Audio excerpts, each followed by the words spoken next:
Cries of despair echoed across the land, for the strongest demon from the abyss had broken its seal, returning for vengeance. Wherever it passed, only ruins remained. With a single casual strike, its overwhelming power turned everything to ash. Just as the world seemed to face annihilation, the god-chosen warriors appeared, launching a fierce assault against the beast from hell. And leading the charge was none other than Wu Jin. He stood proudly atop a dragon, aiming his divine spear directly at the monster, ready to condemn the wicked and deliver final judgment. He would act as heaven's will, destroying the beast and casting it back into the abyss once more. No war cries were needed, no grand speeches were made. As if sharing one mind, they all surged forward to attack the monster. It was a heroic scene that ignited the spirits of all who watched. But their excitement was short-lived, replaced by a stunned, horrifying silence. Every single hero was effortlessly blown away by the monster. It seemed the world truly was doomed. Then, out of nowhere, a quiet voice cut through the chaos, startling even the great beast. "Monster, stop right there." Slowly, a tiny figure appeared on a rooftop. It was a mushroom carrying a wooden sword, riding on the back of a pig. It issued a serious warning: "Stop now, or we shall vanquish you in the name of pig and mushroom." The frantic sound of a mouse clicking echoed. As it turned out, this was all just a game, and a player was battling the final boss. After a long struggle, the final boss was defeated. Wally let out a sigh of relief, leaning back in his chair to rest. Immediately, praise from his guild members flooded the chat. He couldn't help but grin from ear to ear. But a moment later, a sad sigh escaped his lips. "If only I were this popular in real life," he thought to himself. Wally stared blankly at his ceiling. One moment he was a celebrated hero, and the next, he was back to his harsh reality. Life really is brutal. In the real world, he was a total coward. Height, good looks, and money. Wally had none of them. He was just an ordinary college student. He desperately craved the admiration he received in the game. If only he could have that kind of incredible power for real. The thought of being surrounded by girls sent shivers of excitement down his spine. As he was spacing out, a message popped up. It was a new female member. She wanted to get to know Wally because he was the guild master. Wally was skeptical. Cute girls didn't just fall into your lap like this. That only happens to handsome guys or characters in movies. After some hesitation, he decided to take the risk and agreed to meet in person. This was an all-or-nothing shot. The next day, Wally was ready for his date. He licked his hand and slicked back his hair for that extra bit of shine. He wore a sharp suit and even had flowers in hand, but despite being mentally prepared, his legs wouldn't stop shaking. The most beautiful scenarios played out in his head. A small cottage with 2 loving hearts, maybe even enough kids to start a soccer team. Completely lost in his rosy daydream, Wally stepped into the street, ignoring the red light. People on the sidewalk shouted warnings, but with his head in the clouds, he couldn't hear a thing. And then, bam! A 10-ton truck sent Wally flying through the air. Blood splattered across the pavement. In that moment, he couldn't move a muscle, but Wally felt everything go silent, as if time had frozen. This was the end. Wally reflected on his life. He had never truly regretted anything he'd done, except for one thing: gaming. Because of it, he never had time for anything else. His eyes slowly fluttered shut, and the light began to fade away. Suddenly, a system window activated. When he opened his eyes again, he was in another world, and he was no longer human. He had been reincarnated as a harmless mushroom named Dama. Dama's little mushroom cap wiggled back and forth as he struggled. Sweat poured down his face. "Are you kidding me? I really became a mushroom monster?" The snails around him were now as tall as he was, and they were all staring. Dama frantically looked from side to side. "No way, no way.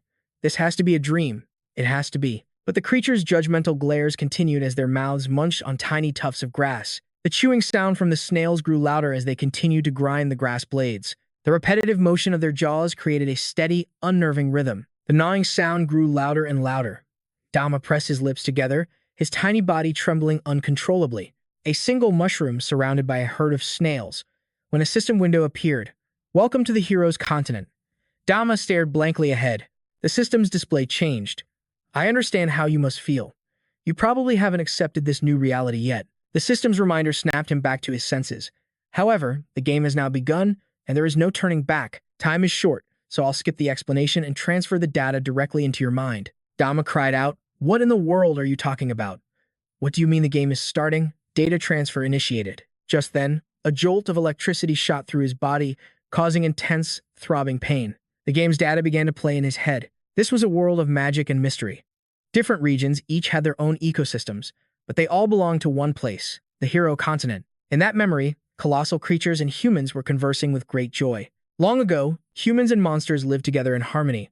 The more powerful monsters would help people with strenuous tasks. Another scene of perfect harmony unfolded before him. In return, those with magic would help the creatures when they struggled to survive. The bond between them grew stronger and stronger. In that era, humans and monsters were helpers, supporters, and even friends. Suddenly, the memories turned dark. One day, a strange creature appeared out of nowhere, unleashing its army of shadows upon the land. As the weak humans stood helpless against this oppression, a monster named Gulu appeared. He shattered the balance, and all other monsters hailed him as their master and leader. Why should humans, who are just a part of nature, act so high and mighty? With that, he led his monster army to attack human territory. The banners of the human armies were raised in defiance. To counter the monster onslaught, humanity began to build up its own forces. Many great guilds were formed, and their members accepted commissions from the kingdom to begin subjugating the monsters. 6 of humanity's mightiest heroes entered the fray. In the end, through the combined power of the 6 great heroes, the great demon god Gulu was sealed away. Each hero used their elemental magic to carry away a piece of his essence. Because the great demon god Gulu's power was too immense, the 6 great heroes split him apart and sealed the fragments in 6 different locations. From a dazzling light high above, smaller lights shot down to the continent's surface. The first piece landed in a place called the Fortress of Time. The second fell in the arid 5-colored desert. Next was the deep abyss of the Aquatic Emperor's domain. The 4th fragment crashed into the desolate wind-swept plateau. And fire sealed the 5th piece within the crater of the pulsating volcano. And the final destination of the purple light was the land of the Forsaken, a gloomy place of nothing but rock. Dama's eyes widened as the data streamed past. If the demon god Gulu were truly revived, the hero continent would be plunged into a miserable existence. To prevent that from happening, he had been summoned. He was now a mushroom, sweating profusely. Finally, since there wasn't much time left, the mission would begin soon. If the player has any questions, it is recommended to ask them as soon as possible. Dama's mouth trembled, trying to form words. He suddenly scowled, growling at the system. So, if I complete all the missions and stop the demon god Gulu's revival, I can return to my old world, right? A transparent screen cheerfully appeared above him. Bingo. Dama immediately flew into a rage, struggling wildly. Bingo, my butt. Why didn't you make me a normal human with 2 arms and 2 legs? Why did you have to turn me into this useless mushroom? His smooth body accidentally slipped on the lush green grass. Dama's vision flashed before he could react. His entire body slammed onto the ground, flattening like a sack of salt. The system calmly reminded him, "Don't get too excited. Take your time getting used to your new body. But be advised, the first mission is about to begin." The poor young man gritted his teeth and groaned continuously. After a moment, he could only gasp for breath in defeat. Dama screamed as he struggled to sit up. "Why couldn't you have made me a goblin, or even a skeleton? Even a slime or a spider would have been fine. Why did you absolutely have to turn me into a mushroom? Are you kidding me?" The miserable boy tried to flip himself over, only to smack his head on the ground again. Tears streamed from Dama's eyes like a river. "Fine, I give up. What can a mushroom even do? I'm never getting home." The system heartlessly informed him. Regardless of the player's choice, the game will proceed. A faint light appeared, revealing the first mission. Objective: survive. Completion condition: survive for the specified time. Reward: hardening or limbs. A countdown began, sending snails scrambling for their lives. Some hid in dense bushes, while others climbed high up onto tree branches. Only Dama remained helpless on the ground as time ticked away. The system's progress updated quickly. Mission start. Try to survive. They are coming. Remaining time: 59 minutes and 57 seconds. A stone gate before him suddenly lit up, startling him. Dama turned his head. They are coming? Who's they? The energy inside the gate began to swirl. The moment the countdown hit 0, they appeared. A human foot suddenly stepped through. It was followed by the thunderous sound of countless footsteps. A horde of children, big and small, swarmed out like an army. A new dawn breaks. Don't you dare leave me behind. Come on, hurry. I'm so excited. The adventure is starting. Wait for me. This master must become the first player to achieve a class change in this game. But that raised an immediate question. What fate awaits this tiny little mushroom? Damama sensed something and was struck with absolute terror. He quickly dove into the nearest patch of bushes. Damama hid, trembling with fear, a cold thought running through his mind. In this world, he was just another monster. So wouldn't they hunt him down, too? Just then, this staff was crafted from dried forest branches. After being processed and cured, it becomes incredibly sturdy. The player skillfully used the branch to send the snail monster flying. The new player gasped in amazement. It was totally worth getting grounded by my mom for stealing her clothes hanger. It can even one-shot a high-level snail. At that moment, another snail monster at the boy's feet recoiled in terror. It hid inside its shell, praying desperately for its life. But in the next instant, a powerful blow shattered its shell completely. See, I told you you were an idiot. My attack power is way higher than your flimsy shell. Seeing this, another snail trembled in horror. It used all its strength to flee, to escape this nightmare. But a hand effortlessly plucked it from the ground. The terrified snail slowly turned its head to look back. A little girl smiled sweetly at it and cooed, "What a cute little snail. After I become a summoner, can I raise you?" The snail's face instantly lit up, its eyes sparkling at the girl. But a second later, she let out a loud laugh and ripped its head clean off. But that's not important right now. I need to gather materials and level up for my class change. After finishing off the snail, the girl cheerfully dropped it into a large jar. That's one.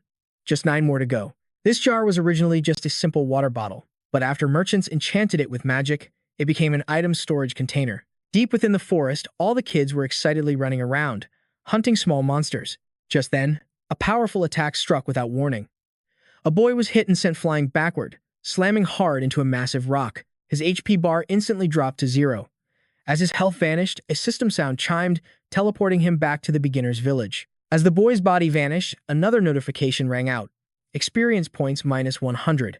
Equipped item, exquisite wooden staff has been damaged. Everyone who saw the attack froze in shock.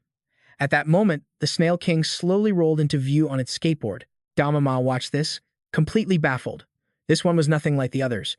How could he see its level and its description? Instantly, a system feedback sound echoed in his head. This is the effect of the appraisal skill.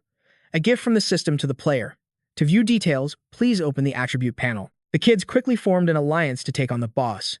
It's the Snail King. Its shell is a key item for the class change. Kill it, then we'll roll dice to see who gets to keep it. Everyone charged forward, beginning a brutal battle. The first kid was swatted away and teleported back to the beginner's village.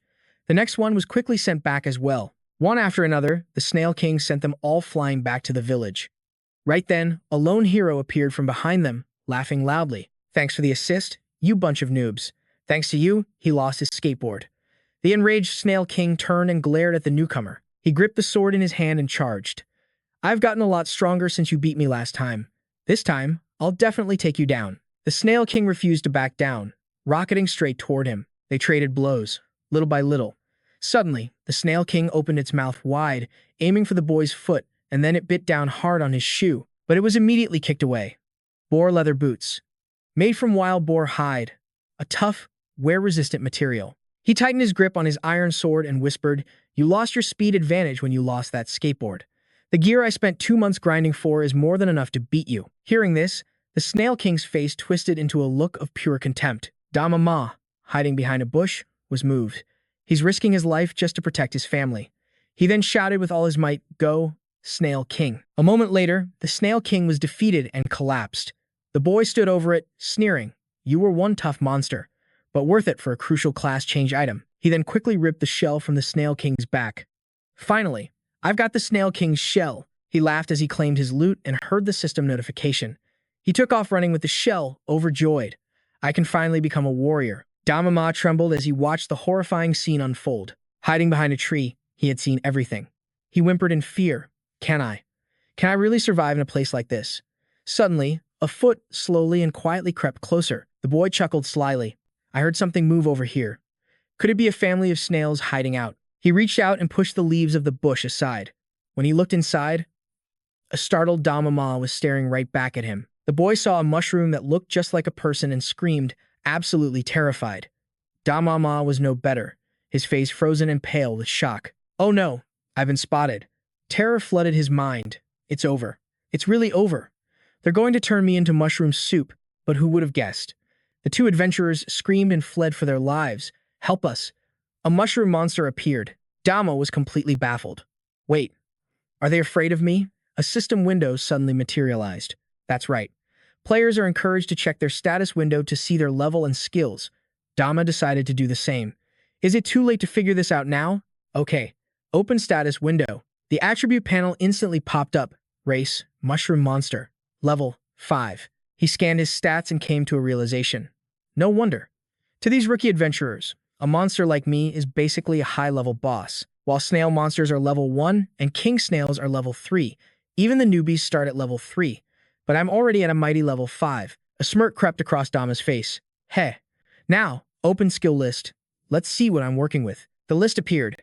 It included Identify Level 1 and Mushroom Headbutt Level 1. Dama's jaw dropped in amazement. A skill that lets me see someone's level and info directly. Now that is an incredibly useful skill, and Mushroom Headbutt must be my attack skill. And it costs 0 mana. A satisfied grin spread across his face. They might be basic skills, but for now, they're more than enough. Visions of grandeur filled Dama's mind. He saw himself as the ruler of the beginner's village. He ran around joyfully. To think I originally thought this place was hell, when I was actually put on easy mode to bully all the newbies. Now, the tables have turned. He scanned the area with a predatory gaze. Where's my prey? Nearby, a group of kids were trying to catch something. I saw it shrink back inside. Come on, you stupid snail, get out here. No big deal, just find a stick and poke it. Suddenly, Dama appeared out of nowhere. He shouted, "Hello there. Let me show you what true power looks like." Like an arrow, Dama shot towards the kids. With a loud bam. 2 of them were sent flying, landing motionless on the ground. Some mysterious force caused their bodies to convulse. As they lay there, foaming at the mouth, Dama stood triumphantly. Too easy. Defeated hero and received +5 experience. The remaining kid just stared, completely bewildered. What just happened? Dama's smile twisted into something sinister. Like a true villainous monster. The boy's face went pale, sweat pouring down his face. A mushroom monster. How is this possible? It's not supposed to be here yet. Thinking fast, the boy leaped onto a hanging vine and swung upwards. He gripped the vine tightly, swinging from tree to tree. He scratched his head in confusion. The monster tide hasn't even started. So how can a high-level monster like this already be here? Below, Dama looked up with a devious grin. Hey, kid, you really think you can escape just like that? Dama coiled his body, then launched himself high into the air, right for the vine. But unexpectedly, the vine smacked him right in the head. Face turning red with effort, Dama chomped down hard on the vine. Dama turned to leave. Oh, being a monster is such a pain. I'll let you go. There are plenty of other newbies to hunt. And just like that, he left, leaving the kids stunned and watching from the tree. A rustle came from the bushes, and Dama shot out, his body moving with surprising speed. Suddenly, a rock flew out of nowhere and struck Dama right on the head. His health dropped by 2 points. He let out an ear-splitting shriek, his face darkening with pure rage. How dare you? You know I'm a high-level monster, and you still pick a fight with me. Across from him, a party of 4 newbies appeared, blocking his path. So, you called for backup to hunt me down. Hey, that's actually a pretty good idea. Overwhelming your enemy with sheer numbers. Dama leaped into the air, did a full spin, and declared. But the risks are enormous. He landed with a heavy thud, a brilliant smile on his face, his eyes gleaming. Because I'm no ordinary monster. A loud sound echoed, signaling the start of the battle. Dama activated Mushroom Headbutt and charged straight at the party. He slammed his head into the player's wooden shield. The defender was thrown backward, yelling, I blocked it. It staggered. Get into formation, now. His teammates snapped out of their daze. Malin and I will take the right. Kui, you handle the left. Following their orders, everyone scrambled into position. Kui grabbed a rock and hurled it directly at Dama. Take this. The rock whizzed through the air with incredible force. It was a direct hit, and Dama's HP dropped. Stung by the blow, Dama's eyes widened in fury. Unforgivable. From the other side, his attacker's allies began pelting Dama with more rocks. Kui also unleashed a frantic barrage of stones. Dama was frozen in place, taking hit after hit from their relentless assault. Wincing in pain, Dama scanned his surroundings. His HP was steadily dropping under their non-stop barrage. He gritted his teeth, thinking hard. This can't go on. My monster body is too slow and clumsy. This kind of kiting strategy is a real pain to deal with. Dama decided to fight back. He charged forward, unleashing another powerful mushroom headbutt. Suddenly, Aban pulled a shield from his inventory. Dama unleashed a furious assault, charging towards the group. Aban leaped forward, blocking the attack with his shield. A nearby swordsman yelled, Hold the line, Aban. Now watch this. The warrior yelled from the back. It's all you. Finish it off now. Swinging his blade, the player slashed viciously at Dama. Dama barely managed to dodge the deadly blow, but the sword still sliced off a chunk of his head. Agony shot through Dama's body. The pain was excruciating. Gritting his teeth, Dama muttered to himself, just as he'd expected.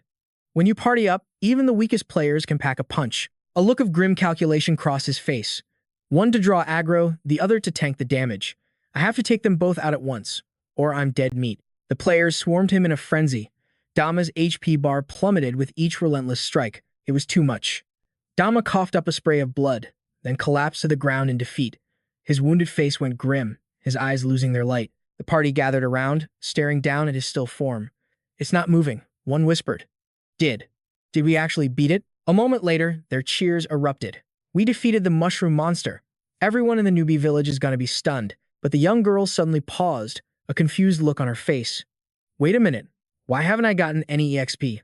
How about you guys?" Lying on the ground, a sly smirk spread across Dama's face, which then twisted into a mask of pure, unadulterated rage. "I was playing dead, you fools.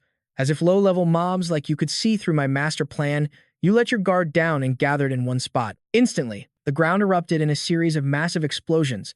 A cascade of point notifications began to flood his vision. A system window popped up. "Congratulations, experience requirements met. Preparing for level up." Dama's body began to glow with a brilliant light. He stood atop a wooden post, staring them down with a wicked grin as he examined his newly upgraded status window. Dama felt incredible, laughing with sheer exhilaration. Ah, that level up feeling is the best. All the pain and fatigue just vanished into thin air. Then a thoughtful expression crossed his face. It's lonely at the top, being invincible. His spirits soared instantly. "I can just camp here and farm all the newbies for EXP. What's anyone gonna do about it? Once I farm enough points, I'll go beat the final boss. My story could become a light novel." Just then, a massive bolt of lightning slammed down right where he stood. Stunned, Dama stared at the smoldering hole in the tree. That was way too close for comfort. Suddenly, new figures emerged from the forest, catching him off guard. The group approached, their voices dripping with sarcasm. "You haven't even completed your class change, yet you're already throwing skills around recklessly. Look at the mess you made." A level 18 mage stepped forward, his voice low. The quest mentioned a monster causing trouble in the newbie village. "This little mushroom thing," the level 17 archer scoffed. "Who cares what it is? Let's just kill it and collect our reward." The level 12 warrior smirked to himself. "Man, this is nostalgic. If I weren't escorting you two seniors, I'd never have come back here." Dama stared in absolute terror. The level gap between them was just hopeless. "Time to end this." A hand rose, conjuring a sphere of blue energy. It shot forward with blinding speed. "Lesser magic missile." Dama's eyes went wide with panic. He instantly dropped to the ground to avoid the blast. The orb whizzed past his head and slammed into the forest behind him. Dama glanced up, horrified to see another piece of his mushroom cap was gone. He could only stammer in shock. "Huh? Wah? Was that a magic spell? This is the newbie village. Why am I running into high-level players?" The spell had punched a massive hole straight through several thick trees. Dama spun around, his face pale with fear. "The power gap is just too massive. There's no way I can win this fight. Of the 36 stratagems, retreating is the best policy." He lowered his mushroom cap, concentrating all his power. And then, whoosh, Dama shot off like a bullet. The high-level players watched in amusement. Well, that's rare. A low-level mob that hasn't even gained sentience knows how to run. "Rookie, you take care of him." The warrior raised his weapon, his eyes gleaming.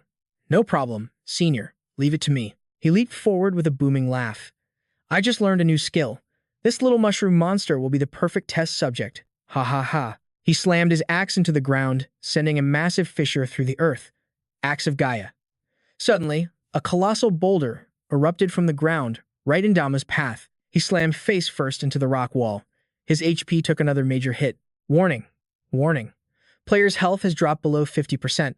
Please recover immediately." Dama tumbled through the air before crashing to the ground. The archer raised her bow, taking aim directly at him. A flawless finishing touch. "This is a job for me." She released the string. The arrow flew true, its razor-sharp tip piercing straight through Dama's body. He was impaled. Cold sweat dripped down as his health dropped even lower. Dama's pupils dilated in shock. His health. It was down to 0 out of 47. The arrow continued on, shattering the stone wall behind him. Dama collapsed, his eyes rolling back into his head. A final system window appeared. Game over. His body hit the dirt and rolled to a stop. Finally, Dama lay completely still, wisps of smoke rising from his mouth. The warrior glanced over at the archer. "Linda, your marksmanship is as incredible as ever. With this round of guild selections, the Divine Eagle Guild will definitely be watching you." A smug grin spread across her face. "Heh, you think so? But if they did send an invitation, I might just consider it." A third voice cut through their chatter. "Stop gossiping. Let's harvest the materials from this mushroom monster and go collect our bounty." The system let out a virtual sigh. And this guy had the nerve to call himself a pro gamer. Wiped out already. You have one life remaining. Does the player wish to use it? Trembling, he shot back at the system. Do you even have to ask? Dama's entire body flashed with light. Congratulations. New skill acquired, Spore Dispersion. Dama was fully restored. Suddenly, a cloud of smoke erupted from nowhere, exploding outwards and stunning the three adventurers. Spore Dispersion. The robed man watched intently, thinking to himself, a mushroom monster that can use skills? I've never heard of such a thing. Dama activated another technique, Supreme Mushroom Head Dash. He shot out from the cloud of spores, making a break for it. Linda spotted him instantly, pointing and yelling, that thing is trying to get away. After it. The whole party gave chase at full speed. Dama scrambled away, his feet a blur. Panic fueled his long, desperate leaps. Then, he skidded to a halt, his head hung low. He started running again, shouting as he bounded away. System, how much time is left in the mission? The system instantly replied, survival mission, completion, condition, survive for the designated time. Reward, experience, or death, time remaining, 3 minutes and just over 3 minutes. All I have to do is survive for 3 more minutes and this mission will be complete. And if I can just get that reward, my chances of survival will go way up. Suddenly, dark clouds gathered overhead. A bolt of lightning crashed down from the sky. Terrified, he barely managed to dodge the strike. They've caught up. Dama screeched to a halt, kicking up dirt. His expression turned deadly serious. This is impossible. I'm sure I scattered my spores all over this forest. Dama was stunned to see a red symbol suddenly materialize above his head. Wah, when did this get here? An outstretched finger pointed right at him, marked with the very same symbol, target tracked. The one who used that skill was none other than Linda. Target tracked. The archer imbues a small amount of magic into an arrow. Upon impact, it leaves a tracking mark on the target.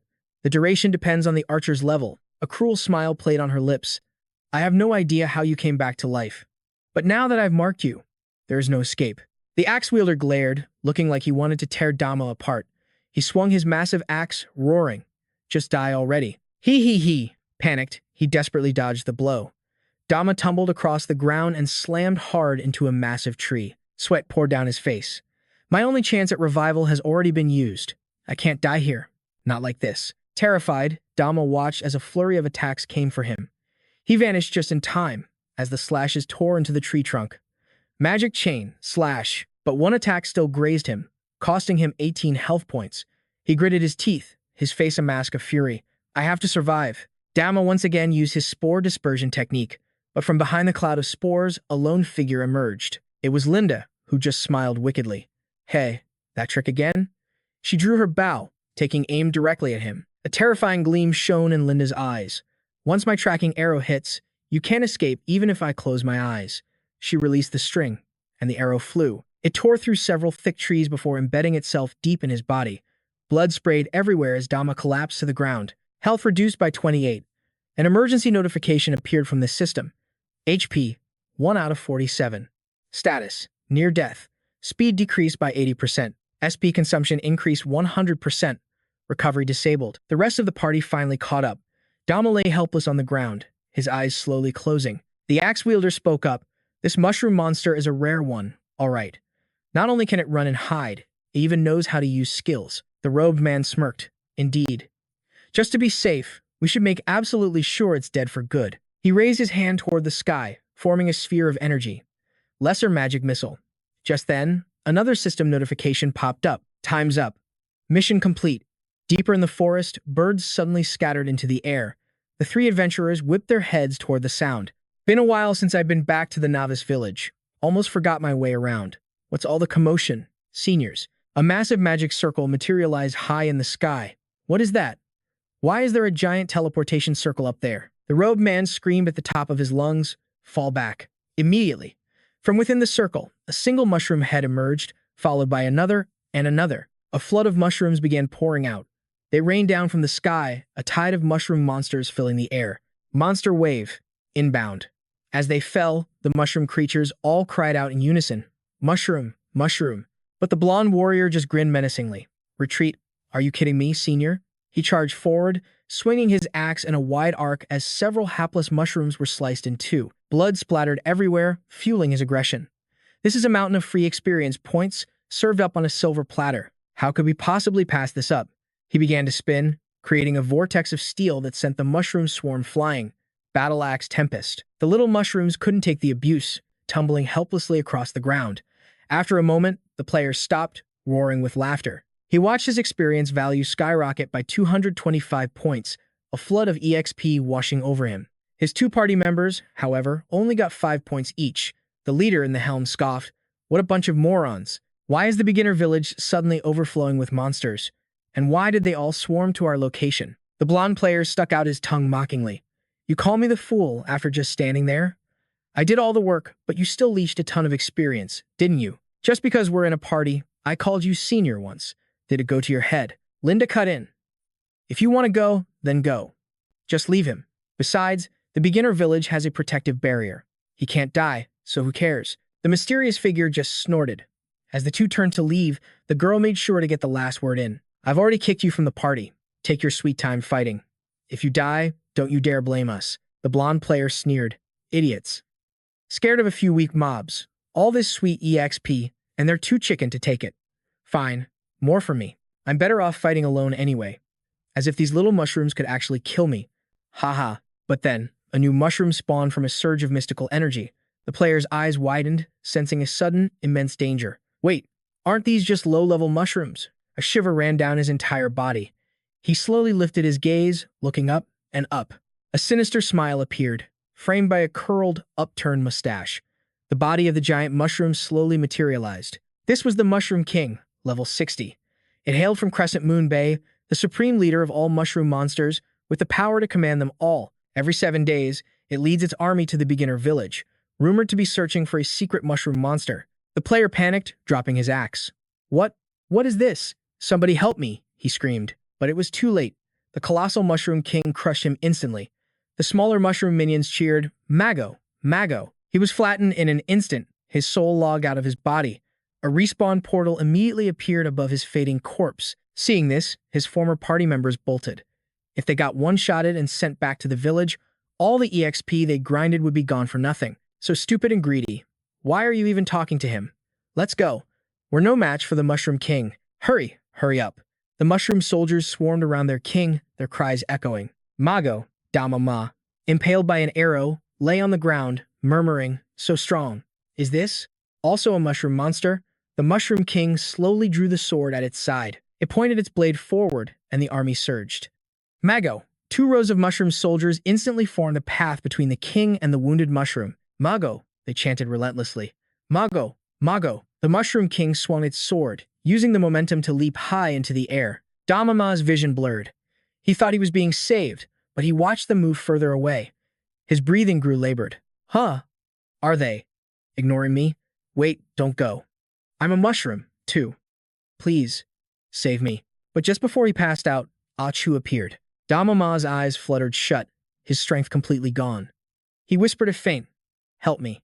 A fire crackled nearby, illuminating the scarred and pitted ground. A warm light shone on Damama's face, and he slowly opened his eyes. His expression changed in an instant, and he shot up in shock. Damama whipped his head around. "I'm still alive? Where am I?" All around him were the partially eaten remains of other Damama mushrooms. Chu was still busy, nibbling away bit by bit.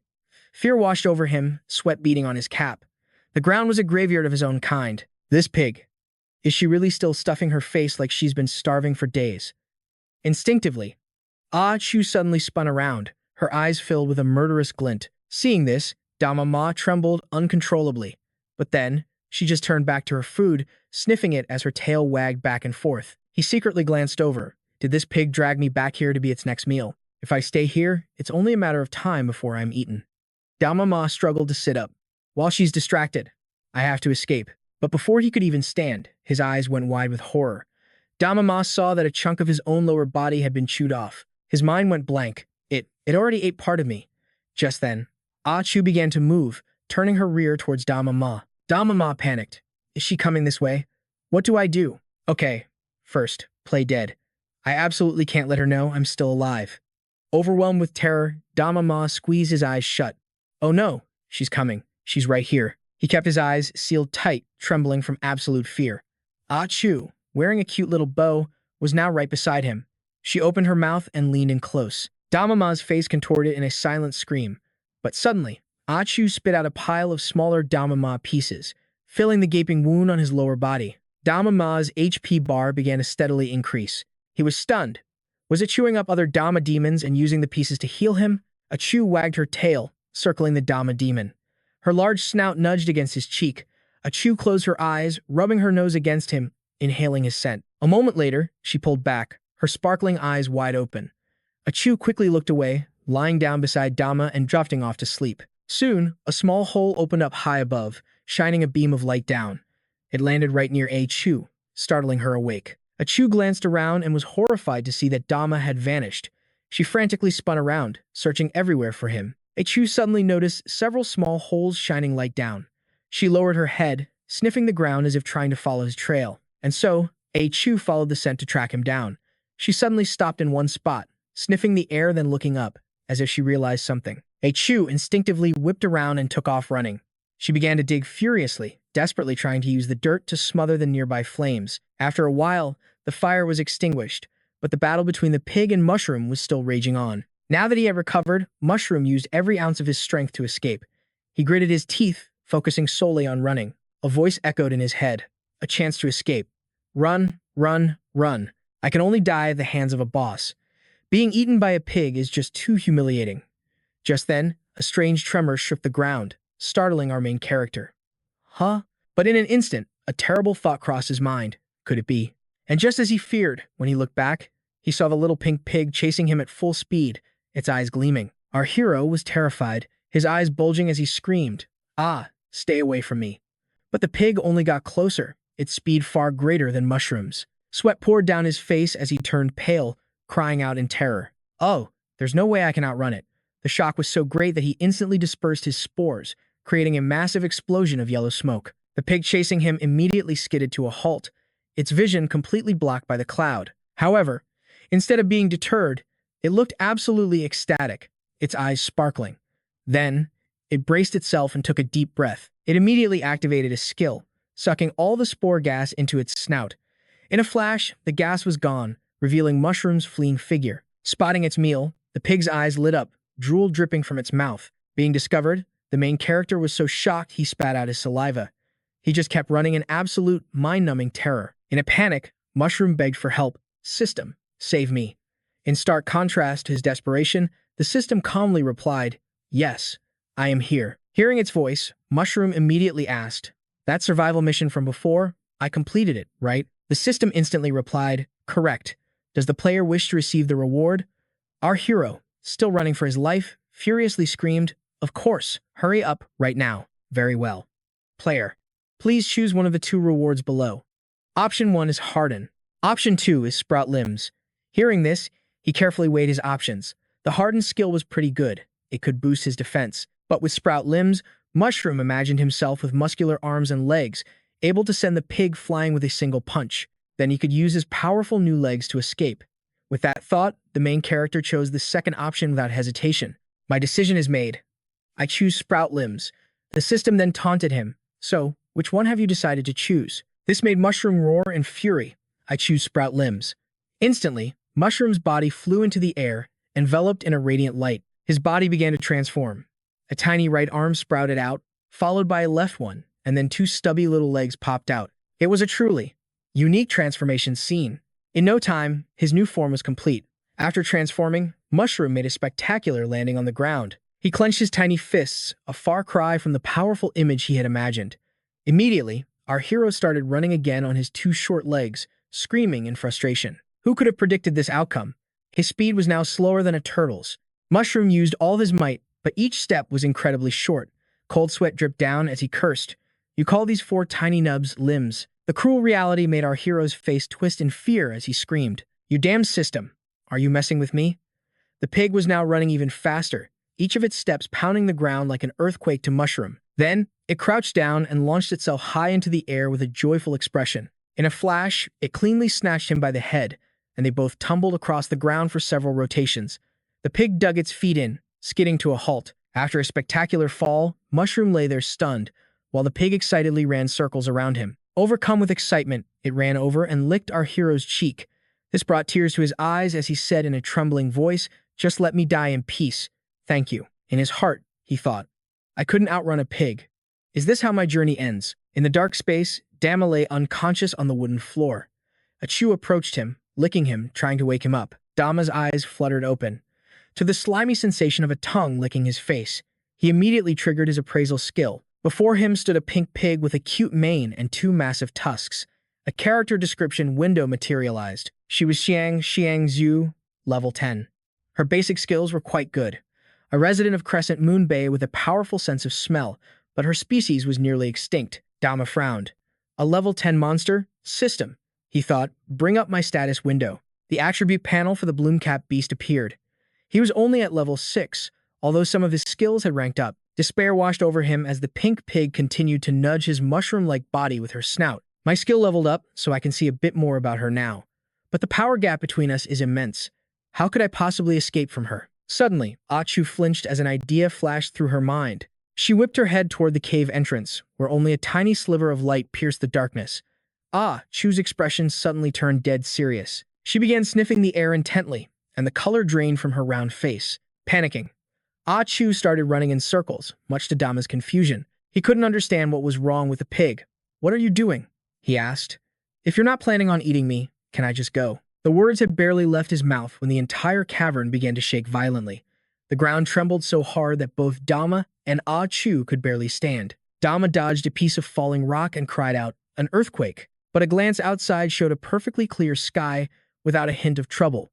Dama gathered all his strength and began to leap higher and higher. With each jump, the ground shook more violently.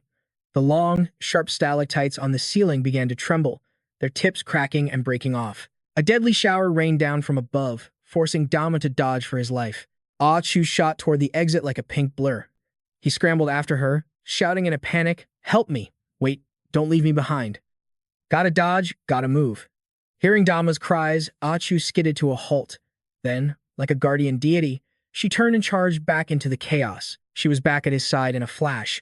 She gracefully weaved through the falling boulders that blocked their path with practiced ease. Staying low to the ground, Chu expertly dodged yet another deadly obstacle. A brilliant light began to shine in Chu's eyes, her body emitting a faint aura.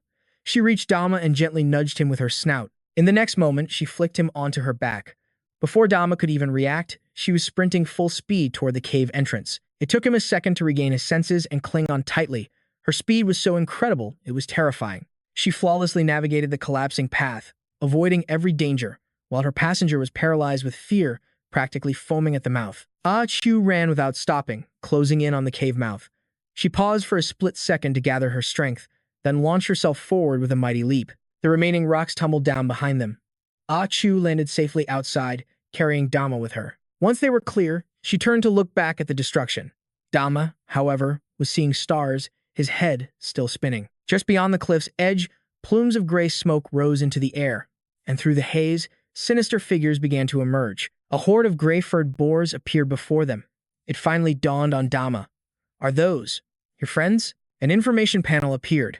They were savage wild boars, level 18. They lived in Crescent Moon Bay, roamed in packs, and were highly territorial. They attacked the weak and flee from the strong.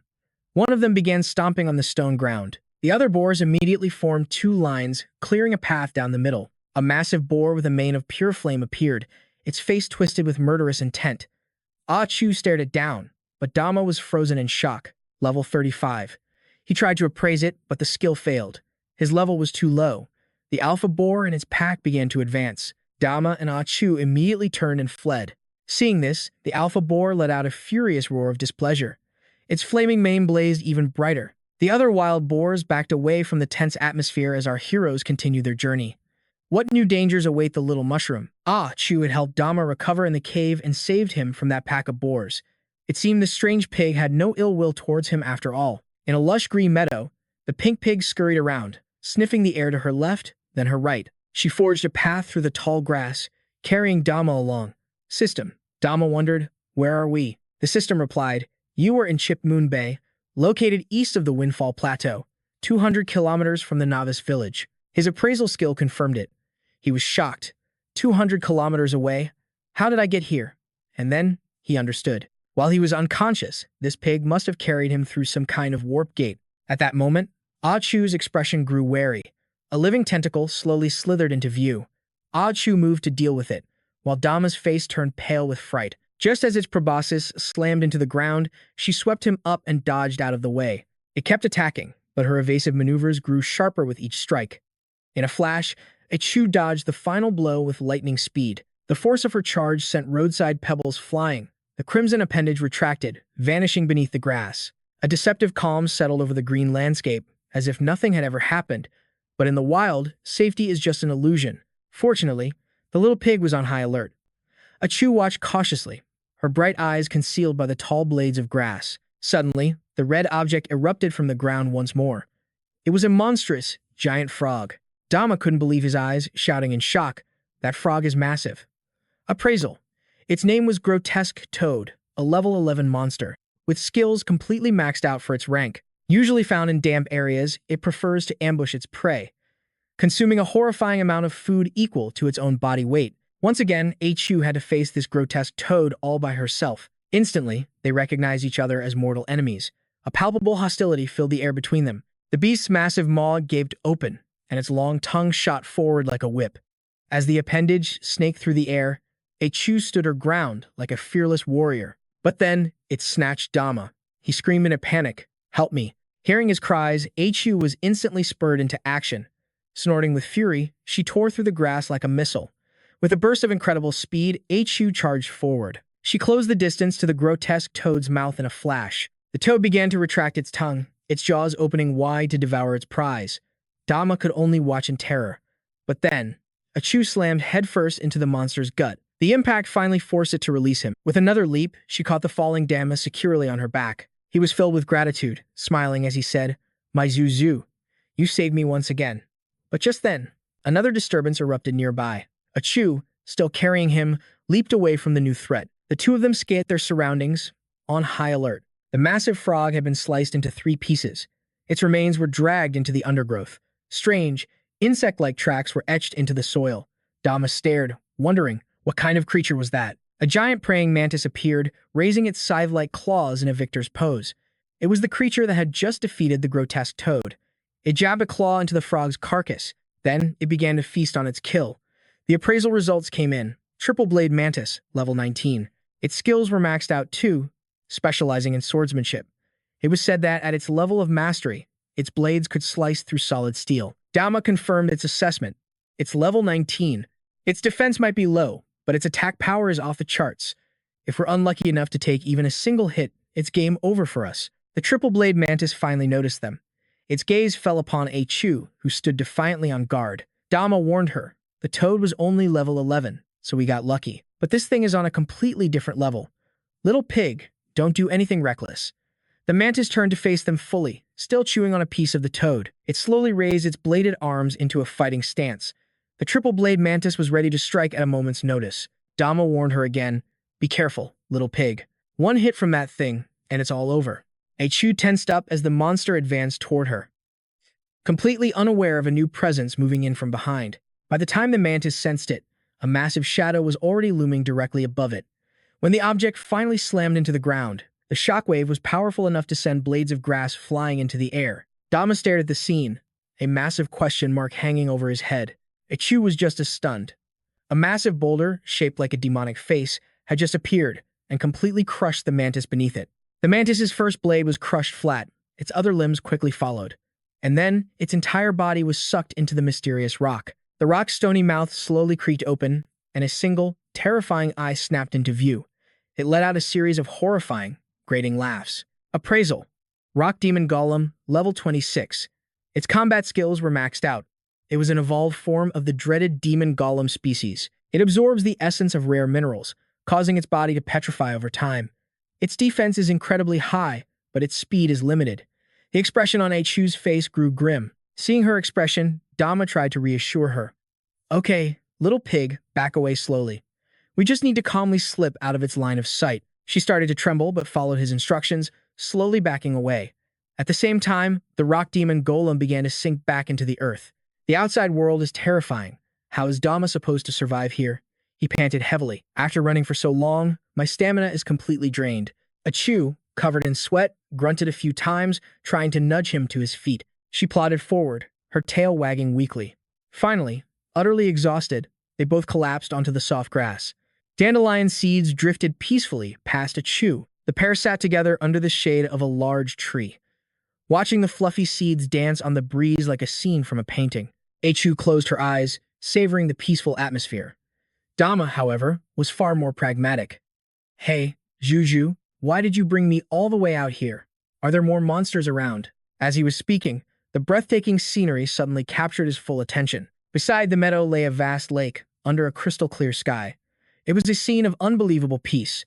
Dama couldn't help but whisper, "Is this really another world? It's so dangerous, but it's also so beautiful." Just then, a system window materialized before him. It introduced the area as Crescent Moon Bay. Just like his previous world, it had its own. Dama's sweat dropped. So, does that mean I'm at the very bottom of the food chain? If it weren't for this pig, I'd be meeting my ancestors by now.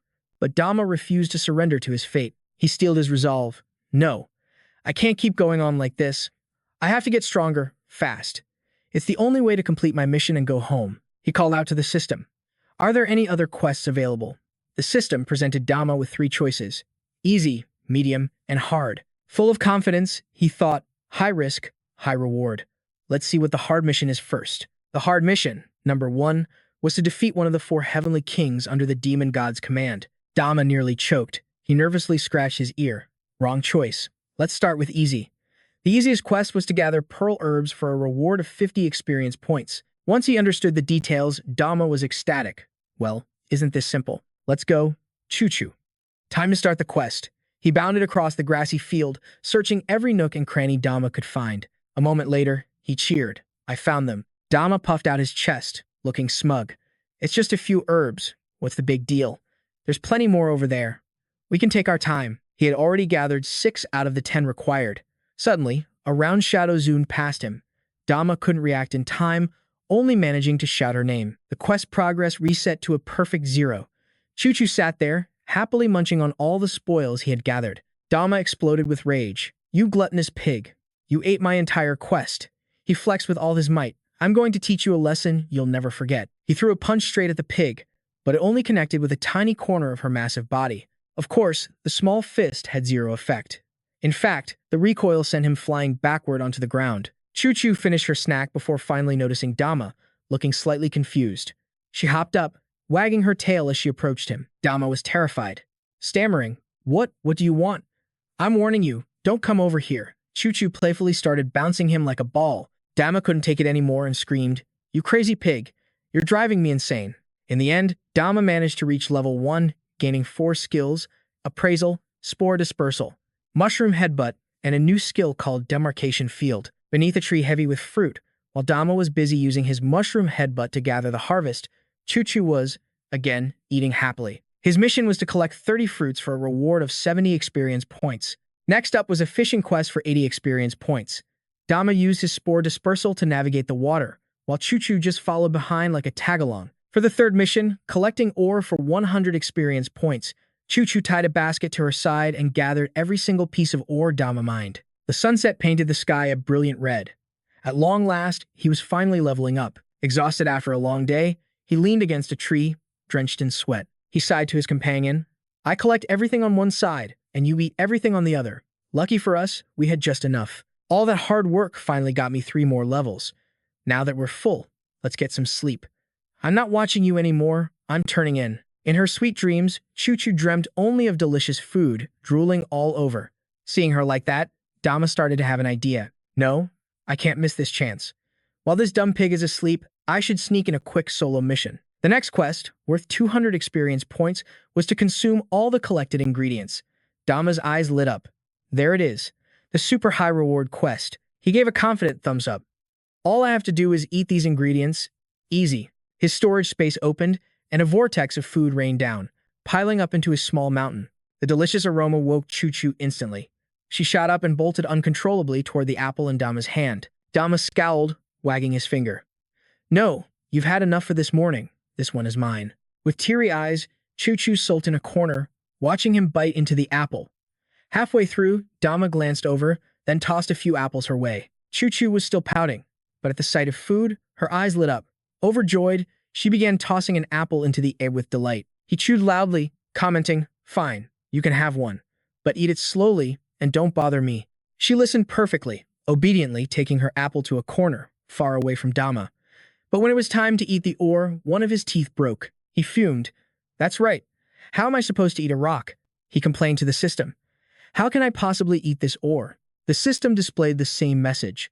Dama shot back, annoyed. Hey, forgetting the fish and ore. I've already eaten 5 fruits." The system prompted him to read the instructions carefully. His eyes widened in shock. Absorb, not eat. Suddenly, something clicked in his mind. Absorb. He recalled the image of the lava demon mushroom absorbing the blade mantis.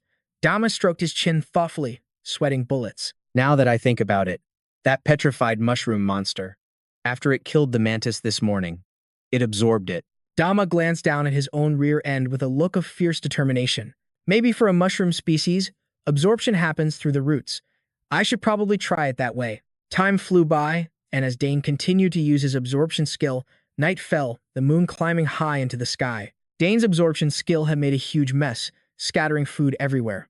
But he wasn't done yet, sitting right on top of a chicken with his powerful rear. Dane clenched, absorbing every last nutrient from the poor bird. Just then, the system chimed with a congratulatory tone.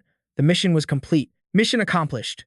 The look on Dane's face after finishing was utterly shameless. He stood with his hands on his hips, thinking that this whole eating with your butt thing wasn't so bad after all. Suddenly, the light of a level up enveloped his body. "Congratulations. You have received 200 experience points. Congratulations. You have received a unique skill. Congratulations. The player has accumulated enough experience to level up." Dane stroked his chin, a look of pure confusion on his face. First, he got the spore dispersion skill.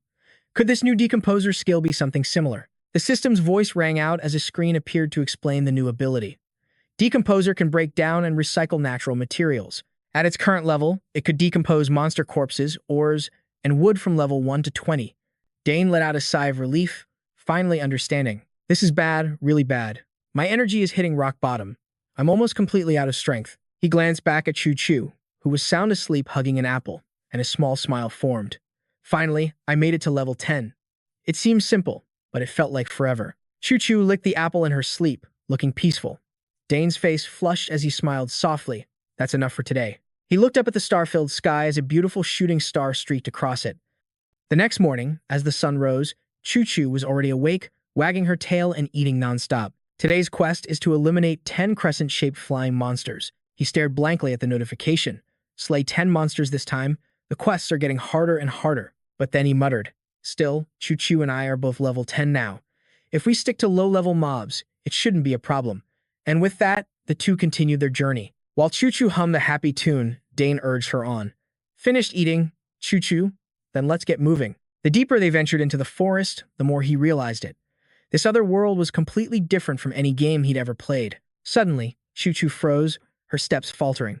She crept forward and finally spotted their target, a strange, green mass. As if sensing them, it turned in their direction and let out a strange cry. The system identified it, a level 8 phantom green slime. Its entire body was made of congealed slime. It could revive as long as its core wasn't destroyed and was often used in alchemy. Choo-Choo and Dane readied themselves for battle. They squared off, preparing for a fight to the finish. Dane unleashed his skill, Apex Impact, sending a powerful blow straight at the slime. The creature was thrown back, splitting into countless smaller versions of itself. Its eyes spun wildly as it made a squelching sound. Dane was satisfied. One more hit should do it. But then Choo-Choo's cry echoed as she charged forward. She used her Beast Assault skill, shattering the slime into even smaller pieces. In an instant, the creature was reduced to nothing but tiny particles. With the job done, Choo-Choo struck a perfect, adorable pose.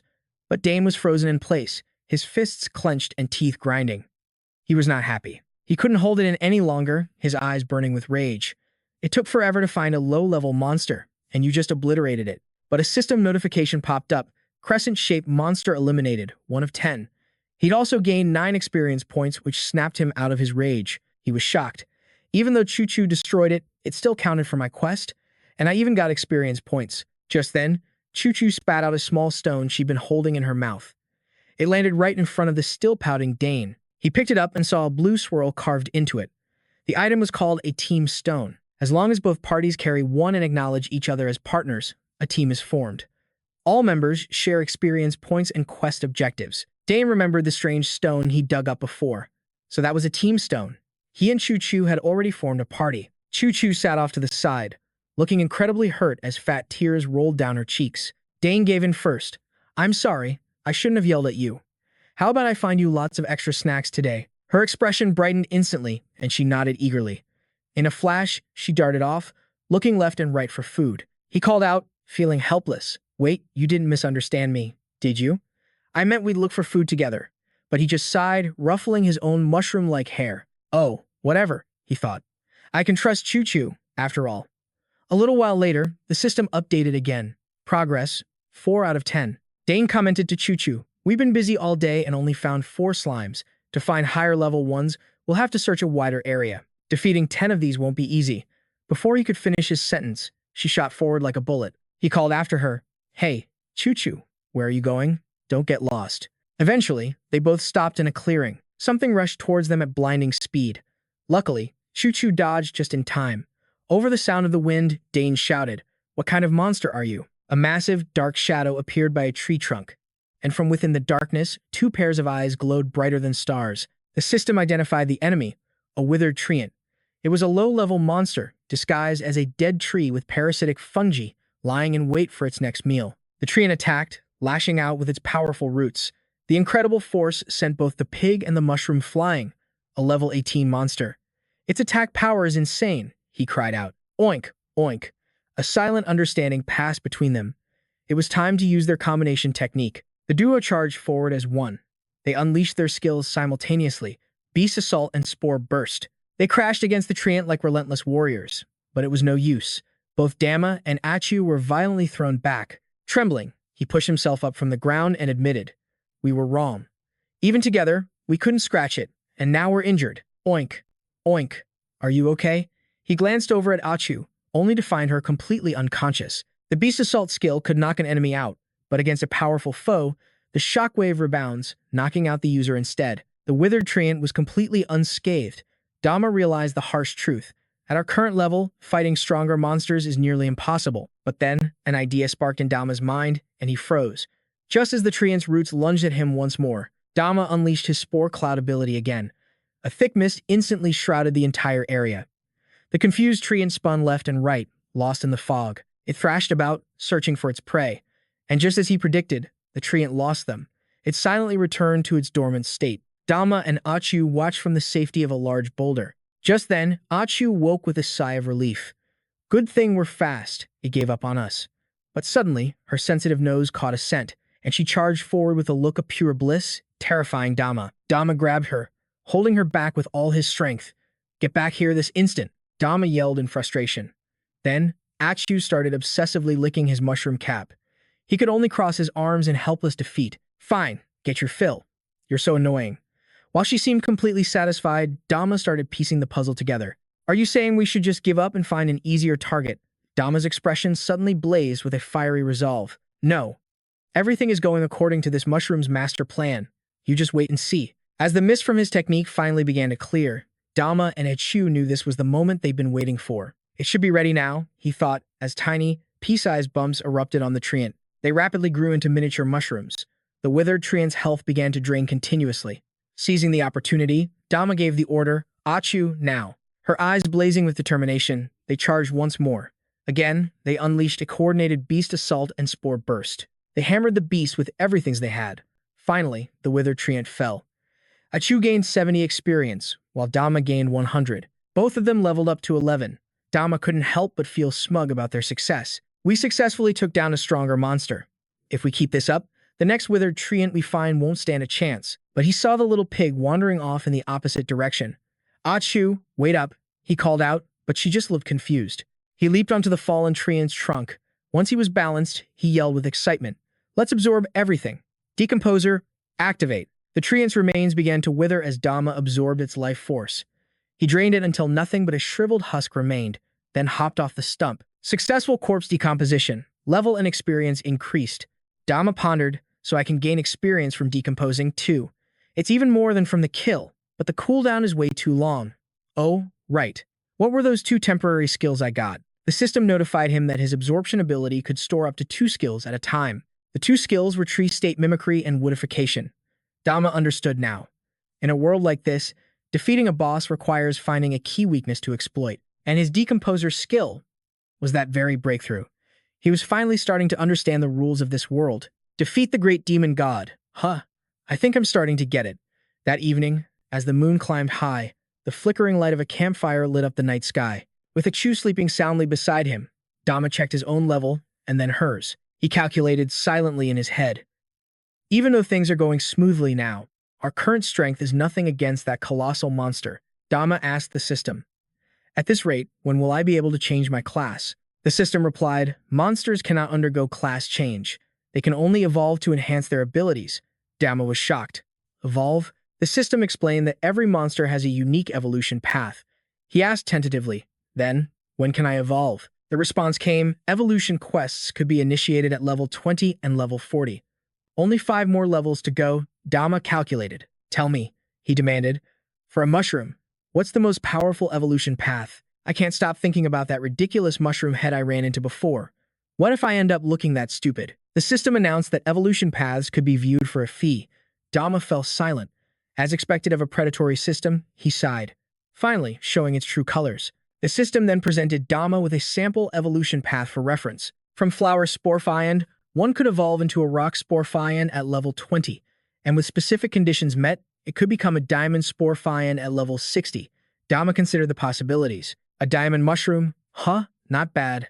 I never expected that idiot's next evolution to be this powerful. And just then, the system started demanding money. He was speechless. But Dama decided to strike first. System, are you stupid? You think I'm made of money? The system simply suggested that he could earn some. Dama sighed warily. If you turn me human, I could earn cash. But right now, I'm just a little mushroom. The system offered to make an exception, accepting an item as payment. But Dama stood up, his voice firm. I don't need it. Even without your guidance, I've known what I want to evolve into for a long time. The nosy system demanded to know his goal. Visions of other mushrooms filled his mind. One in particular stood out, wearing a small crown, its eyes blazing with power. He answered with absolute conviction, the Mushroom King. The next day, under a clear blue sky, Dama leaped high as Achu reacted with incredible agility. The two of them stood shoulder to shoulder, facing down a fearsome saber mantis. Their first intermediate quest appeared, hunt the beast for a reward of 500 experience points. For a long moment, they simply stared down their formidable opponent. He activated his woodification skill, then followed it up with Mushroom Ram. Dama shot towards the mantis like a moth to a flame. A flash of light streaked past, followed by a sickening crunch from the mantis, but Dama kept advancing. He glared and pointed directly at the beast, Saber Mantis. Your attacks are useless against me. The mantis reattached its blade. As its armor locked into place, Dama's mushroom cap suddenly split in two. 75 skill points vanished instantly. Pure rage burned in his eyes, flames practically erupting from his gaze. You're asking for death. Dama waved Achu over and whispered a plan into her ear. With a reassuring pat, he sent her forward. Achu advanced, following Dama's instructions, as the saber mantis's eyes darted left and right. The beast took a ready stance before her. She began circling it, probing for an opening, waiting for the perfect moment to strike. The saber mantis held its ground. No matter how Achu moved, the creature remained perfectly still. Then, the mantis unleashed its 3-stage saber slash. Brilliant green streaks of light erupted from its attack. She dodged with nimble grace, weaving between the blows. Before a single strike could land, she dodged again, then slammed right into it, causing an explosion. The saber mantis stood its ground, seemingly unharmed, but it failed to notice the tree directly behind it. Dama had used an environmental simulation tactic. He sneered internally. You may be faster, but you're 100% focused on the fight in front, and because of that, you've completely forgotten about the dangers lurking all around you. No wonder even that slow stonehead mushroom could ambush you. Dama released his grip on a branch, letting a single leaf drift down. Dama shot forward, unleashing Mushroom Ram once more. He flew like a bullet, aimed straight for the mantis. Its eyes darted toward him. The saber mantis sensed the impending danger. But it was too late. Dama slammed his entire body into the creature. As the mantis's body was torn in two, Dama split apart as well. A brilliant light flared, and the mushroom and boar duo leveled up together. His Mushroom Ram skill also leveled up to rank 4. Dama smirked. Using your brain really pays off. Another high-level monster hunt in the bag. He felt no fear for the next challenge.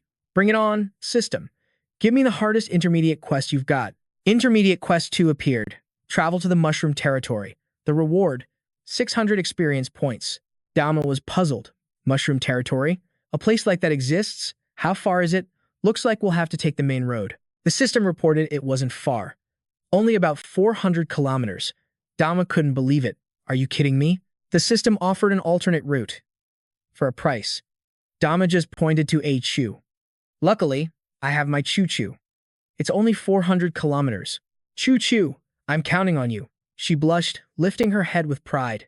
The system offered no further guidance. After what felt like an eternity, they had covered just 20 kilometers.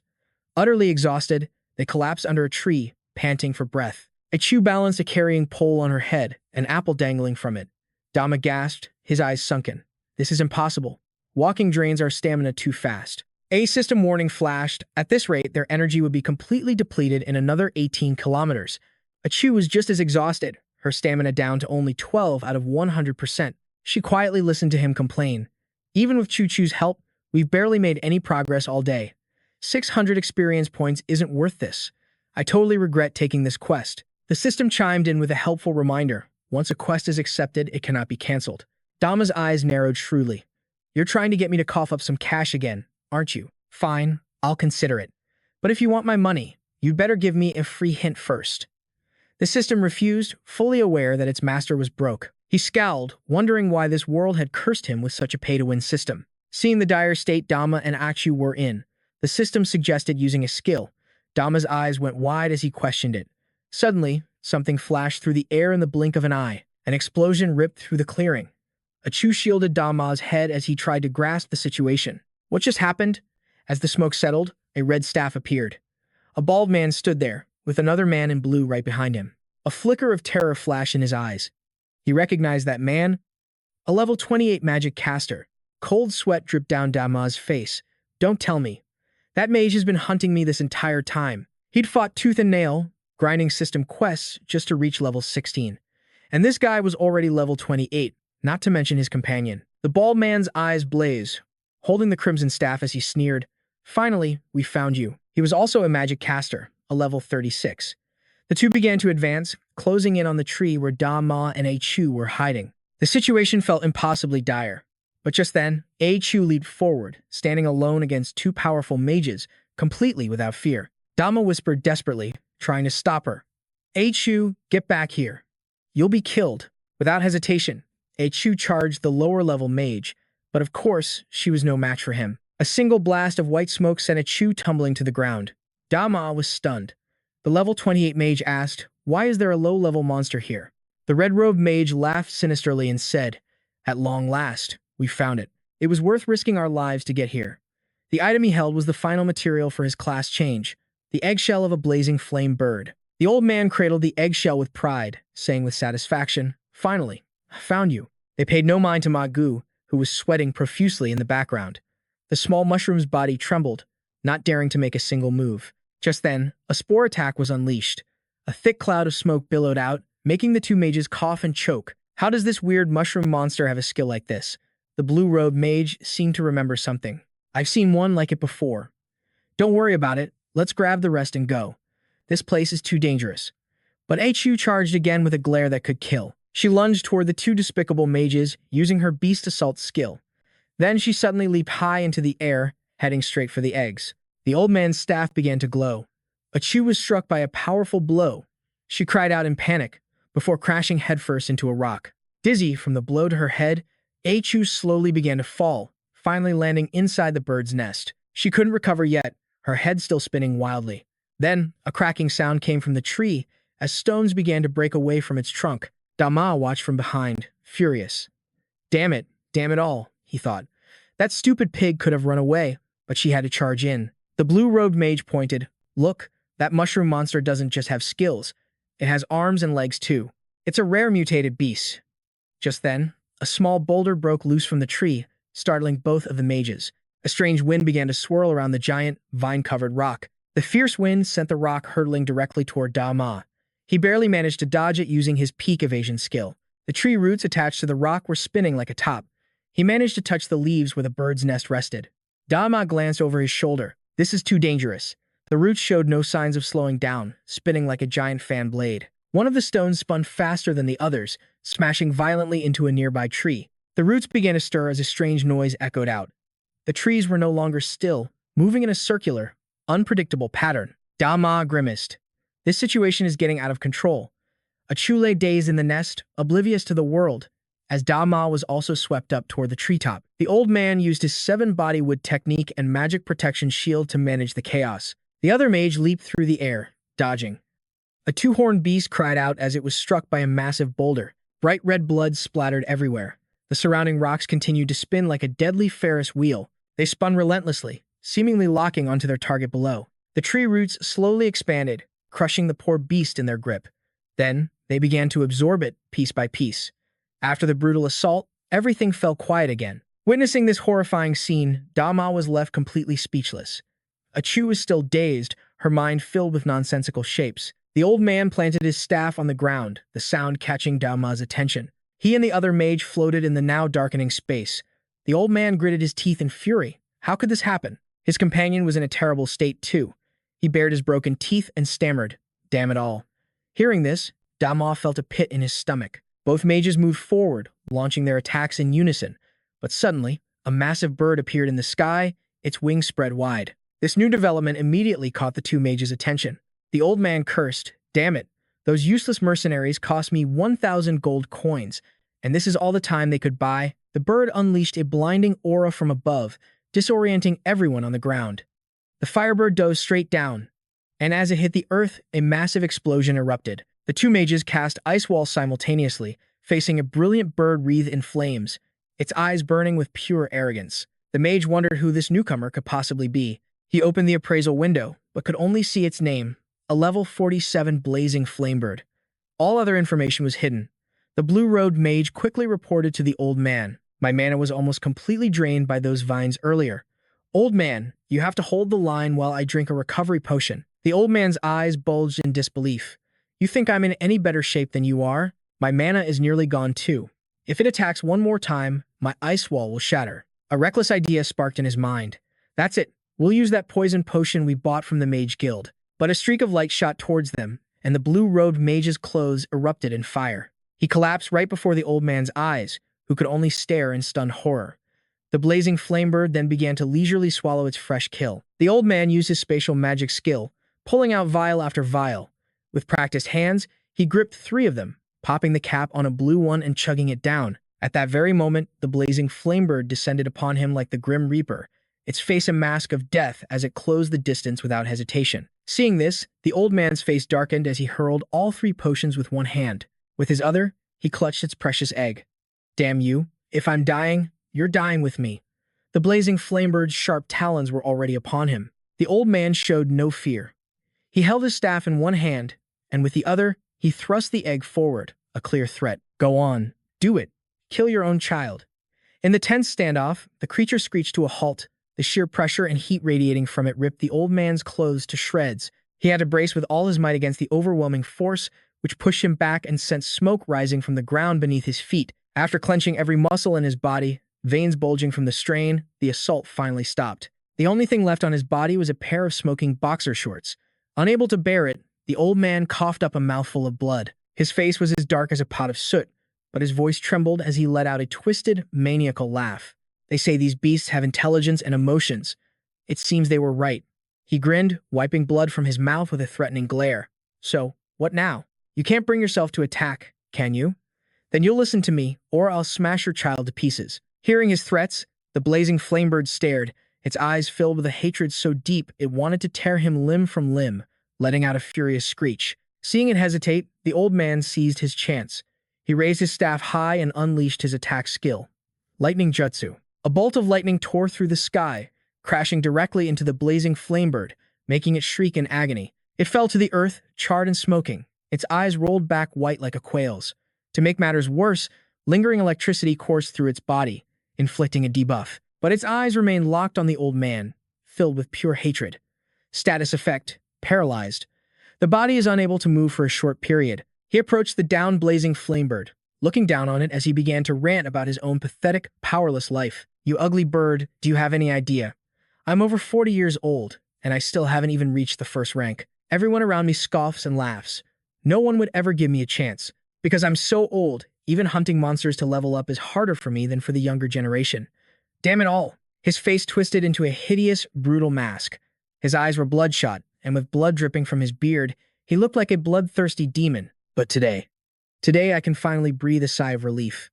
Not only did I get your eggshell, but I also hunted you down and killed you. I finally caught up.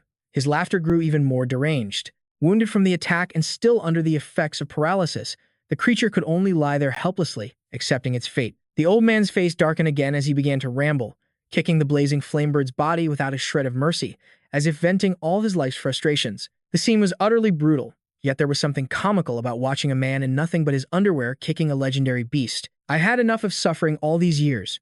Calling me talentless, calling me an old freeloader, they can all go to hell. The old man delivered one powerful kick after another. The blazing flamebird's already grievous wounds worsened, causing it to cough up more blood, its face a mask of pure agony. The man's expression was grotesquely twisted, and he cackled madly while torturing the bird to purge his own feelings of worthlessness. Who cares about the past? That's all dead and gone now, isn't it? So what if you're a high-level monster? In the end, aren't you still just something for me to trample under my foot? After venting his rage and satisfying his ego, his killing intent flared as he prepared to end the blazing flamebird's life. He used his spatial skill to pull out a green potion. Getting all that anger out feels great. Now, I can send you to the afterlife. This was a terrifyingly lethal concoction, radiating a deathly aura. Only a poison master of level 40 or higher could brew such a thing. The toxin's potency depended entirely on the skill and power of its creator. With a sickening crash, the poison vial shattered. A viscous green liquid splattered everywhere. The venom's glow reflected in the old mage's eyes, turning them an eerie green and highlighting every blood vessel, making him look even more demonic. He then used a skill, transforming the liquid into razor-sharp icicles of pure poison. Ice shaping. Freeze! The old mage raised his staff, aiming the venomous ice shards directly at the inferno bird, which lay dying on the ground. Without a moment's hesitation, he unleashed the toxic projectiles, sending them flying from all directions towards the downed creature. Each poison arrow slammed into its body at blinding speed, forcing the bird to cry out in agony, tears streaming from its eyes. It lay on the verge of death, drowning in a pool of its own blood, its body riddled with fatal wounds. Lightning, ice, poison, the brutal stomps. Its entire body was a canvas of the old mage's sadistic torture, a truly horrific sight. Seeing that the inferno bird hadn't died yet didn't surprise the mage. It was as if he expected it, so he simply raised his staff again, preparing his next attack. Ruby Scepter, a magician-class weapon. Attack power plus 26, magic power plus 42, enhancement effect, luck minus 2. To think I could kill you with some half-learned tier 2 spells. It was never going to be that simple, but this is the final step. Despite its broken body lying in a pool of blood, the bird forced one eye open, glaring at him with pure, unyielding hatred. The gem on the scepter began to glow brighter and brighter, pulsing with a deep crimson light. He stood there, determined not just to kill the inferno bird, but to completely shatter its spirit. Stupid bird, after I'm done with you, I'll smash every last one of your eggs. Watching from a distance, Damien couldn't take it anymore, his hands clenched into tight fists. Staring at the old mage, he made his decision and deactivated his stealth skill, environmental camouflage. Disabled. Just as the mage was lost in his delusion, screaming with laughter, I am the protagonist of this story. The 40-year-old mage who's just hitting his prime. Wham! A crushing blow to the back of his head. The shock was so intense, his eyes bulged and his tongue shot out of his mouth. Damien's sneak attack caught the old mage completely off guard. He coughed up blood and his entire body lunged forward. In the chaos, the precious egg flew from his grasp. At the same time, the spell he had been charging was instantly nullified. The light on his scepter fizzled out. The egg soared through the air at high speed, about to crash to the ground. The inferno bird watched in horror, completely helpless. Crash. Just when it seemed the egg would shatter, Damien dove forward, using his own body to cushion the fall, catching it just before it hit the ground. Seeing the egg was safe, he let out a sigh of relief. Woo! It's safe. Confirming the egg was unharmed, the inferno bird didn't hesitate. It swung its wounded, bleeding wing and slammed it into the old mage, sending him flying. The force of the blow also created a powerful gust of wind, which blew his pants clean off, exposing his pale backside to the world. He screamed in pain as he was launched through the air. Finally, he crashed into a large rock, blood pouring from his mouth. His eyes went dark as he clutched his stomach, gasping for air. His narcissistic act was gone now. He gritted his teeth in pain, his face twisted in a grimace as he trembled, planning his escape. Damn it, what the hell just hit me? There's no other choice. I have to run. Without hesitation, he pulled out a town portal scroll that consumed 20 magic points, but the inferno bird's eyes caught his movement. It instantly activated a magic circle right beneath the mage's feet. A brilliant crimson light engulfed his body, and a look of sheer terror washed over his face. Then, a pillar of fire erupted upwards, consuming him completely. The mage let out a blood-curdling scream of agony. His entire body was charred black. His mouth was wide open. His eyes rolled back in their sockets. A terrifying end. Shielding the egg from a distance, Damien watched in fear, breaking out in a cold sweat. Is this that bird's magic?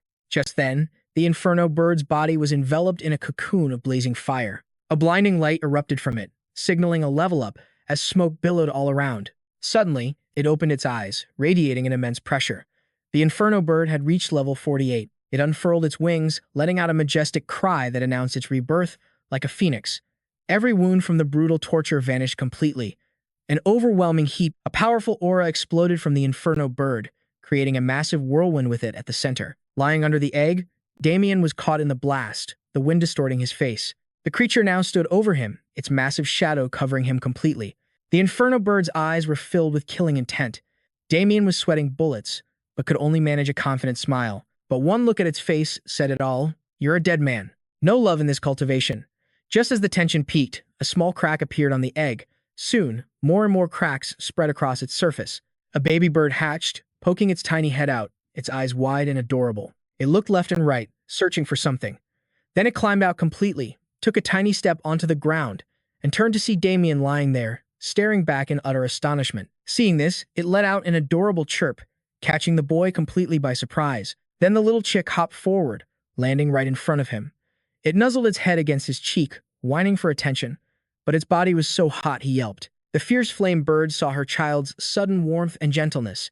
Overcome with emotion, she began to cry. She slowly moved closer to her baby, letting out joyous calls to get its attention. Her heart was overflowing, and tears streamed down her face. Just when you'd expect a touching family reunion, the baby bird suddenly whipped around. It unleashed a flawless, lightning-fast kick straight to the fierce flame bird's face, catching her completely off guard and distorting her beak. Her eyes rolled back as she let out a bewildered shriek.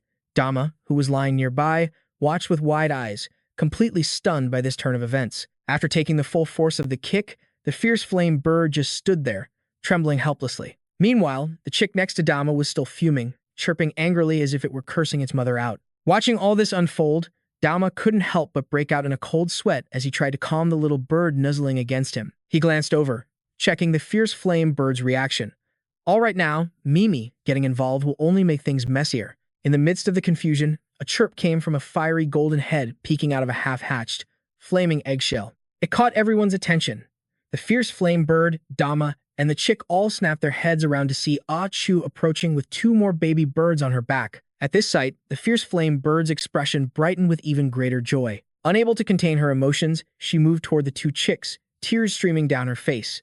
It was the same expression, the same warm smile and gentle cry as before. But the heartwarming scene was shattered once again by a punch and a kick to the chin, deforming her face, drawing blood, and leaving her questioning her very existence. After delivering the soul-crushing blows, the 2 chicks ran over to Ah Chu to play, laughing as if nothing had happened. Over by Dama, the first chick happily ran back to play with him as well. The baby bird rubbed against him with an adorable softness, a gentle creature in his arms. Soon, all 3 chicks were running in circles around him and Ah Chu, creating a scene so cute and cheerful it was almost surreal. Seeing this, the fierce flame bird was completely heartbroken. She covered her beak and began to sob, the mark from the kick still visible on her face. She could only curl into a ball as a lone spotlight of misery seemed to form around her, crying as if her world had ended.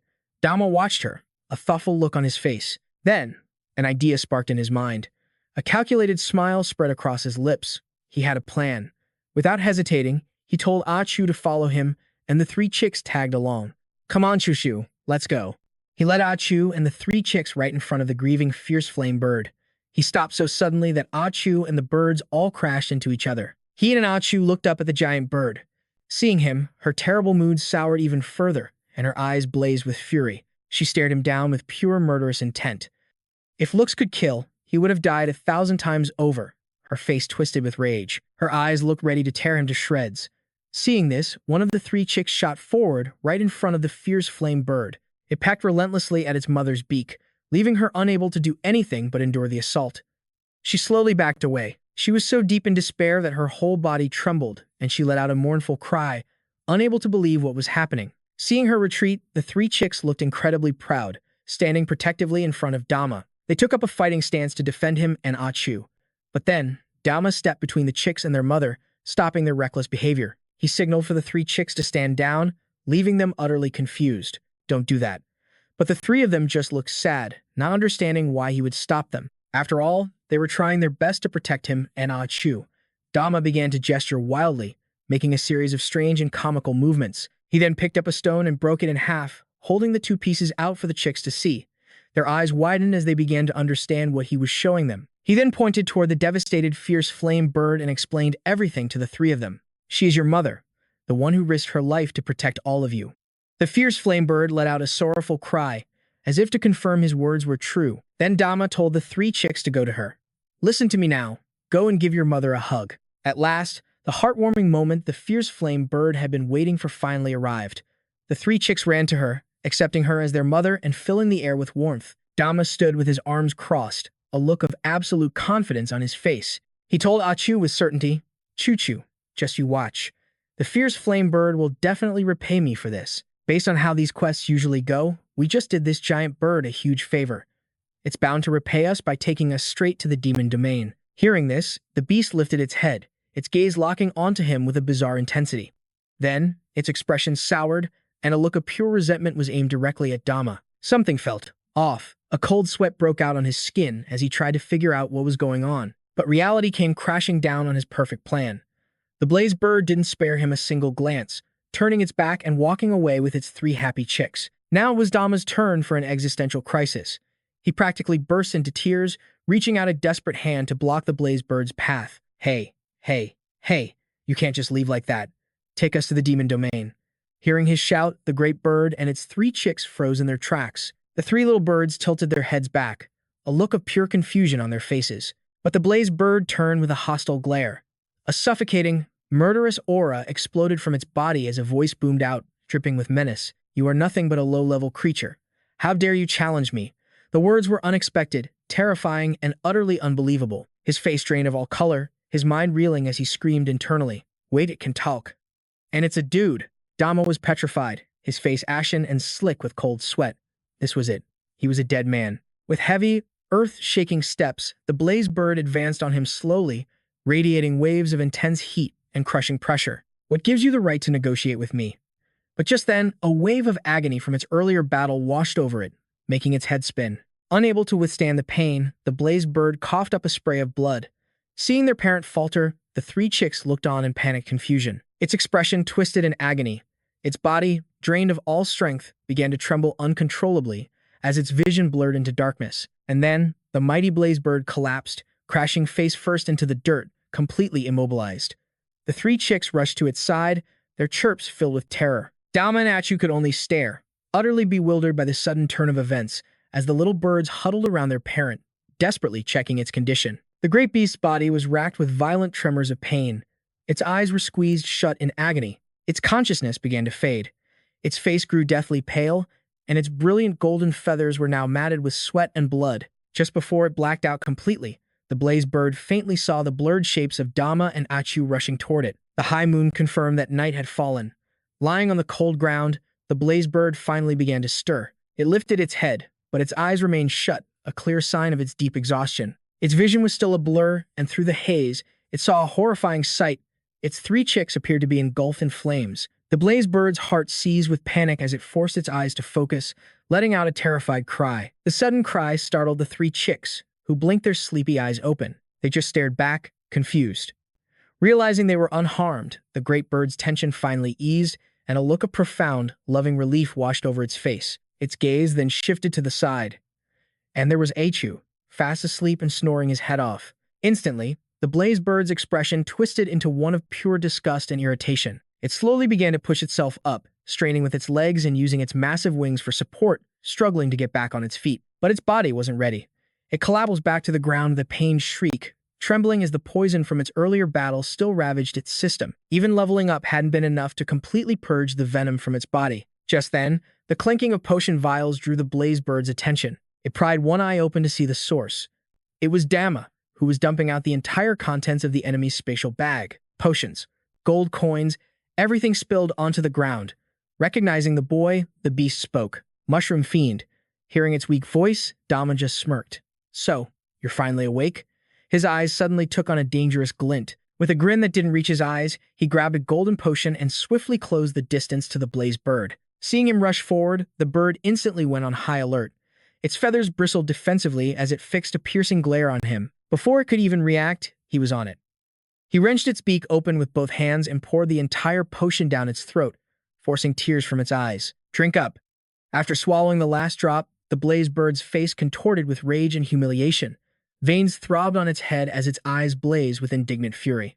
How humiliating. To not even have the strength to fight back against a mere low-level creature. But then, its eyes shot wide open. An incredible sense of relief washed over it. As the potion took effect, the blazed bird relaxed, its body healing at a visible rate. Dama walked over to the pile of loot and sighed. Good thing that guy was carrying an antidote. You'd be in serious trouble otherwise. Just try not to move around too much. The blazed bird stared at him, bewildered. Why did you save me? Dama casually glanced back at the bird, then gestured toward the 3 sleeping chicks. If you died, what would happen to them? Throughout their exchange, the 3 little birds and Aishu slept on, completely undisturbed. At those words, the blazing bird's gaze fell upon its young chicks. A wave of sorrow and worry silenced its reply. With a pained groan, it struggled to rise. Seeing this, Dama feared another misunderstanding. Another sudden attack on him and Achu. He rushed to explain, desperate to clear the air. Look, we don't mean any harm. We were just heading to the Mushroom Tribe's territory and happened to be passing through. It remained silent, its gaze shifting towards the 3 sleeping chicks and Achu. But as they both sat, the blazing flame bird shot him a skeptical look. You're relying on him and that sweet-scented piglet.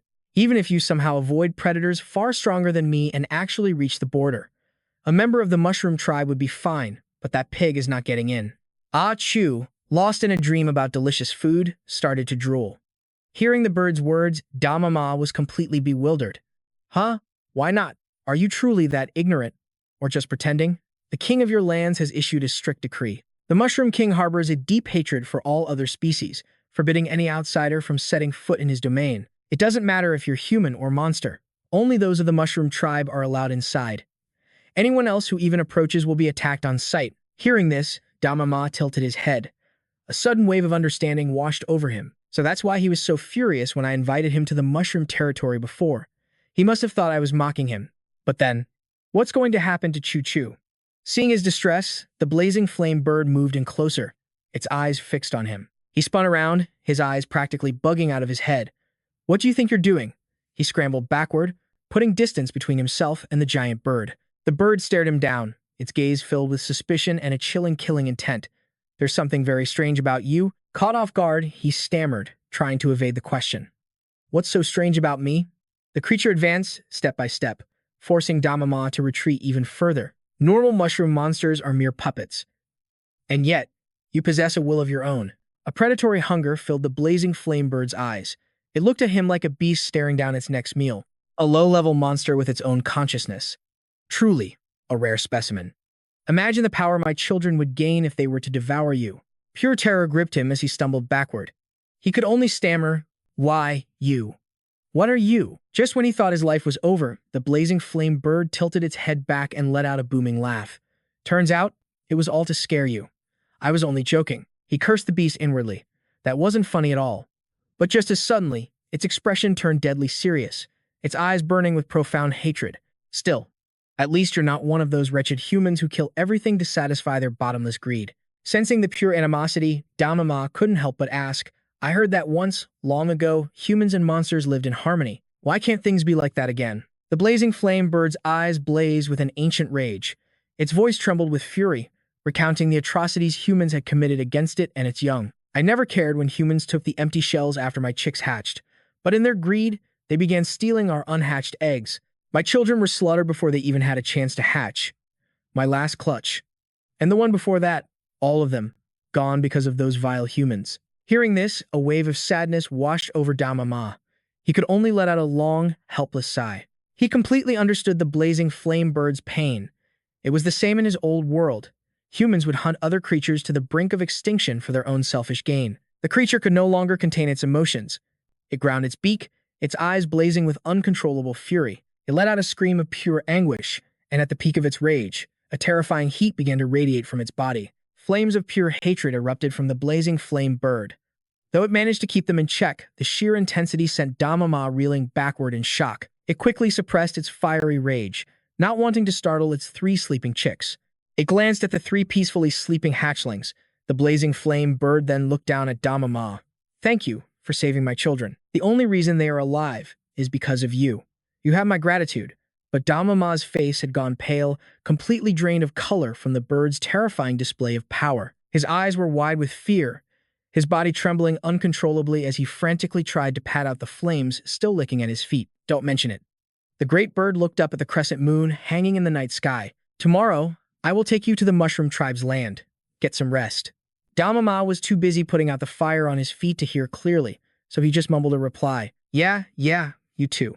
But a moment later, the words finally registered. He thought he must have heard wrong. "Wait, what did you just say?" His face completely lit up, his eyes sparkling with hope. "For real? You'll really take us tomorrow?" The blazing flame bird had already settled down, its eyes closed. "Yes. Now be quiet before I change my mind. I need to rest." Overjoyed, Damama's tone completely changed as he scrambled over to the old man's pile of herbs. "Not a problem, brother bird. You get some rest first. I'll go to sleep as soon as I finish this one thing." The blazing flame bird cracked open an eye, seeing he was still bustling about. "And what are you doing now?" His face was a picture of intense concentration as he excitedly mixed his potions. "It's so rare to get my hands on this many ingredients. I have to run some more experiments." He quickly pulled out another ingredient, crushed it into a fine powder, and poured it into the basin. Then, he tossed a large stone right next to his concoction. Dama carefully climbed onto a large rock, humming a tune as he turned his backside to the basin of water. Then, he plopped right into the medicinal basin, activating his decomposition and absorption skill. The bizarre sounds he made caused Blazewing to lift its head, wondering just what on earth he was up to. Drenched in sweat, he strained with all his might, taking a deep breath before spitting the potion back out. Seeing this, Blazewing began to question its own existence, roaring in pure rage as veins bulged on its forehead. It glanced at the liquid still dribbling from the corner of Dama's mouth, a look of pure innocence on his face. Then, it looked at his still damp rear end. Playing the part of an innocent child, Dama held out the potion, approaching Blazewing with a harmless expression. "You have a tough day ahead of you tomorrow. It's a long journey, and I'm worried you won't have the energy. Here, drink this to stay strong." That was the final straw. Blazewing could no longer suppress its nausea and fury, erupting in a fit of rage that left Dama completely bewildered. "What's wrong?" Item acquired. Town portal scroll ×3. Gold coins, 498. Small red potions, 18. Small blue potions, 13. And small yellow potions, 11, plus some miscellaneous mage gear. Decomposer has acquired red potion formula, blue potion formula, and the yellow potion formula.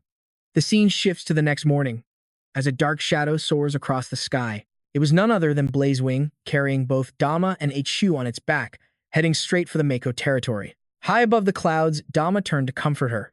"Chu, don't be scared. When we get there, you have to listen to me, all right?" Chu just giggled, making a small sound as if she understood completely. Blazewing glanced down below. "We've reached the edge of the Mako territory. Prepare for descent." With that, it plummeted downward at a blinding speed. The force distorted Dama's face as he foamed at the mouth, tears streaming from his eyes. Chu, on the other hand, was squealing with delight, as if she were on an amusement park ride.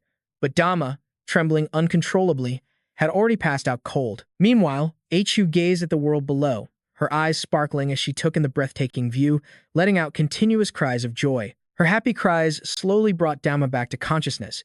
He looked down, and laid out before them was a vast and peaceful domain. As they got closer, the Mako territory was even more stunning. A massive circular wall enclosed the entire area, protecting the land where the Mako resided. Suddenly, 2 energy orbs shot up from below, aimed directly at Blazewing. But the great beast remained calm. "They're here. Hold on tight." Dama and Chu were still lost in the beautiful scenery, too dazed to comprehend Blazewing's warning. Before they could even react, the projectiles were upon them. With incredible speed, Blazewing banked sharply, diving to evade the incoming attack. But it wasn't over. Another shell came hurtling towards them. Seeing this, Blazewing braced itself, preparing to unleash a skill to counter the assault. It then spewed a torrent of intense fire at the cannonball. Fire magic, flame burst. The devastating flames intercepted the shell directly, causing it to detonate harmlessly in midair. Witnessing such a terrifying display, Dama's soul nearly left his body. "What's attacking us?" Dama stammered. Blazewing glanced down toward the fortress walls. "Your own kind." As the smoke from the explosion cleared, the three of them peered down below. The top of the wall was swarming with countless tiny figures. Looking closer, they realized it was an entire army of mushrooms. Mako bombers, Mako cannons, Mako mages, and rows upon rows of Mako soldiers standing at the ready. Under the command of a Mako mage, the Legion of Mako marched forward in perfect formation. The Mako mage was level 44. After chanting a long incantation, it bonked another Mako on the head with its staff. Instantly, the creature began to float, vibrating gently. Suddenly, its vibrations grew more and more violent, until it transformed into a Mako bomber, a level 24 Mako bomber. It bounded forward with surprising speed, leaping directly into the gaping maw of a Mako cannon. The Mako cannon, level 36, adjusted its trajectory, taking careful aim. Once locked on target, its nose began to run, as it prepared for a massive sneeze, opening its mouth wide to inhale deeply.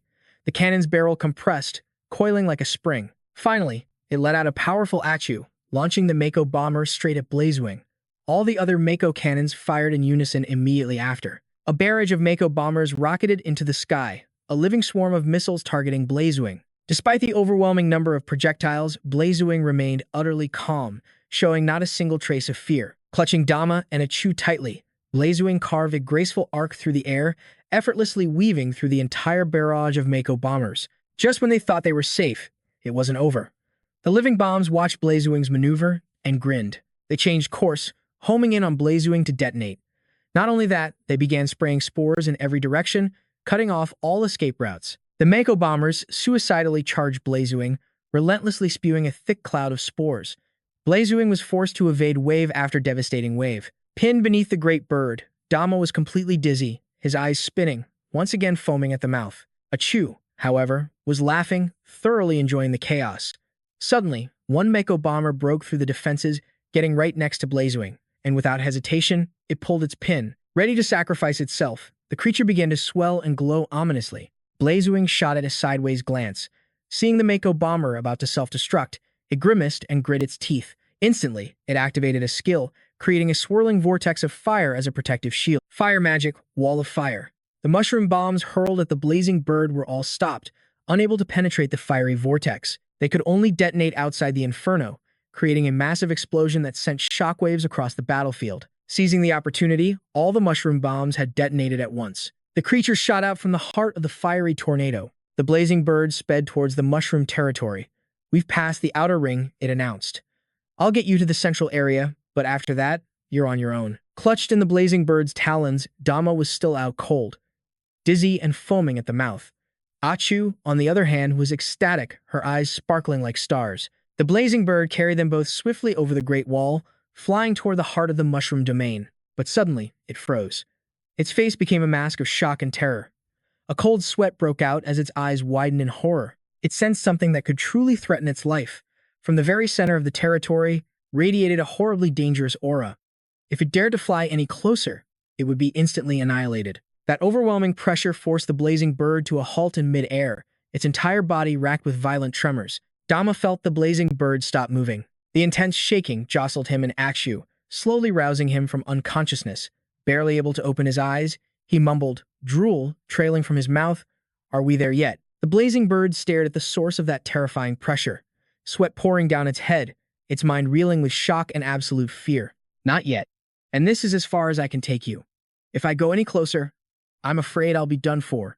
2. Such horrifying mana. Could it be the Mushroom King? Hearing its words, Dama finally snapped awake. He opened one eye, clenching his fist and grinding his teeth. "This far? Where are we?" Before either of them could react, the blazing bird released its talons. Dama and Achu stared blankly, not understanding what was happening. They looked up in confusion as they began to plummet through the open air. The wind pressure distorted Dama's face, tears streaming from his eyes as his mouth flew open in a desperate scream. Next to him, Achu was having the time of her life, completely unfazed. Holy cow! Below them, a rainbow suddenly appeared. Luckily, Dama and Achu landed right on it, saving them from the fall. Dama and she slid down the rainbow bridge. With utterly bewildered expressions, they slid in silence, watching the end of the rainbow approach the ground. Finally, they landed butt first on the solid earth, their faces still frozen in a dazed stupor. For about 2 seconds, neither of them moved. Then, a joyful smile spread across Eichu's face, her eyes twinkling brightly. Dama, however, coughed up blood, his expression still completely blank. They both scrambled to their feet and spun around to look at the rainbow bridge. They breathed a sigh of relief. Thank heavens. But then, next to a large rock, something massive began to stir. Both of them froze, completely baffled. With wide, uncomprehending eyes, they looked to their left at the wiggling thing, then turned to their right, where another one was also moving. Dama and Achu suddenly realized. They were completely surrounded by rock mushrooms, with no escape. Dama's whole body trembled violently with fear, his eyes squeezed shut and his teeth chattering. The rock mushroom saw him, but said nothing, paying him no mind. But then, its gaze shifted to Eichu, and its voice began to tremble. Suddenly, it erupted in fury. Veins bulged on its forehead as it opened its mouth and let out a terrifying roar. Like a chain reaction, the entire swarm of rock mushrooms roared as one, as if they had found their mortal enemy. They all charged toward Achu. Seeing this, Achu's expression turned fierce as she got into a battle stance. Dama, however, grimaced. He knew they were done for. Achu had become their prime target. Not backing down an inch, veins popped on Achu's forehead too. She let out a ferocious cry of her own, challenging the rock mushrooms, which only enraged them further. But then, Dama smacked Achu on the head with his fist, snapping her out of it. Stop trying to act tough and puffing up your tail like that. Without hesitation, he used his top speed to grab Achu's tail. Let's go. Run. Seeing them flee, the rock mushrooms grew even angrier and immediately gave chase, hot on their heels. As they ran, the commotion woke up more and more rock mushrooms, who quickly joined the hunt for the two intruders. Dama and Achu pushed themselves to their absolute limit, grimacing as they desperately ran and dodged. More rock mushrooms appeared out of nowhere. Damn it, you guys are slow, but you're popping up everywhere. Their path was suddenly blocked again by 2 more rock mushrooms. Forced to a stop, they quickly changed direction and kept running. Eichu, this way. They struggled to break through the encirclement. Over here, Eichu. But slowly, Dama and Achu found themselves completely boxed in by countless rock mushrooms. With no path left to retreat, a desperate plan formed in Dama's mind. He decided to risk it all. There was no other choice. It was an all-or-nothing gamble. Putting his thoughts into action, he quickly used his skill to create a smokescreen. Spore release. The fungal spores spread instantly, obscuring the vision of all the rock mushrooms. It left them confused and disoriented, completely blind inside the thick cloud of spores. Seizing the opportunity, Dama began his plan, taking a handful of some slimy substance and placing it on Achu. He continued to spread it all over her, then reached out to grab more mushrooms, repeating the process over and over again. While the rockshroom demons were still reeling, unable to see inside the spore cloud, a confident smirk spread across his face. Hold on, my esteemed mushroom brethren, you've got this all wrong. Hearing his voice, they bared their fangs, their monstrous glares fixed on the sound's origin. He held up a hand, signaling for peace as his grand deception began. Easy now, easy. Let's not get heated.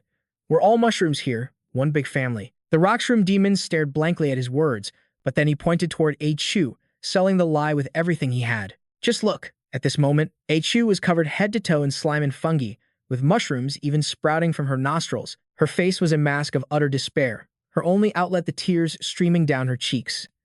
A choo-choo mushroom demon. The air went still. The entire horde of rockshroom demons looked as if their intelligence had been personally insulted. Just then, a single mushroom fell from Eichu's body, shattering the bizarre silence. It hit the ground and broke into 3 pieces. The demons stared, a cold sweat breaking out on their horrified faces. Trying to stay calm, Dama grabbed another mushroom and stuck it on her as if nothing happened, forcing a bright smile to change the subject. The weather's been so unpredictable lately, you know? Just a little. Seasonal shedding. The rockshroom demons just watched as he rambled on, confidently walking out of their circle with Eichu trailing behind, debating if they should even bother to give chase. It was all just a misunderstanding, a simple misunderstanding. If that's all, my good sirs, we'll be on our way. In the end, they simply let him and the girl walk away, the 2 of them not daring to look back. Once they were a safe distance away, he let out a huge sigh of relief. Whew, that was way too close. Thank goodness those guys were idiots. He glanced over at Eichu, bursting with pride over his masterful disguise. See, this camouflage is a total success. No ordinary person would ever recognize you now. Suddenly, a new voice cut through the air, belonging to a mushroom warrior with a small leaf dangling from his mouth. Now, this kid is interesting. The words made them both jump, whipping their heads around in shock. Dama and Achu stood frozen in the middle of the field. He couldn't appraise this new mushroom ronin. His own skills weren't high enough to see anything. Dama felt a chill run down his spine. This one could speak, and it possessed true intelligence. This mushroom lord was on a completely different level. Damn it. I can't even see his rank. He can talk, he can think. This old master is no joke. The mushroom ronin's eyes narrowed with suspicion. Appraisal? Only humans use such cheap tricks. I knew there was something off about you. Hearing those words, he panicked. Wait, we're all mushroom folk here. Let's not be hasty. A mushroom cap flew through the air, spinning like a deadly disc straight for Achu and Dama. Before their stunned faces, it closed in for the kill. He squeezed his eyes shut, bracing for the end. But then Kalar blurred past them both, landing in a heroic pose. He sheathed his sword and caught the mushroom cap. Kalar spoke with grim authority. No more words are needed. With me here, your chances of posing a threat are 0%. He's one of the 4 mushroom generals, Dama explained desperately. You've got it wrong, sir. We mean you no harm. As he spoke those words, his power dropped by 257 points. And in the next instant, Dama was sliced in 2. Achu watched in absolute horror as her friend fell. Dama's body collapsed, his 2 halves pointing in opposite directions like arrows on a signpost. She couldn't bear it, her eyes wide with shock as tears welled up, threatening to overflow. The camouflage mushrooms instantly fell away, shattering on the ground. Achu's sorrow turned to pure rage as she let out a guttural scream. She lunged forward with explosive fury, her anger reaching its absolute peak. Facing Kalar, her rage manifested as a cloud of dark energy. She leaped into the air, attacking with a feral, beast-like technique. Kalar merely scowled in contempt. An outsider, courting death? The mushrooms on Achu's head were severed one by one as she was struck by a devastating blow. She tumbled across the grass, her vision blurring and spinning. A sword was raised to finish her off. The blade lifted high, Kalar's expression turning cruel. His mushroom tail spun, unleashing a red halo of light that enveloped everything in sight. The red glow reflected on Kalar's face. He was stunned, not understanding what was happening, but his battle instincts quickly took over. In the end, Achu remained defeated on the ground. Just then, more rockshroom demons descended from the heavens. They prepared to attack Achu. But on the grass, Dama's 2 halves, which had been lying still, began to twitch an inch closer, then snapped back together. Dama was slowly reformed. When the process was complete, he was alive again, with no idea what had just happened. But when he saw his companion lying motionless, he shook his head and cried out in disbelief. Chu isn't responding. Tears welled in Dama's eyes as he called her name again, his emotions completely overwhelming him. Dama wailed her name over and over, his feelings running so wild that he activated his skill, creating a thick cloud of smoke. His cries echoed from within the mist, growing louder and more desperate as he sobbed and apologized to Achu again and again. Suddenly, a few wisps of dark yellow smoke puffed from Achu's nose. Dama's crying stopped cold. Achu was alive, reborn, and radiant. He called out the name again, unable to believe his eyes. Just then, Achu spotted Dama, her own eyes lighting up as she bounded towards him. She licked him excitedly while he let out a relieved laugh, saying, "I'm so glad you're okay." Wiping away a tear, Dama admitted, "I was scared to death." But suddenly, a strange sound caught both of their attention. He froze, wondering, what was that noise? Achu flinched as Dama's body suddenly went rigid. He had lost control, walking forward in a trance-like state, no matter how much Achu tried to stop him. She desperately bit down on the edge of his mushroom cap, pulling with all her might. Finally, with a jolt, Dama's consciousness returned. He shook his head violently. "What's happening to me? My head is killing me." Seeing his distress, Achu grew deeply concerned. A strange glow continued to pulse from the surrounding mushrooms. Once again, Dama fell under their spell, moving forward without a will of his own. This time, Dama bolted forward like an arrow, leaving Achu struggling to even keep up. A waterfall cascaded down a cliff into the river below, a bizarrely beautiful scene among the giant mushrooms. But then, mushroom monsters shrieked, advancing with the river's current. On the opposite bank, a group of warriors had no intention of letting these creatures advance any further. The two sides clashed in a chaotic battle. A large warrior named Kugu, level 33, held the line against the monsters with a flaming shield, tearing through their ranks like a wildfire. Just then, CSC appeared. Captain Kugu, the level 29 swordsman, declared, "I'm trusting you with my back." Kugu shot back a confident reply, "You can count on it." His eyes sharpened, and with a single, fluid slash, he cleaved a monster clean in 2. But CC never saw it coming. A smaller mushroom monster lunged from his blind spot, its spear aimed at his back. Even so, a single counterstrike was all it took to put the creature down. As it collapsed to the ground, a girl in a green dress shot him a thumbs up. Her name was Fuma. Senior ZC, she teased. You have to watch your flanks, too. But don't worry, you can leave them to me. He scoffed. Don't get cocky. The real battle is just beginning. The mushroom guards began their advance, and the party braced for the onslaught. Watch out. They're trying to overwhelm us with sheer numbers. Suddenly, two hands in glowing green gloves unleashed a powerful technique, and the charging monsters were frozen solid in an instant. Kugu smirked. Kia. So your C-rank combat squad from the guild is here to lend a hand? Still holding his freezing pose, Kia confirmed. We're here on the vice president's orders. The air suddenly crackled with immense power. Level 41 steel mushroom warriors took aim directly at him, but Kia reacted instantly, throwing up a massive wall of ice. But in the next moment, a massive drill shattered the supposedly impenetrable barrier.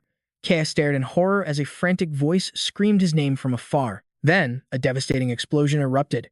Kia was taken down in an instant, gasping out, "Senior brother, save me." The mushroom monsters shrieked in triumph at the sight. Kugu roared his junior's name, and all eyes fell upon the glowing scepter in his hand. As he began to chant, the scepter flared, pulsing with immense power. Kugu unleashed his spear of fire to counterattack. He charged straight into the enemy horde as another fiery explosion rocked the battlefield. Just then, a man named Woge appeared. Kia, just hold on, he said reassuringly. I'll get you back to the city right now. Fuma hesitated. But Uncle Woje, the guild will punish you for deserting the battlefield. Kia continued to plead for help as Woje replied, I don't care. Let him be the one who gets punished. It wouldn't matter if they kicked me out. The only reason I respected the guild's mage system was for Kia's sake. But it's clear now. They just see us as cannon fodder. The priest still hadn't made a move. His expression suddenly became unreadable. The steel mushroom charged again, its drill bit piercing straight through Woge's weapon. As he struggled to hold it back, he resolved, enough blaming others. It's time to fight for real. Cece prepared to attack, but the steel mushroom met him with incredible force. Sword in hand, Cece charged, digging his feet into the turf as he brought his blade down hard on the monster. It let out a few dying shrieks, and then fell silent forever. Wogji urged the others, you should all come with me. If you stay here, you'll just be used as stepping stones for the high rankers. But Cece immediately shot him down. I completely disagree with that, he retorted. In fact, I think we can handle plenty of the guild's so-called elites. We've fought this long. Giving up now would be the height of foolishness. On another part of the battlefield, both humans and monsters had already suffered heavy losses. Kugu panted heavily. He's right.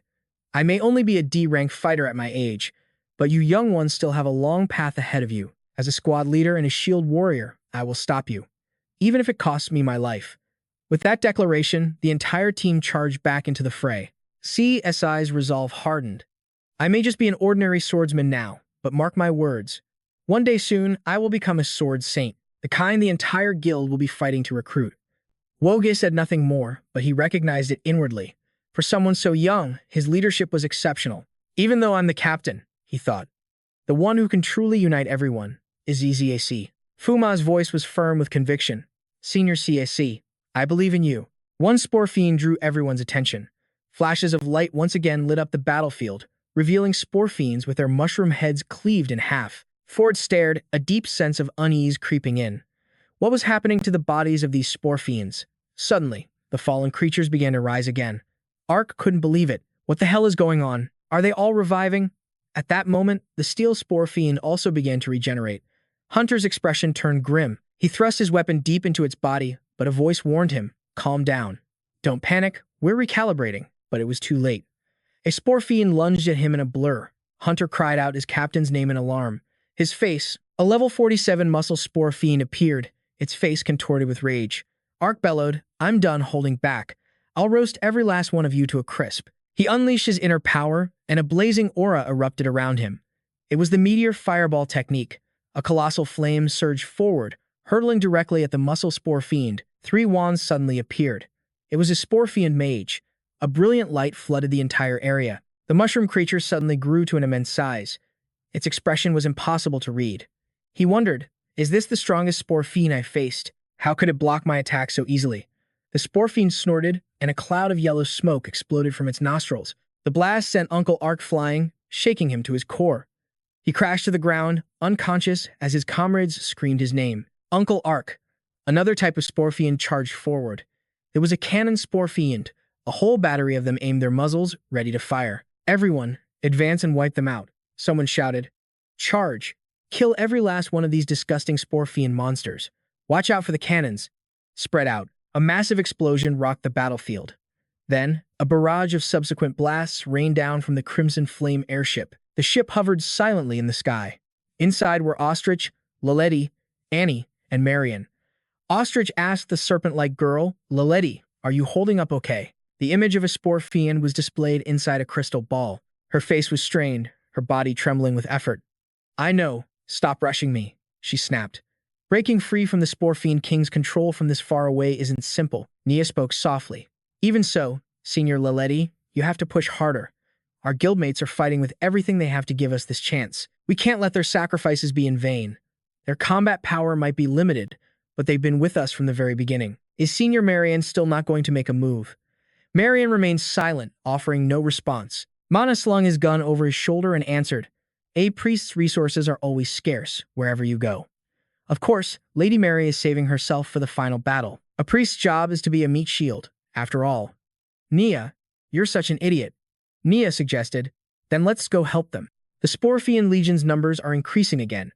Are we just going to stand here and watch?" Ford stopped her. "That's enough. Nia, don't bring your third-rate guild theories in here. We, the Crimson Flame, only believe in results. Without a direct order, I won't lift a finger." "Isn't that right, Vice President?" A massive shadow loomed over them. It was Mother Kulag, level 129. The shrieks of spore fiends echoed through the air.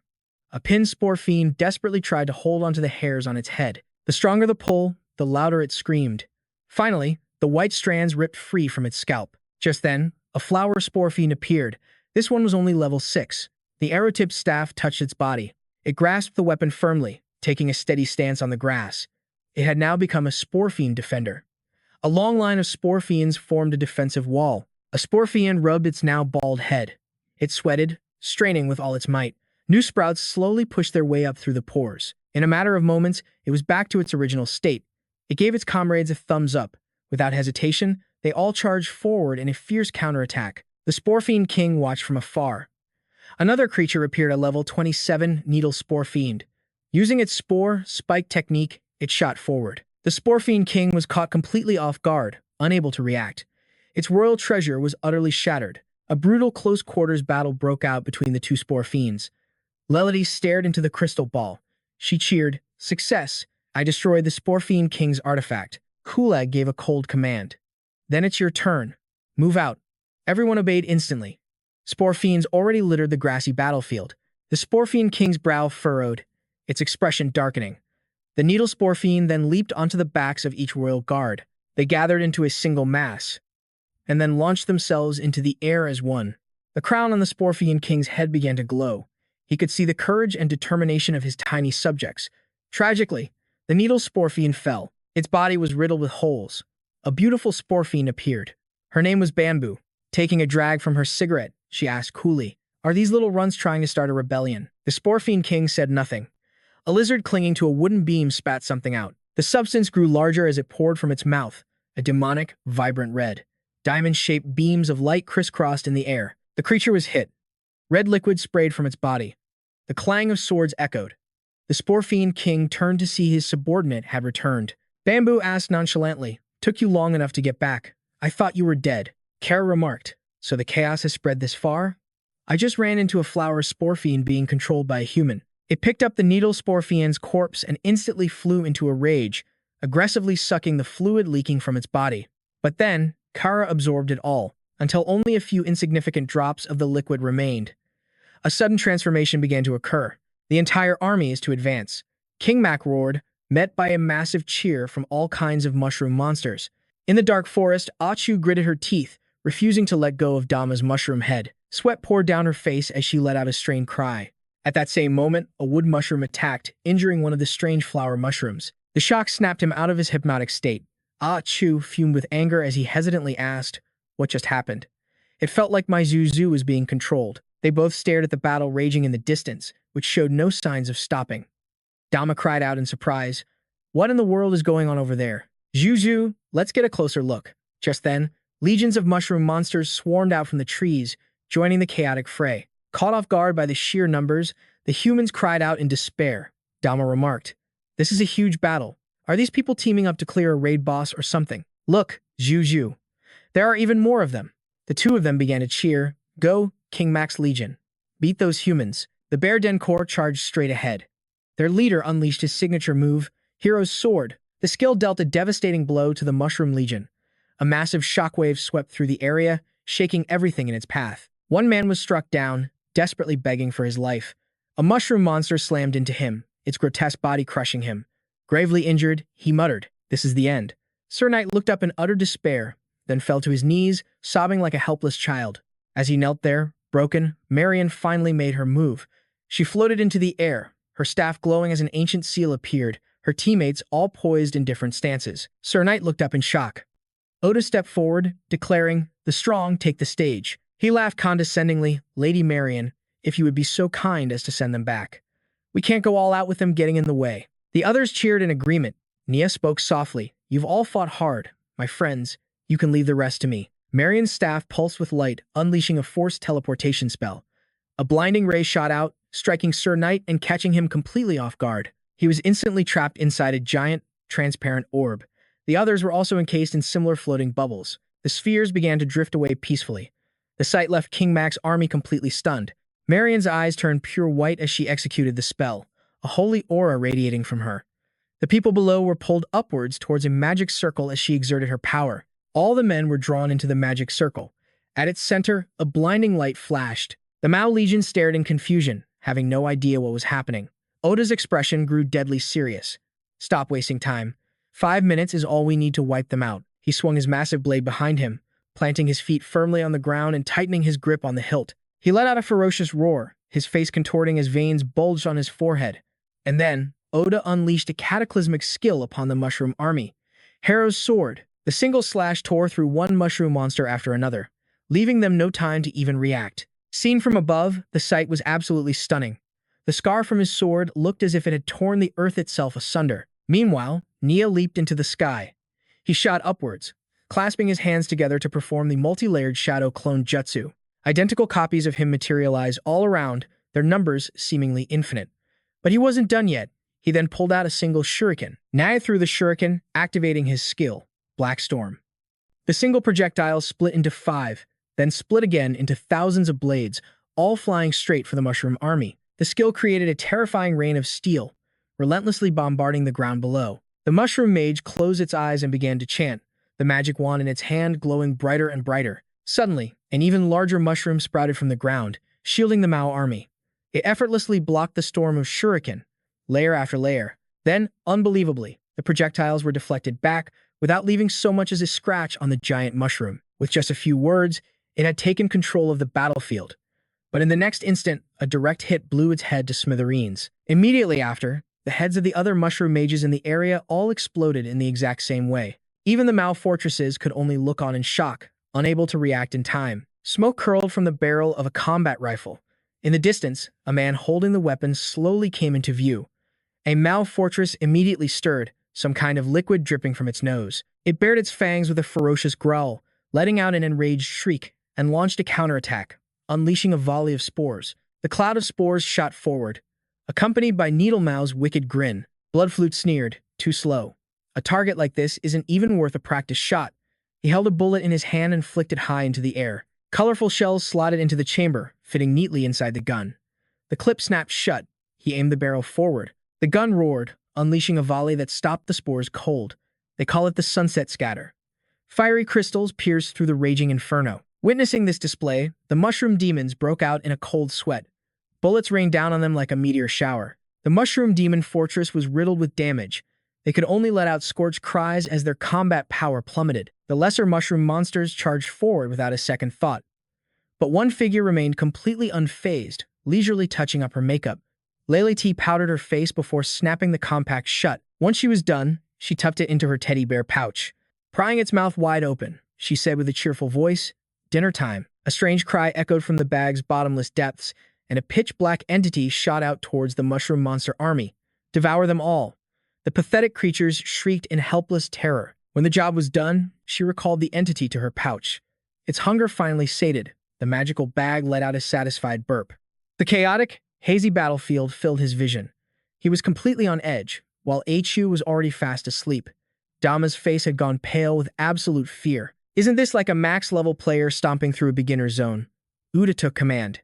Direct assault for the final blow. Huang Zhijian, you're up, then follow with the Black Storm. Next up is the Jiang San technique. 3 streams of power surge forward at once, a stunning attack of 3 parallel ribbons of color. At a single point, they converged and twisted together, forming a razor-sharp arrow of light that shot forward. Its destination was the patch of mushrooms beneath the massive log, the very spot where the Mushroom King reigned.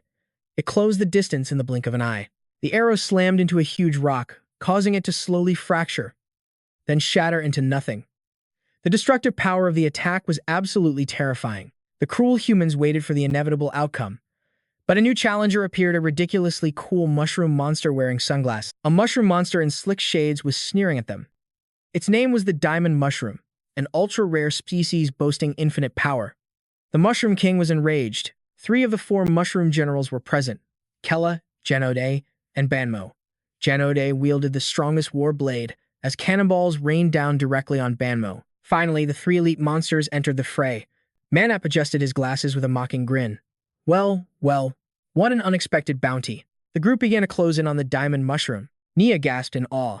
This is the first time I've ever seen such a rare monster. If we can capture it, our guild's fame will echo across the 4 corners of the world. Manap added, I was in Luicheng for a while and encountered a diamond mushroom before, but it was just like any other common monster mob. This one is like a mountain. We've hit the jackpot. Leleti looked annoyed. Disgusting. This kind of monster is worthless. Let the vice captain just burn it to a crisp later. But deep down, she knew that as much as she wanted it. This diamond beast was fundamentally untouchable. Completely untamable. Yuta stopped her. We can't do that. If Wu Kuang runs into trouble and we have to call the captain to help, then how are we any different from the others? What right would we have to lead them? The diamond mushroom stood motionless, still smiling. It let out a sharp cry, bared its fangs, and lowered its sunglasses. It scanned the area with its dazzling eyes, which radiated a brilliant, blinding aura. The diamond mushroom used its diamond allure skill to draw them in. The light was so intense it blinded Uda's group. The tip of his sword hovered just a few centimeters above the ground. This was his sword shield. That blinding light flared once more, bathing a corner of the sky in gold. Marion's body was a blur of constant movement as the mystical scales of battle began to tip in their favor. She activated Divine Celestial Stance from behind Yuda. Luminous arrows pierced through space itself, creating a scene as beautiful as a brilliant fireworks show. That magical radiance scattered into countless smaller rays, each one slamming directly into the massive stone. The diamond mass began to crumble, slowly collapsing in on itself. Soon, only glittering fragments remained on the ground, but the golden energy continued to surge, its assault not yet over. Manap let out a triumphant laugh. My god, so the diamond mushroom has a skill like this, too. This time, we've truly struck gold. The diamond mushroom continued to emit its powerful allure. Marion and Yuda poured all of their strength into resisting. Amidst the tense combat, the sounds of frantic movement never ceased. A ray of sunlight pierced the chaos, startling the diamond mushroom. It slowly took off its sunglasses. Its eyes, now visible, seemed completely out of place on its body. Then, its expression shifted to one of pure joy and excitement. It tilted its head back, opening its mouth wide. It slid its glasses back on and flashed a supremely confident smile. It stood there, basking in the sunlight that washed over its body. The light reflecting off its body made everything around it sparkle. Facing it was Yuda's squad, still reeling from its last devastating attack. As the sunlight shone down, it struck Yuda's hands, making them glow. They had been turned completely into diamond. At that moment, his face was a twisted mask of agony. He was struggling, drenched in sweat from head to toe, his expression one of sheer terror. He panted heavily. Even with Lady Marion's multi-layered magic shield, I almost couldn't hold on. It was too dangerous. Way too dangerous. I almost got my teammates killed. When Lele T saw his crystallized arm, her face filled with worry. But Uncle Yuda, your arm. Seeing her distress, Yuda gritted his teeth and tried every countermeasure he could think of, but nothing worked. I know. I've already tried every potion I have, but none of them work. This isn't a normal status ailment. My arm has. Just then, Marion landed softly, walking over to him. She knelt and gently took his diamond arm in her hands. In a stunning display, a pair of wings unfurled from her back. Pure white feathers drifted down around them, creating a breathtakingly beautiful scene. She spread her wings wide, looking like an angel descending to the mortal realm. Marion narrowed her eyes and puckered her lips, leaning closer to Uda's diamond arm. Her lips were a vibrant rose color and looked impossibly soft. The moment she kissed his arm, her skill activated. A brilliant light radiated from where her lips touched his skin. Angel's kiss. Seeing this, Yuta grinned, his face filled with gratitude for Lady Mariana. The diamond fragments slowly crumbled away from his hands. Nia watched Mariana, awestruck by her power. To recover from an injury like that. No wonder our power levels are worlds apart. After all, Lady Mariana is an S-class combatant. Once the diamond fragments had completely vanished, Yuta stood up, closing his eyes to feel his restored hands. Healed completely, he waved them around in joy. I'm back, and not only that. I feel even stronger than before. Standing nearby, Nia crossed his arms, a look of understanding on his face. I get it now. For a team, the outcome isn't everything. Seeing Yuta was fine, Manap refocused the group, with Lelity backing him up. If you're okay, then get ready to fight. After this, we still have to tally up our hidden rewards. Agreed. Let's go capture the Mushroom Demon King. I've got to ask the guild master for a new mount. Suddenly, a bizarrely shaped bullet shot directly toward Yuta's squad. It tore through the air at blinding speed. Just before hitting its mark, Yuta sensed it.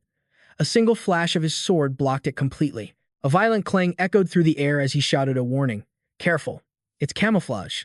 The enemy's back. Yuta's team formed a defensive circle, scanning for the attacker. But where were they? Manap, with a marksman's keen ears, detected a faint sound. He instantly drew his gun, took aim, and fired a continuous barrage toward the noise. His bullets flew out, perfectly intercepting every single incoming projectile. They all exploded in mid-air. At the same time, Nia appeared at the point of impact, his arms spread wide. He began weaving hand signs at an incredible speed, finishing in an instant. A skill activated, and a blue light flared to life in his eyes. Mana Sense. The ability allowed him to see the enemy. 3 figures appeared before him, radiating incredibly powerful auras. Nia quickly relayed their positions to the team. They're using stealth magic again. Right where I'm looking. The words had barely left his mouth when Mac's attack descended. Countless terrifying slashes rained down on Yuta's team. Demon Cross Slash. The demonic cuts tore into the ground where they stood, ripping the earth to shreds. But everyone managed to leap away just in time, escaping unharmed. Seeing this, Uda quickly issued a command. Everyone, stick to your roles. Get ready now. Okay, no problem. Still cloaked in stealth, the 3 mushroom demons reacted instantly, splitting up to take them down one by one. Then, one of them revealed himself. It was Clack. His face was ferocious, his eyes filled with killing intent. Don't force our king to deal with trash like you. With that, the 3 assassins chose their targets. Nia landed from above, dropping to one knee with his hands braced on the ground in a stunningly cool pose. He quickly scanned his surroundings, but from right behind him, a cold blade appeared, along with a chilling voice. Stop looking. I'm right here. Nia spun around in a flash. At the same moment, Clack's blade was already on him. With the reflexes of a true ninja, he reacted instantly, drawing a kunai to parry the wind-slicing sword, but he was clearly struggling to hold on. You humans just love invading others' territory, don't you? Clack's strikes grew sharper, faster, and deadlier with each pass. His expression twisted into a ferocious snarl. And you chose the Mushroom Demon Domain as your target? 5 other groups tried before you came along. Nia's defense began to crumble. He was taking cuts all over his body, completely on the back foot. Finally, a powerful blow sent him sliding far into the distance. Clack didn't pursue, merely holding his stance. He glared at Nia, his eyes brimming with bloodlust. But there are no exceptions. You will all die. You think you survived? Not a chance. And then, the wounds all over Nia's body burst open, spraying blood everywhere. His face contorted in agony, but his gaze remained locked on Clack, unwavering. Suddenly, a blue light emanated from his injuries, continuously mending the torn flesh and sealing his wounds shut. Looking closer, Mariana was behind Nia, channeling a healing skill to restore his body. The art of recovery. Nia glanced back, his eyes filled with gratitude. Lady Mariana, thank you. Once fully healed, he turned back, overflowing with renewed confidence. A powerful aura flared around him, signaling his return to the battlefield. To be honest, beating you guys from the start would have been nearly impossible, but with my guild supporting me, anything is possible. Before he could even react, Clark moved like a phantom, appearing behind him with pure killing intent. This was the move of a seasoned veteran aimed for the healer first. But his ninja instinct screamed danger. He instantly hurled kunai at Clark's vitals, a lethal threat that couldn't be ignored. Forced to abandon Mariana, Clark spun around, rage twisting his face as he shattered the incoming blades with his sword. Things suddenly got serious. Before his expression could even settle, another kunai shot straight for his face. But mid-air, the weapon morphed into a person, just like a teleportation technique. A voice declared, "You're not going anywhere. Your opponent is me," And with that, the two warriors clashed. Their blades moved so fast, all you could see were after images as the sound of steel against steel echoed through the air. Kelev had no idea that a sniper's crosshairs were locked onto his head, waiting for the perfect moment to take the shot. It was none other than Manhwa, perched on a distant rock, ready to provide support. Not bad at all, huh? Keep drawing his attention. I'll handle things from here. His finger was already on the trigger, but a voice came from behind. It was Bambo. With a cigar held between his vibrant red lips, his face was obscured by shadows. In that moment, he pointed his gun directly at Manhwa's head. The sniper broke into a cold sweat, his face twisting in terror. What do you want? Don't. Please, just let me live. I surrender. Before he could finish, Bambo pulled the trigger. A single shot blew a massive hole through Manhwa's head and the rock behind him, taking him out while he was still in his sniping pose. But something about Manhwa's corpse seemed wrong. His head was pierced, but there was no blood. Instead, his body began to dissolve into a wisp of smoke. It turned out this wasn't his real body, but a decoy skill for an ambush. Even Bambo was caught by surprise. Just then, 3 bullets ambushed him from behind, but he instantly reacted, leaping backward while unleashing a volley of shots that intercepted all 3 projectiles. At that moment, the real Manhwa appeared in the distance with a sinister grin. Everything had been calculated. The trap was set, and his prey had walked right into it. You're quick on your feet, he taunted. I honestly thought I had you for a second there. On Bambo's side, his twin barrels were smoking from the rapid fire, his face grim. He immediately returned fire, aiming for Manhwa's position. A hail of bullets flew straight at Manhwa, giving him no time to react. A bullet aimed for his head, but he quickly tilted aside to dodge, letting the shot only graze the fabric of his coat. After dodging the bullet that slammed into the rock behind him, he took a counter-offensive stance, aiming directly at Bambo. He chambered around and pulled the trigger. The shot hit Bambo squarely in the head, sending him flying backward, but it only struck his cigar, leaving a slight graze on his cheek. No significant damage at all. Seeing this, Manhwa flashed a mocking smile. Am I just getting rusty, or are your bullets getting slower? Hearing this, Bambo expertly twirled his pistols in the air before landing and aiming both barrels directly at Manhwa. His expression was now deathly serious, but Manhwa was already one step ahead. He fired 2 shots straight at him. The bullets flew toward their target, but were easily dodged as Bambo fired at the ground, propelling his body into the air. Then he began spinning like a top, unleashing a relentless barrage of gunfire. But Manhwa's face remained sinister and terrifyingly calm. I can clearly see the trajectory of every bullet you fire. As soon as he spoke, his own bullet effortlessly split one of Bambo's in 2, but he then realized something wasn't right. The 2 halves of the split bullet didn't fall. They continued on their path, straight toward Manhwa. One half grazed his face before lodging in the ground, while the other tore through his coat, pinning him down before he could react. Manhwa's face darkened with rage. He whipped his head back around, revealing the fresh wound on his face and his half-shattered monocle. He was absolutely furious. You switched your ammo? Damn it. Showing off your cheap tricks. Seeing this, Bambo gave a taunting smirk. You fool. Did you really think that kind of firepower could match me? He didn't stop, continuing his assault and giving Manhwa no chance to breathe. Bullets surrounded him, sealing off any hope of escape. But his eyes began to glow, his expression unreadable. Suddenly, Manhwa let out a self-mocking laugh. A firepower contest, you say? Without another word, he activated his skill on his rifle. The skill glowed as magic circles enveloped the weapon. The weapon transformation began. His sniper rifle morphed into a massive Gatling gun. Manhwa hefted the Gatling gun. Let's make all things equal. He laughed heartily. This is more than you bargained for. He raised the massive weapon, aiming at the incoming bullets and unleashing a torrent of fire. The Gatling gun's spinning barrels completely annihilated Bambo's projectiles. The scene cuts to Udo's team captain. At this moment, he was in a stance, preparing to unleash his ultimate technique. Lady Mariana, if you would. He focused his strength, his aura flaring as he waited for Mariana to boost his power. She didn't fail to meet his expectations. Her staff began to glow with a brilliant, sparkling light as she channeled her magic. In an instant, Udo's muscles bulged with power, and the aura radiating from him grew stronger and stronger. But while she was casting the enhancement spell, Nod was silently approaching from behind. He materialized, intending to launch a sneak attack to disrupt the spell and eliminate her. Without a moment's hesitation, Janity chanted an incantation, causing his staff to pulse with an eerie light. He planned to send her on a one-way trip to oblivion with his deadly fungal magic. But before he could unleash the spell, a colossal hand shot out of nowhere, aiming straight for him.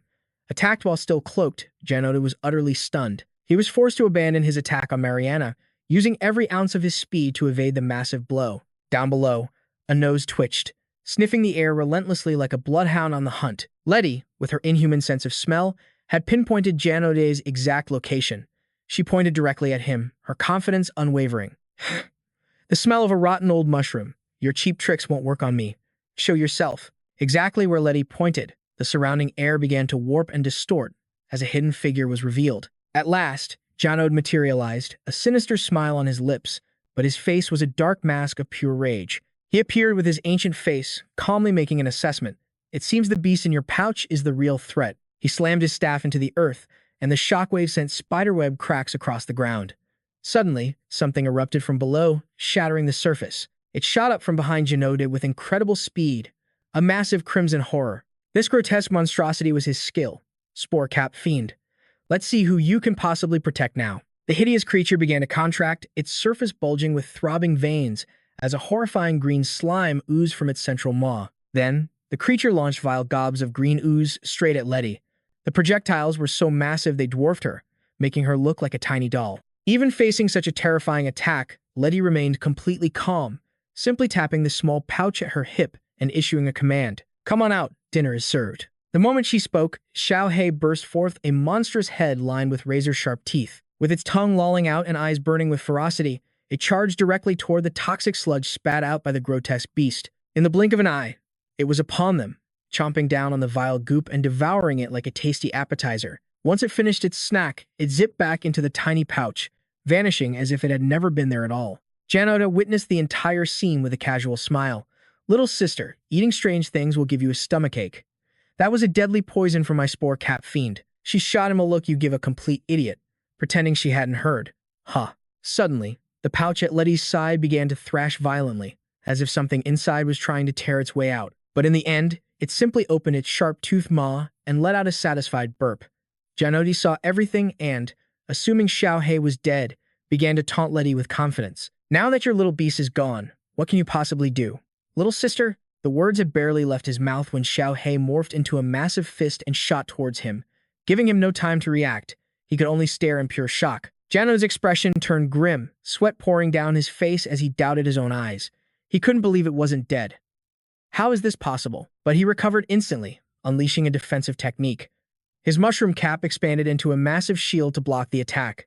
Spirit Mushroom Shield. The moment the skill activated, Xiao He's fist slammed into it. The impact was immense, creating a deafening explosion.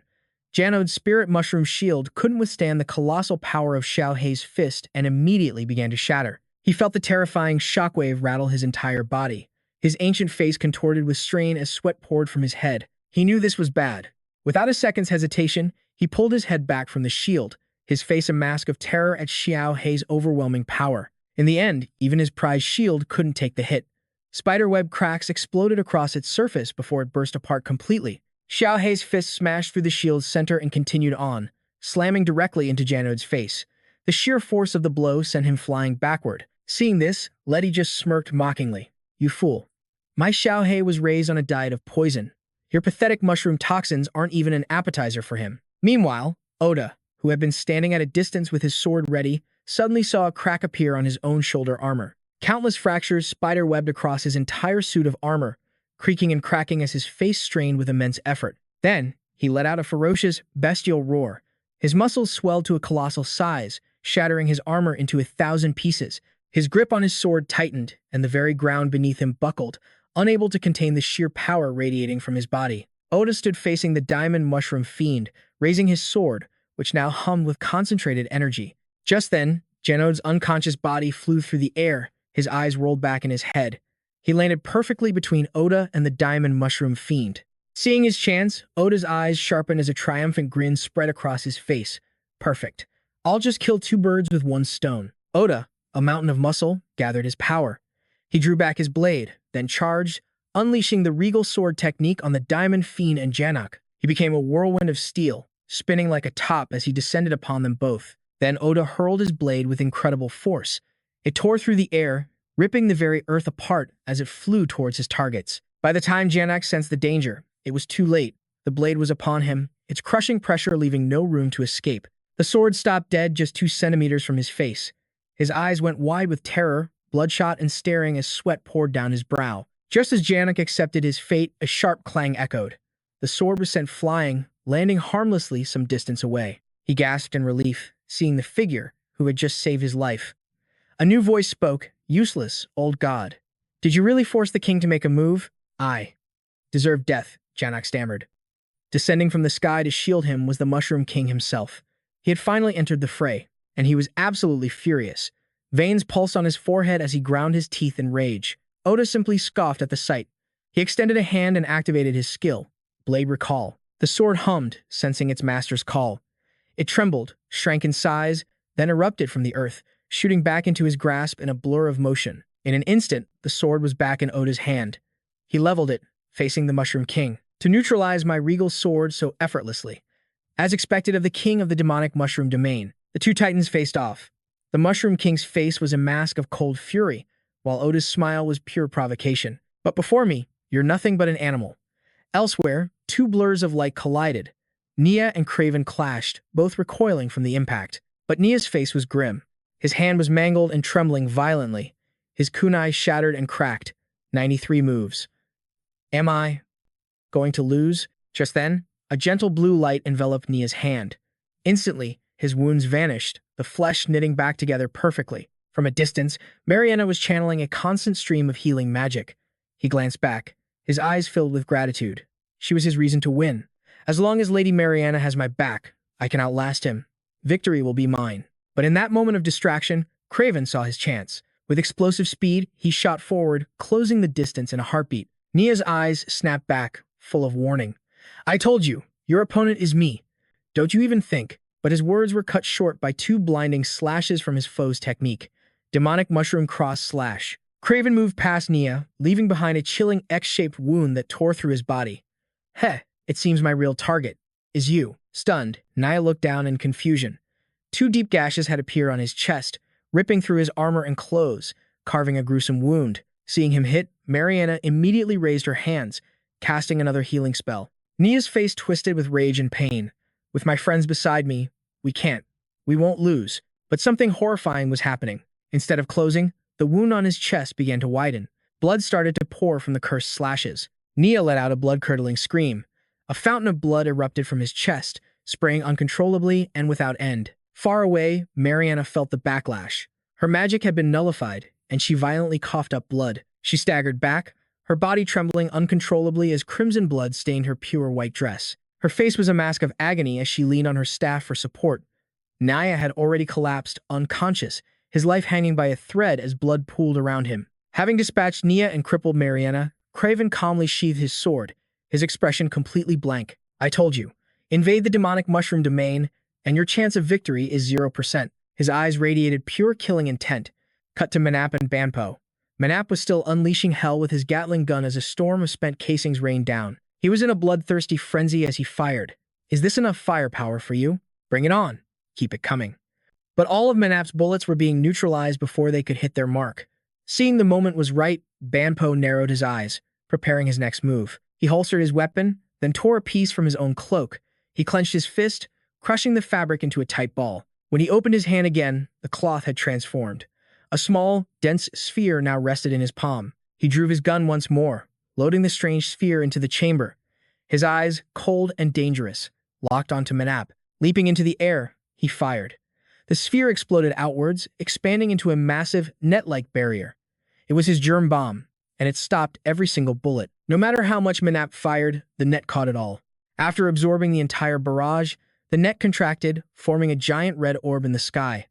Then it began to rain down the very bullets it had caught. Seeing this, Manap remained perfectly calm, a smirk on his face. He taunted Banpo, a nice trick. But you still have nowhere left to run. Model, surrender to your death, and I'll grant you a clean corpse. But behind that massive orb, Banpo's shadow emerged. He saw Manap's cold smirk, his expression turning deadly. Bye-bye. Manap unleashed a torrent of bullets at the red sphere. They pierced straight through, targeting Banpo and triggering a massive explosion. As the smoke cleared, the red sphere had vanished completely. But Manap was stunned. Something felt wrong. There was no trace of Banpo anywhere. He quickly focused his hearing and caught a faint sound from the bushes behind him. Realization dawned on Manap. He glanced back and, without a moment's hesitation, activated a skill. His weapon began to transform into its combat form. A brilliant light enveloped his Gatling gun. Magic blade, transfer complete. Manap slung the weapon over his shoulder, took aim, and fired a rapid succession of shots. 3 bullets flew out, perfectly intercepting Ban Bo's own projectiles. Ban Bo watched this, not with anger, but with a fixed gaze. He even offered a sliver of praise. Well. And here I thought these guns would be enough to discipline a mere human. Your reflexes are commendable. A smug, self-satisfied grin spread across Manap's face. He looked at Ban Bo and smirked. Funny. I thought I'd already blown you to smithereens. How did you mysteriously appear behind me? Is this more of your fungal sorcery? Ban Bo ignored his question completely. He casually struck a match, lit a cigarette, and pointed out his opponent's fatal flaw. As a marksman, if you rely too heavily on pure firepower and accuracy, your attention to detail suffers. You should understand such a simple truth, shouldn't you? He flicked the spent matchstick away. A sinister smile crept onto his face as he explained patiently. My bullets weren't slower because you adapted to their speed. It's because I replaced the gunpowder with my own special SPORE powder. Manap was losing his patience. He had enough of Ban Bo's lecturing. He took a combat stance, aiming directly at his foe. Enough talk. When facing a monster like you, there's no need for gentlemanly conduct. You're in my sights. Seeing this, Ban Bo's expression grew even more menacing. As I said, pay attention to the details. Look closer. The one who's truly been targeted is you. At Manap's feet, strange fungal growths began sprouting from where Ban Bo's bullets had landed. They took the shape of strange, living cameras, smiling eerily at him as they placed their fingers on a shutter button. Manap, still oblivious to the true danger, scoffed. What are these things? Is this the best you've got? Before he could even react, they all pressed the buttons on their heads. An intensely powerful light burst from their lenses like a camera flash. The blinding light engulfed Manap, forcing him to cry out in agony. He propelled himself backward with his powerful legs, creating distance until he felt safe. But before he could even catch his breath, Ban Bo began his lecture. There's a certain species of fungus that emits a blinding light as it grows. Manap focused his hearing, trying to pinpoint Ban Bo's location. His vision was gone, but he adapted instantly, using sound to paint a picture of the world around him. Even with these pathetic tricks, even if you take my sight, I can still perceive everything around me. But once again, a new type of strange fungus began sprouting at his feet. This time, they resembled living loudspeakers, already humming with sound. They emitted a disorienting noise that assaulted his ears. Manap winced, unable to process the sound. Huh? What kind of fungus is this now? Whatever. I'm not falling for the same trick twice. The moment the words left his mouth, they unleashed a high-frequency shriek, shattering his eardrums. The sonic image of his surroundings shattered into static. His ears were temporarily useless. His world went silent. Ban Bo's face filled with killing intent, yet he continued his patient, taunting explanation. There is also a species of fungus that, upon growing, emits a deafening sound. The sonic assault from the fungal growths was so immense that Manap was forced to clamp his hands over his ears. He screamed in agony, stumbling backward. The moment he regained his balance, yet another fungus sprouted from his heel. It swelled instantly, pulling him off balance. Its top acted like a spring, launching him high into the air. Manap was sent flying, bouncing helplessly from one fungal growth to another. All the while, Ban Bo stood calmly, taking a long drag from his cigarette as he continued to explain. And there are some fungi that, when stimulated, complete their entire growth cycle in the blink of an eye. Finally, the bizarre growths sent him tumbling to the ground, right at Ban Bo's feet. But his nightmare was far from over. He had landed in the middle of yet another patch of fungal horrors. Manap was now completely battered and broken, his earlier confidence utterly shattered. He weakly looked up, raising a hand to try and focus his vision. His sight was slowly returning, but everything was still a blur. He lay there, grinding his teeth in pure rage. My vision is coming back. Stay calm, just stay calm. Find an opening, and kill this detestable monster with a single shot. Overcome with fury, Manap slammed his fist into the ground. At the sound, all the fungi around him snapped their attention toward him, their gazes filled with hostility. His rage had made him lose all reason, blinding him to the immediate danger. A ferocious snarl twisted his features, sealing his fate. His eyes turned bloodshot, his teeth grinding with rage. Sensing his loss of control, the mushroom monster's faces twisted into even more grotesque snarls. They began to swell, massive tumors bulging from their heads, ready to detonate at any second. Then, like volcanoes at their breaking point, they erupted in a chain reaction, painting mushroom clouds across the sky. Seeing the danger, he dove out of the way. Manap scrambled, desperately rolling and dodging the chain of explosions, but Ban Bo remained perfectly calm, taking a slow drag from his cigar as he continued to speak. He explained, Some mushroom monsters can sense the emotions of those around them, show them friendship, and they'll release healing spores. But approach with hostility, and those same spores become a deadly explosive. Just as Banbo finished his sentence, a blast caught Nap dead on, sending him hurtling through the air. He crashed to the ground, rolling to a stop right at Banbo's feet, landing in a patch of incredibly gooey mushroom creatures. Banbo just stood there, looking down with a smirk. Look at the pathetic state you're in. I can't imagine what gave you the confidence to invade our territory. But while lying there, Nap saw his chance. His eyes shot open as he sprang back to his feet. He instantly summoned his weapon, aiming it right at Banbo, completely unaware of the sticky substance now covering his body. We rely on the fact that our enemies are simple-minded monsters. Like you. But he couldn't pull the trigger. The goo had glued his hand in place.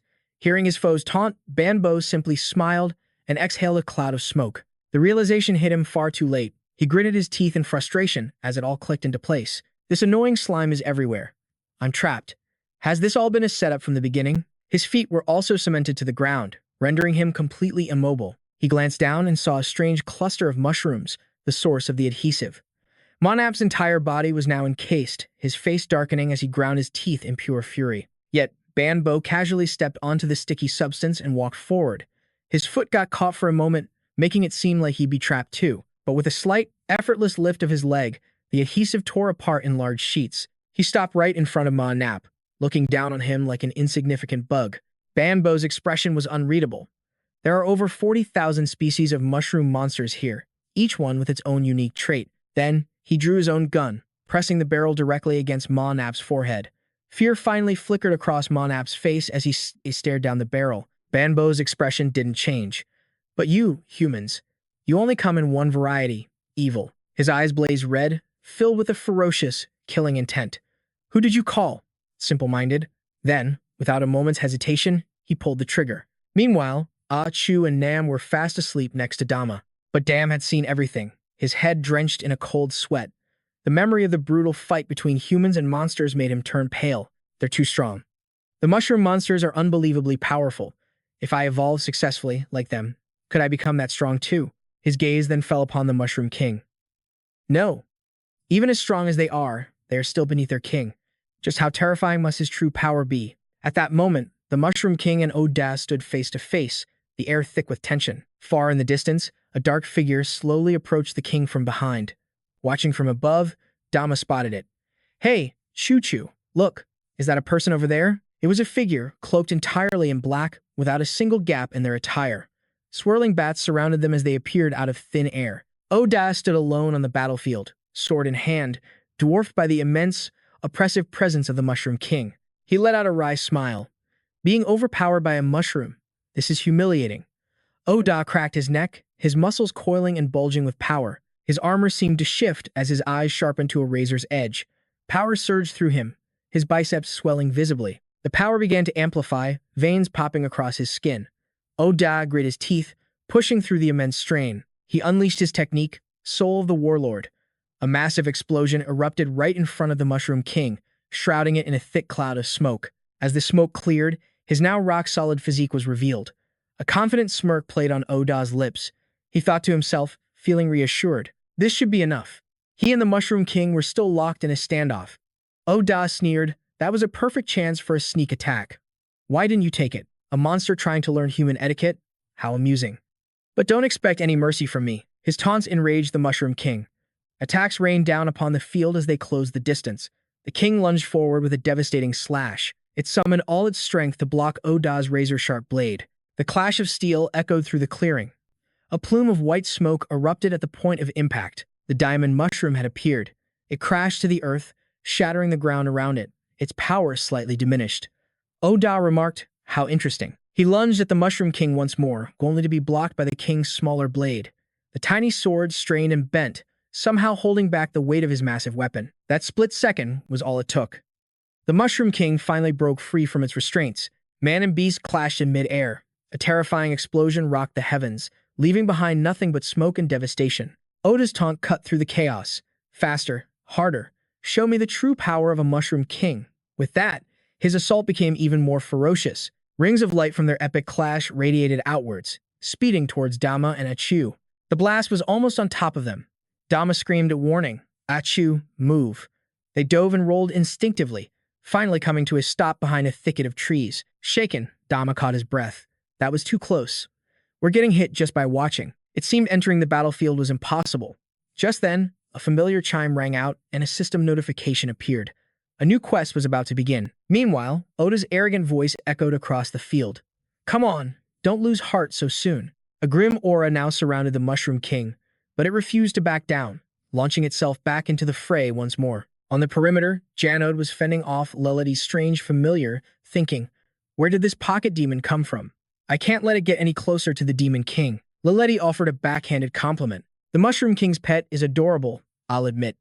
But I have no interest in an old hag like you, so shut your mouth. Her black creature descended upon Janode once more. Purple projectiles branched out, cornering Janode before Lelety's familiar unleashed its signature move, Poison Mushroom Ball. She laughed and commanded, Xiao Hei, crush it. But her opponent activated a magic immunity skill. Lelety's laughter only grew louder. That won't work. She mulled it over. A magic skill of that level should have worked. Her ability was being completely countered. How annoying. Glancing at the main battle, still undecided, she sighed. What are they doing? I get that old man Oda is struggling with the Mushroom King. But with Lady Mariana's support, why haven't Nia and Manap finished their fight yet? She issued a new command to her familiar. Hey, Xiao Hei, go help them out. I'm bored of this. But Xiao Hei countered with a demand, one cactus set. Lelety exploded. What? Say that again, you little demon. I knew you were after the items in my bag. Xiao Hei soared high above the battlefield, where the Mushroom King and Oda were still locked in a tense stalemate. A strange feeling crept over Oda. The intelligence report said it was only level 60. I'm already using 70% of my full power. How can it fight this skillfully? The Mushroom King let out an unyielding roar. The cry startled Oda, who let out a bitter laugh. You dare defy me? A low-level beast looking down on me? His frustration turned to rage. This is absurd. Soul burn. 100% power. Oda leaped into the air, his body erupting with raw energy. He gripped the hilt of his sword, and the gemstone embedded in it began to glow. Oda's golden hair stood on end as power surged through him. His eyes widened with ferocity. He plummeted towards the Mushroom King, swinging his blade with enough force to create a vortex. The two powers clashed in a blinding explosion. But something was different. Energy from the Mushroom King's blade began to channel into his own. Oda found it unbelievable. He stammered. In the face of absolute power, your petty tricks are useless. But the Mushroom King stood firm, weathering the storm of energy that sent everyone else spinning. Then, with a final, massive explosion, Oda was thrown back, his face covered in blood. He was grievously wounded, crying out in agony.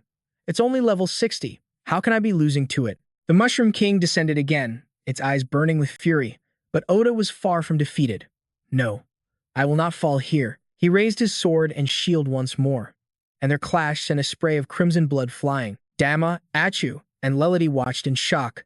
The Mushroom King seemed confused, its own power rapidly draining away. Oda struggled to his feet, exhaustion etched on his face, while the Mushroom King's form grew dim. Blood dripped from Oda's sword belt.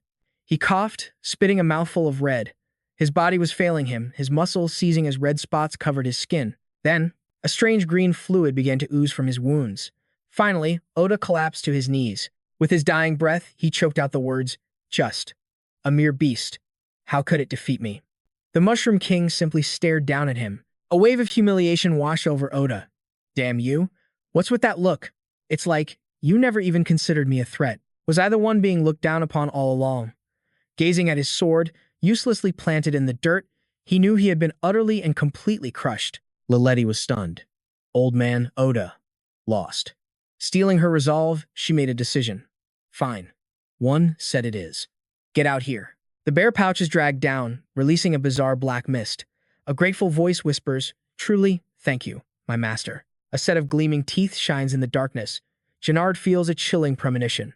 It used a strange spore sphere to counter everything. The orb just kept expanding. She realized with dawning horror that neither magic nor poison could even touch this beast. A viscous purple liquid began to gather inside the sphere. Xiao Hei gathered his magic, a smirk playing on his lips. But this is more than enough to handle you. A single spark from the fungal orb shot straight for Levi. A thunderous explosion rocked the heavens, and a wave of darkness washed over the area. Janek's eyes narrowed, sweat beading on her brow. She was absolutely seething with frustration. If you get the dragon bone and this still isn't over, you'll see exactly how I handle things. Xiao Hei obeyed, gently setting her on the ground. He stood alone, a solitary figure between heaven and earth, while Janek could only watch him in silence. Janek's scepter used the spirit mushroom to deploy her strategy, followed by the powerful Mao pinnacle technique. Xiao Hei's eyes blazed as he unleashed a devastating strike at Janek. The blow was so powerful it consumed his own spiritual energy. The world-shaking impact shattered the very ground. Xiao Hei bowed respectfully and declared, "Leave the rest to this one." With those words, he vanished from Levi's sight like a whirlwind. One moment he was gone, the next. He appeared beside the ancient demon king. When his transformation was complete, a dangerous aura of white light pulsed around him. The ancient demon king's face went pale. He whipped around, his eyes wide with utter shock. The lightning crackling from Xiao Hei's body alone revealed his terrifying power. The ground trembled once more as he launched himself into the air. Sorry about this. Shards of shattered rock flew up with his every move. Xiao Hei landed again, shattering the ground's very structure. Amidst the dust and smoke, his claws gleamed with deadly sharpness, a testament to the immense inner power he was channeling. Dama was frozen with fear, while Shuven could only dream of a delicious meal. The place where Xiao Hei had stood was now a desolate wasteland, shrouded in ghostly smoke. Suddenly, his hands began to multiply. His eyes began to glow, readying his next assault. Demons materialized all around him. He crossed his arms, easily defending against the enemy's attack. Then, Xiao Hei effortlessly caught a metal blade between just 2 fingers. That was Mac's weapon. Banbo crossed his arms, his expression darkening as he asked, "Which one of ours did you kill?" Meanwhile, Levi observed from a distance, speaking to someone unseen. "No, stand down. Xiao Hei is all we need." An arrogant smirk spread across Xiao Hei's face as he laughed. "I've killed quite a few. You'll have to be more specific." But his arrogance was short-lived. The 2 demons, Banbo and Clap, took turns unleashing their spells, bombarding him with a relentless barrage of fire. At that moment, Xiao Hei's form began to fade, until all that remained before them was empty space. Clap couldn't hide his shock, and Bambo's alarm was just as plain to see. A blade appeared, just inches from Clap's face. Clap shouted out in alarm, desperate for a response. But Xiao Hei was perfectly calm, mocking him from right behind. "Hey kid, what are you spacing out for?" Xiao Hei swung his arm, but Clap, wielding 2 blades, quickly parried. Then he unleashed his technique, the Mao 14 star. Xiao Hei held out his hands, veins bulging on his arms. An ethereal light began to glow from a white, cross-shaped mark in the center. The 2 lesser demons had actually managed to knock Xiao Hei down. He let out a low growl. "To think you could actually wound me. You deserve some praise." Suddenly, Janek appeared beside Clap and Banbo, using her unique skill to measure his magical power. All 3 demons began to glow with brilliant colors. From where Clap, Janek, and Banbo stood, streaks of violet lightning shot towards Xiao Hei. Xiao Hei's body was instantly coated in a layer of violet energy. This was their ultimate technique, sensory resonance. Violet lightning surged from Janek's head in a continuous, uninterrupted stream. Banbo and Clap immediately joined the resonance, but Xiao Hei still had no idea what was happening to him. An analysis formed in Janek's mind. "Within the 50-meter radius of my mana, we can perceive his every move." Xiao Hei tried to teleport again, letting out a grunt of effort, but he remained standing tall amidst the fading purple smoke. A moment later, Xiao Hei completely vanished into the void. Only a few streaks of purple smoke remained in the sky. The 3 demons, still casting their spell, realized in horror that he was gone. Cold sweat poured down Janek's face as she shut her eyes in disbelief. "No, that's impossible." The area still shimmered with purple energy from the mushrooms, but Xiao Hei was no longer trapped within their circle. Outside the purple ring, sinister tendrils of darkness began to encircle the demons. Xiao Hei raised his arm. In response, Clap lifted his blades, shielding his comrades. He gritted his teeth, his face etched with pure tension. Banbo clenched the cigarette between his teeth, his expression growing grim. Xiao Hei surrounded the group with gray tendrils that resembled strands of his fur, and all of those tendrils were created from just a single one of Xiao Hei's claws. A hand holding a magnifying glass swung back and forth. Banbo looked impossibly cool, single-handedly creating a ring of fire to counter Xiao Hei. The flames rapidly closed in, searing Xiao Hei's flesh. He then created 2 massive rings of light in front of the demons. Dama stammered nervously. "How long are they going to fight? He just keeps getting stronger." Suddenly, a notification screen popped up before his eyes. Dama complained in annoyance. "Hey, what do you think you're doing? Get out of my view. It was just getting to the best part." It turned out to be an epic quest. Find and eliminate the followers of Lei. The reward? A whopping 200,000 N in experience points. Dama's jaw hit the floor. What in the world? The reward for this quest was absolutely insane. He scratched his cheek, completely baffled. "But don't you think I can handle it now?" He reached out, grabbing the system window once more. Dama let out a long sigh. Are you kidding me? Just go. Whatever the quest is, wait until I'm finished here. Ki Lao had already pinpointed Dama's location, and it repeated his very own words back to him. It wasn't any kind of magic. He was using pure leg strength to momentarily step outside the detection range, then instantly reappeared to strike. All I could see was the target, teleporting from one spot to the next in a blur. Bambo realized the terrifying truth. The enemy hadn't even noticed him yet. If that thing decided to move, his gun hand trembled. His bullets would never be able to catch it. There was absolutely no way to win. Suddenly, Xiao He cut in. Have you finally realized how far beneath me you truly are? The unexpected taunt made both Mago demons flinch in shock. Xiao He added with pure arrogance. The two of you aren't even worthy of being my opponents. The first punch slammed directly into Kila's gut, causing him to spew a dark, syrupy substance. The second punch landed squarely on Ban Bo, sending them both flying high into the air. Xiao He stood amidst the smoke, with the confident posture of a true victor. A grunt is still just a grunt. His form began to shift, growing ever darker, his voice deepening with sinister power. But I am a king. My true name is Griffin, the level 92 overlord of the desolate wastes. Griffin's form then coiled into a swirling mass of pure darkness. It hovered above K La and Ban Bo, who were smashed flat against the ground. But Ban Bo was still full of defiance, ready to spit venom. Stay out of this. But Kila was utterly exhausted. We can't win. We have to fall back now. The black mass ascended higher and higher, trailing wisps of white smoke in its wake.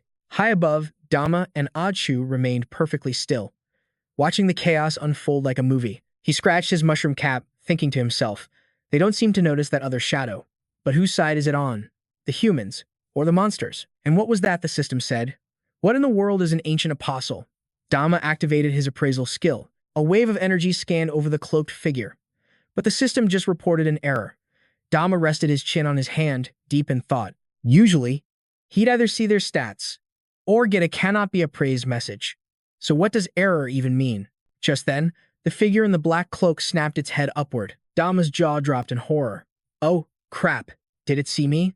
In an instant, the creature vanished, leaving him with 1,000 questions. Was it even human? Suddenly, the black cloak materialized right in front of Dama. An overwhelming darkness closed in on him. Approaching step by agonizing step, a cold sweat broke out on Dama's brow. The pressure was suffocating, and his eyes widened in terror, nearly popping from their sockets. Dama risked a glance at his companion. While he was frozen in absolute fear, she seemed bizarrely unfazed. Chu hadn't reacted at all. Wait, can she not see this thing? The mass of darkness pulsed with a violet light, and slowly began to change shape. It morphed into a razor-sharp blade, aimed directly at Dama. It drifted closer, and closer to his face. Dama went pale, about to wet himself. Don't move a muscle. If I move, it'll know I can see it. But if I don't move, I'm dead meat. His mind raced, torn between two terrible choices. Dama let out a cry, just like the other low-level Mago demons, and started flailing his arms and legs around. He kept making the demonic noises, his heart pounding in his chest. A series of massive question marks appeared over the cloaked figure's head. Dama committed to the act, rolling around on the grass like a complete fool. Chu seemed to sense something was wrong. She looked back just as he was putting on his best normal Mago monster performance. Chu let out a happy chirp, and immediately leaped to Dama's side. She wagged her tail, clearly in a fantastic mood. Seeing his companion sparkling so brightly, Dama finally felt a wave of relief. I knew you'd come for me, he whispered. But this is a problem. If I keep rolling around, it's going to get suspicious. Chu, you don't get it. Dama quickly explained the situation. In a second, I need you to take my place over by that tree. She nodded as if she understood, then dashed off in the complete opposite direction, much to his despair. No, not that way. Chu didn't respond. Instead, she just pushed him forward with all her might. She playfully tossed him into the air. The dark entity seemed to disperse for a moment. As Dama tumbled across the grass, he let out another trembling Mago cry. Chu just happily licked his face. Dama kept up the act, crying out loud. But inwardly he was cursing her name. Chu just stuck her tongue out, grinning from ear to ear. The dark presence seemed at a loss for words. Witnessing this bizarre scene, it appeared to turn away, then suddenly knelt, and pulled out a tiny, ornate scepter. Its hand clenched tightly around the staff, which had a small bell attached to the bottom. The sky grew dark and ominous. A massive hole tore open in the stone ground, and a hideous monster emerged from the abyss. Dark clouds swirled like a vortex above, as the waterfall continued to cascade below. A gray blur, a piece of griffin, shot forward, striking K-La with enough force to send his helmet flying. The impact sends both him and Bambo skidding across the ground. As they both spit crimson liquid, Collar is suddenly rocked by a shockwave. Xiaohei's fists rain down without warning. Before he can recover, Collar is forced on the defensive, single-handedly fending off the onslaught. Xiaohei strides menacingly into the thick mist. He's stunned, but the reality is a blur of impossibly fast punches, hammering forward relentlessly. Xiaohei continues to unleash his full, devastating power. Just then, Bambo rips out several locks of hair and uses his mouth to perform his ink pellet technique. Xiaohei exhales sharply, blowing back the shape-shifting projectiles hurtling toward him. Upon hitting the ground, they morph into bizarre figures. The moment the binding seal activates, the trap is complete. The strange constructs begin to whir to life at Xiaohei's feet, grinding and creaking ominously. He struggles to keep his composure. Xiaohei scoffs with confidence. Haven't you figured it out yet? My eyes have been useless for a long time. Bambo thinks desperately. My attacks, they're not affecting him at all.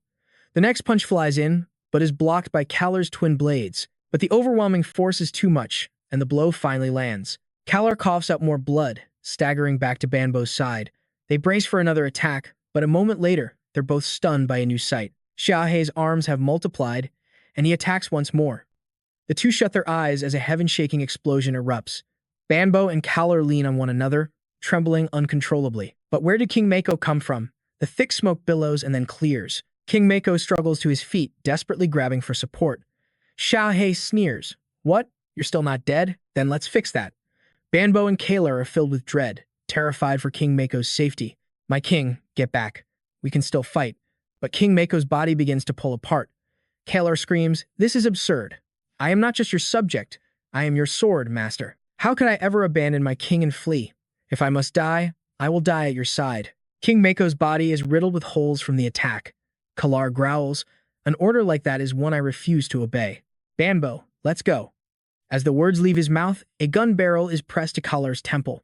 A single, precise shot rings out. Bambo holds the smoking gun as Callar collapses, helpless. He appears to be gone, lying motionless, smoke rising from his ears. Bambo states coldly that he only follows the king's command. Janard appears, sighing. In the end, what was fated to happen has come to pass. Bambo turns his head. Janard, what do you know? Janard replies, the great demon god, Kolo. Surely you have heard the name. Bambo asks, does this have to do with the legend? Janard closes his eyes. It is no legend. Anyone chosen by the great lord Kolo gains the power to become a demon king. But at the same time, they lose everything. They become a slave to the great demon god Kolo for eternity. Our king accepted that power to protect us. King Mako's voice echoes relentlessly. Xiaohei senses a change in the air, startled. What is this feeling? It's just like the day Fenrir stole my throne. His hands clench into fists. The bitter memories resurface. He calculates, if this is real, that power is terrifying. I must end this in a single strike. Janard gives a command. Bambo, the king's creature is now in your charge. The future of King Mako rests on you and Callar. Bambo is bewildered. Wait, Janard, what are you talking about? Janard slams his wooden staff on the ground. Allow this old man to see you off on your final journey. Sharp, brown thorns erupt from the ground, enveloping Callar and Bambo completely. As Janard activates the Mako teleportation technique, King Mako collapses. He laments, this old man has served 3 generations of Mako kings. Today, I shall accompany my lord on his final path. White smoke continues to drift from King Mako's mouth, his eyes completely void of life. Xiaohei pulls back both arms, coiling them like springs, his hands clenched into tight fists. King Mako's body is a tattered ruin, riddled with holes. Xiaohei unleashes his Chain King fist. A punch that rips through the air screams toward the king. The very world seems to shake from the force. Janard grits his teeth, crying out to his king. Xiaohei gasps for breath. It's been a while since I used that technique. I'm more tired than I thought. But suddenly, he senses something else. His eyes go wide in shock. How? How can this be? That bizarre demonic energy, it's getting stronger. At that moment, King Mako's body begins to distort and expand, disintegrating before their eyes. The mushroom spots on his head begin to glow. His jaw unhinges as a viscous fluid pours out. His body is beginning to transform. The Mako Demon King has appeared, level 60. This is Almighty Mako. It extends a long tendril from its head, which spreads out in all directions, blotting out the sky. Gennard laughs with joy and abandon.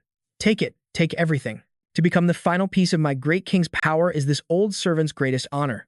The Demon King's tendrils coil into a single mass, tightening and constricting, pulling in all surrounding debris. The scepter-like tree falls to the ground as the mushroom eyes on its body begin to glow even brighter. Its mushroom cap split open, revealing a grotesque brain-like mass as its entire body twitched to life. Dozens of smaller mushrooms sprouted around the Demon King's feet. With a cold sneer, Xiao He stomped toward the monstrous creature. Its demonic aura felt sinister, he thought, but their power levels were worlds apart. I'll savor this, he mused, crushing you piece by piece. The Mushroom Demon King bared its razor-sharp teeth in a monstrous grin. Xiao He launched a new wave of attacks, aiming straight for the leader. The two titans faced off, the air crackling with tension. Relieved, Xiao He thought, looks like I was overthinking things. He clapped his hands together, preparing his next move. As the Demon King spawned a horde of fungal minions, Xiao He declared coolly, say goodbye. But the creature had already noticed something, whipping its head around and inhaling the white mist. It drew every ounce of essence into its gaping maw. The Mushroom Demon King then unleashed its Demon King spores, blasting out clouds of thick, yellow smoke. Xiao He leaped high into the air to evade the attack, but the toxic vortex still managed to swallow him whole. He slammed a foot down on the dark fumes, using the force to launch himself to safety. A wicked grin spread across Xiao He's face. Your pathetic magic can't even scratch my hide. His poison resistance was nearly absolute, but he cautiously closed his eyes. Relying on his sense of smell, he suddenly detected something was terribly wrong. Next to his hand, now covered in fungi, his power was rapidly draining away. He couldn't believe it. How was this possible? Crimson liquid dripped from his mouth. He knew it was from the mushroom sword's earlier attack. It was just a hand. Anyway, you can have it. He ruthlessly tore off the infected hand and tossed it to the ground. But Xiao He quickly realized his horror was just beginning. From the wound, new mushrooms burst forth, the infection already spreading up his arm. What now? This wasn't poison. It was a parasite. He had willingly sacrificed a part of his body, so he wouldn't hesitate to give up an entire arm. But the fungus continued to spread. Xiao He roared in desperation, "Master, save me." Letty rushed to his side as he collapsed, his body now covered in grotesque mushrooms. Her heart shattered as tears streamed down her face, crying out her pet's name. He staggered to his feet, swaying as he stumbled toward his master. Xiao He trembled, asking, "You're going to save me, right?" She held up the summoner's pouch, signaling him. "Hurry, get back in here."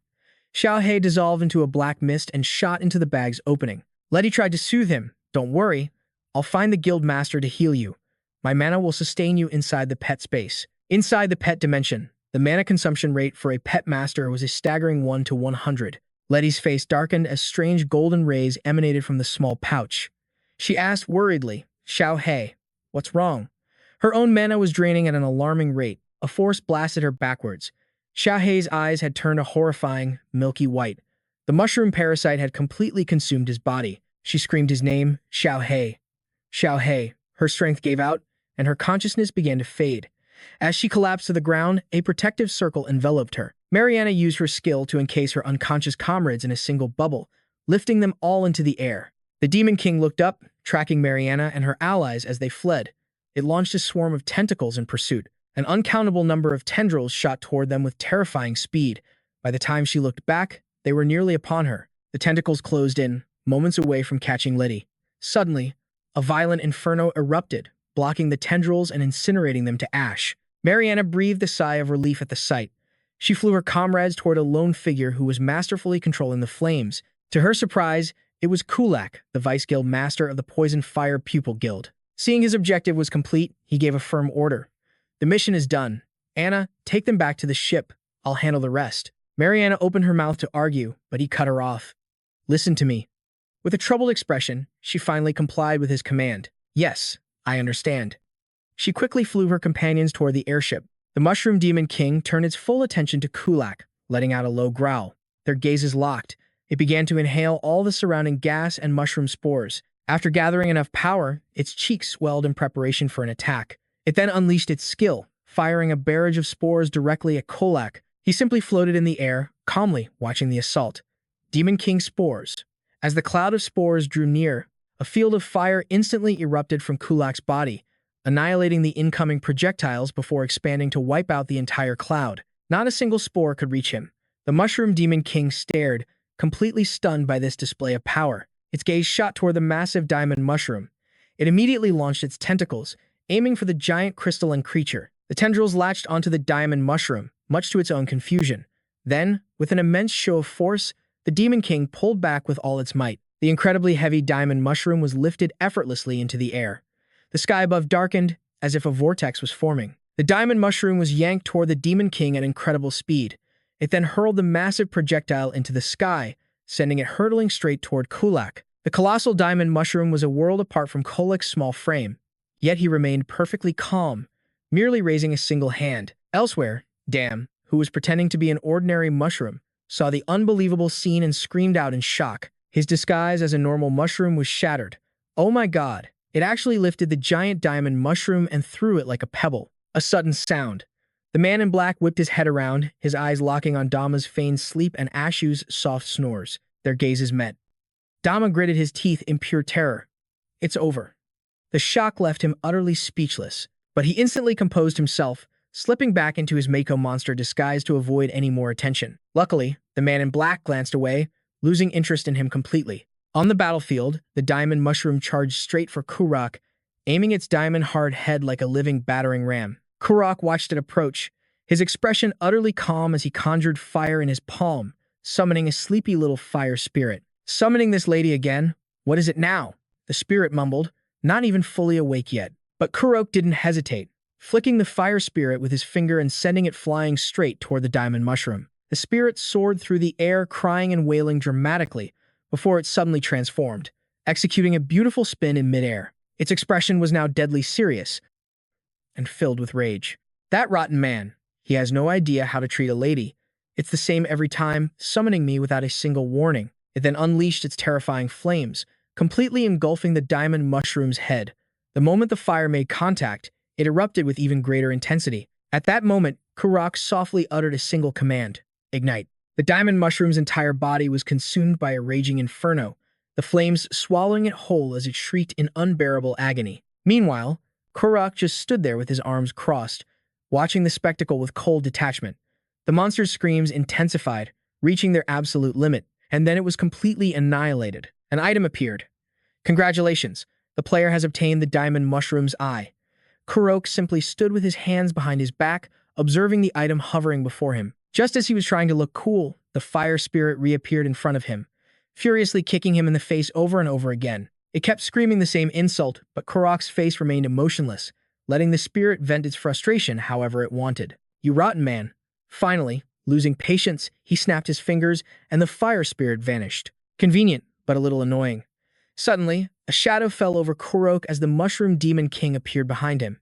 Yet he remained calm, only sparing it a brief glance. The Mushroom Demon King bared its sharp teeth, letting out a series of demonic screeches. Its massive body was lifted high by countless smaller mushrooms, raising it to Kurok's level. Then, it used its short, fat legs to launch itself at him. Its torso split open, revealing a horrifying eye inside. The Mushroom Demon King let out a terrifying shriek from behind Kurok, its stomach gaping wide. Surrounded by razor-sharp teeth, the giant eye within prepared to strike. Without hesitation, the beast swallowed him whole, sealing its stomach shut. After consuming Kurok, it plummeted from the sky and slammed into the ground, shattering the earth below. The man in black, who had been observing until now, watched the scene unfold. His face was a mask of shadows, making his emotions impossible to read. The Mushroom Demon King slowly rose from the ground, still emitting those horrifying sounds as it began to move. With each step, new mushrooms sprouted from the earth as it slowly shambled toward the man in black. It continued its wretched cries, but deep inside its body, orbs of fire began to swell. Then, one of them grew to a colossal size. Seeing what was happening to its own body, the monster grew enraged, veins bulging on its forehead. The Mushroom Demon King tried to suppress the fireballs inside, its whole body shaking violently from the effort, but it was useless. In a matter of seconds, the orbs of fire became enormous again, swelling to their breaking point. The fiery tumors suddenly detonated. Before the beast could even react, its face twisted in pain, but it was too late. The Mushroom Demon King was instantly vaporized. From within the blast, Kurok appeared with the item dropped by the Demon King, the Phoenix in flames. He casually lifted a hand, levitating the Demon King's crown into the air. He stood amid the flames, brushing dust from his clothes next to the spoils he had so easily claimed. Then he stood there calmly, looking at the destruction with a sigh, forcing me to use this move. It's a bit of a dirty trick, but luckily, no one saw it. He gently levitated the items into the air, but before leaving, he turned back and raised a hand. Time for a little cleanup. This place is contaminated. And with that, a massive vortex of fire formed in the sky. Orbs of fire rained down from above like a meteor shower. Da-Ma-Ma, who was lying nearby, saw this and broke into a cold sweat. Huh. The explosion from the battle had already left a giant crater in the ground. The man in black gazed into the center of the crater and sighed. His face was a featureless void, leaving his thoughts a complete mystery. At that moment, he lost interest in watching. His body began to twist and warp before completely disappearing. Da-Ma-Ma lay there, watching as the man in black vanished in a swirl. Is he gone? Seeing his chance, he quickly scrambled to his feet, turning to shake A-Chu awake. Chu-Chu, wake up. We have to run. In a daze, A-Chu slowly opened a watery eye. She sat up, now fully awake but completely confused about what was happening. Then, both of them looked up in absolute horror as they saw a storm of fireballs hurtling toward them at blinding speed. Without a second's hesitation, they turned tail and ran for their lives. They had only made it a few feet when a fireball slammed into the spot they had just been, sending them both flying with blackened faces. Blasted from the earth, Da-Ma-Ma struggled to his feet. Just moments ago, his eyes were filled with absolute despair. How did he escape? But now, the sky itself was a vision of the apocalypse. Fireballs as massive as meteors rained down, creating a scene of utter hopelessness. Seeing this, A-Chu showed no fear. She bit down hard on Da-Ma-Ma's mushroom cap and yanked him upwards. With all her might, she pulled him back to his senses, shocking him completely. Before he could even react, she was dragging him into the peach forest. They dug without stopping. A-Chu carved out a hole in the earth with incredible speed. At that moment, the meteor storm descended, annihilating the entire mushroom forest. The surrounding trees collapsed, erupting into a violent blaze. The forest had become a sea of fire, a scene of total destruction. The entire mushroom demon territory was now an inferno, swallowed by the consuming flames. Everything was incinerated, from the smallest mushroom to the largest. All of it was burned to ash, completely wiped from existence. Suddenly, there was a stir from within the pit.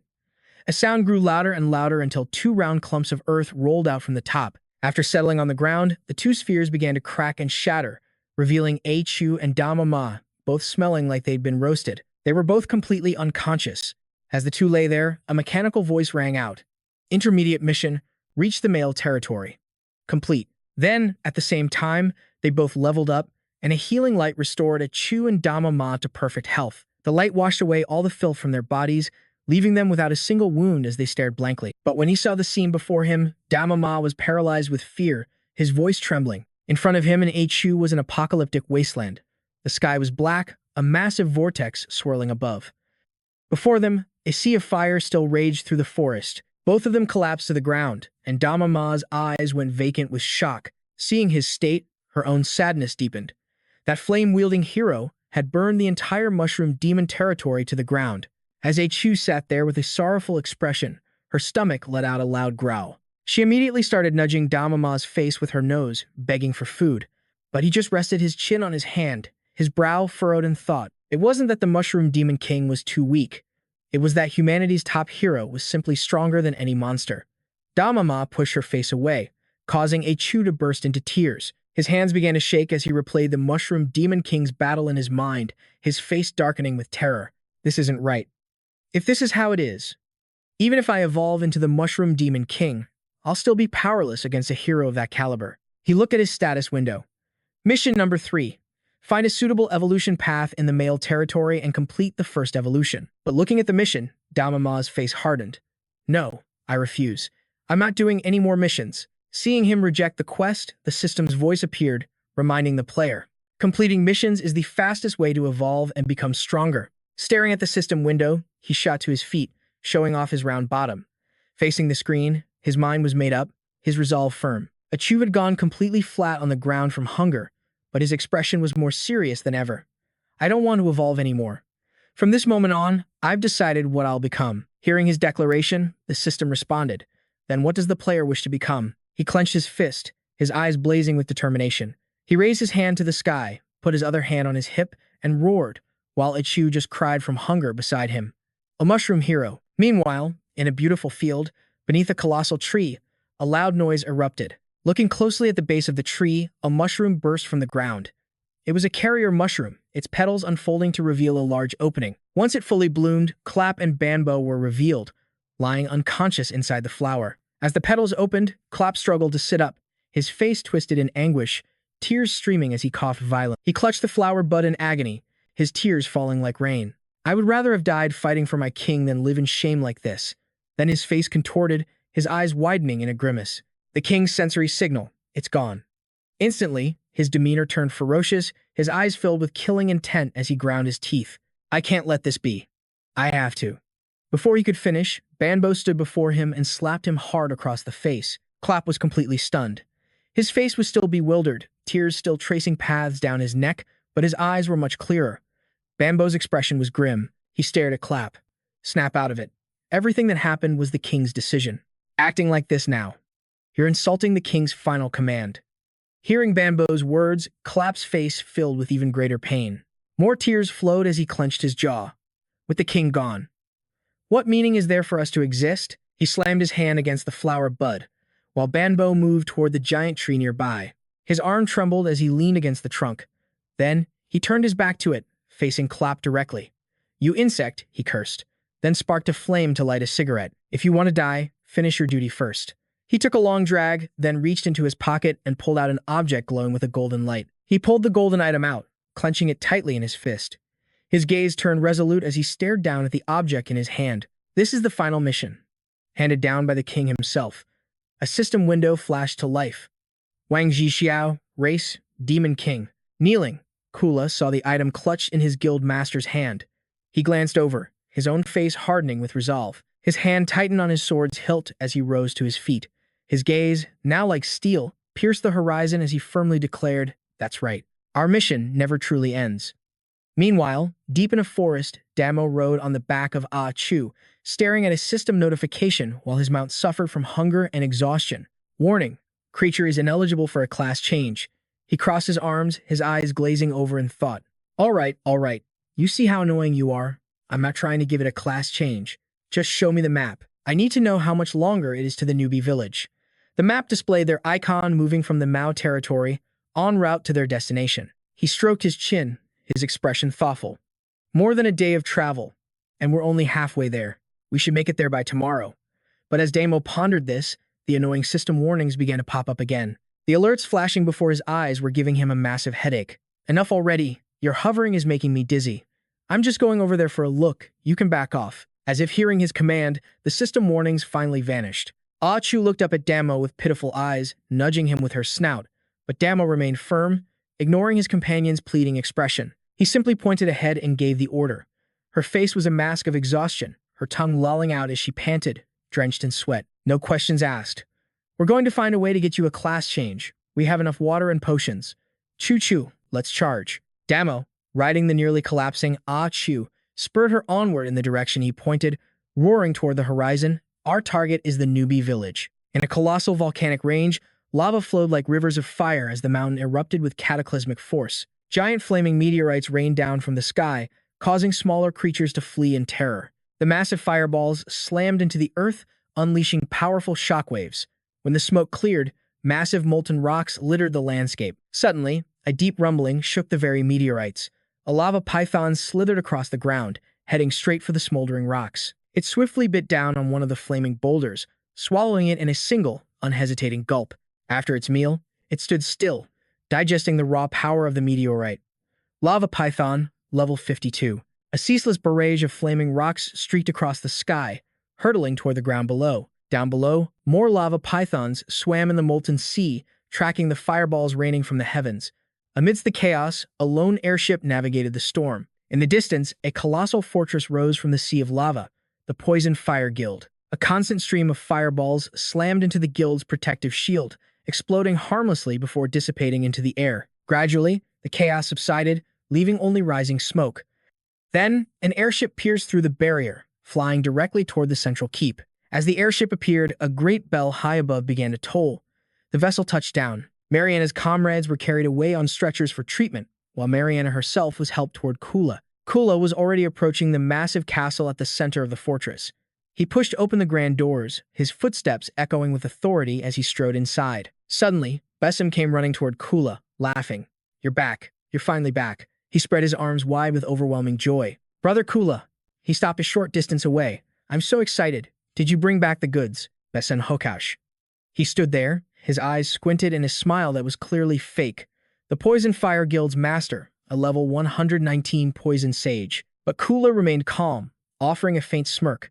With a flick of his wrist, a crown materialized in his hand, the spoils from his victory over the Mushroom King. Besem scrambled forward to take the crown, lifting it high above his head. His face lit up with pure joy as he ran around in circles, clutching the prize. He hopped in front of Kula like a rabbit, holding the oversized crown and singing, "I got it, this is great." Kula's gaze narrowed impatiently. "What about the item I wanted?" Hearing that, he stopped running. He dropped the massive crown and his face instantly reverted to that fake smile as he fumbled in his pockets. "Right, I almost forgot. I know I had it right here." After a moment of searching, he finally found it. He located a potion, holding it up with a grin. "A new formula we just tested on Lady Mariana." As he held it, the vial suddenly shot from his hand, flying directly at Kula. It spun once before landing perfectly in his grasp. He closed his hand around the vial. "The fallen have all been delivered to your laboratory, as arranged." Besem's smile widened. "You've worked hard, brother Kula. Go get some rest." Hearing this, Kula turned, pocketed the potion, and walked toward the gate. Besem picked up the crown and turned to go inside, singing happily, "I got it, this is great." But as Kula reached the gate, he froze. The king of the Mushroom Territory was being turned into a demon king. He whipped his head around, his sharp gaze locking onto Besem. "You knew from the start, didn't you?" The question made Besem stop. His face darkened, and his lips twisted into a sinister smirk. The two stood in silence, until finally, he put his innocent, childish smile back on. "A demon king transformation? What in the world is Color talking about?" Hearing this, he just glanced back before striding out of the castle. "Don't worry, if you need anything, just call for me." Outside the fortress, he found Mariana already waiting. He spoke to her plainly. "He gave me the medicine. Let's head back." As they walked, she began to speak, her voice heavy with sorrow. "Color, is it really okay to leave things like this? So many people died because of me." He replied without a moment's hesitation. "Once I find a way to neutralize the poison in your body, we're leaving this place for good. You can leave everything else to me." Meanwhile, Basin was descending a winding staircase deep within the castle. He strolled into a volcanic chamber, humming a twisted melody. He then walked toward a structure that resembled an altar, stopping right at its center. Basin casually tossed a crown into the molten rock below, watching with a sing-song laugh as it sank. The circlet slowly melted into the lava until it dissolved completely. The lava began to bubble and churn, surging upward in a powerful wave. He watched this spectacle with pure delight as the magma rose to fill a heart-shaped carving in the stone. Finally, Basin threw his hands in the air with a manic laugh. "Perfect, perfect." Another one collected. He was so ecstatic, he failed to notice a dark vortex forming behind him. The cat demon's eyeball. Acquired. Just then, a black-robed figure materialized behind him. The crown of the Mushroom King. He muttered to himself, "All right, only one final step remains." Basin's face twisted into a terrifyingly sinister expression. "Offer up the heart of the one I love, and then the power of Gulu will finally be mine." The entire castle began to shake violently, causing the lava to surge and overflow. All around, molten rock erupted with incredible force. 2 days later, deep in a forest, Damama was riding a Chu, using an apple on a stick to lure her forward. He sighed, reflecting on the past 48 hours. They had been on the run this entire time. They had faced many powerful monsters along the way, but thankfully, he was strong enough. If he couldn't win a fight, he could at least escape. But this stupid system. Ever since I refused that mission, it's like it's mad at me. It hasn't said a single word. His quest log was still frozen on Mission 3, but at least the basic system functions still worked, which was something. He then checked his status screen. Level 17, Flower Demon.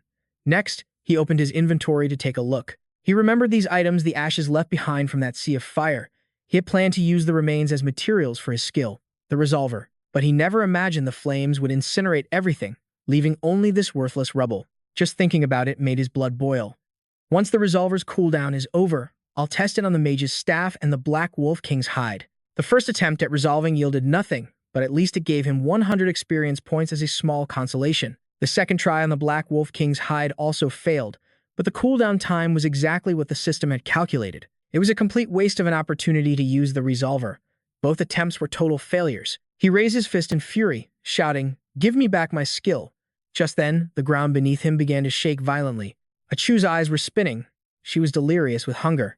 He feigned concern. "Chu, what's wrong?" At that moment, Achu lost consciousness and collapsed. "Hey, Chu." He used his appraisal skill on her. Level 16, Herbivore Pig. He was shocked by what he saw. Appraisal is now level 4. I can see other skills now. Achu's stats are actually pretty good. So why does she look so worn out? He quickly jabbed her face with the apple stick, trying to wake her. I've been giving you stamina potions this whole time. Hey, don't be so lazy. Look what's right in front of you. As the apple reappeared, Achu jolted awake. Her eyes looked hypnotized as she chased the fruit, drooling, her gaze filled with a burning determination to catch it. Seeing that look, Dama let out a devious laugh. That's it. Choo-choo, good girl. Just hold on a little longer. He pulled up the system map to check their direction. They set off once more. They were getting very close. He glanced behind them. Snail monsters were starting to appear. This means we're almost at the beginner's village. He then pulled a scroll from his inventory. Since we're this close to the area, this might actually work. In his hand was a town portal scroll. He held it high. Activate, take us back. The scroll vanished, and his energy dropped by 20. A magic circle materialized beneath Damama and Achu, slowly beginning to glow. But something went horribly wrong. The magic circle flickered and died. A system notification popped up. Monsters cannot use town portal scrolls, sending him into a rage. What? First, you said it was because we were too far away, and now you're saying it's because I'm a monster? You're messing with me on purpose, aren't you? But his only answer was a new quest panel. Furious, Dama refused to even look at the system's new mission. Don't even try to guilt-trip me about finishing that quest. My town portal scroll is useless here anyway. I'd much rather be a reclusive hero, living in hiding. With that, he leaped off Achu's back. So what if I can't return to town right away? We're almost there, and I'm in no hurry. A wicked grin spread across Damama's face as he recalled the old days. Because if level 20 is required to advance, the job change threshold is also level 20. This is perfect. I can stay here and conduct my experiments in peace. Dama then patted Achu's rear, saying, let's go. She didn't seem to hear him at all. Seeing this, he asked, what's wrong? Are you uncomfortable? The two then continued their journey to the beginner's village. Just hang in there a little longer. I'll level up soon and get you back to top condition. Suddenly, 2 pairs of feet appeared. An adult wild boar and its underlings stood there, watching them leave without making a move. At that moment, Dama was hiding in a bush, staring at a glowing rock. He glanced around and saw countless snails closing in on him. Achu had already fainted and was lying on the ground behind them. Damama's expression turned serious.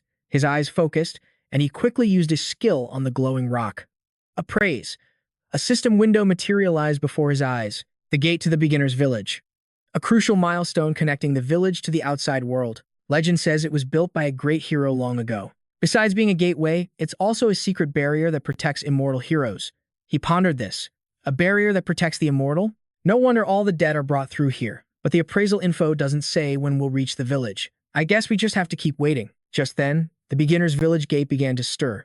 And then a hand suddenly shot out from within. From inside the gate, a mob of newbie heroes flooded out, flailing their arms and looking overconfident. A pink-haired girl lifted a huge rock with a sweet smile, but the words she spoke didn't match her innocent face at all. Be a good little snail, okay? Now come here so I can smash you to bits. Her next move was utterly brutal, a stark contrast to her cute face. She brought the rock crashing down on the snail's head, causing it to burst like a tomato as one of its eyes popped out. Right after, a chubby boy raised his spear, a dangerous smile on his face. I even brought bodyguards today. The boy then drove his spear straight through a snail's shell, making it splatter everywhere. His eyes were bloodshot, his face twisted in agony. Nearby, a boy in a chef's uniform swung his blades with deadly precision. Level 12, chef class. He smirked after dicing a snail into 3 pieces. Don't you worry, we'll finish this quest today. And then, a blue-haired boy with fire magic incinerated another snail, burning it to a crisp. This quest is too easy. Even a snail boss wouldn't be a match for us. The level 14 chef class hero boasted. Suddenly, Dama burst out from the bushes with a ferocious look. My turn to take the stage. The newbie heroes were too busy slaughtering snails to notice Dama rushing toward them. He launched himself forward, unleashing his spore spray skill, causing the entire group to choke and cough. Then, with lightning speed, he zipped behind a kid with a buzz cut for a sneak attack. Next, he used his spore spray as a smokescreen, blinding the newbies while launching a barrage of high-speed attacks. After wiping out the whole group and receiving a flood of experience notifications from the system, Dama landed on one foot with a cool, serious, yet utterly bizarre expression. He opened his eyes, his face grave, and declared heroically, "This magnificent mushroom is a champion of justice for all snails. You 3 were acting pretty tough a minute ago, weren't you?" He then slammed his mushroom head straight into the faces of the next group of newbies, leaving all three of them stunned and sweating bullets. A sickening crunch echoed through the air. Another group taken out by Dama. System notifications for experience points popped up one after another. He dealt with a good number of newbies, but still hadn't received a level up notification, which left him a bit confused. Still no level up? Looks like the experience from these low-level wannabe heroes is just too pathetic. Just as he said that, another foot stepped out of the beginner's village gate. He grinned wickedly. There might be a lot of them, but that just means more experience. A little girl with pigtails ran out of the gate, smiling eagerly. Guangya, hurry up, or the others will kill all the snails before we get there. The whole group rushed out, but looked around in confusion, seeing no one. Then, a dark shadow fell over them, creeping closer. That's weird. Where did the group ahead of us go? Before a curly-haired newbie could even react, Dama Ma slammed his mushroom head right into the kid's face, contorting it completely as the two rookies behind him gasped in terror. He unleashed a relentless assault on the new arrivals. Second wave of heroes defeated. Total experience gained, 630. Third wave of heroes defeated. Total experience gained, 540. One last group of newbies stood on floating rocks, looking down at Dama. The terrified rookies huddled together, whispering, "Since when are there ghosts here? I thought all the monsters around here disappeared recently. I don't know, but from up here, that mushroom ghost can't do a thing to us." Not wanting to keep the new heroes waiting, Dama flew straight toward them, his menacing expression striking fear into the rookies' hearts. They screamed in terror, "Help! Somebody, save us!" But their pleas were met only with the sounds of slaughter. Fourth hero party eliminated. Total experience gained, 720. Night fell, and a crescent moon cast its pale light over the forest. A lone campfire flickered to life deep in the woods, sending smoke curling into the air. Dama held out a potion to Choo-Choo, a small smile on his face as he looked at her exhausted form on the ground. "Hey, dinner's ready, Choo-Choo. You gonna drink this health potion or not?" She didn't answer. Her eyes fixed on the vial in his hand, and she puffed out her cheeks, turning her head away in a stubborn pout. Seeing her refuse the potion and shut her eyes made him wonder. "What's wrong? Choo-Choo, are you not hungry?" He pulled up Choo-Choo's system window to check on her. Level 17. He frowned, confused by her status panel. Choo-Choo hasn't eaten all day, but her health isn't dropping, so she doesn't need a health potion. Though he didn't get it, he smiled and gently patted her. But she was clearly unhappy, with tears welling in her eyes as she lay there, utterly drained. Her vitality is pretty low, too. "Are you tired?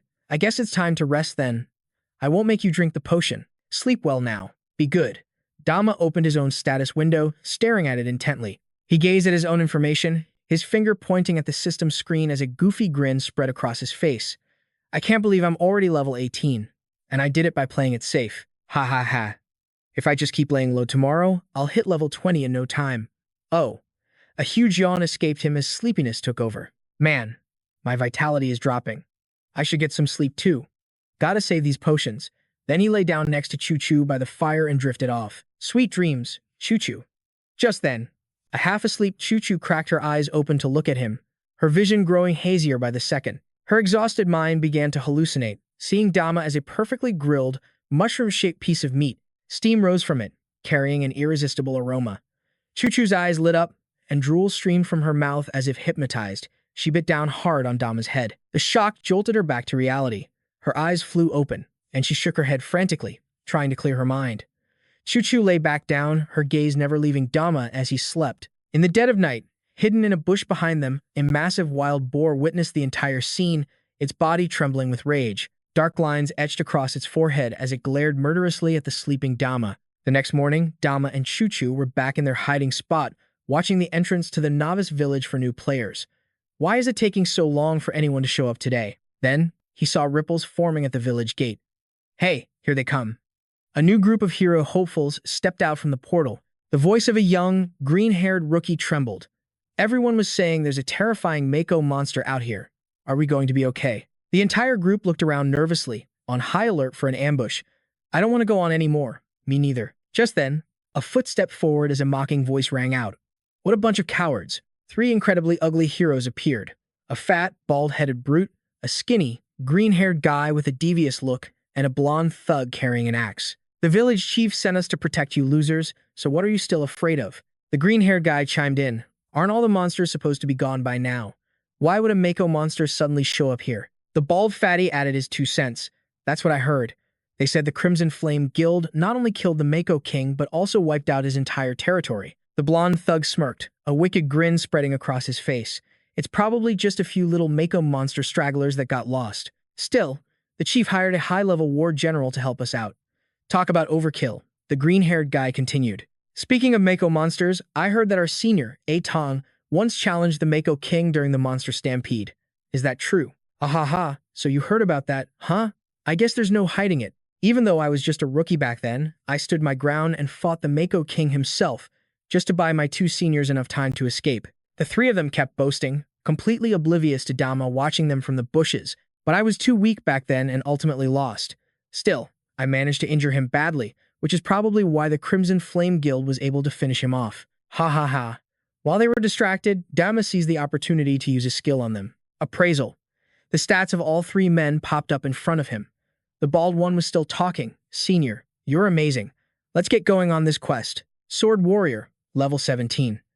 Axe Warrior, level 23. Shield Warrior, level 17. Dama's face tightened as he quickly calculated the odds, analyzing the hero's information panels. This is tricky. I'm level 18, and Choo-Choo's 17. Two of them are around our level, but there's also a level 23. What should I do? No risk, no reward. Taking out one more might just work, and if we can't win, I still have potions. Escaping isn't impossible. It's worth a shot. After thinking it over, Dama slapped at Chu, who was staring blankly, her eyes completely lifeless. Chu, listen to my commands. We'll coordinate and get this done together. The sight was unbearable for Ah Chu. Her eyes rolled back in agony, her tongue lolling out. Without hesitation, Dama unleashed his skill, blasting the three heroes with Spore Cloud. The moment they saw the spores, the heroes' guards went up. The bald one spoke, just like the intel said. Before the Mushroom Fiend attacks, it releases a cloud of bizarre smoke. A terrified rookie hero stammered. So what do we do? But before he could finish, Dama's mushroom cap slammed into the rookie's face, knocking him out cold. Dama unleashed a flurry of devastating headbutts, taking down the rookies one by one. Seeing this, the three main heroes formed a defensive circle. This Mushroom Fiend's power is no joke. Keep your eyes peeled over there. Stay sharp. The bald hero's face tightened with fear. What about the newbies? We're just leaving them? The blonde one shot him a look of disgust. You idiot. They were just bait. The blue-haired hero understood instantly. I see. The bounty for these fiends is worth more than protecting a few rookies. As they were talking, the blonde hero in the center spotted Dama charging straight for them. Protect me. Now. The bald fatty threw up his shield to block, but Dama shattered it instantly, his attack slamming into the man's face and sending him reeling. The bald fatty skidded backward, smoke billowing from the point of impact. A moment later, he was gone. Completely annihilated. Seeing his comrade erased in a single blow left the blue-haired hero utterly stunned. What? He broke through our human barricade in one hit? Are mushroom fiends really this powerful? Just then, Achu stumbled into Dama's cloud of spores. She readied a fighting stance, but her stomach roared with hunger, and she collapsed, completely drained of energy. Seeing his chance, the blonde hero spun his axe. He unleashed a skill that blew away the spores, revealing Ah Chu lying unconscious on the ground. With the spore cloud gone, Ah Chu was completely exposed. The blonde hero licked his axe, a disgusting leer spreading across his face. Well. A perfume pig is worth far more than a mushroom fiend. I guess I won't hold back. Hearing this, the blue-haired hero leaped forward, aiming his spear at Ah Chu. Time to die. Murderous intent flared in his eyes as he thrust the spear toward the helpless Ah Chu. But Dama shot forward like a bullet, slamming into the hero's gut to save her, the impact making him cough up blood. Get away from Choo-Choo. The blue-haired hero was sent flying, crashing to the ground gravely injured. He grimaced, fumbling for a healing potion. So strong, he chugged the entire vial, his health rapidly regenerating. Now, the two remaining heroes faced Dama. If you're not up for this, then get out of my way. I don't need you holding me back. I can handle this alone. Senior, I can still fight. This mushroom fiend and perfume pig are not simple monsters. Their levels are high. For you to take them both on, winning won't be easy. Facing the two heroes, Dama spoke seriously to the unconscious Ah Chu, readying himself for battle. But when he glanced back, he realized something was terribly wrong with her. Hey, Chu, what's with you? Hearing his voice, Ah Chu's eyes snapped open, locking onto Dama. She saw his back as he stood between her and the enemy, but the image blurred, twisting until he transformed into a giant, sizzling mushroom steak. Her extreme hunger was causing her to hallucinate. The blonde hero looked at his blue-haired companion with a smug grin. Senior, Did you say I couldn't handle this? He then pulled out a vial. Let me show you something. Open your eyes wide and watch. The blonde hero stared at the vial with a wicked smile, leaving the blue-haired one confused. Senior, what is that? The blonde hero's face twisted into a sinister grin, baring his teeth. That's right. This is a forbidden item. A war god potion. With a look of intense greed, Wu Da tilted his head back and drank the entire golden liquid. Let's burn it all down. His level began to skyrocket. It's the warrior's soul skill. Dama watched in disbelief. His level, it's still rising? A fire of ambition burned in his eyes. Even if this only lasts for 10 minutes, he thought, within this window, I am invincible. He gritted his teeth, shocked that his opponent had such a move. Now, he thought, I have no choice but to use that technique. Faced with Wu Da's overwhelming aura, Dama signaled, Choo-choo, we have to run. Wu Da leaped into the air and slammed his skill into the ground, splitting a row of stones. Earth-cleaving axe. The ground beneath Dama trembled violently. Chunks of concrete rained down as Dama and Ah Chu were thrown around. Dama watched carefully, sweat pouring down his face as 4 massive slabs of earth rose up to form a circle. Dama stared at the towering wall before him, while the little pink pig looked completely dazed. Footsteps and a voice echoed from behind them. Running is the smartest choice right now, though your chances don't look good. He turned his head. Wu Da looked thrilled. Should I kill the pig first, or finish the fiend? Dama remained vigilant, watching his every move. Wu Da's vile smile never faded, his eyes now glowing with a dark purple energy. The prize is mine. An orange light flared from Dama, and Achu staggered to her feet behind him. She was drooling, her eyes glazed over as if hypnotized. Then, with smoke puffing from her nostrils, she charged forward. From within the 5 walls, a pillar of smoke rose, and a trembling voice could be heard. No, stay back. Don't come over here. A moment later, a massive explosion shattered the wall. Wu Da's partner fell to the ground, spewing black liquid, the scene now a wasteland of utter destruction. Wu Da's partner lay motionless on the grass. Wu Da himself was on the ground, exhausted and confused. Was I wrong? All that fighting spirit, and he couldn't even beat a pig. As he spoke, he coughed up a spray of red ink. A Chu pounced on top of him, unleashing a relentless assault.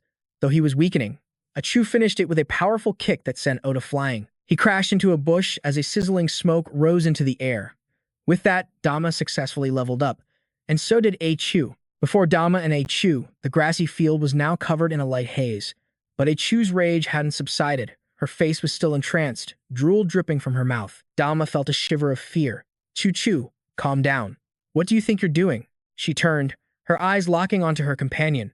Her gaze grew even more ferocious as smoke billowed from her nostrils. Dama shuddered and quickly consulted the system.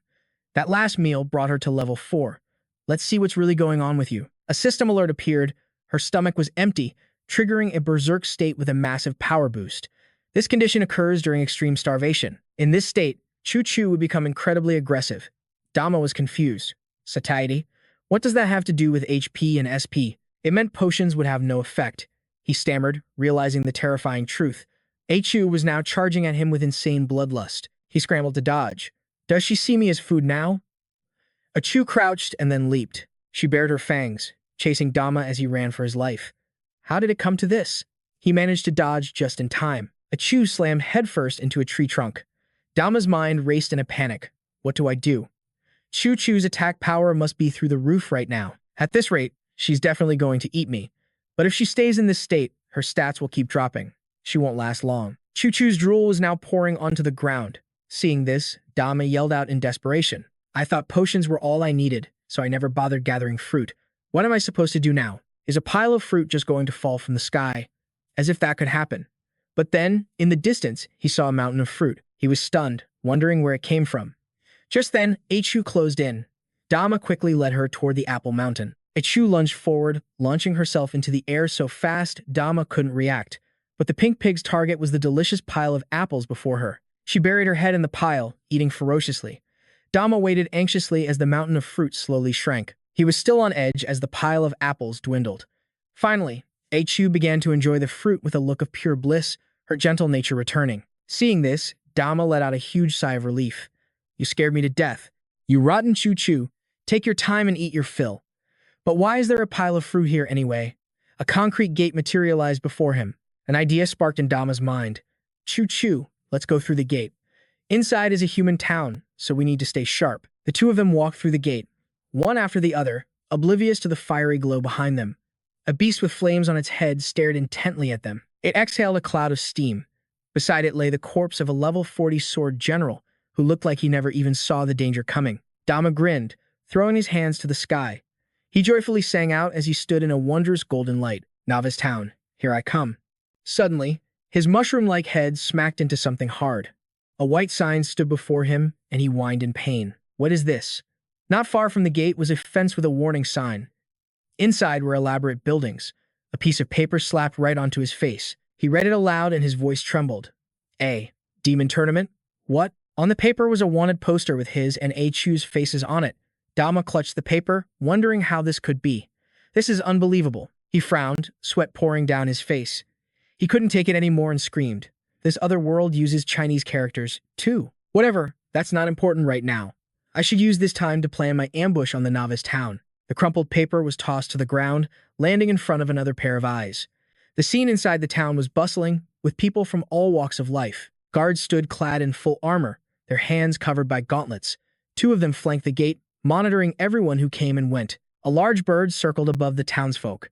It then swooped towards the city gate. When the bird let out a shriek, everyone scattered in terror. But it was too late. The bird had already snatched a young boy. A spear pierced straight through its beak, splattering red ink everywhere. The spear then landed in the ground right in front of Dama. A guard was holding a bow and arrow. It was a guard from Novice Town. He tried to think. The information I have isn't this simple. But this situation is way too difficult. As Dama was lost in thought, he glanced over at A Chu, who was playfully rolling an apple. She licked the fruit, her heart blooming with joy. And then, an idea struck him. "I've got it. Over there." Someone in a black cloak was listening in on everything. Lately, strange things had been happening in Newcrest Village. And there was no end in sight. Ever since the Mushroom King vanished, bizarre phenomena plagued the city. Could it all be connected? The king used to visit in disguise, his very presence a deterrent that kept other monsters from drawing near. His absence drove many to give up the adventurer's life, flooding the city with people desperate for work. A mysterious robed figure appeared, holding a wooden stick with an apple dangling from it. As it moved towards the performers, a sharp voice cut through the air. "Halt!" The cloaked figure trembled slightly. A guard warned it about littering fruit on the streets. "My apologies for the disturbance." Beneath the robe was Dama Ma, cleverly disguised as a mage, even using Zhu's fur for a makeshift beard. The disguise was a clever one. Dama Ma rode on Zhu's back, steering him with the apple. He smirked, pleased that his plan was working perfectly. They entered a landmark building in the center of town, complete with a grand fountain. At the apothecary, the owner was announcing a sale. Next door, the weapon shop, a blacksmith sharpened his blades. A long line snaked around the sizzling meat skewer stand. Dama Ma paused before a magnificent building, a bookstore. He was still in awe, even after seeing so many new things. Every new sight sent a jolt of wonder through him. "First things first, we need to find Yuanzi," he thought. "Zhu, this way." He accidentally bumped into a child and turned to look. Seeing the crowd gathered ahead, Dama Ma grew curious. "What's everyone gathered here for? Let's go check it out." The cloaked figure changed course. As they neared a bulletin board, Dama Ma overheard the crowd. They were talking about some destructive wild beast that was preventing everyone from The village chief's quest board listed a number of items for collection. Suddenly, a realization struck him. "So, the village chief's quest is the only way to advance our class?" A girl wondered aloud. "What are we supposed to do now? The price of shells has skyrocketed to 50 coins each. Only the rich can afford to advance their class. We're going to miss the deadline." A boy with a buzz cut agreed. "This afternoon is the final registration. But if we can't gather the items, there's nothing we can do. That monster out there is just too powerful." The girl turned to her friend, Han. He said he'd encountered it twice. "It's just a regular mushroom flower monster, right?" she asked. "But even then, it shouldn't be a match for a level 60. Han shook his head. "This is no ordinary mushroom flower monster. Besides its high damage and special skills, it's intelligent. It actively hunts us. Not even high ground is safe, which is why people mistook it for some legendary disguised beast." Dama Ma sighed inwardly. No wonder the fields were so empty. It turns out Zhu and I are the cause of all this panic. It's a good thing we were fast enough to avoid any level 40s. If we had run into a level 60 hero, we would have been toast. Ignoring the rest of their chatter, Dama Ma signaled to Zhu. "Zhu, time to go." But suddenly, Zhu tripped on the apple. Dama Ma's heart leaped into his throat. The two companions tumbled out from under the cloak, their cover completely blown. "Hey, look over there," someone shouted. "I'm so dead," Damama thought in a panic, while Azuzu just happily rolled around with the apple. The commotion drew the attention of everyone on the street. The atmosphere around the duo grew tense and heavy. Yet, in the background, the town's daily life continued, completely unaware. The blacksmith continued to grind his blade, lost in his work. But when the crowd got a clear look at Damama and Azuzu, they gasped in astonishment. A boar and a mushroom flower monster? Who in the world is rich enough to own two pets like that? They're already rare enough, but lately they've become nearly impossible to find. Their market price is through the roof. I'm so jealous. Damama scratched his head in confusion. Do that many people really want to catch us? And why are there so many magical beasts all over this town? He saw a magical beast following closely behind a person. It seems adventurers here can capture low-level monsters as pets, but they can't be used for combat. A cat resting on its owner's back was a level 32 lava cat. A blue creature nearby was a level 16 horned seal. His eyes widened in realization. If that's the case, this will be easy. Just then, he saw someone approaching. While the person was checking their map, the next alliance point is close. 300 meters ahead, then a left Damama and Azuzu slipped into a line of magical beasts to blend in. He tried to mimic their gait, hopping along. On the side of the road was a fence with a peculiar sign. An arrow pointed toward a secluded house in the distance. He quietly called to his companion. "This way, Juju." The pair broke away from the procession of monsters, veering off the path. A single green leaf drifted down, landing silently on the ground. Damama and Azuzu ducked behind a large rock. "Juju," he whispered, pointing. "We've got a new target. Get ready." The sound of two people talking forced them to stay hidden behind the boulder. Only when their footsteps began to fade did Damama poke his mushroom cap out. The two adventurers walked on, completely unaware they were being tailed, lost in their own conversation. "I never would have guessed," one of them said. "Our idol, the great beast master, Lord Bala, is here. He's ranked in the top 3 for trainers on the entire continent. The only ones stronger are the Sword, Saint, and the Elf King, 2 legendary heroes that are simply unbeatable. I heard that besides his other epic beasts, Lord Bala has even tamed both an angel and a demon. If we just keep at it, maybe we can reach that level someday." As they spoke, images of these legendary figures filled Damama's mind. Damama listened intently. An angel from the Holy Sanctuary and a demon from the Netherworld. Just how terrifying must Lord Bala be to command such beings? Forget it. There's no way we could ever reach that level. Hey, I was just saying, don't give up so easily. You gotta have dreams and goals, right?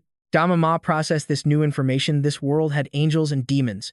Just then, one of the adventurers pointed. "Hey, look, over there is the village chief's house. I used to farm quests there with a party to make." His friend pointed toward the long line of people up ahead. "Yeah, it really brings back memories. But haven't they stopped giving out quests to newbies lately? So why are they still lining up? That's for the class change confirmation? Of course. It's right here. Let's head to the transfer hall." The blonde youth recalled a memory. "We made a promise to do the Beast Hunter quest together, but then I went to the City of Time. You joined the 5 Colorwood faction, which is way better." The brown-haired young man covered his face, saying, "What are you talking about? Just look at your pets. You've already tamed 3 of them, and you just got that weird blue mushroom and the aroma pig. Are you trying to make me jealous or something?" The blonde shot back. "What do you mean, 3? Don't think I didn't see you summon that weird bloom and the aroma pig yourself." They stared at each other, completely baffled, then whipped around. The last 2 spots in line had vanished. All they could say was, "But they were just here a second ago." Over at the village chief's house, a long line of people waited. Everyone was growing impatient. It was past the appointed time, and the chief still hadn't appeared. The door creaked open, and a pair of scrawny legs in wooden sandals stepped out. A mystical staff and a colorful seashell swayed with their owner's every move. The village chief spoke in a sleepy tone. "My apologies. I seem to have overslept. So many brave adventurers, I see. Completing your mission wasn't easy. You've all worked hard." He was the village chief, Barclay. The crowd didn't mind at all, bowing deeply. "Good afternoon, Chief Barclay." The chief feigned weakness, leaning on his staff, as he spoke slowly. "Please, everyone, come inside."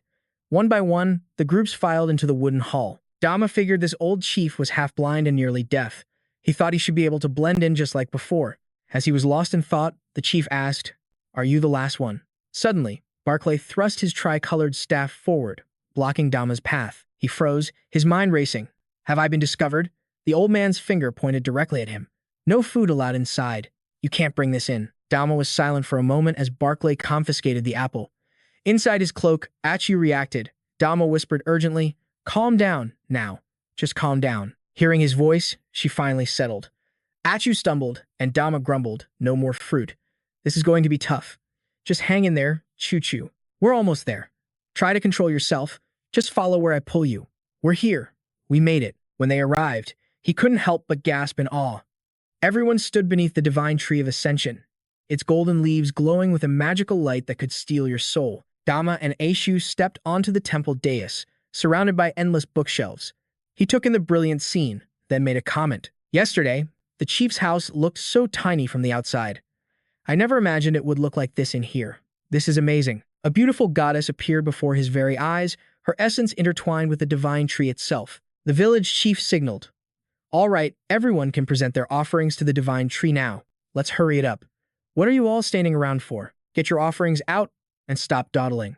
Dama heard this and thought to himself, when did the chief even get in here? And how is he suddenly so agile? He continued his speech.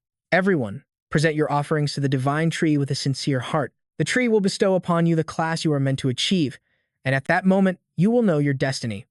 The young adventurers quickly gathered up their seashells. As other groups prayed fervently, the leaves of the divine tree began to sparkle even brighter.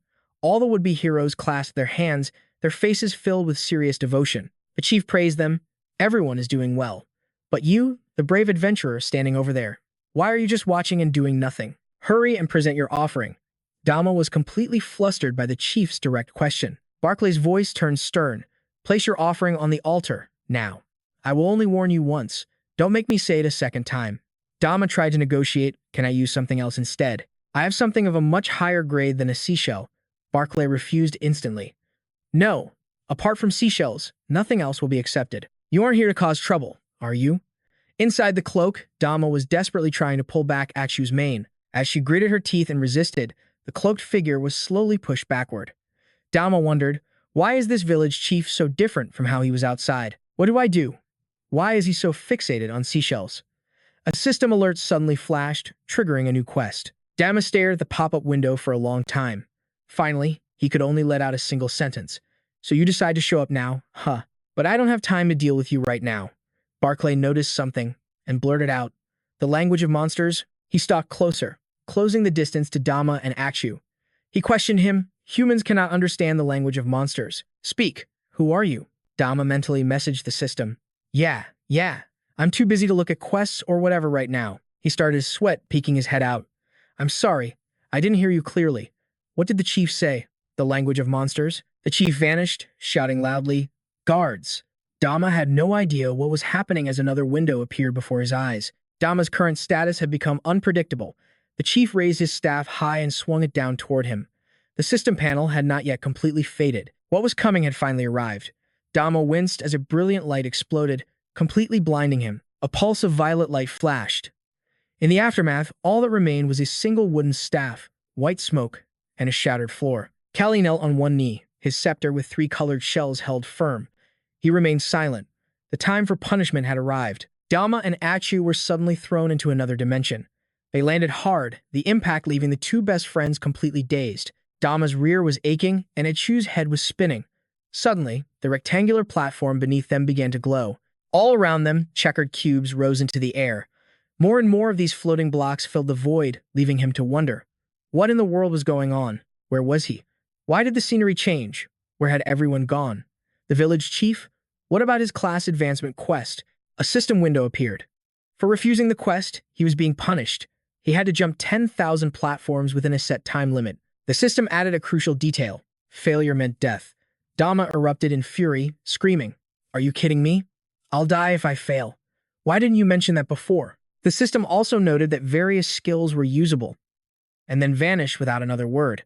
Get back here. Come back now, Dama screamed. He slumped down in defeat, sighing, Man, this system totally set me up. What am I supposed to do? Meanwhile, Achu remained blissfully unconcerned.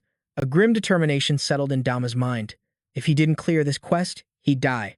There was no other choice. He had 1 hour to clear 10,000 platforms. That's 10,000 divided by 3,600 seconds.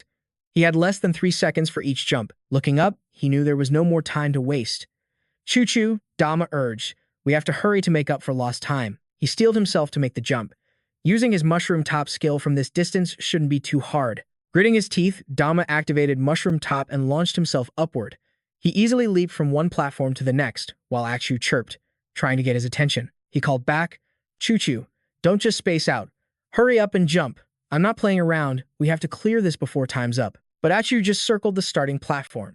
The distance between them grew, and Dama's urgency mounted. "Choo-choo, come on, stop playing. We're running out of time," he pleaded, but she just looked back at him with a pitiful expression. Dama buried his face in his hands, completely dejected. "Oh, man, I get it now. You can't make the jump, can you?" The moment he said that, Achu leaped high into the air. The space filled with her cheerful cries as her stubby legs bounded effortlessly from platform to platform. She moved tirelessly, a blur of motion. Dama's body protested at having to keep up with Achu's surprising power, but his eyes couldn't hide his joy and relief. He gasped for air, exhausted, sweat pouring down his entire body. Dama finally collapsed. "No good. This is bad. I have to rest for a second." The system pinged with a progress update, and the outlook was grim. Dama had no choice but to pull out his stat potion, his focus sharpening. Yeah, I get it. Let's go," he muttered. He downed the potion, and his strength stat shot up by 50 points. Achu was perched firmly on his mushroom cap. Dama cheered. "All right, Choo-choo, let's keep going." The pair once again flawlessly executed their mushroom top technique, but Achu started to feel sick, almost like she had motion sickness.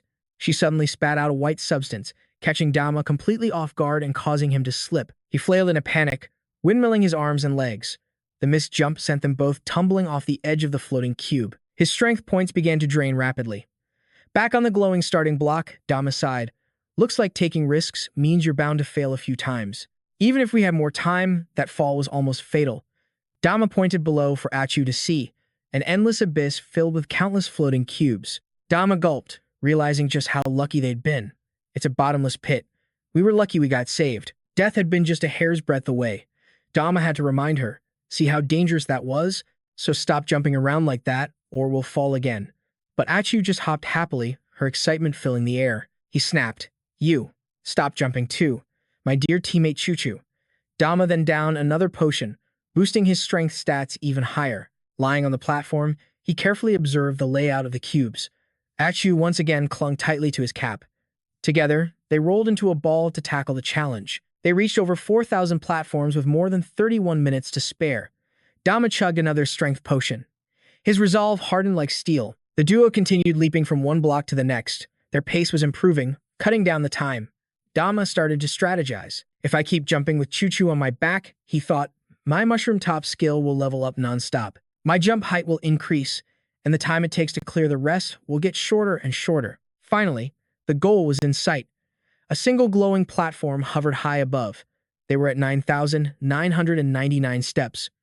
With only 2 seconds left, Dama sized up the situation. That was the final platform. One more jump and they could escape this place. But the distance was immense. Dama whispered, "Choo-choo, don't move a muscle. At this height, we can't afford any mistakes. We have to make it." With unwavering determination, Dama launched himself one last time. The glorious light of the exit was far, but this dynamic duo was desperate to reach it. But midair, he realized something was wrong. They were knocked backward, landing on the same platform they just left. Dama gasped for breath. The distance was just too great. In fact, they'd been knocked back 3 whole platforms. "Achu, hold on tight," he yelled. "We're going again." She braced herself with all her might. Once more, the two prepared to launch. They executed a perfect launch with the mushroom top skill. But they failed. And they failed on the next attempt. And the one after that. The time limit was shrinking with every second. Only 9,996 steps left. Achu let out a defeated oink.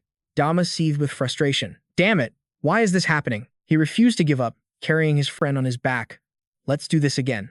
The top of the stairs still glowed brightly. Dama shouted, "We will make it." Dama unleashed his ultimate supreme mushroom technique. The clock was ticking faster and faster, but their quest was interrupted once again. Dama looked up, his voice strained. "Achu, don't distract me now."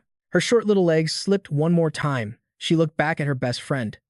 Achu circled around him anxiously. Dama cried out, "Achu." In that moment, his gluttonous friend showed unwavering resolve, nodding her head frantically. Tears welled up in Dama's eyes, but she just gave him her usual sunny smile. A tear fell from his cheek. Dama wept with frustration and despair. Achu frantically licked his face to comfort him. Dama steeled his resolve once more, focusing all his power into his core.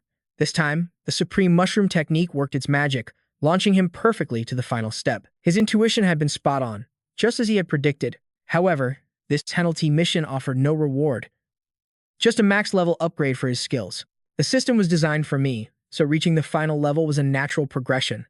But what about Chu? His face darkened as he questioned the system. The target of this penalty mission was me. Chu isn't subject to the consequences, right? The system's reply was cold. Success or failure. When the countdown ends, both lives will be forfeit as everything vanishes. Dama froze for a second. Just over 42 seconds remained. He had to make a critical decision. Chu's innocent face looked up at him with hope. He looked at his friend, his heart heavy. "I'm so sorry." Dama slowly rose to his feet. He gazed defiantly at the exit above, then leaped powerfully to where Chu stood, his energy draining. She looked at him, confused. He leaned in and whispered, "I'm sorry, Chu, but I can't accept your kindness." Chu fumed with anger, pushing against him, but Dama stood firm like a statue. Tears streamed down his face as he touched her snout. "Enough. I will never leave you behind. We're getting out of this together." Chu was stunned by his words. The highest step and the glowing light above awaited the two dear friends. Chu climbed onto his back once more. She gave her cute little bottom a determined wiggle. They shot forward like a cannonball. The supreme mushroom technique once again proved just how powerful it truly was. Dama and Chu ascended toward the top of the cube, shining as brightly as a star in the sky. Dama tried to push himself. Just a little more. They were so close, but the final step betrayed them, sending them both flying. Dama screamed in despair, his vision blurring. Now, it was Chu's turn to cry tears of guilt. With only 9 seconds left, Dama closed his eyes, ready for the end. Just then, the vindictive system offered a crucial piece of information. A combination skill could be used. He burst into tears. "We're about to die. What good is a skill now? Wait, that's right. I have other skills." Dama remembered the name Demon Bomb from his time in the demon territory. A new fire ignited within Dama. The final 5 seconds were ticking away. He grabbed the pink pig's 2 legs, sweat pouring down his forehead. Dama grit his teeth, his scalp tingling with tension. He unleashed his second skill, Spore Eruption. The final numbers counted down. Dama used the spore burst as a cushion. The tension was almost unbearable. The trail of spores propelled them a great distance. Suddenly, he unlocked a brand new skill, Demon Rocket. As the last second ticked away, they successfully landed on the final golden step. Chu let out a squeal of pure joy. Time was up. The system announced the mission was complete. Chu and Dama collapsed to the ground, completely dizzy. Dama grumbled as Chu's head bonked into his. Chu shot him a sharp look, her tail wagging in a way that Dama couldn't quite understand. Dama was utterly speechless. At that moment, the statue of Mother Nature began to glow, emitting specks of light that drew all things toward it. Dama's sharp tongue couldn't resist taunting the rotten system. Just like that, they had spent an entire hour in the penalty space, which conveniently helped them hide from everyone else. Seeing his chance, Dama tried to persuade Chu to get down to business, the hero class change. Chu stood there, dazed, watching Dama walk away with an irresistible look of adoration. In Chu's eyes, Dama was like a hero straight out of a comic book, reaching out to pull the princess from danger. Noticing her stare, Dama beckoned for her to come. Chu scampered forward, her happy little bottom wiggling back and forth. Dama saw the pile of snail shells on the ground and immediately judged the village chief to be a stickler for tradition. But he still wondered, what was the connection between the divine tree and these shells for the class change? Blue dewdrops fell from the tree onto the shells and were instantly absorbed. Dama scratched his head in amazement. He finally understood how the whole mechanism worked. Putting his thoughts into action, he poured all the old shells out of the basin, tossing them aside without a second thought. He repeated the process until the container was empty. Dama dusted off his hands with a sigh of relief. Before him now stood the supersized offering vessel he had specially crafted. Even though he hadn't prepared anything himself, he figured borrowing a little from others would be fine. After all, it was filled with good intentions. Dama frantically looked around, clasping his hands in desperate prayer, hoping the beautiful tree goddess would grant him a class change. But strangely, Dama waited and waited, to no avail. The divine tree in the shell showed no reaction like before. Was his heart not sincere enough? With that thought, Dama pushed Chu aside, determined to focus 200% of his power. He tried to calm himself, recalling classic tropes where one must relax to clear all worldly thoughts. He pleaded sincerely for the beautiful goddess tree to grant his wish. The little mushroom man's face turned pale. He screamed out an incantation, begging the goddess tree to give him a new class. In the end, nothing happened. Dama ran back and forth, praying with all his heart, reciting every complex spell, scripture, and holy sutra. he could think of. Relax and clear your mind. He was such a master of this, even the Grand Masters would have to call him Sir. A moment later, Dama collapsed to the ground, exhausted. Green light still radiated from the divine tree, but it refused to merge with the shell. A terrible doubt crept into Dama's mind. Was it possible that a monster could never truly become a hero? And yes, his sixth sense was screaming that he was right. But after coming all this way, Dama refused to accept his fate as a mere monster. He sat there, intensely focused on finding a new plan. But the constant gurgling from Ah Chu's stomach kept distracting him. Dama snapped like a mother scolding her child. "Would you be quiet, girl?" But Ah Chu just kept happily bouncing around, paying him no mind. While playing, she accidentally swallowed a green energy orb and fainted on the spot. Dama judged her silently. "All you do is eat," he thought. "You're such a pig." But from misfortune came a blessing. To his shock, Ah Chu had leveled up because of it. Dama's eyes went wide with astonishment. He suddenly realized the green light from the divine tree could be absorbed directly by the body. The moment he touched it, his energy points shot up by 50. Dama quickly appraised the substance.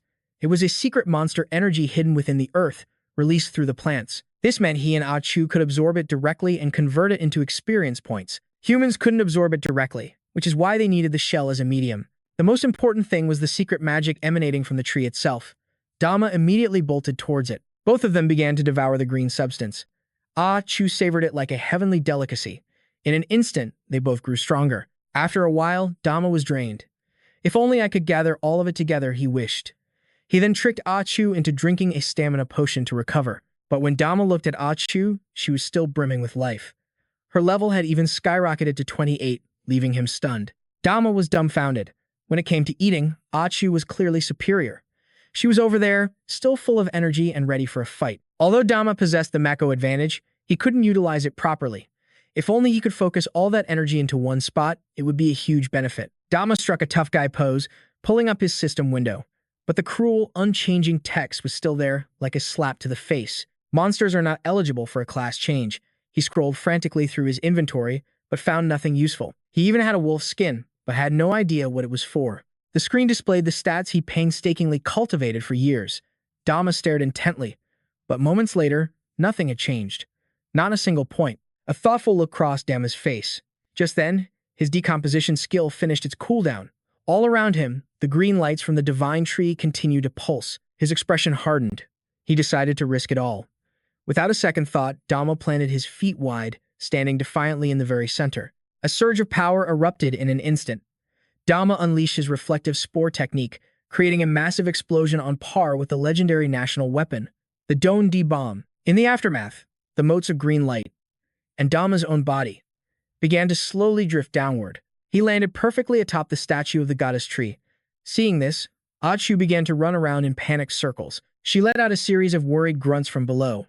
Dama called down to calm her, and only then did Ah Chu fall silent. He offered a sincere prayer to the revered tree goddess. Then, without overthinking it, Dama plopped right down on the statue. He knew it was disrespectful, but he did what he wanted. In the end, he muttered a half-hearted apology. With that done, Dama activated his decomposition skill. A current of immense power flowed through him, linking the two together. It surged endlessly into the goddess statue as Dama used every ounce of his being to decompose its power. Below, Ah Chu watched, her heart filled with worry. In a moment of intense pressure, Dama decided to decompose everything. The system warned that an abnormal amount of experience could cause a mutation, but he stubbornly chose to accept it all. His experience points and level began to climb without stopping. Dama was continuously absorbing the purest essence of the divine tree. Green lights fell upon the leaves, reabsorbing into them, then flowed back into the divine tree, up through its branches, and finally, all of it poured into Dama himself. Drained of its power, the divine tree began to look barren and lifeless. As for Dama, he continued the decomposition process, unaware of anything else. Down below, Ah Chu grew more and more anxious about the situation. But Dama only cared about one thing: the decomposition. The goddess tree statue slowly withered, and its vibrant life force began to fade away. Dama's body swelled grotesquely, absorbing every last drop of power. Green veins bulged across his skin as the transformation completed, his entire frame trembling. The next step was to absorb the newly broken-down energy. But it felt like far too much. He had to compress it. Dama told himself he absolutely had to force it down. Watching him, Ah Chu's heart pounded with anxiety. But what was coming could not be stopped. The pressure kept building and building. Dama used every ounce of his strength to hold it in, but a look of horror spread across Ashu's face. His body bloated to its absolute limit, and then everything exploded. He had tried to contain it, but it was impossible. All the precious essence he'd absorbed erupted from his body. All he could do was scream in despair. A blinding green light shot out, blasting the bookshelf, the table, and the water jug. Ashu's eyes darted around, following the streaks of green light like shooting stars. Suddenly, one meteor shot directly at her, and she vanished in a flash. The tremors from the blast woke Barkley. He rolled over for a moment, then fell right back asleep. In the village chief's room, a purple seal flared to life. Progress, 95%. The green meteors continued their chaotic rampage, shattering the glass windows. A long beam of light pierced the dark night sky. They split apart, flying in all directions, passing through city walls and stone barriers, startling a tribe of boars before landing in random locations. One star fell in the city of time, striking a simple cloth doll. Another meteor plunged into the world beneath the waves, awakening a slumbering monster in a furious rage. As the beast roared, a massive tsunami crashed down, swallowing a ship whole. In the five-colored desert, a young man with silver hair looked up as a pack of wolves howled at the meteor streaking past. Another beam of green light slammed into the volcanic vein, causing the mountain to erupt violently. In the land of the departed, the light seemed to force a pair of eyes open. Soon, 2, 3, 5, countless eyes were staring at the meteor's path. Overnight, the scattered stars seemed to weave together into a new form of life, its threads drifting across the continent of the brave. It was the start of a new story in Sunwing Glade. In the wake of the meteors, chaos reigned, with signs of destruction everywhere. Dama slowly regained consciousness as the system began to update his data. Data synchronization complete. 59 million experience points consumed. Monster system upgrade initiated. A notification appeared, congratulating player Dama on his level up. But before he could confirm, he was still lost in a daze. But when he saw he had successfully changed his class, pure joy erupted inside him. He had become a hero. He used his mushroom hand to confirm the class change. That mushroom appendage slowly morphed into a human hand. It felt different, yet strangely familiar. When he saw his face reflected on the system screen, he couldn't believe his eyes. This was his hand? Dama touched his face, his heart racing. I'm human again. Still in shock, he checked himself all over, from head to toe. He glanced down and felt a wave of relief. Everything was back where it should be. But then, Dama froze. What about Ashu? Before he could even adjust to his new body, he reached behind him, his hand touching the soft, squishy cheek of a pig. He shook her awake, telling her the village chief and the hero were coming back soon. But his face twisted in confusion. Why were there two of Ashu? To make sure he wasn't seeing things, he turned his head back around. First, he froze solid. Then, his nose exploded in a fountain of blood. Before him stood a beautiful, completely naked girl. Disbelieving his own eyes, Dama slapped himself hard across the face. It has to be a hallucination from my transformation, he thought. Did someone else come in here last night without me noticing? Then, another possibility hit him. What if Ashu had turned human too? Just then, she rubbed her eyes and slowly woke up, looking at a flustered Dama muttering with his eyes covered. Mushroom, she cheered, leaping towards Dama. His jaw dropped as two very large Ashus came flying at his face. Dama looked away, completely embarrassed. He stammered, You have to be Ashu. There's no mistaking it. No. Stop it. Dama snapped out of it, pushing her away. He frantically waved his hands, trying to clear the wicked thoughts from his mind. Get a grip, he told himself. Ashu is so innocent. If I think about her like that, I'm no better than a beast. But she just kept hugging him, rubbing her face against his. Mushroom, you smell so good. In the distance, a crowd of onlookers was approaching, chattering about the strange event that occurred the night before. Oh no, they're almost here. Dama's heart pounded in his chest. He gritted his teeth in a panic. What was he supposed to do now? Human or monster, it didn't matter. The whole situation was already a complete disaster. He cautiously peeked over at Ashu. A system window flashed. The level for Sage's contemplation was too low, causing intense visual feedback. Dama reached into his dimensional storage, pulling out two cloaks. He and Ashu quickly threw them on. He said, Good thing I had these mage robes in my inventory, or we'd be mistaken for freaks out there. Ashu sniffed her new robe and smiled. Dama racked his brain for an escape plan, finally settling on the old trick, unleashing a burst of chaos spores. He gathered all his strength for the blast. He strained so hard his face turned red, veins popping on his hands. He poured power into his stance, cracking the very floorboards. But all that effort produced was a pathetic puff of spores. An awkward silence filled the room. Ashu tilted her head in confusion. while Dama-ma was in total shock, wondering where all his power had vanished. He pushed Ah-Chu away, telling her to stop messing around. Something was definitely wrong. Dama-ma decided to focus every last bit of his strength and try again. But the result was nothing. He trembled, his skills completely gone. In a desperate rage, he screamed for the system. The system's cold voice responded, "Your skills are not lost. Your current body structure is simply not yet adapted. Time is required to learn and adapt from the beginning." Reading the system's reply, Dama-ma shot back. "Then how do I adapt?" The system's answer was simple.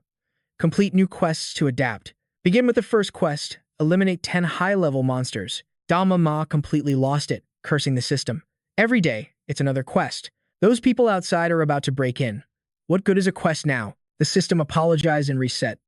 The first step, before any quest, is to change your name. Dama-ma scowled at the bizarre request. He roared again, pointing frantically at the door. "You useless system. Didn't you hear a word I said? They're about to come in. There's no time left, and you want me to do some stupid quest. Other people's systems give them power-ups and strategies. But look at you. You're actively working against me. Just give me the all-powerful cheat codes already." The system's reply was chillingly calm. "You have no gold." Dama-ma gave up. It was all on him. Still, the system prompted for a name change confirmation. Dama-ma ignored it, reaching into his inventory space. He frantically rummaged through everything, but only pulled out useless junk. He groaned, continuing to dig wildly until the system had to chime in again. "Player, please be more gentle." It seemed the upgraded system had developed a more sensitive personality. Finally, Dama-ma found what he was looking for, a town portal scroll. "With this, we can finally get out of here," he exclaimed. Then he remembered.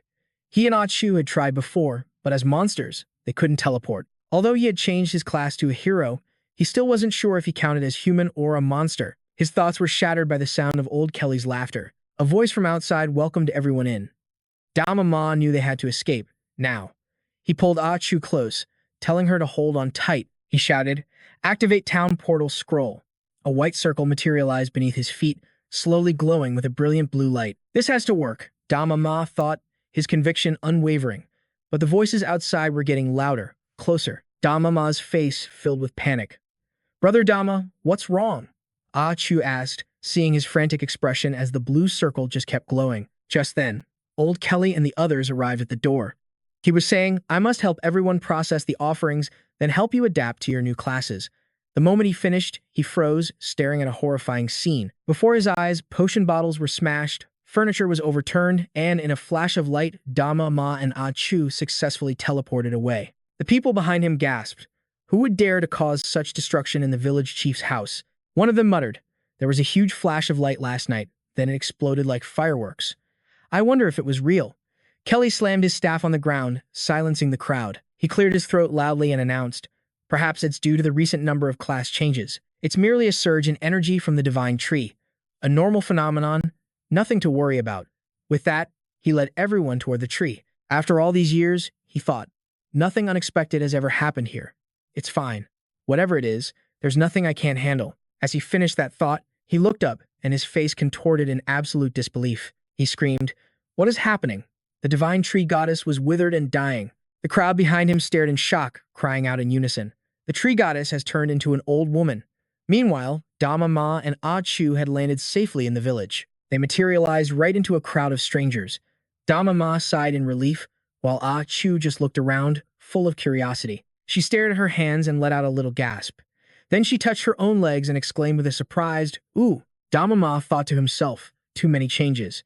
I need a new plan, fast."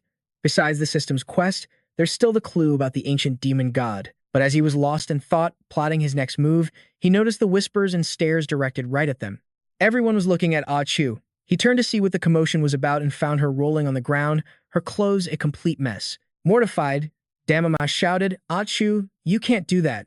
He rushed to pull her up, but she stubbornly refused to stand. She just grunted and whined like a piglet. Dama-ma sighed. "First things first, we need to get you some proper clothes." He tried to coax her. "Come on, be good. I'll buy you something delicious to eat." That did the trick. At the armor shop, a new set of clothes cost him 150. Next, at the weapon shop, Dama-ma bought Ah-Chu a massive axe for 200. Hundreds of coins, gone in an instant, and he still needed money for an inn tonight. Being human and worrying about money was such a headache. Life was so much simpler as a monster. Dama-ma counted his remaining coins. Just then, Ah Chu tugged on his shirt, drooling as she pointed at a food stall. Dama happily agreed. After all, they had a few extra coins. Whatever was left after renting the room could be used for a celebratory meal. That night, in their rented room, Ah Chu was sound asleep under the covers, but Dama's mind was still racing. He pulled at his face and murmured, "You've gotten bigger now. Luckily, you don't look like you used to." He smiled, reminiscing about his former self. Looking at the system's purchase history, he pointed in confusion. "Why is there still one item left in my inventory? Has it been there since I dismantled the divine tree? If the surrounding magic power came from that legendary tree, then this item must be incredibly powerful." A detailed info panel for the divine tree branch appeared on the system screen. Dama read it over, thinking, "Even so, its attack power is way too weak. Maybe I can just dismantle it completely once I find someone who can. I'll just leave it for now and check my own stats first." Dama's information appeared on the system display. He scrolled through his own status window again and again. "Is the system broken?" Finally, he shouted out loud, "Are you serious? Ah Chu, what about you?" Dama turned to ask the sleeping girl. Annoyed, he tried to use his appraisal skill. The system didn't react at all. Dama clutched his head in a panic, yelling, "System, get out here right now. Why can't I use this skill?" The system explained. "After becoming human, the sensation of using mana has changed completely. You need to refamiliarize yourself with the flow of mana in your current body." Dama asked. "A way to control my mana?" The system replied. "Correct. Humans don't use mana as instinctively as monsters, but they can wield it with far greater precision. This can unlock many other skills. The player may try closing their eyes to sense the flow of mana within their body." Dama followed its instructions and closed his eyes. He could feel the magic flowing through him. He opened his eyes once more and cast the appraisal skill. Ah Chu's status window instantly appeared before him. He exclaimed, "Wow, even Ah Chu is level 48 now. We got stronger in the blink of an eye." Suddenly, a sharp headache hit him, and Dama trembled, grabbing his head. The system announced again, "Because human mana control is complex. Even though you've initiated mana regulation, you must also learn how to terminate it. Otherwise, it will affect your bodily functions." Dama's MP began to drop by 5 points continuously. His face pale as he asked, "What happens if my MP runs out?" The system answered bluntly, "You will die." Then, it added with a laugh, "After your mana is depleted, you will fall into a coma until enough of it has been restored." The system has been upgraded. It can now play jokes on the player. Dama roared in fury. "That's not funny at all." Elsewhere, on a dark street, a drunkard mumbled to himself as he staggered along, stepping right into a black, sticky substance. He lifted his foot. Whose dog pooped here? What terrible luck. But what he had stepped on was a slug covered in a slimy black ooze. The snail glared at him. Infuriated, the man prepared to kick the creature away. The snail suddenly radiated a wave of dark magic. Its mouth opened to reveal thousands of teeth before its body dissolved into a puddle of black liquid. It began to suck in the drunkard's leg. He trembled, unable to comprehend the horror before him. He grabbed a piece of the slime, trying to tear it off. Instantly, rows of teeth emerged from the slime and clamped down hard on his hand. The man shrieked in agony, his pleas for help echoing in the night. The slime slithered into the crevices of his face, slowly devouring the unlucky man's entire body. The wine bottle rolled to the ground, leaving only the snail slithered its way towards the inn. It stopped outside the door to Dama's room. Sensing the residual energy of the divine tree, it squeezed through the keyhole and entered. Inside the room, moonlight shone upon Ah Chu, who was sleeping while hugging Dama. The snail fixed Dama with a deathly stare. Both of them slept soundly, unaware of the impending danger. The snail's eyes glowed with a purple light. "So, you're the brat who ruined all my hard work. Just who in the world are you?" It turned out the one behind the snail was the old man, Bakri. The sun began to rise, its light creeping through the window frame. The snail continued to creep forward. The moment a sliver of light touched its ooze, that part of it instantly evaporated. Bakri seethed with hatred, crushing the snail shell in his hand. "I was supposed to be the first to unlock that ancient power, you damned brat." In an instant, the demonic snail completely disintegrated. Seeing the two were still sound asleep, he managed to say one last thing before vanishing. "I'll count you lucky this time, but I'll remember you." In Dama's dream, he saw Ah Chu standing there. She suddenly sat up, reached behind her back, and pulled down a zipper. With a sharp sound, a leg emerged. Bakri crawled out from inside Ah Chu's skin, his eyes gleaming as he stared at Dama. "Found you." Dama shot awake with a scream. "No." He looked around in a panic, waking Ah Chu. He then let out a long sigh of relief. "That scared me to death. Thank goodness it was just a dream." Dama stretched, then stood up and regained his composure, saying, "Ah Chu, let's go get our mission done." Another system alert popped up. Congratulations, player, you have completed the mission. Riding the train earned them 300 experience points. Reaching the lava rock region got them another 420. Ashu happily walked along, taking a huge bite of her favorite apple. Dama glanced at his system panel and said, "Looks like we've cleared all the newbie quests. But this tiny bit of experience is barely worth anything." Dama continued, "Still, thanks to these quests, I have a much better grasp on human society now." Dama thought back. Their first mission was to kill 10 monsters, level 20 or higher, just to get used to their body transformations. After that was the rewarded quest to visit the third floor of a tavern, which helped them understand the daily life of human adventurers. Next up was taking public transport all the way to the Stonecliff Mountain region. And their first mission upon arrival was to stop the spread of the withered treants. Dama opened up the monster's information window. After reading it, he said, "We're halfway to the objective, but we haven't seen a single one. Did we come to the wrong place? Or is the real challenge finding their lair?" Dama tilted his head and sighed. "Guess we just have to keep moving." Rewarded quests didn't offer experience like system missions, but they did pay in cash. Behind the two of them, a pile of dead wood began to stir. Dama stepped on a loose stone, and the pile of wood instantly froze. A danger notification popped up. He whipped his head around, and the wood started squirming again. Ashu also sensed something was wrong. Looking left and right with an apple in her mouth, Ashu hugged her apples tightly, shouting, "My apples." Dama gripped the hilt of his sword and said, "Shoo, prepare for battle." He activated his appraisal skill to investigate. The huge monster behind them was level 35, while the smaller one in front was only level 18. The giant monster kept groaning, "Apples." Dama realized the monster's level was higher than before. The system explained, in different growth environments, a monster's level will also vary. It's just like the player's myconid race. Different environments will produce different kinds of myconids. Dama drew his sword, saying, "It doesn't matter. It's no match for me and Shushu anyway. I'll take the front lines. You just defend our rear." But at that moment, Ashu carefully placed her apples in a safe corner, leaving both the system and Dama completely speechless. The withered treants felt ignored. They roared in anger and charged forward. Ashu gripped her giant axe and rushed to meet them. A single swing from her obliterated 2 of the monsters. In less than a minute, she had defeated countless enemies. System notifications flooded her screen, granting 70 experience points for each defeated withered treant. However, using so much energy left Ashu panting for breath. She rubbed her stomach and groaned. Dama stood nearby, unable to hide his shock at her incredible power. He thought to himself, Shushu is becoming more and more dependable. At the same time, Dama received a party bonus of 20 experience points. Suddenly, a monster swung its roots and lunged at Dama. He immediately sensed the killing intent and activated the sage's contemplation skill. Dama dodged it with ease. Not wanting to miss his chance, he immediately followed up with a mycelium burst skill. His human body made his techniques much sharper, and his footwork was powerful, allowing for instant bursts of speed. He thrust his sword forward as his instantaneous strike skill activated. With a single slash, Dama took down countless monsters. The system announced that he had gained 70 experience points for defeating a withered treant. But the monsters just kept coming, swarming towards Dama. He sheathed his sword and said, "If I keep killing them like this will never end." Dama focused energy into his palm, aiming it at the wooden monsters. He smirked. "Lucky for me, you're all made of wood." The spore burst skill activated. From his hand, tiny spores condensed before shooting straight towards the monster horde. One of them was hit. Mushrooms erupted from its body, and it began to lose health continuously, draining 50 health points every second. The mushrooms spread uncontrollably, and the monster horde was soon wiped out completely. Dama dusted off his hands with a smirk. "It's done." Dama leaned over and asked, "Shushu, are you finished on your side?" Ashu walked over, panting and wiping away sweat. He grinned excitedly and said, "Great.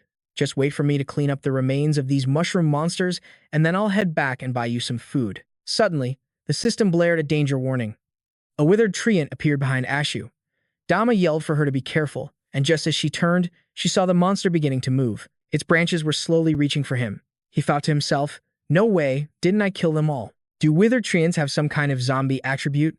He appraised the monsters from before and saw their health points were all at 0. Meanwhile, the tree monster continued to wrap and extend its vines, knocking all the apples to the ground. Ashu was shocked. "Huh, it's my apples."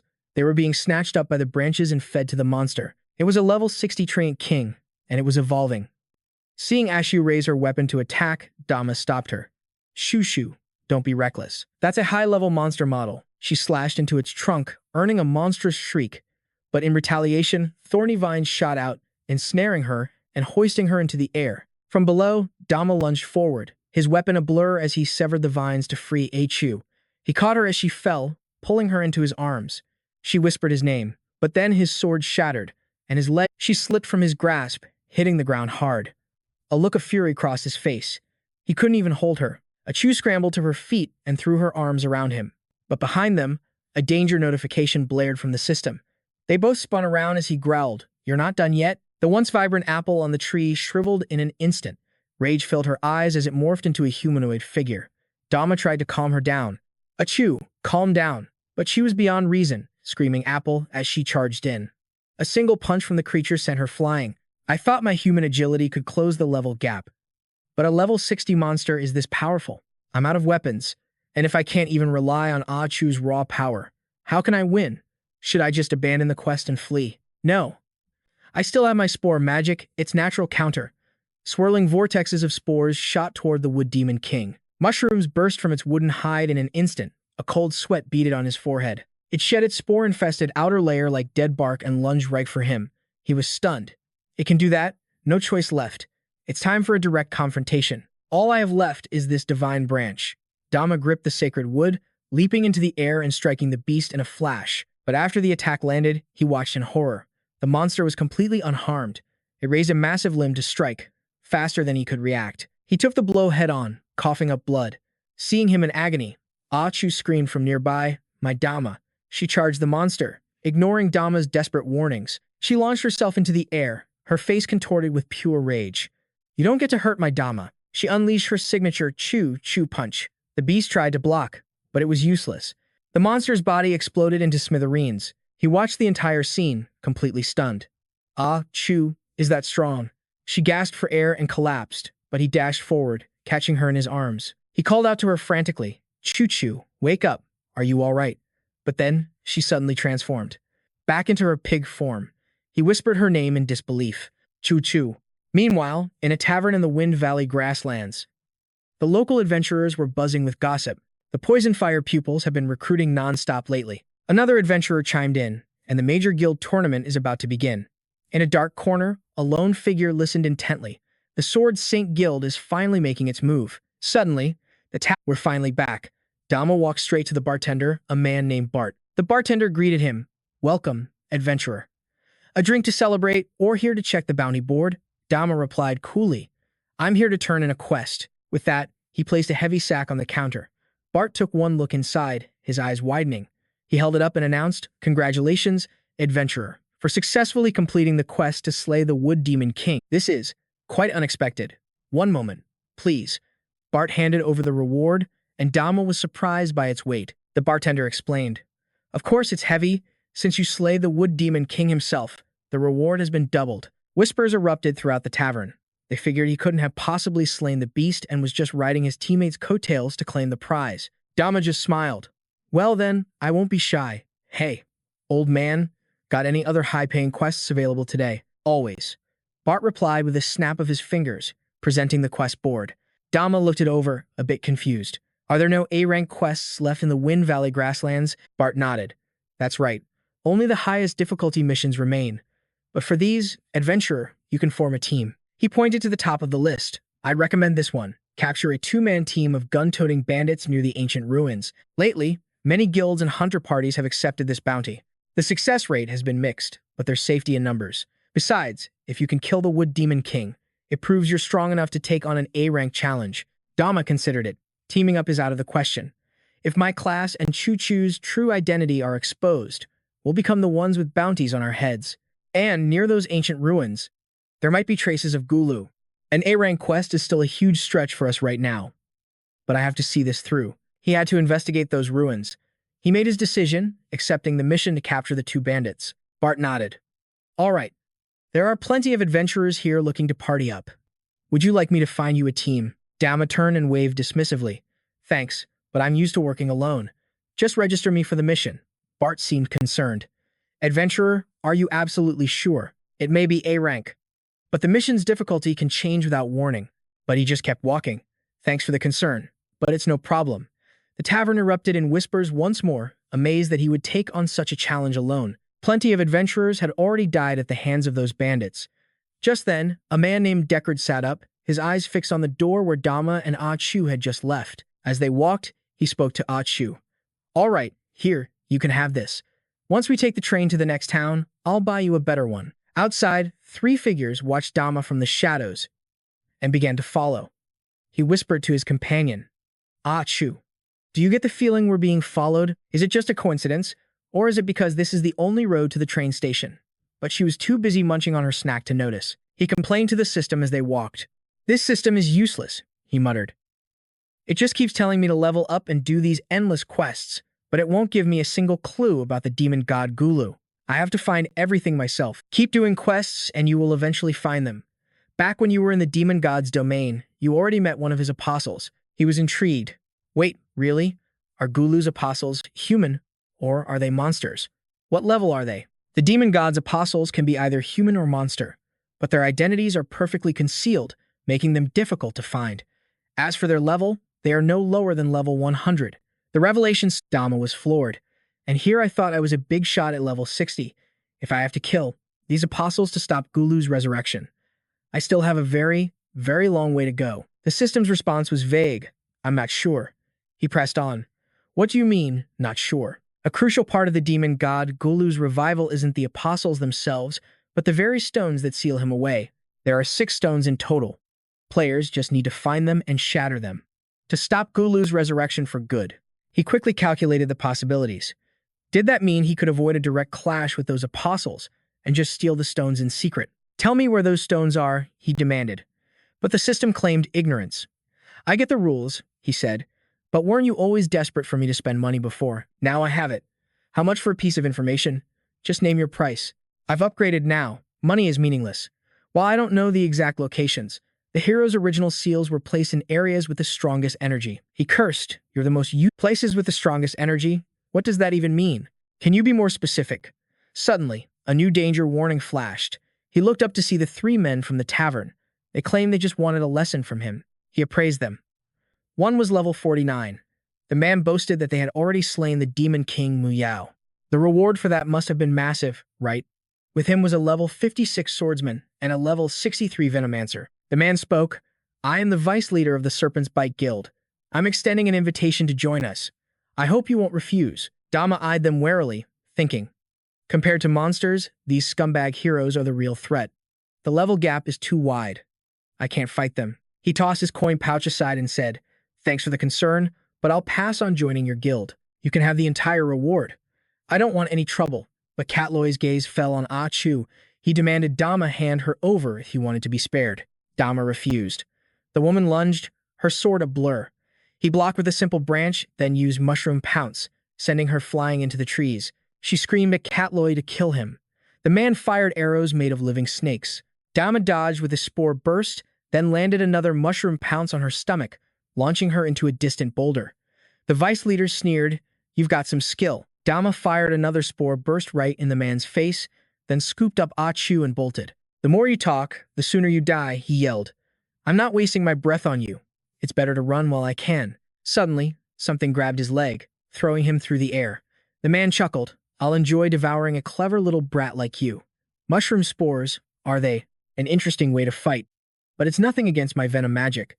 It turned out his summoned poison mist toad had caught his leg. The woman dropped down from the trees, swinging her blade at Dama and Ah Chu. Every strike left a trail of deadly poison. She unleashed an attack of toxic green magic. "You little brat," she seethed. "You've made me angry now." Catloy fired another volley of arrows, but Dama deflected each one with the divine brand. The poison mist toad caught Ah Chu's leg, dragging her toward the venomancer. The man taunted him. "She's just a pet, isn't she? It seems you're quite fond of this little pig." Dama's voice burned with fury as he pointed the divine branch at him. "I'm warning you. Give Ah Chu back to me now." Just then, Dick struck the poison mist toad. It released Ah Chu, and he caught her, telling Dama, "I'll handle this. You need to go, now." He held her close in his arms, asking, "Ah Chu, are you okay?" He had no idea who this man was, but he offered his thanks. Catloy was in disbelief. The vice leader's powerful summon, destroyed in a single attack? The woman demanded to know who he was. Dick simply replied, "I'm just a righteous cowboy, passing through." As Dama ran with Ah Chu, he thought, "If he says he's got it, then I'm gone. The less I'm involved in messes like this, the better." The vice leader threatened, You should think carefully about the consequences of sticking your nose where it doesn't belong. Do you know who backs the Serpent's Bite Guild? It's the Eye of the Poison Flame. The man calmly lit a cigarette and said, I'm well aware of how you so-called adventurers ambush people. To protect justice on this continent of heroes, I must pass judgment upon you. Back in his room, he collapsed on his bed. The human world was far more complicated than the demon world. If that man hadn't appeared today, he feared he wouldn't have returned in one piece. I really thought I had gotten stronger. But in reality, when facing a truly powerful enemy, my current strength is still a world away. Before, I thought stopping Gulu's revival would let me go home. But now, I have other attachments. There are more things I have to pay attention to now. To protect me, Ah Chu fought until she reverted to her original form. I have to become stronger to protect her. While she was still snoring, he called the system and took out the divine branch, deep in thought. Today, in that moment of chaos, I unleashed my magic, and I distinctly felt this branch change somehow. The divine branch is filled with magic. Does that mean I have to infuse my own magic into it? He channeled his magic into the branch and raised it high. It's glowing. But my mana is draining way too fast. System, use every blue potion in my inventory for me. The branch shone with blinding light, finally transforming into an exclusive weapon. Exhausted, Dama fell asleep until dawn, when Ah Chu licked his face. He pushed her away gently, murmuring, Is it the next morning already? Just then, Ah Chu had transformed back into her human form. His hand was resting right on her, and a piercing scream echoed through the room. Dama carried her down, saying, Be careful on the stairs. Ah Chu examined the sword in his hand, but couldn't appraise it. It was an exclusive weapon. What exactly was this thing capable of? It seemed only a real battle would reveal its secrets. As the two headed for the door, Dick called out, I see you've already found a companion. Shall we find a place to talk? The three of them found a quiet spot. He presented a 5-pointed star and said, To show my sincerity and earn your trust, I'll introduce myself first. My name is Dyke. This is my guild's emblem. He was an A-rank fighter, a level 73 divine swordsman. Dama was floored. Dyke confirmed, That's right. I'm a member of one of the 6 strongest guilds, the Journey to the Holy Realm. I serve as the guild master, patrolling the continent of heroes under the direct command of the Saintess. Ah Chu, thank you for your help yesterday, but I'm still a bit confused. Why are you looking for me? Dama was suspicious. A level 73 warrior helped him yesterday, and now seeks him out personally. What was his real goal? Could it be that he knew his and Ah Chu's secret? Dyke explained, No thanks are needed. Protecting the peace of the continent of heroes is the sacred duty of our guild. I want to form a team with you to hunt down the dual-wielding bandits. Dama questioned him. You're incredibly strong. Aren't you worried we just hold you back? So why us? Dyke's answer was simple. Because you were pure, and I wish to protect that. Dama was puzzled. My purity? You want to protect me? I don't understand. Can you explain what you mean? Dyke smiled and used his appraisal skill on them both. Dama's purity level was 80, but he feared the man would discover their true identities. Don't be alarmed, Dyke said.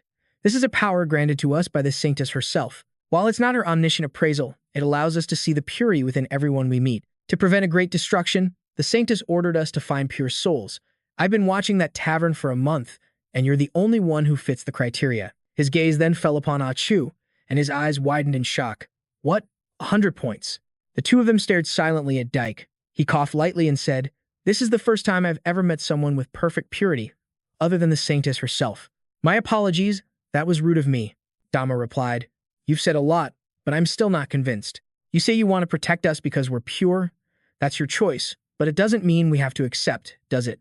Dyke replied, I understand your suspicion, but when it comes to hunting the dual-wielding bandits, I believe that cooperating with me is in your best interest. Allow me to analyze the situation. As Ah Chu sat off to the side playing with ants, Dyke laid out his case. Fighting alone, I have absolute confidence, but to enter a ruin I know nothing about, I need partners I can trust. It's the only way we'll have a chance to catch those cunning bandits. Everyone in my guild, the Journey to the Holy Realm, shares a belief in righteous benevolence. Therefore, we only cooperate with those who have pure souls, which is why I've chosen you. By that same logic, do you think the two of you alone can complete this mission? Dama considered it. He had a point. I've reviewed some of the mission intel, but that crew has always committed crimes all over the continent. Why would they suddenly hide in the ancient ruins of the Mao territory, essentially letting themselves be surrounded? Dyke blew out a cloud of smoke and said, This is the place they despise most ever since the Mao territory became a wasteland. Someone discovered the ancient ruins, but since the land has no king, true heroes pay it no mind. The dual-wielding bandits use the opportunity to occupy the territory. They aren't waiting to be caught. They're waiting for average heroes to walk right into their trap. Every single person who's entered those ruins has been attacked without mercy. According to the survivors, it's a duo. One uses a sword, the other a dagger. There's no doubt about it. They've always spread evil everywhere, killing for sport. And given their cunning methods, they've surely prepared an escape route inside. If a powerful enemy appears, they'll flee to another region and shatter the peace there. For the sake of justice, my guild sent me to capture them. I want to team up with you, not because of your fighting prowess, but because you are pure. I can trust my back to you without fearing a knife in it. Seeing Dama still hesitating, he made a final plea. Please, trust me. I will give you all the treasures we find in the ruins. My guild only cares about protecting the peace of the continent of heroes.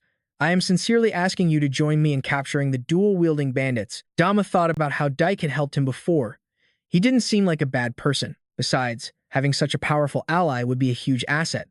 Though he was worried about his and Achu's identities, if they were careful, it would probably be fine. Dama agreed. Let's work together. Dyke smiled. You can call me Dyke.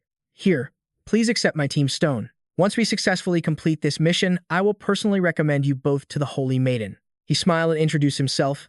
I'm Dama Ma. We can talk after the mission is done. Time is running out. Let's catch the train. Deeker looked puzzled. A train? There's no need for that. He then pulled out a scroll, tossed it into the air, and shot it with his gun, activating a teleportation sigil. A blue light from the scroll instantly enveloped the three of them. Whoa, what is this thing? He replied. It's a teleportation scroll I prepared earlier. It can take us directly to our destination. In a flash of blue light, they arrived in the demon territory. It was a desolate wasteland, and they materialized on a mountain peak. Dama Ma was ecstatic. A scroll that can teleport you directly. That's so convenient, Decker responded. This is more advanced than a simple return scroll. I bet there are similar treasures in the ruins. Dama immediately started daydreaming again, picturing himself as a king sitting on a mountain of gold. In the distance, a group of people trying to leave found their path blocked. Decker guessed the ruins were over there, where a glowing blue gate stood, surrounded by a crowd. The three of them hurried over to join the others. Everyone who saw Decker's insignia was stunned. Some looked disappointed, fearing their chances were gone, while others saw this as a golden opportunity. Dama watched their admiring gazes fixed on Decker's medal and realized just how powerful his new companion was. He relaxed, confident that the mission would now be a safe and Decker walked up to the gate and asked, Why is everyone stopped here? Have a lot of people already gone inside? Someone in the crowd answered, You can't get into the ruins right now. Can't get in? Has the magic barrier at the entrance been strengthened? It wasn't like this when we scouted it before. Who did this? Suddenly, a huge, brawny man shouted. A bunch of useless fools, standing around doing nothing. Watch me. Dama whispered to Achu. Remember this moment. Never pay attention to guys like that. The brute smashed his massive mace against the barrier, but it didn't even ripple. The crowd jeered at him. He roared, Anyone who thinks they have what it takes, step up and take a blow from me. Decker stepped forward. Let me try. The big man scoffed. Don't bother. If I can't break it, you're just wasting your time. But as Decker walked past, the man saw his insignia. So, you're from one of the major guilds. No wonder you're so arrogant. Decker ignored him and kept walking, which only infuriated the brute. You think that fancy guild emblem makes you the king of the world? He charged forward, shouting, Let's see if you big guild members have any real skill. He swung his heavy mace straight at Decker. Dama yelled out a warning. Mr. Decker, be careful. But Decker just raised his gun and fired a single spiral shot. The mace shattered into 1,000 pieces. The entire crowd stared in disbelief. With a single counterattack, Decker had not only destroyed the brute's weapon but also sent the big man crashing to the ground in shock. Decker then calmly continued toward the shimmering barrier. Dama and Achu quickly scrambled to follow him. Dama shouted as he ran, Hey, mister, wait for us. Decker raised his gun and fired at the magical barrier. He expected to shatter it, but the bullet simply spun against its surface before ricocheting into the water and sinking. Dama watched with a worried expression. No way. Even a powerful shot from the old man couldn't break the barrier. Decker bent down, picked up the warped bullet, and spoke with a grim tone. My bullets can pierce through mountains, yet this had no effect. This must be a special barrier that can't be broken with normal brute force. Dama yelled in despair. What? Does that mean we came all this way for nothing? My plan to get rich on treasures is finished. Decker held the bullet, pondering what kind of space lay beyond the barrier, though he couldn't be sure. Beyond this gate was a pocket dimension with only one entrance. If we get sucked into a special barrier we don't understand, we might need a high-ranking priest to break the curse. Dama trudged behind him, sighing in disappointment. And I thought today was going to be my big score. Decker tried to console him as they walked on. We have plenty of high-ranking priests. Come on, let's take a trip to the five-colored desert. I'll take you two back to the guild to find help. Dieker's eyes revealed a new calculation. Even if the plan changed and they returned empty-handed, the Holy Maiden would surely be pleased if he turned to face Dama.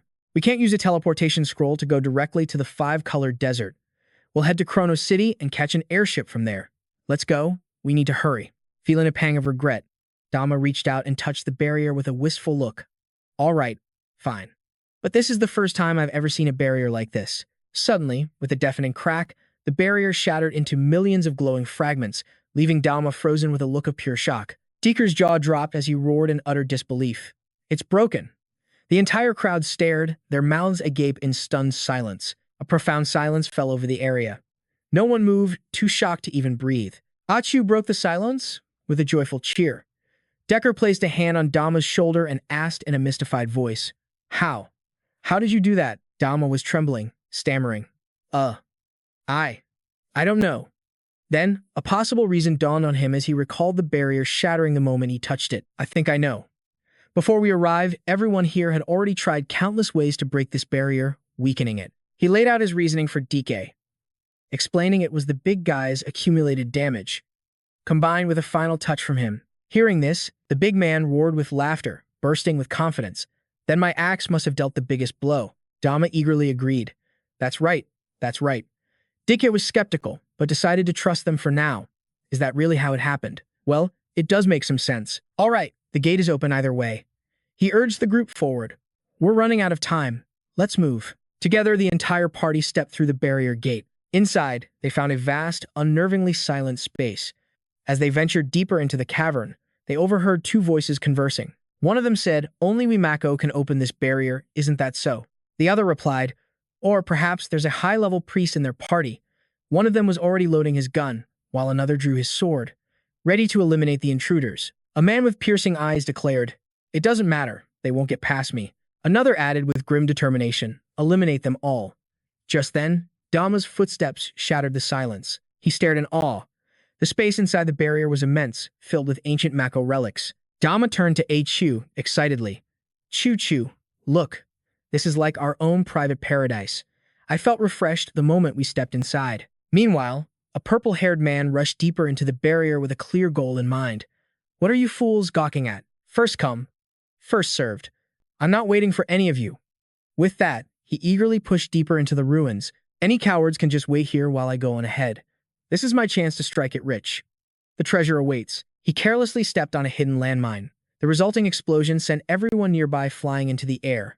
A brown-haired warrior shouted a warning. Aletta, be careful. This area is full of landmines.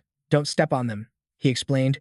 Dormant Mako transform into these Mako mines. As long as you don't step on them, you'll be fine. Alternatively, we can use ice magic to freeze them so they won't detonate. Got it. Aletta nodded with a serious face. Got it. Thank you for the lesson, master. Then, she pointed upwards, confused. Hey, senior brother, look.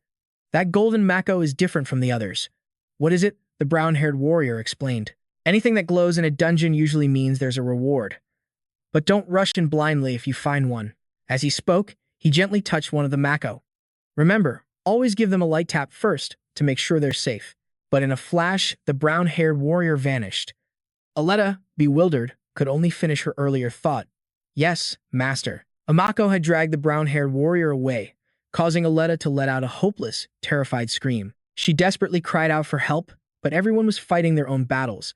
They were all struggling against the bizarre creatures of this place, their own cries for help echoing in the cavern. Watching their companions fall one by one, the remaining adventurers were gripped by panic and fear. They huddled together for safety as one of them gave a command. Everyone, group up and protect each other. Don't scatter.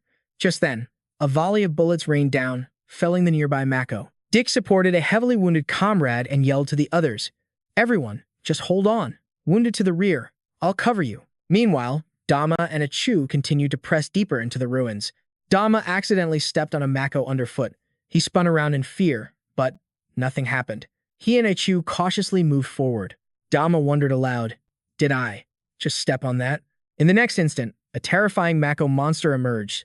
The ghastly creature opened its maw, releasing a foul stench that stunned Dama and Achu with shock and horror. But the Mako monster didn't attack them. It simply walked past. A realization dawned on Dama. I get it.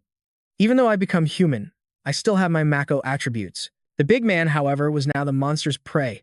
Fearfully, he muttered, we're done for. It seems. Standing still was the only way out, but we moved. Before he could finish, the terrifying creature opened its drooling jaws, looming over the big man and his unconscious companion. He stammered in terror. Why isn't it working? From the distance, A-Chu charged forward, unleashing his choo-choo punch, landing a solid blow on the monster. Startled, the creature whipped around and retaliated. Seeing this, Dama scrambled to block the creature's path. He fearfully raised his sword, stammering, "Get back. Show me some respect." Immediately after, the Mako monsters turned and walked away. The big guy couldn't believe his eyes, left utterly speechless in astonishment. He thought to himself, in just a single moment, he scared off those terrifying Mako monsters. This kid is not as simple as he looks. Over on the other side, Daike was taking down the remaining Mako monsters one by one with his pistol. Suddenly, a Mako monster dove from above, its mouth gaping wide as it targeted DK. A person inside the beast's maw fired a shot, catching DK by surprise. Enraged, Daike returned fire, unleashing a volley of spiraling bullets. In the next moment, the Mako monster attacked again from behind DK. Caught completely off guard, he was shot by the person hidden inside the creature's mouth. Deke remained cool, returning fire with his own spiraling bullets. Suddenly, the figure inside the monster's mouth reappeared, unloading a hail of bullets right at Deke.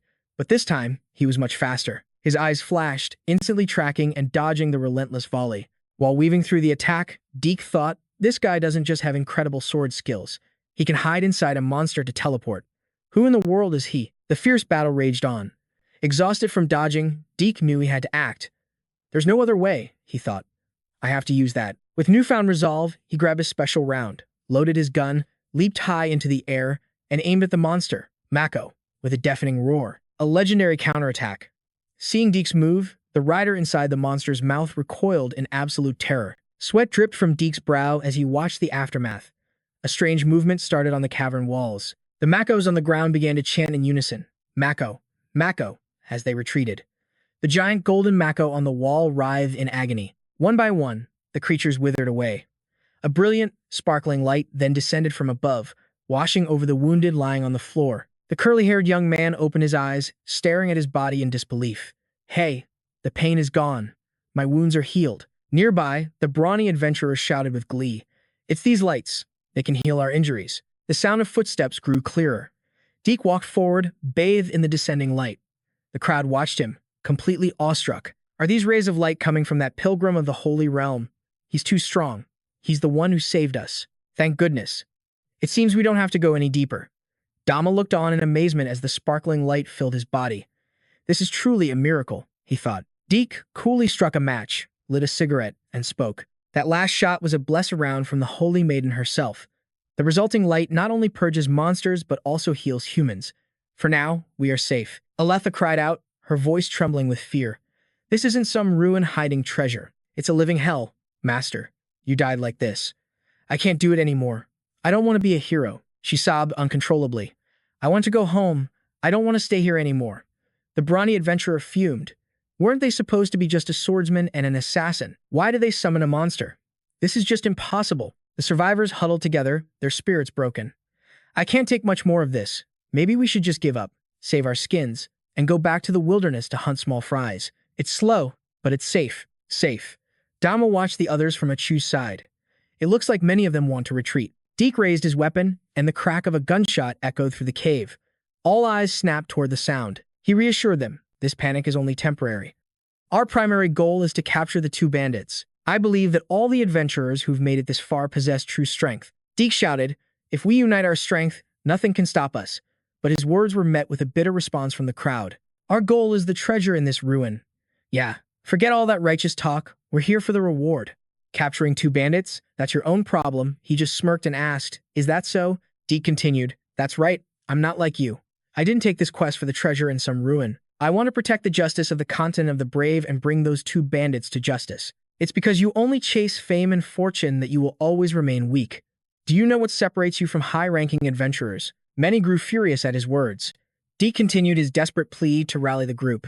The crowd shot back angrily. Nonsense. That's your own business. That's right. Stop acting so high and mighty. If I had gear like yours, I'd talk a big game too. His face hardened. And that is why I say you are not worthy of being called adventurers. One of the men gritted his teeth in rage.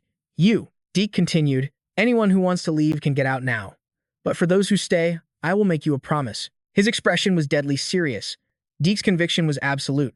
I swear on my name as a pilgrim of the Holy Realm, I will protect everyone, even if it costs me my life. I won't take a single coin of the treasure from this ruin. It will all be divided equally among you. I only hope you all know that our emblem of a shining star stands for radiant justice, he boomed. In this world, you can lose anything, but you can never lose hope. You can lose everything, but don't ever lose your conviction. If the flame of your ideal to become an adventurer still burns within you, then today, let me help it erupt once more. Deke's voice thundered, do you want to go back and live your whole lives as cowards, or will you help me bring these two bandits to justice? Restore peace to the continent of the brave. The choice is yours. Whispers spread through the crowd. If he said that, then staying might be okay. And splitting the treasure equally is a pretty good deal. The discussion continued. Plus, there's safety in numbers, right? That one attack of his drove back the monster. I can feel my resolve hardening. The brawny adventurer slammed his fist on the ground. I've decided. I will stay. Conviction spread through the crowd, and I felt it too. I had to stay. A fire of purpose ignited within me. This was my obsession. The reason I started this journey was to become the strongest hero. I have to stay. I will stay. The crowd began to chant in unison. Catch the two bandits. Catch the two bandits. Dama said excitedly. Wow, old man, you're amazing. You united this scattered group in no time. Deke affirmed, just as the Holy Maiden once said, hope is something we can, he declared with unwavering certainty. Righteousness will always prevail. One team used magic to locate and destroy the explosive mycon spores. Another used stilts to cross the fields of slimy fungi. The rest focused their raw power on the colossal mycon. Dama and Ashu battled fiercely against the giant mycon beast. Meanwhile, Deke had already decimated the swarm of smaller monsters. Amidst the cheers of victory, he made an announcement. Night is falling. We'll make camp here. We'll take turns on watch and move out at first light.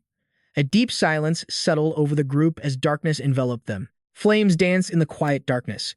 Everyone gathered in small groups around the campfires, finally getting some rest. Dama looked to the sky and whined. Ugh, I can't believe we're stuck here this long. This cave system is massive. Are you sure we won't get lost? Ashu, on the other hand, was happily singing while roasting a snack, until she shrieked as it burst into flames. Deke walked over and replied, we won't get lost. Don't worry. He sat down beside Dama, ready for a chat. I've been leaving markers along the way, he explained. As long as we don't backtrack, we'll reach the center of the ruins soon enough. As he spoke, he reached into his bag and pulled something out. Deke took a swig from his flask, his voice low. After tonight, this will all be over. Dama's eyes lit up with excitement. But no matter what, everyone will remember you, old man Deke. It's because of your righteousness that everyone came together like this. Deke shook his head. You give me too much credit. It was all thanks to the guidance of the pilgrims of the Holy Realm. His mind drifted back in time, and he began to tell his story. Before this, I was nothing but a worthless thug. That is, until I met the Holy Maiden. Deke recalled his past, a cruel laugh echoing in his memory. Running into a scumbag like me is the worst luck you could have. Any last words? Spit them out. Cowering in a dark corner, a boy in rags pleaded, Please, sir, I beg you, spare me. I really don't have anything. A gunshot rang out, tearing straight through the boy's foot. He screamed in agony. No, I'm begging you. Please let me go.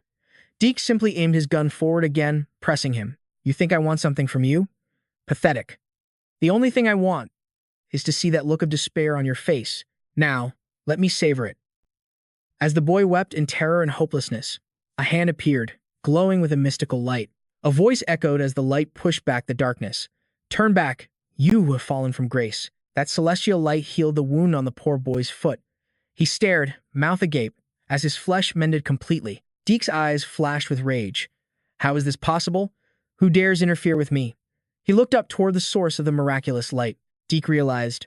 It was only after meeting the Holy Maiden that I truly found myself. He was stunned by the sight before him. Deke dropped his weapon and fell to his knees. The Holy Maiden spoke, Join the pilgrims of the Holy Realm, and I will guide you on the path to becoming a true man. Deke looked up, his voice filled with disbelief. Why me? After all, the lives I've destroyed. The Holy Maiden replied, The true worth of a man is his ability to find the meaning of his own existence. The Pilgrims of the Holy Realm is the largest guild of priests on the hero's continent. They are also the main producer of healing potions on the market. Both priests and potions are indispensable allies for any adventurer. That's why the pilgrim's existence is so vital to the hero's continent. Deke said thoughtfully, "It's a shame I'm no priest. I can only serve as a warrior for the hero's continent, but that's more than enough for me. To dedicate myself to the Holy Maiden, to enact justice on this continent, to protect fairness and integrity. This has become my life's creed." Dama was completely in awe of the story. Meanwhile, Ashu was still struggling with her burnt food. Just then, a figure quietly approached Dama from behind. A muscular man called out, "Hey, handsome." Dama jumped and screamed, Whoa, what do you want?" The brawny man shyly offered a lunchbox to Dama. "I was rude to you all at the entrance today, but you didn't hold it against me, and you even saved me. I made this for you as a thank you." He was so flustered he could only stammer, "It's you? No, you really don't have to." He thought to himself, "A lunchbox. I think you should have just waited till morning. You're scaring people." Despite his words, Dama's eyes were glued to the object. "A lunchbox, you say?" Inside was a delicious-looking meal, decorated with incredible care. Ashu couldn't hide her, drooling as her stomach rumbled loudly. She snatched the box right out of the muscular man's hands. Ashu began devouring the food, completely ignoring everyone staring at her. A hand came down and bonked her on the head. Dama scolded her. "Hey, you can't do that. It's rude." But Ashu just kept chewing furiously until the box was empty, before licking the last of the sauce off her fingers. Achu's eyes sparkled as she brought her finger to her tongue for a taste, her mouth forming polite words. Then she lowered her hand, pointing it in a different direction. Achu's finger landed on Dama's lips. He yelped in embarrassment, "Gah." Dama turned away angrily. "That's it. I can't deal with you anymore." The muscular man saw this and let out a hearty laugh. "Don't worry about it. I made plenty." His bag was indeed packed with many lunch boxes. The brawny man offered cheerfully, Come on. There's enough for everyone. I have lots of boxes. Just open them and eat." By the firelight, the atmosphere grew warmer as everyone's spirits lifted. Dama ate while complimenting him. "You look like such a rugged guy. I never thought you could make a meal box this delicious." The muscular man smiled, confiding, "Honestly, I like cooking more than I like being an adventurer. I'm planning to make some money on this trip, then go home to marry a hua and open a small diner. That would make my life complete." Dama quickly replied, "You'll definitely make it happen. With skills like yours, your shop would be a huge success. Any girl would be lucky to have you." The brawny man reached into his bag. He pulled out a photograph to show Dama, saying shyly, "The person in this picture is my fiancée. She's an amazing archer." Dama took the photo to look at it. A hint of surprise flashed in his eyes. The muscular man enthusiastically shared his thoughts about the future. "Later on, she'll handle the customers, and I'll handle the kitchen. We've planned a wonderful life together." Dama kept staring at the photo and whispered, "This is." The muscular man leaned in and asked, "What's wrong?" Dama's face fell. The picture showed a woman with a powerful, brawny physique, striking a heart pose. He forced himself to say, "Oh, I never realized. She seems like a perfect match for you." Daikei took a sip of his drink and said, "Little brother Dama, have you two considered joining the Holy World's journey?" Dama thought to himself with a bitter smile. Are they still trying to dig up information about the great demon god, Gulu? It turns out they were just monsters in human form. They all must be destroyed. Although joining a great guild could get me a lot of intelligence, with my current identity, these high-level priests would see through me in an instant. Who knows when Chuchu and I might revert to our monster forms. Dama waved his hand dismissively. "No thanks. We're not priests, and we don't have the fighting skills to be warriors like DK. I'm afraid we're not a good fit." Daiki tried to persuade him. "One of the missions the Lady Saintess gave us is to find pure-hearted people to join the Holy World's journey. Based on the purity you both possess, I'm confident the Lady Saintess will accept you." He painted an amazing picture for them. "If you win her favor, you could even stay at the main guild headquarters. It's a fantastic life, and you would receive many of the Lady Saintess's blessings." The muscular man slapped him on the back so hard he coughed up water, saying, "Congratulations. Answer him. This is surely a dream for many people." Dama scratched his head, his face contorted. "Is that so? To be honest, I don't know anything about guilds." The muscular man was adamant. "You don't even know about the guilds?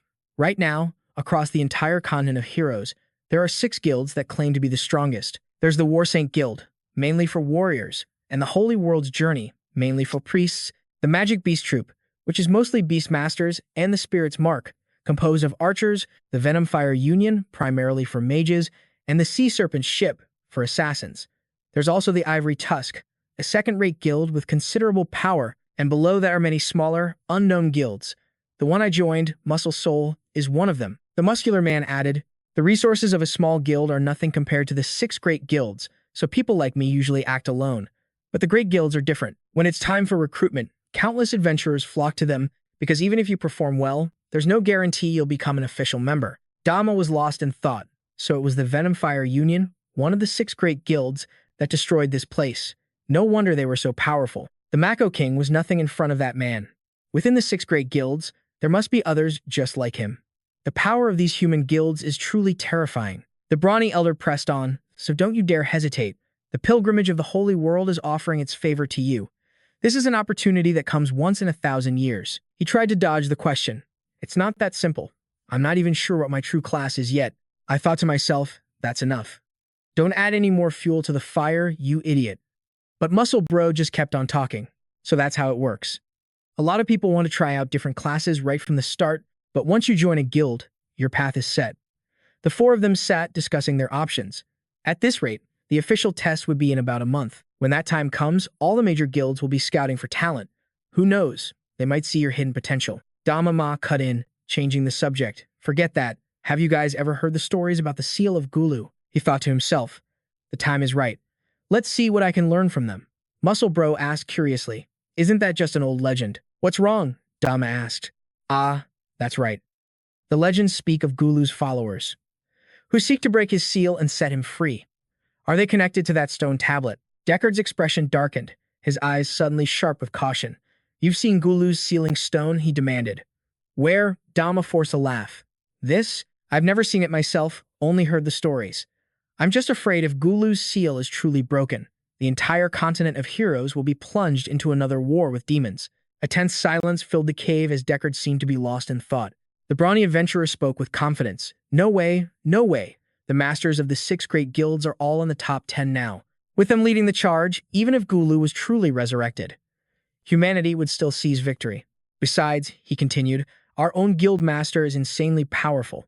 Just then, Achu poked him lightly in the back. Hey, she whined. I want more. All she could say was, lunchbox, lunchbox. Dama's patience snapped.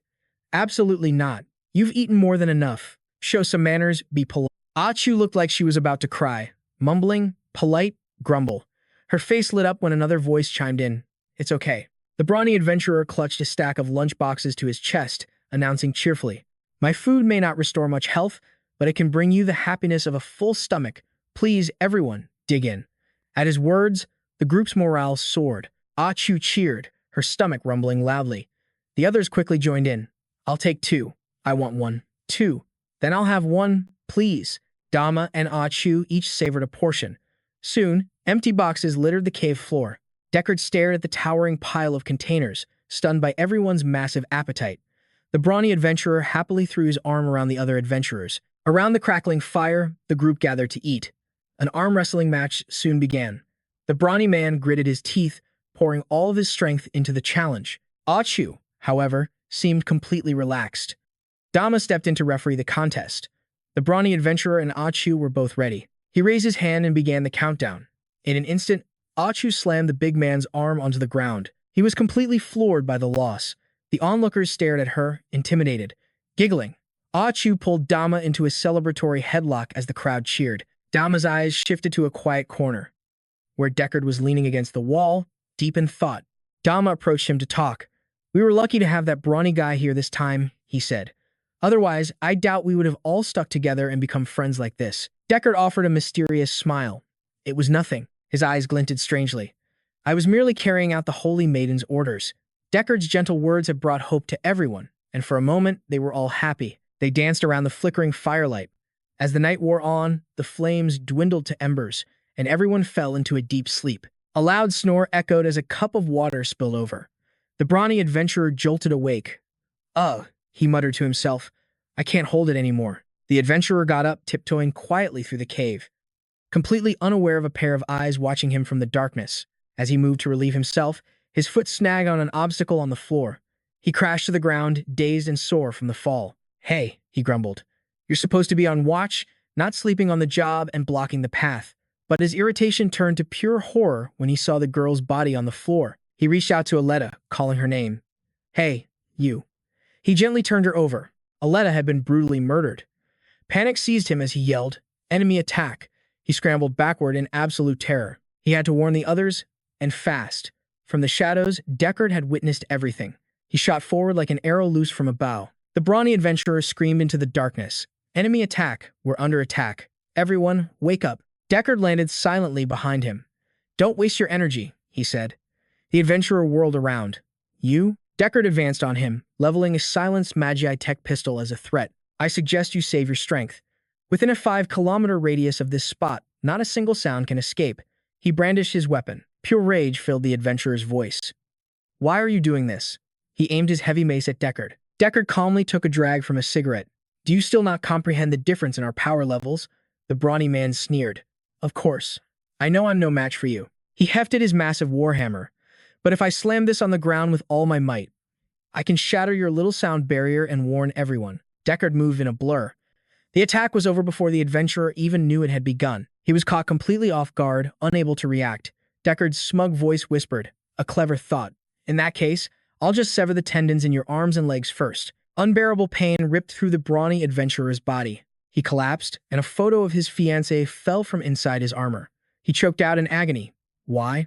Why give us all that hope just to kill us in the end? A dark energy swirled into Deckard's emblem. It is exactly as the Holy Maiden proclaimed. A sinister smile twisted his lips. The taste of despair after one has known hope is truly the most exquisite flavor of all. Atsu, Dama, and Achu began to wake. Hey. Achu, Dama said, it's almost time for our watch. He paused, a sense of dread creeping over him. But why didn't anyone wake us up? The scene that greeted them was a nightmare. He was in shock. Dama stared at the bodies.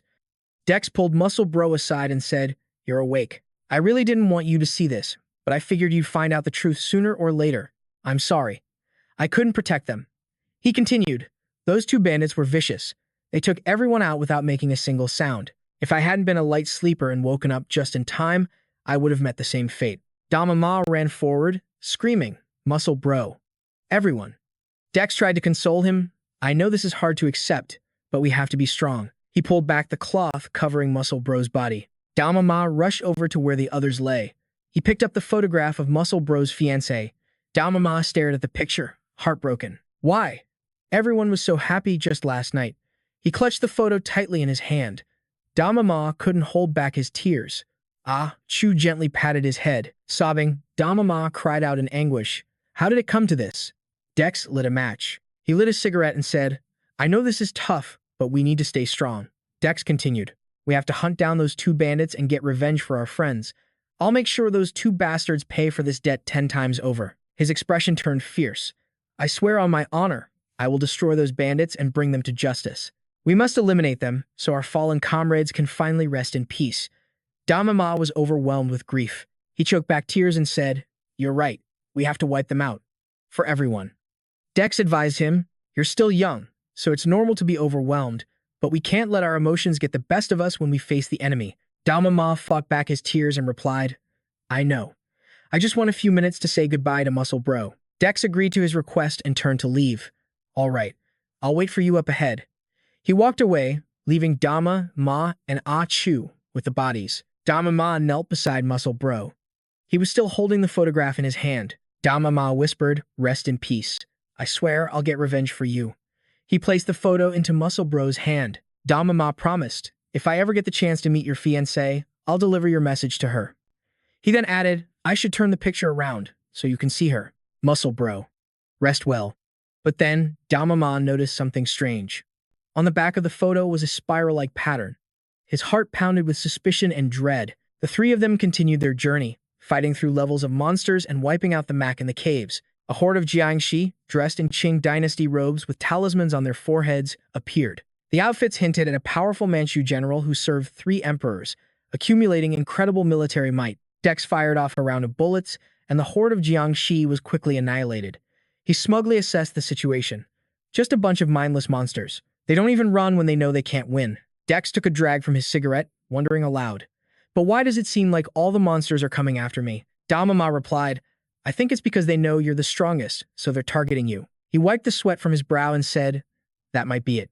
These creatures have wasted enough of our time. Dex thought to himself, There's no sign of that sniper. He could be hiding inside the mouth of an angler shroom. He's not just a skilled marksman. He can also control monsters.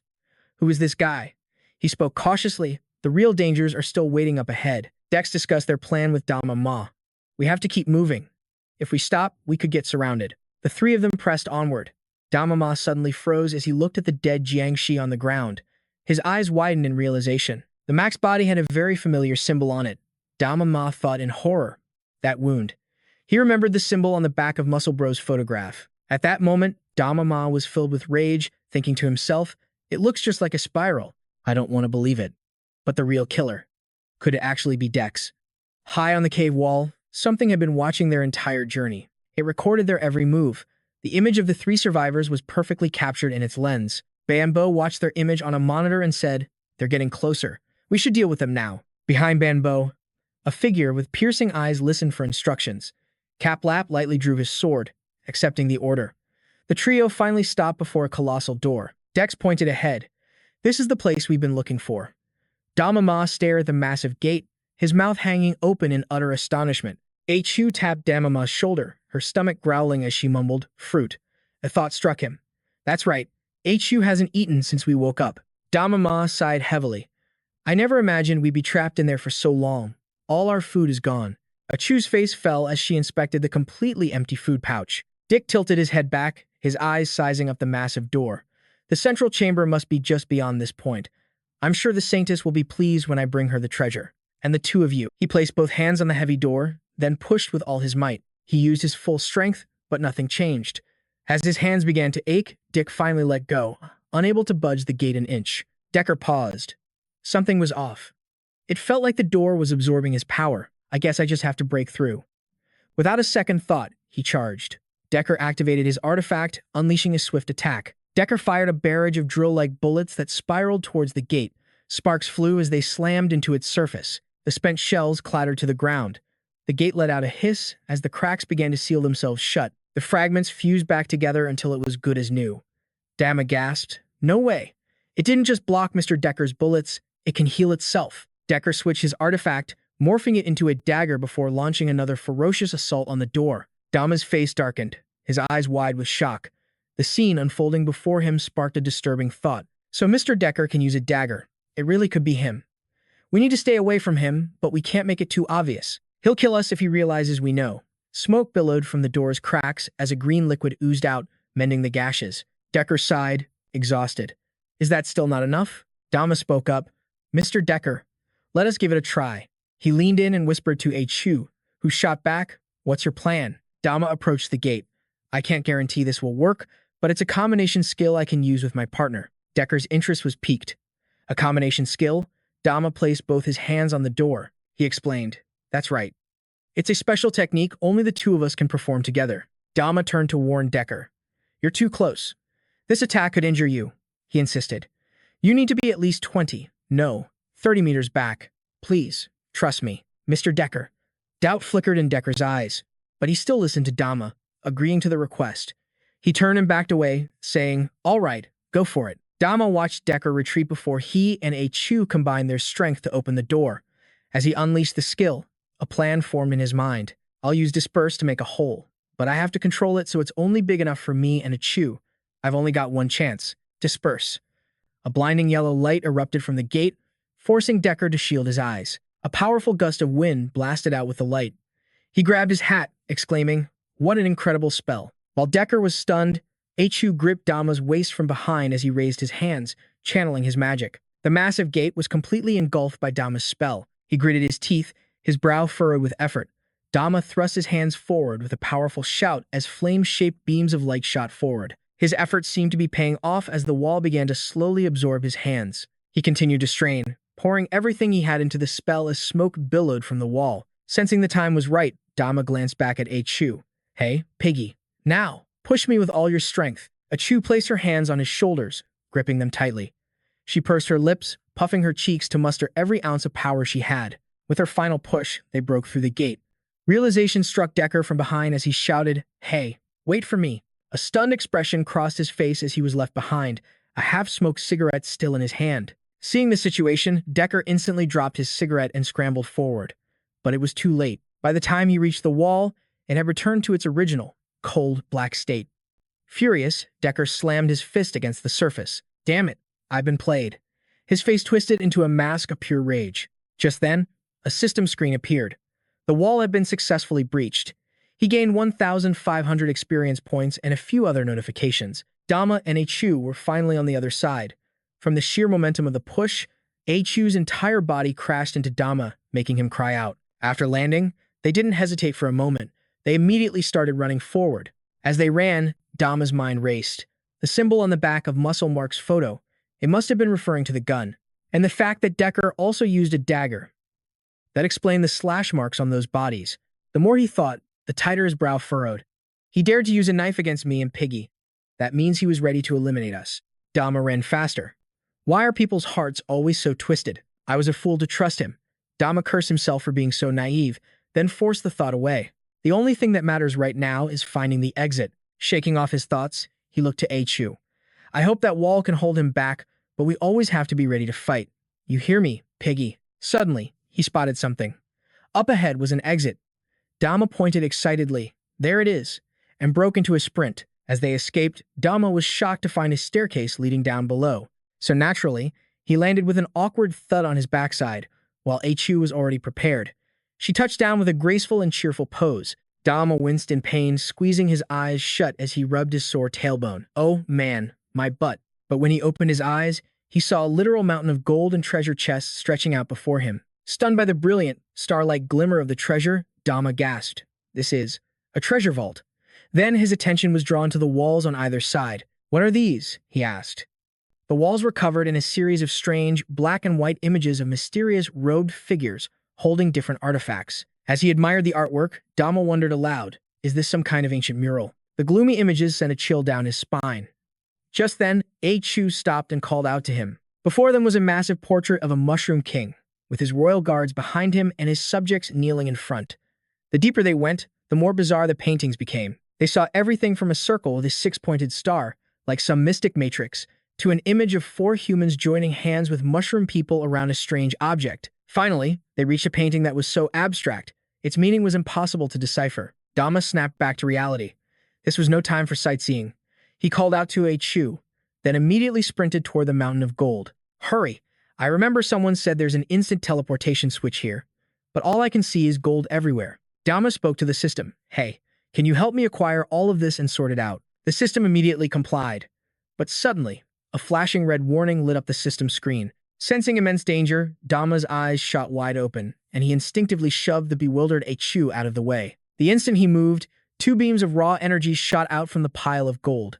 Thankfully, Dama's quick reaction saved them both. From within the treasure, the light source exploded uncontrollably. The blast sent them both flying, leaving them covered in scrapes and bruises. Dama gritted his teeth as he stared ahead, unable to believe he could have arrived so quickly. From out of the shadows, a mysterious figure slowly walked into the room. Dick's eyes were now pitch black, glowing with a blood-red light as he stared them down coldly. This is not good. The power gap between us is way too big. I can't fight him head-on. I need to buy more time to find that teleportation switch. Dama's mind raced, then he clenched his fist and unleashed his power. With a mighty roar, he launched an attack straight at him. He activated his spore motion technique.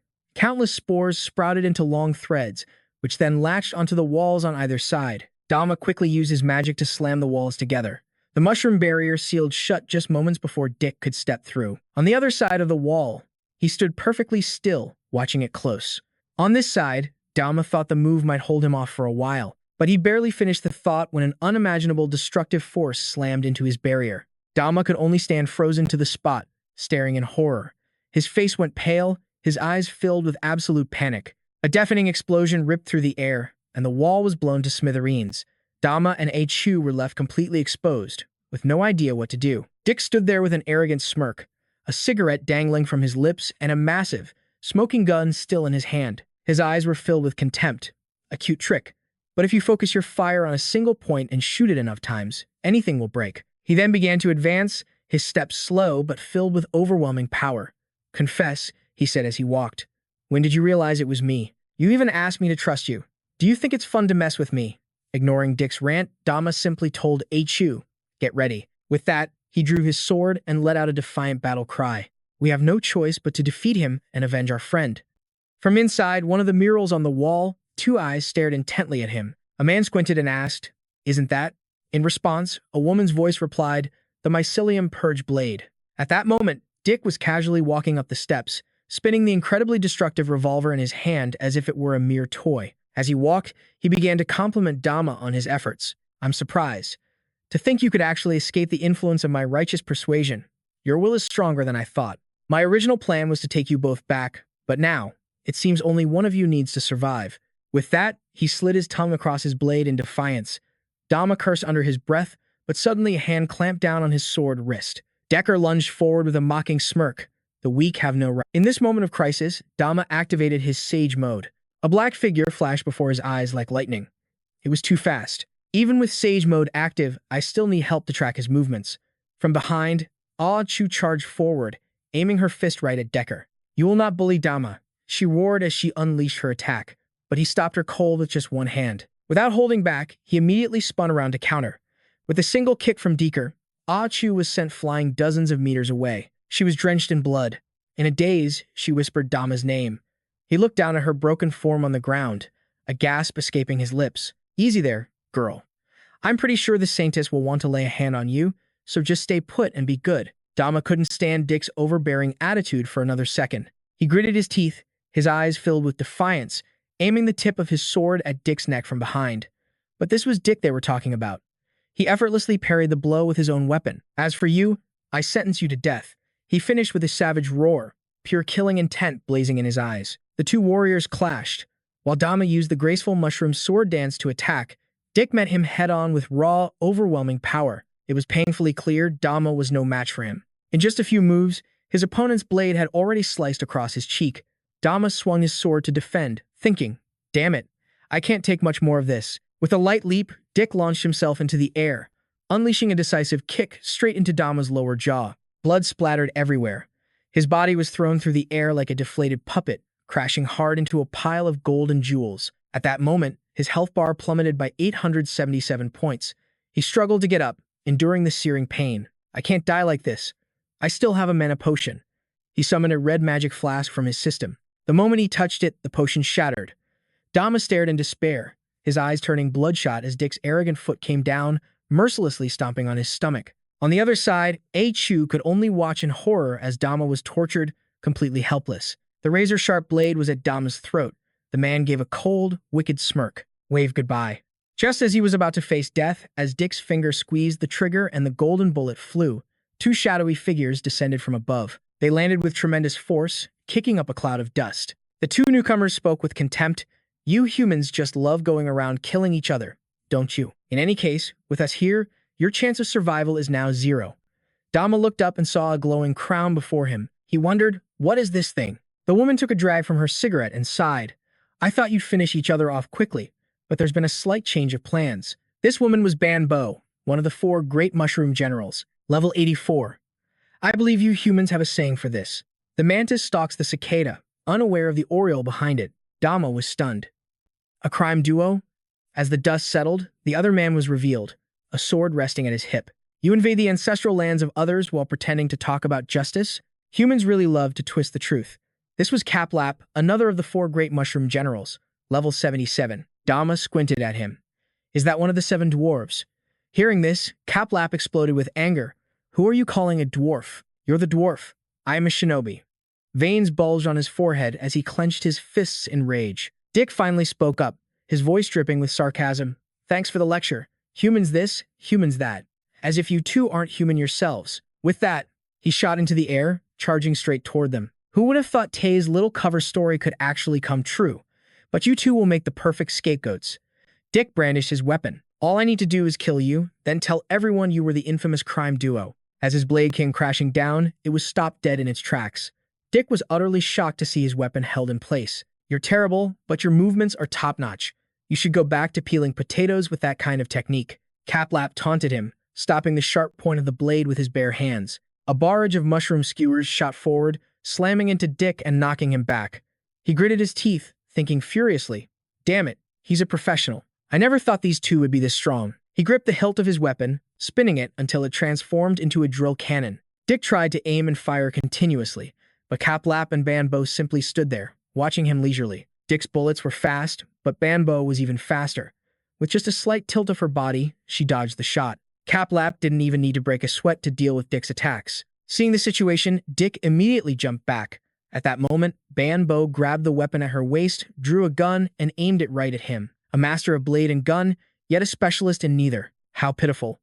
On the other side, Dick let out a crazed, manic laugh as he aimed his own gun back. "Look again," he screamed. 2 bullets suddenly materialized behind Banbo. Seeing the trick, she merely shot a disdainful glance over her shoulder. In an instant, Caplap was right behind her. With 2 swords in hand, Banbo kept her eyes locked on Dick. Like I said, pitiful. She fired her gun, just as Caplap swiftly sliced both of Dick's bullets in half. Unsurprisingly, blood exploded from Dick's entire body. His face twisted in disbelief. These guys were on a whole other level. But why were 2 experts just lurking here instead of grabbing the treasure? Could it be they were also here to harvest despair? Don't tell me they're enemies of the Saintus. As the horrifying realization dawned on him, Declan's eyes shot open. Damn it, I have to get out of here and warn the Saintus. Just then, Dama managed to struggle back to his feet. He slowly dragged himself over to Asha. She was unconscious now, but still muttering about protecting him. Seeing her in this state, his heart ached.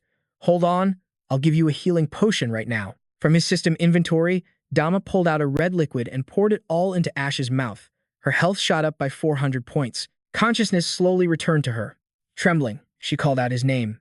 When she opened her eyes and saw Dama was still alive, she immediately shot up and threw her arms around him. She hugged him so tightly that his wounds burst open, nearly killing him for real.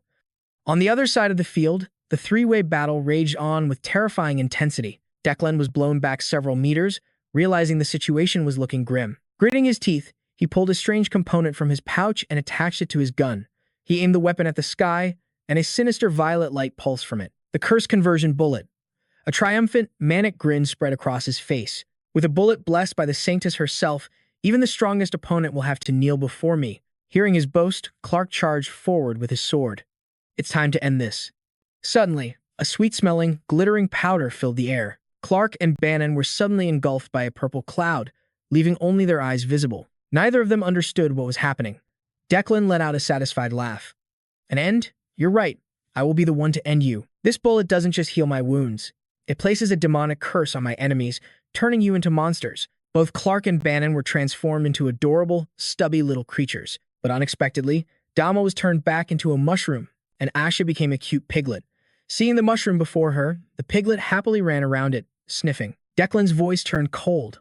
Although its effects are only temporary, it's more than enough time to kill you 100 times over. His face darkened, a murderous glint flashing in his eyes. Now feel the despair of struggling like a toddler learning to walk. You'll have to relearn all your techniques, all your magic, everything.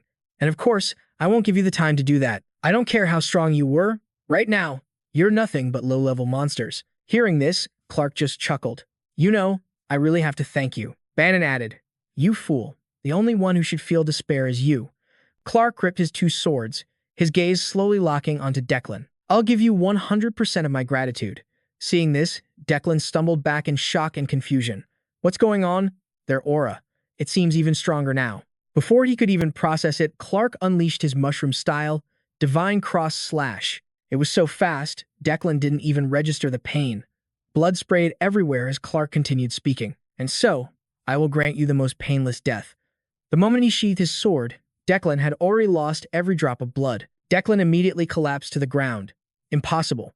How could they be stronger after turning into monsters? Before he lost consciousness, he stared blankly ahead, refusing to accept it. I can't die like this. I still have to return to the Sanctus. I want to be by her side. In the final moments of his life, Declan desperately reached for a star-shaped badge on the ground, whispering the Sanctus's name. As his hand touched the badge, his entire body was sucked into it. Everyone watched in stunned silence. Dama, in his mushroom form, spoke to the piglet beside him. So, what do we do now? The piglet's face went pale, as if it just realized something. Wait a minute, wasn't that mushroom guy trying to kill me? Clark asked. Now, what should we do with these 2? Bannon replied coldly. Do you even need to ask? Kill them. Looking at the 2 weak and harmless creatures, Clark slowly advanced. Seeing this, Asha let out a warning squeal. As Clark raised his sword high, Dama screamed, We're all mushrooms. He covered his head, trembling in fear. Hearing this, the creature froze. Its arm began to shake, and then a piercing clang echoed as the sword fell to the ground in front of Dama. He let out a terrified scream. Clark had suddenly dropped to his knees before him, while a mysterious light began to glow from behind Bannon. Clark, still kneeling, thought in shock. My body. It's not listening to me. Don't tell me I can't control it after being in human form for too long. He defiantly raised his head. No matter what, the chance of me letting an enemy escape is always zero. With that, he drew his sword again and launched himself into the air, preparing the final blow. Dama and Asha could only hug each other, bracing for death. And yet, after he landed, nothing happened. The two of them were completely unharmed. A glowing crown now hovered in the air above them. Clark's eyes went wide, unable to comprehend what had just occurred. Bannon also spun around in utter disbelief. But after a moment of silence, HU peeked open an eye, poking the still meditating Dama Ma beside him. He cautiously opened his own eyes. Was it that thing again? Spotting the radiant crown, HU bounced with excitement, even daring to lick its shimmering surface. His repeated failures sent Caplap into a rage. "You foolish pig," he roared. "How dare you defile our tribe's sacred legacy? Unforgivable." He raised his sword, its edge gleaming with deadly intent. "You worthless creature. I'll slice you into 100 pieces." Dama Ma leaped in front of HU, shouting, "Stop." And just like that, Caplap collapsed to the ground, completely paralyzed. Again and again, he'd leap up, sword raised for the kill, only to crumple helplessly to the floor. After a few more failed attempts, Dama Ma could only sigh, watching the guard's futile efforts with a weary expression. All the while, HU cheekily continued to lick the golden crown, taunting him without a care. Caplap screamed in agony, forced to watch the desecration. He collapsed, strength draining from his body, his eyes rolling back in sheer despair. Letting out a deep sigh, Banbo finally spoke up, pointing a finger directly at Dama Ma. "Don't you get it yet? It's all because of him." As the words sank in, Dama Ma looked startled, while Caplap could only ask in disbelief. "Him?" Dama Ma pointed to himself, confused. "Wait, there must be a misunderstanding.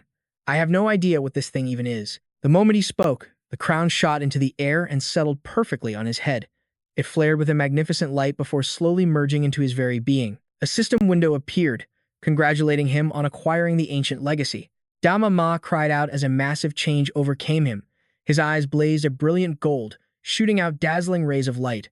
His body began to float, and the symbol of a crown materialized. The onlookers could only stare in stunned silence. When Dama Ma finally touched the ground, the brilliant light faded, and he returned to normal. He shook his head, trying to clear it, then stared at his system window. It announced he had completed the crypt exploration mission, the King of the Race quest, and received thousands of privileges and skill rewards. Dama Ma stared at the notifications in disbelief. What is all this? He tapped to view his player info. The screen declared he was now level 60, filled with stats he didn't recognize. No way. Dama Ma gasped in shock. Caplap glared, his voice seething with hatred. "What do you mean, no way? How could the royal legacy choose a commoner like you to be the new king?" He staggered to his feet, his voice trembling on the verge of tears. "Give it back. Give our tribe's legacy back to me right now." And once again, he swung his sword. And once again, his body froze midair, crashing to the ground as Dama Ma watched in utter confusion. Two guns suddenly appeared, aimed by Banbo. "Still don't get it, do you? None of your attacks will ever reach him." Feeling the sheer killing intent, Dama Ma trembled. "Hey, come on now," he stammered. "We can talk this out like civilized mushroom citizens, right?" But before he could finish his sentence, two loud shots echoed through the chamber. He squeezed his eyes shut, bracing for the worst. But instead of pain, the air filled with brilliant, colorful bursts of fireworks. Dama Ma and HU stared up at the spectacle in pure delight. Banbo's voice cut through the air, cold and formal, reporting, "Your Majesty, our final mission is complete. We have found the new king." With that, he strode forward with purpose and knelt reverently before Dama Ma. Banbo pays his respects to the new king. Caplap cried out in utter disbelief, but Dama Ma could only stammer. "What? Are you serious? I'm really the Mushroom King." Just then, a heavenly melody filled the air. Petals rained down from a sky where a massive, glowing statue had appeared. The scene shifted to a circular chamber high among the clouds, where 4 other statues floated in the mist. As the music faded, Lucia, leader of the sacred main hall, stood at the center of it all. Her fists clenched tightly. "You have realized your true worth. Your soul may now depart in peace." Across from her, a winged sarcophagus began to glow. Fenrir, king of the extreme wasteland and the White Wolf monarch, spoke first. "We have finally gathered enough disappointment." He even managed to find the final ingredient. "I never thought some street punk would be capable of it." Hearing this, Kamzos, the red-blooded king of the Labyrinth Caves, sneered. Stating the obvious doesn't make you sound intelligent. Fenrir gritted his teeth. "You bastard. You looking for a fight?" Meanwhile, Barrow, leader of the Allied Block Guild, A guild of tamers renowned as the third strongest power in the entire land of courage stood by. "My lady, has it been confirmed?" he asked. Lucia's reply was calm. "Yes. The final ingredient has been found." As she spoke, she reached for a goblet. The liquid within swirled, emitting the light of a purple sigil. She carried the goblet towards her kneeling followers. "I must be going now. The summit is about to begin. Each of you must complete your assigned missions in the coming days." Passing Kamzo's, she gave a specific order. "Keep a close eye on them." "Yes, my lady," he replied with a grin. Lucia continued, "Barrow, I am entrusting you with the other guilds. Report any movements regarding the Holy Sword directly to me." He bowed in agreement. Fenrir waited, but his name was never called. Finally, he couldn't hold back his frustration. "My lady, what about me? What is my mission?" Before Lucia could even respond, Kamzo's cut in with a taunt. "You should just stay put and be a good little lapdog. Try making yourself useful by scaring off some small animals." A ferocious blue aura erupted around him. His eyes blazed with fire as he tensed his body, ready to unleash his power. "I have tolerated you long enough. You're nothing but a flying rat. How dare you act so arrogant before your king?" On the other side, Kamzo's just sneered, his voice dripping with sharp sarcasm. "Fools like you need to be taught a lesson, or they'll go feral and turn into monsters, won't they?" Instantly, a colossal battle ignited between two massive torrents of spiritual energy, one a white dragon, the other a purple beast. The clash ripped through space itself, an overwhelming display of magical might. An ancient magic circle materialized beneath them, preparing the battlefield. Just as their fighting spirits reached a fever pitch, a gentle hand rested upon Fenia's head. Lucia soothed him. "How can I ever forget you? It's just that when you are by my side, I feel completely safe. You are my strongest shield." Hearing those words, he beamed with excitement, practically wagging his tail. "Thank you, master." Lucia raised her hands as if beginning a ritual. "Night has fallen. Victory will be ours." She held up a goblet filled with blood, an image of a chew swirling within it. "Oh, divine ones, I beseech you, please await our humble offering." The blood poured from the goblet into a silver urn. "And when we offer you the purest heart," the urn, filled with skulls swimming in blood, was only at 50% capacity. All that was missing was the vessel of the purest heart. She continued, "Will you descend to this world and usher in a new age?" Elsewhere, in the land of the dead, 6 colossal pillars stood, each bearing a colorful sigil. A black bird circled in the sky above. It dropped a single purple gemstone onto one of the pillars. The bird landed on the gem, balancing on one leg. As it glanced to the side, the other gemstones began to glow, connecting to one another. It spoke. "Is everyone here?" Then, its beak opened wide and began to transform, twisting into a bizarre spiral. A voice announced, "The meeting will now commence." The silver gemstone pulsed with light, and a figure materialized from within it. One by one, from the other gems, more divine beings appeared. This bird was actually a crow named Dew, the messenger of the land of the dead. Clutched in its right talon was the seal of the demon god, Golem. It spoke with a hint of disappointment. "Ah, is little Suo not here today? I miss him so much." The pillar remained silent. The crow continued its transformation. "Oh well, back to business. Let's start by checking everyone's progress." The numbers appeared. 67, 96.50, showing the god's current progress. The crow shifted into the form of a cricket. "Looks like everyone has made some progress since last time. I wonder how Suo is going to finish his part." It then shifted again, this time into a cheerful human form. "But it'll be fine. I have to have faith in my friend. I'm sure we'll be able to welcome our master back to this world very soon." Now then, has anyone noticed anything new about the prophecy? One by one, the others replied they had not. Only Lucia spoke up, declaring, "The heavens themselves will herald his return. When 10,000 souls gather as one, the earth shall give birth to clouds, and a legend will emerge."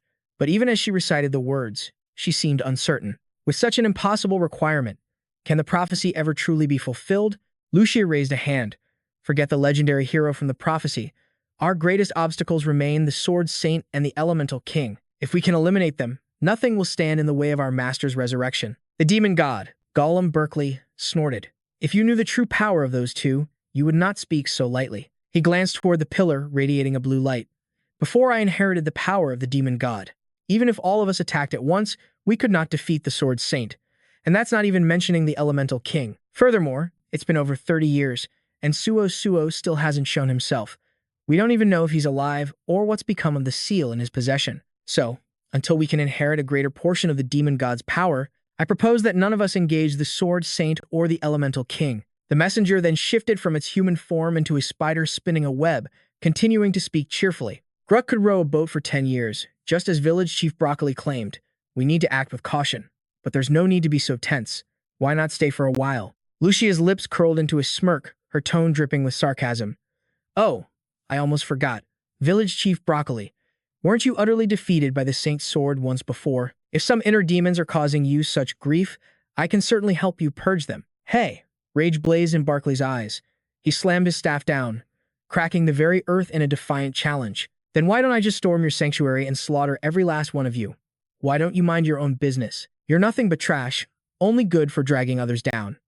Nearby, a spider dangled from its thread, swaying back and forth. Whoa there, we're all friends here.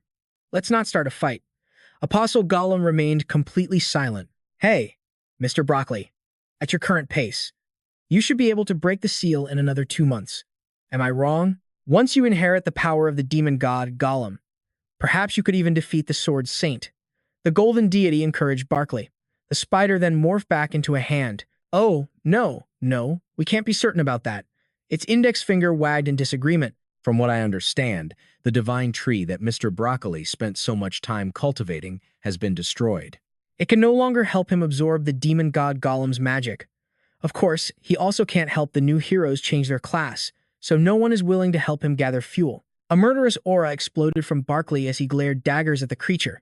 It instantly shifted back into a crow, trembling as it spoke. Did I say something wrong?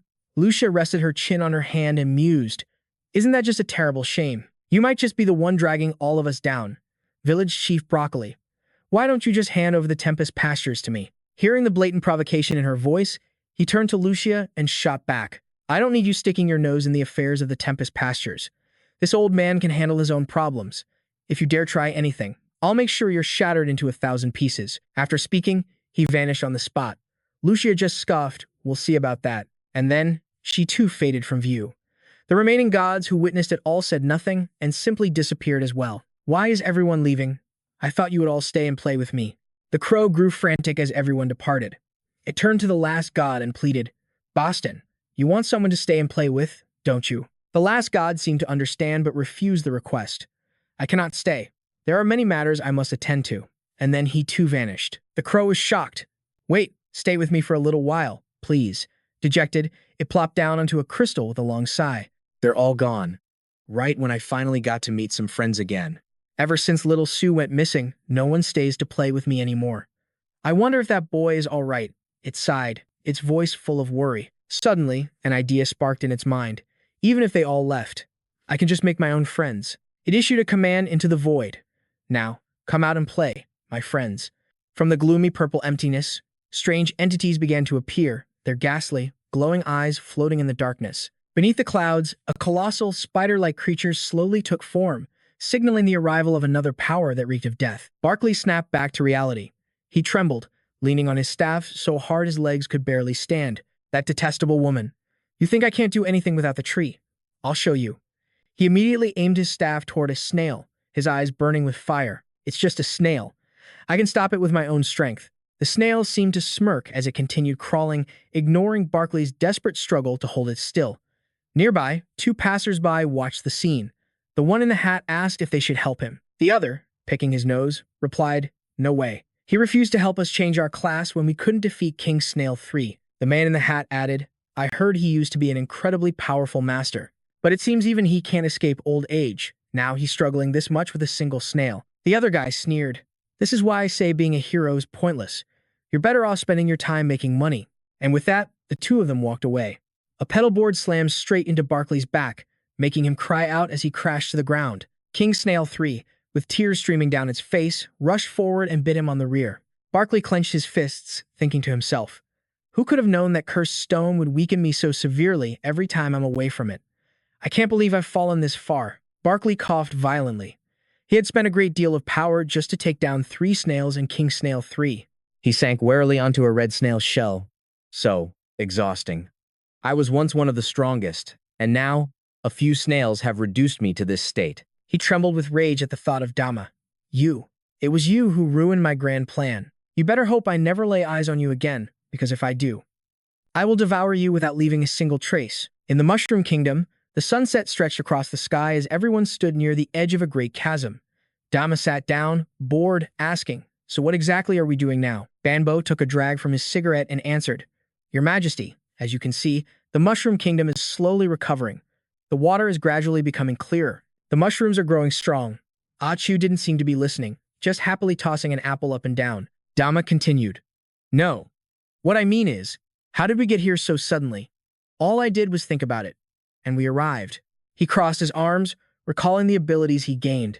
King's dignity, racial mastery, domain, enhanced reverence. Just thinking about the ability activated it automatically. Is this a power that all kings possess? Kelep trembled with resentment, unable to understand how a mere mushroom monster could become the king of the Mushroom Kingdom. He swung his sword, leaping high into the air and aiming the tip right at Dama. Just as the blade was about to strike Dama, he and his followers instantly teleported above Kelep. His blood boiled with fury. The instant he antagonized Dama, a flash of light warped everyone away. Everyone landed safely. Everyone except for Clap, who crashed into a lake. He emerged from the water, his voice seething with hatred. "You want me to respect you as the new king?" "Never," he roared, lunging straight for Dama. But once again, a teleportation ripped them away with even worse luck. Clap slammed hard against a jagged rock, knocking him out cold. "Stop playing around. Take us back to where we were just a minute ago. There's crucial information I need to find." Dama agreed, and teleported them back to the previous location. Unfortunately, while the others landed safely, Clap's luck had run out. He plummeted from the sky, landing headfirst as the others watched with cold indifference. Dama opened a system panel and spoke. "So, the domain allows me to teleport freely within my territory, and the other abilities are all passive." The system window glowed, displaying a list of his skills and their descriptions. The first skill, King's Majesty, an ability exclusively for the king of a species. All monsters of the same race will obey your commands, though you can't order them to self-destruct. The second skill, Racial Mastery. The effectiveness of all racial skills is increased by 100%. The learning speed for racial skills is also significantly boosted. The third skill, Domain. An ability reserved only for a species king, allowing them to move freely within their own territory. It's limited to 10 uses per hour and costs 400 mapics for each use. Finally, a skill that grows through worship. The king becomes stronger as more monsters revere him. Clap collapsed to his knees, unable to believe that Dama was truly the Mushroom King. Banbo stood beside him, comforting him. "Stop embarrassing yourself. Can't you see he teleported us all across the entire Mushroom Kingdom? That is a level of skill even the previous king never mastered. In other words, the king's legacy did not make a mistake. Whether you accept the truth or not, he is our new king." Clap pushed himself onto one knee, his body drenched in sweat. He admitted that Dama alone was different from every king who had come before. He flipped backward and landed with a powerful stance, posing a question. Even if he is the Mushroom King, why is he still a common mushroom monster? How can he possibly lead us in that pathetic form? Hearing this question, it finally dawned on Dama why he became the Mushroom King at level 60 without any sign of evolution. He had always imagined he would evolve into a tall, handsome, and majestic mushroom knight. Dama asked the system. "Hey, system, is this a bug? Why haven't I changed at all?" After a moment, the system responded. "Because the player changed class to Mushroom Warrior, you can no longer evolve. Your monster form has been permanently locked. However, because you received the king's legacy, a peculiar situation has occurred. The player has evolved into the Mushroom King species, but retains the appearance of a basic mushroom monster." Dama's heart sank as he remembered. He had sacrificed his ability to evolve in exchange for the warrior class. Clap pointed at Dama and sneered at Banbo. "Look, he's mumbling to himself. Is that what your king looks like?" She ignored his taunt and walked toward Dama. "Perhaps. This is destiny." "Sir, do you think you were also struck by a falling star?" Dama was taken aback. "A falling star?" Banbo continued. "Yes. Long ago, while we were searching for the Mushroom King, we were struck by a light that fell from the sky. When we woke up, we had been transformed into humans." Her words sent a jolt of shock through Dama. Clap gritted his teeth, his face twisted with rage. "It must have been those humans. They're the ones who turned us into these disgusting creatures. If I ever find out who did this, I'll tear them limb from limb." The sheer killing intent radiating from Clap made Dama break out in a cold sweat. Dama forced a laugh to cut the tension. "Well, Achu and I were also turned into humans after being hit by a meteor." Suddenly, a brilliant explosion engulfed them. In a flash, they all transformed into their human forms. "Well, it seems the curse is active again," Banbo said. An apple on Achu's head fell. She fumbled to catch it, only for it to tumble into the deep abyss below. Clap fell to his knees, letting out a piercing scream that startled Dama, Achu, and Banbo. The shriek was so long that Achu clung to Dama in fear. Banbo sighed, hopeless. This fool can't even change back to his original form. Dama asked, I've never tried. But can you change back into your monster form? Banbo casually flicked the pipe in her hand into the air. In an instant, she transformed back to her original shape. The pipe landed perfectly back in Banbo's hand. Witnessing the incredible sight, Chu's eyes sparkled with excitement. Dama, on the other hand, was floored. How? How did you even do that? Dama remembered Chu transforming before, but that was only from sheer exhaustion. He never dreamed she could change back at will. Banbo explained coolly. It's simple. Just feel the star's energy within you, and it will reshape you into any form you desire. And just like that, she instantly shifted back into her human form. Kale was still mid-scream when he heard Dama wonder aloud if he could do the same. His shouting came to an abrupt halt. Drawing himself up, Kale shot back. Easy for you to say. Do you really think just anyone can sense and control that power? But in that very instant, Dama transformed back into his monster form, leaving Kale completely dumbfounded. I never even considered it, Dama said. I thought I was trapped in this human body forever. Kale was frozen solid, speechless. Meanwhile, Chu threw her arms around Dama in pure joy. See, it's not difficult at all, Banbo commented. This one's just a bit dense. She then explained why Kale was struggling. It was because he had no control over his own mana. The meteor's mana was clashing with his own internal energy, throwing his body into its current chaotic state. He's trapped between human and monster, unable to use his power to fully revert. Enraged, Kale ripped Banbo's illustrated diagram to shreds. He pointed accusingly at the two of them. That's because you know how to control mana, and that kid is just coasting on the former king's power. If it's so easy like you claim, then let's see the little one try it. Dama's face lit up. Yeah, Chu. You should try. It's super easy, just focus on wanting to be in your monster form. Chu suddenly squeezed Dama in a tight hug, making it impossible for him to move. She mumbled, transform, transform, but she just giggled, realizing it wasn't working. Kale burst out laughing. See, I told you it wasn't so simple. Dama then held up Chu's favorite apple, and while she was still giggling, she instantly transformed into a cute pink piglet, happily munching on the treat. There you go, Chu. Good job. Seeing that both of them could do it, Kale froze again. He let out another frustrated roar. That was the last straw for Banbo. She fired a shot, knocking Kale to the ground. Calm down, she said flatly. It was just a blank. Now, let's discuss something important. She expertly holstered her weapon. Your Majesty, as you can see, the Mushroom Kingdom is slowly healing. But the fact remains, our tribe is gone. Without a gathering of our people, this land is no different from any other barren wasteland. Banbo's gaze was firm. That is why we need you to lead us, to guide us back to prosperity once again. Only you can bring back our lost tribes. Dama pointed to himself, confused. Me? But how? Banbo casually twirled her gun and fired 3 quick shots into the ground. In their place, 3 strange items appeared. She explained, these are spores from various mushroom species I collected. I load them into special shells, allowing me to plant them instantly wherever I aim. Dama poked at a blue mushroom with a stick, curious. So, you're saying we can use these spores to cultivate them and make them stronger? But wait a minute, ma'am. If you can already do this, why do you need my help? He asked. Compared to the 40,000 species that once thrived, my collection is but a single drop in the ocean. The only one who can bring them all back is you. Your Majesty, Banbo insisted. Dama held up a hand that glowed with a yellow vapor. He started backing away. What are you talking about? You mean my own spores? I've used them to grow mushrooms before, but none of them ever turn into monsters. His words struck Banbo like a poisoned arrow, causing her to cough up blood from sheer frustration. No, you must use them now. You should possess the royal spores. Her hand twitched, hovering over her gun. Dama's mind raced, thinking about these royal spores, but he couldn't recall seeing a skill like that in his status window. Perhaps my spores automatically upgraded the moment I became the Mushroom King. Exactly. Only the royal spores can birth the most basic species, the myconid. This base species can evolve into any mushroom that has ever existed, Banbo continued. As long as your Majesty cultivates more myconids, they will eventually evolve and restore our tribe's former glory. All right, let's give it a shot. Dama released his spores once more. Rise, my little mushrooms, he declared with excitement, but his words were met with absolute silence. Nothing happened. Dama's face filled with confusion. Huh? Why didn't anything happen? Did my power not activate? Just then, a system message appeared before him. A king possesses many skills. The player must unlock them all. Please level up your skills individually. Banbo crossed her arms.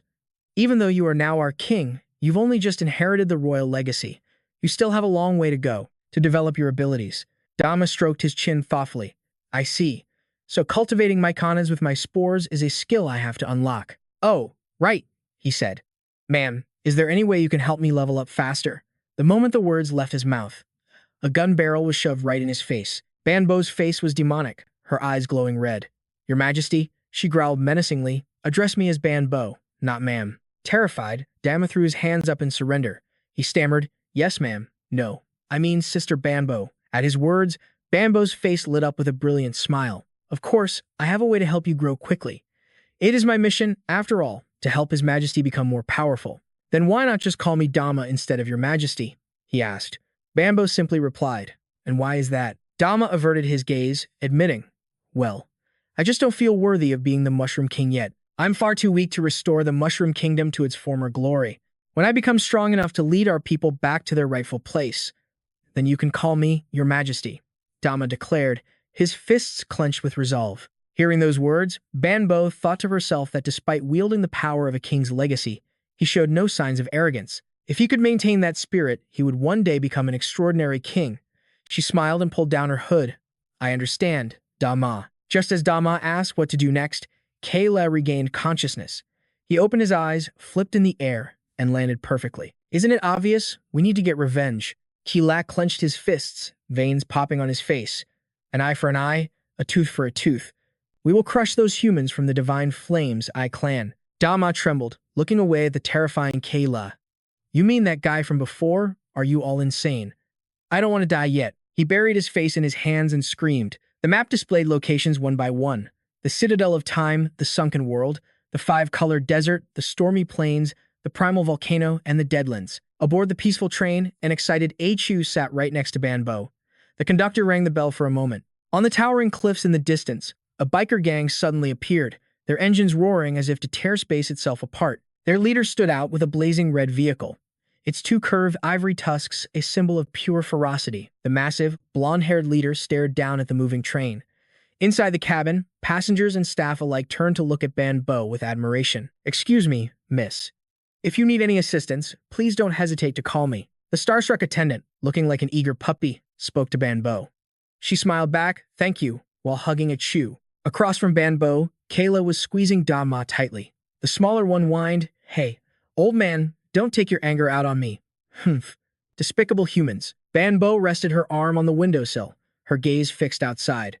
I have to admit, it's much easier to travel outside the Mushroom Kingdom in human form. Kayla clicked his tongue. In my original form, I can still run faster than this thing humans call a train. Dama glanced back at Kayla, annoyed, thinking this foolish mushroom was only focused on revenge. He didn't even know where the Divine Flames I-Clan was located. Chu mentioned what the ticket inspector had said earlier. The tracks near the Primal Volcano had been destroyed, so we'll have to get off at a nearby village and wait for the transport platforms to reach our final destination. Dama looked bewildered, having no idea what a transport platform was. Oh, dear heavens. A hand appeared, swirling a glass of wine. Banbo and Dama turned to see a fat count, flanked by two robot bodyguards, speaking smugly. My dear beautiful lady, why are you sitting here with this lowly rabble? Why don't you come join me in the luxury cabin? Banbo didn't even bother to look at him, replying with a single word, scram. Oh, my, how cold. Don't tell me you're staying here because of this hideously ugly guy. The fat noble sneered, glancing toward Kayla. Hearing those words, Kayla got so angry he squeezed Dama even tighter. I wonder what hole this goblin crawled out of, and for your information, I am a very important person from the castle. Before the fatso could finish his sentence, Kayla whipped out a knife and, with a single slash, split the wine glass in the man's hand into two perfect halves, and his head was severed clean from his body. As the fat nobleman's head rolled across the floor, Dama peeked out curiously. When the head stopped rolling, it suddenly sprouted four tiny limbs and screamed, My butt! Why aren't you helping me up, you pig-brained servants? Witnessing this scene, Dama was utterly creeped out. What kind of mushroom is that? Is that his real form? Is he even human anymore? The surrounding passengers gossiped as they watched. The two bodyguards lifted the fat man up, who spoke with a venomous tone. How irritating. I am truly, truly enraged. You two useless fools, aren't you going to help me put my suit back on? Why did the lock on my body suddenly open? I'll turn you both into scrap metal when we get back. All the way to his cabin, he continued to spew a torrent of curses. Coincidentally, Fei Ursi Lan was also on that train.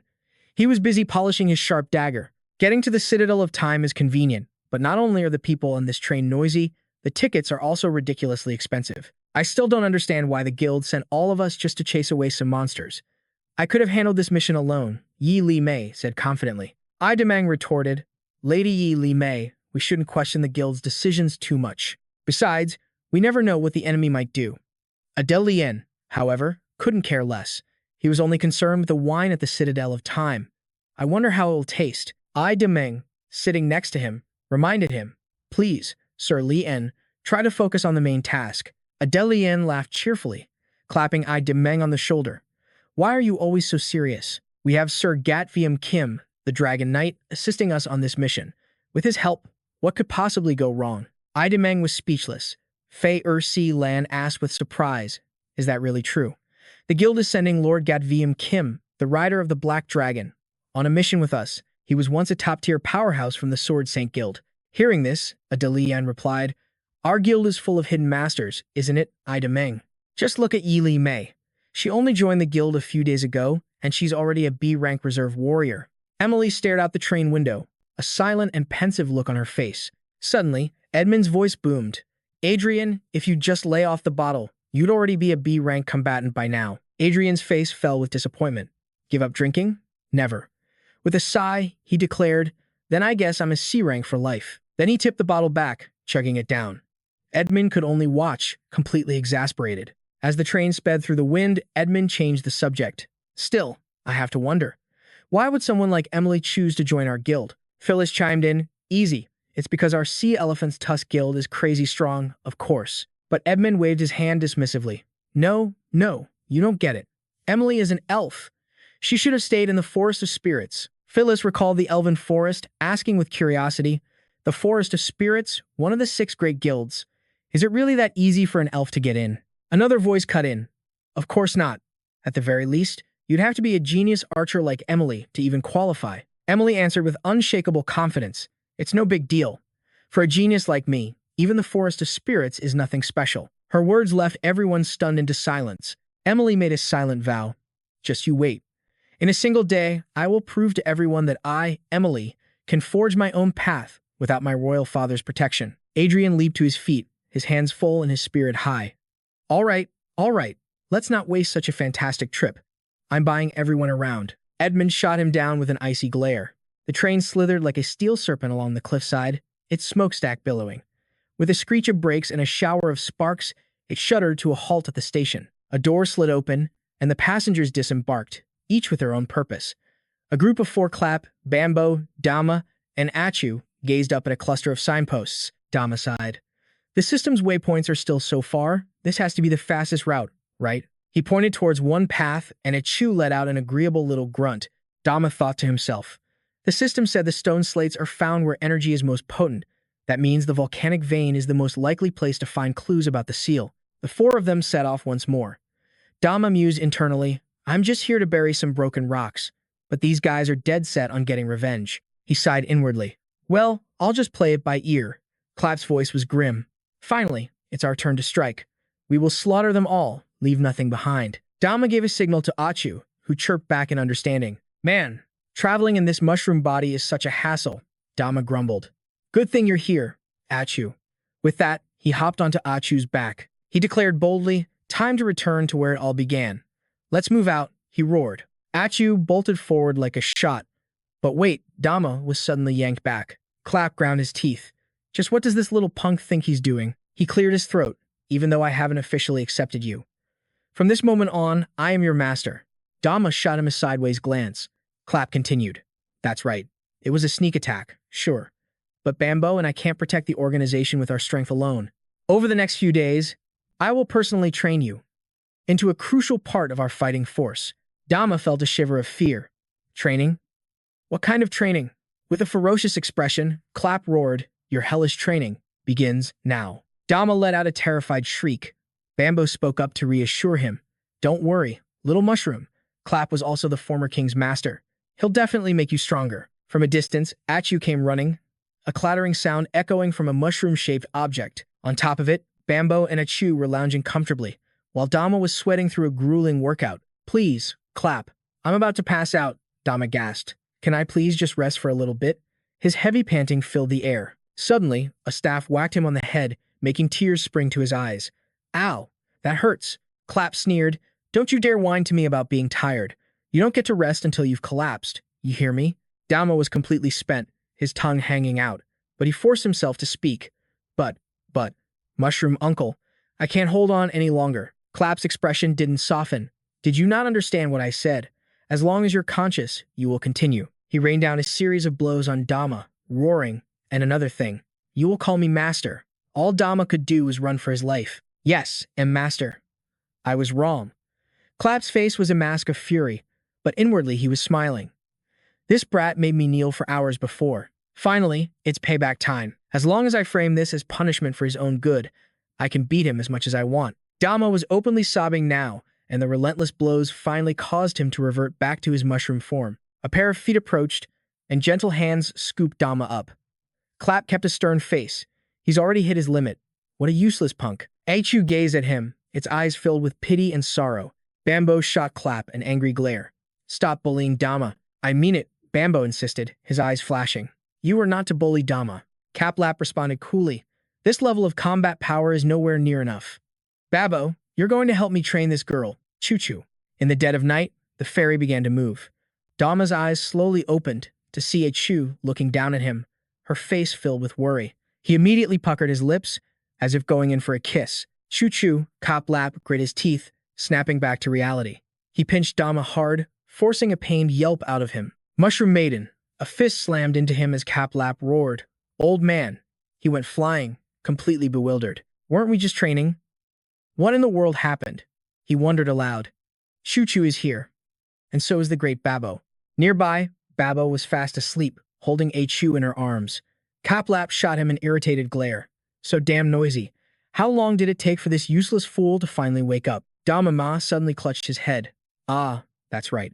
The headache is from realizing my life has no value. Then, a chilling thought struck him. 6 hours. If someone was left outside for that long, wouldn't they just become food for other monsters?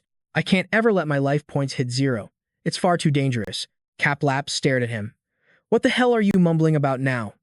He quickly replied, No, it's nothing. I was just thinking. If you all weren't here, there's no way I could survive on my own. Caplap didn't seem to suspect a thing, and even offered some encouragement. Don't lose heart over that. We've only just begun your training. I'll help you break through every single level until you've grown strong. Dama blamed himself again. It's my fault I can't evolve. I thought becoming a human hero would let me shatter my monster limits, but instead, I'm stuck in this pathetic, low-level Bloomshroom form.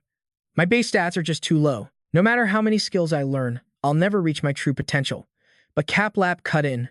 Who told you evolution is the only way to get stronger? Dama was taken aback. You mean it isn't? Caplap continued, and who says a low-level monster can't become powerful? He answered naively, does that even need to be said? Caplap roared, you idiot. The thing holding you back isn't your current form, it's your resolve. Your 100% determination. Dama sighed. Thanks for the pep talk, old man. Me becoming king has just made everyone's lives harder. The pommel of Caplap's sword tapped him on the head.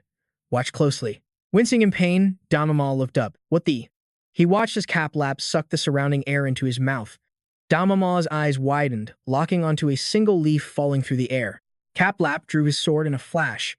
With a single, swift slash, the leaf was diced into pieces, fluttering down right in front of him.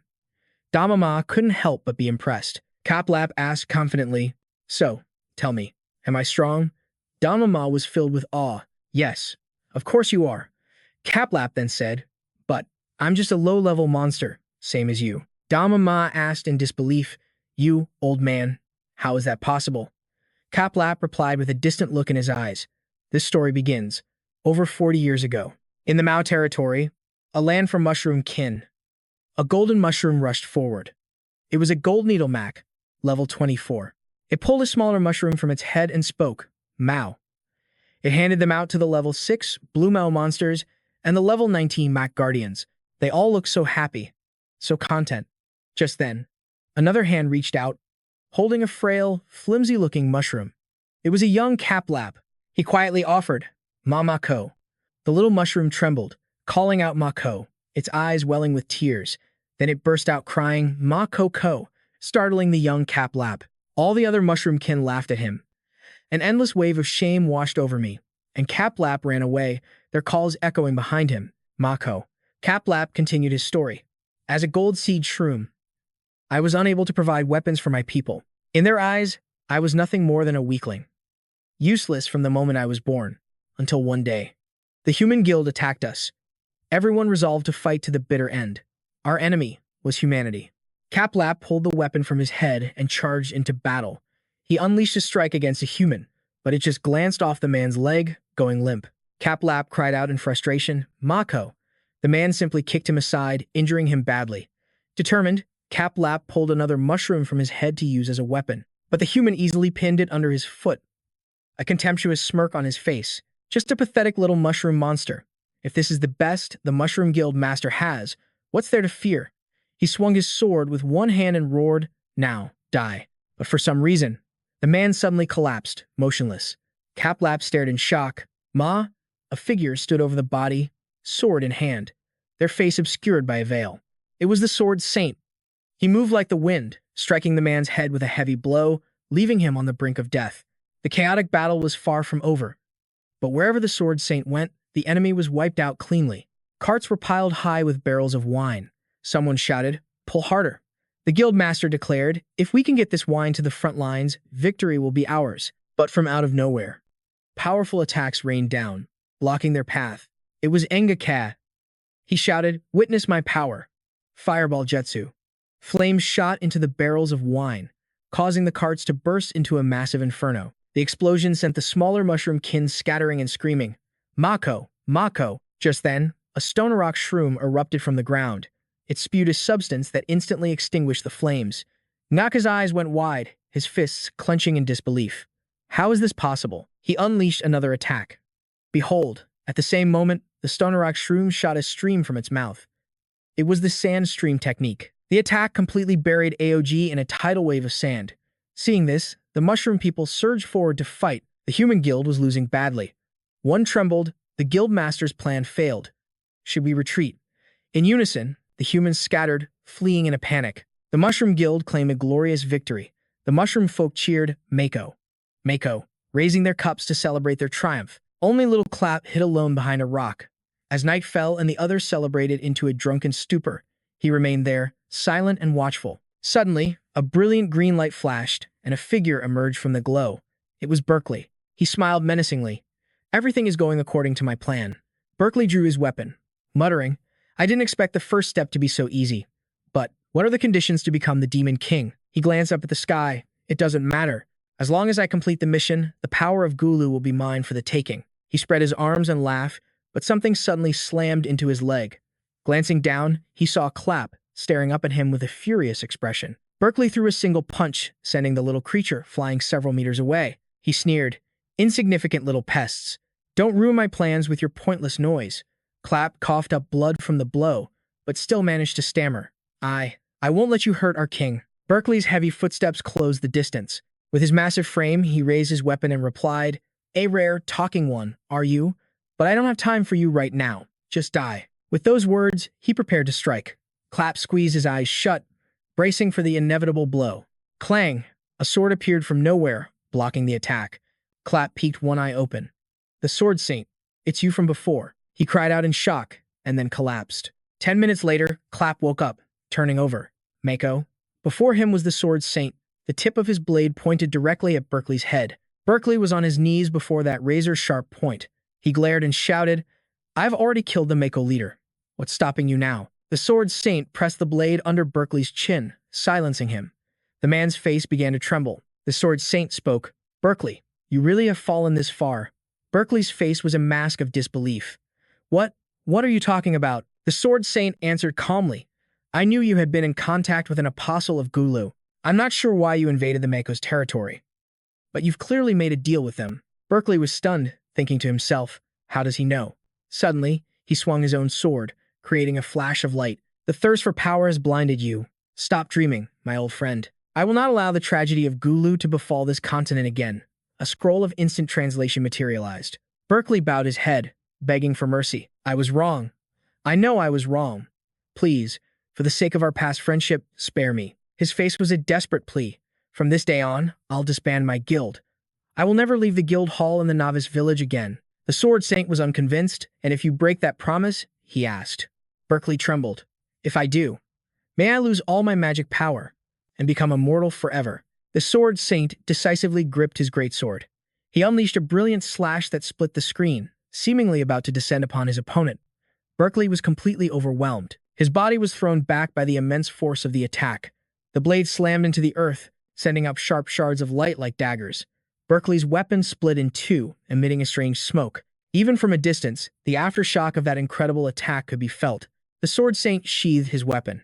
He handed the translation scroll back to Berkeley, then turned his back. Don't even think about trying anything else, he said as he walked away. I'll be watching you. Clapp had witnessed the entire scene. As the Sword Saint walked into the darkness, he bent down, picked up his face, veil, and put it on before disappearing. Clapp's eyes slowly closed once more. He suddenly shot awake, crying out, Mako. He clenched his fists. The king. Where's the king?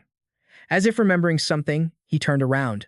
Is everyone else okay? Then he scurried back, tears of joy streaming down his face. Before him, the entire Mushroom Guild was celebrating their victory. He said happily, this is great. Everyone is safe. This is just great, Mako. Someone sat down beside him. Even when facing an unbeatable enemy, you still stood up to protect your king and the Mako tribe. You have my praise, little one. It was the Sword Saint. Clapp looked up. Huh? He said, these bandages on me are. Clapp stammered. I remember now. You're the one who saved me. The Sword Saint stood up. Farewell. We won't meet again. Suddenly, Clapp dropped to his knees. Even the Sword Saint was surprised. What is this? Tears streamed down Clapp's cheeks. I don't know what race you are, and I don't know if I can ever become as strong as you. But please, teach me your sword skills. I want to be— The Sword Saint opened his mouth to speak. And why do you seek more strength? Full of hope, Calip replied. To protect this place. After a moment of silence, the Sword Saint spoke. My training is mercilessly harsh. Can you endure it? Calip answered, his voice unwavering. I can. Back in the quiet of the present, Dama glanced at Calip. Is that the end of the story? He asked. Yeah, Calip replied, but Dama wasn't buying it. How is that possible? You only just got to the part where the old master poured his heart and soul into your training. Calip shot back. There's nothing exciting to tell. I've already taught you the method, haven't I? He jabbed the pommel of his sword against Dama's cheek. Dama pouted. Taught me? When? All you've done is work me until I'm half dead. Calip swung his sword toward the sky, roaring. Exactly. The path to power is paved with utter exhaustion. You repeat this training day and night, without end. Dama grumbled. This method of getting stronger. I'm pretty sure I've read about it in a manga before. He whispered into his hand.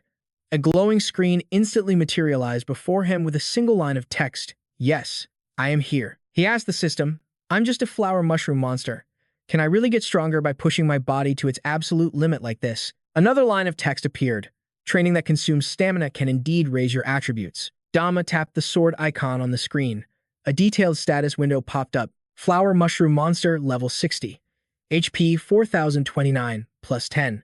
MP 4019 plus 10. Stamina 100%. Attack power 388 plus 1. Magic attack 387. Physical defense 135. Speed 20. Critical rate 10%. Magic defense 135 plus various other skills. My level hasn't changed, but my stats went up, he noted. Still, nearly killing myself just for 10 health points and 10 mana points. And 1 measly attack point? That's not a great trade-off. The system replied. The closer one gets to their limit, the greater the stat increase. However, the system does not recommend this method for players. Reason 1, the efficiency is extremely low. Reason 2, training to the point of unconsciousness poses a significant risk to the user's body. Realization dawned on Dama. You're right, so, is there any other way for me to get stronger? The system's reply was brutally simple. No. Dama was left completely speechless. Are you muttering to yourself again? Calip called out, listen to me. Stop doubting yourself. Once you break through your current bottleneck, your power will skyrocket. Dama waved his hand dismissively. 5 months? I can handle that. Calip stared at him. What 5 months? I said 5 years. 5 years? Dama stammered in horror. Calip let out a goofy laugh. Well, as a golden needle mushroom, my class is a bit higher than a flower mushroom monster. For you, it'll take at least 10 years. Dama's jaw dropped. 10 years? That's the average, Calip said. Oh wait, I forgot. You have me as your guide, and you possess the king's emblem. Under my tutelage, the previous king achieved his breakthrough in just 1 year. First, you must shatter your own internal barriers and break past your limits. After that, I will teach you my sword techniques. This will take time. Dama's spirit sank. 5 years, 10 years. It doesn't matter. The apostles of Gulu won't wait that long to make their move. He looked at the system window again, recalling its words. The closer one gets to their limit, the greater the stat increase. A spark of light flashed in his eyes. He had an idea. Meanwhile, Kalap was vowing, I will guide you properly. I won't let what happened before happen again. Kalap clenched his fist, looking to the sky with new resolve. He then turned to Dama. Hey, what are you doing? But Dama was completely lost in his own world. Kalap's face darkened, and a dangerous aura began to radiate from him. But Dama just leaped into the air, buzzing with excitement.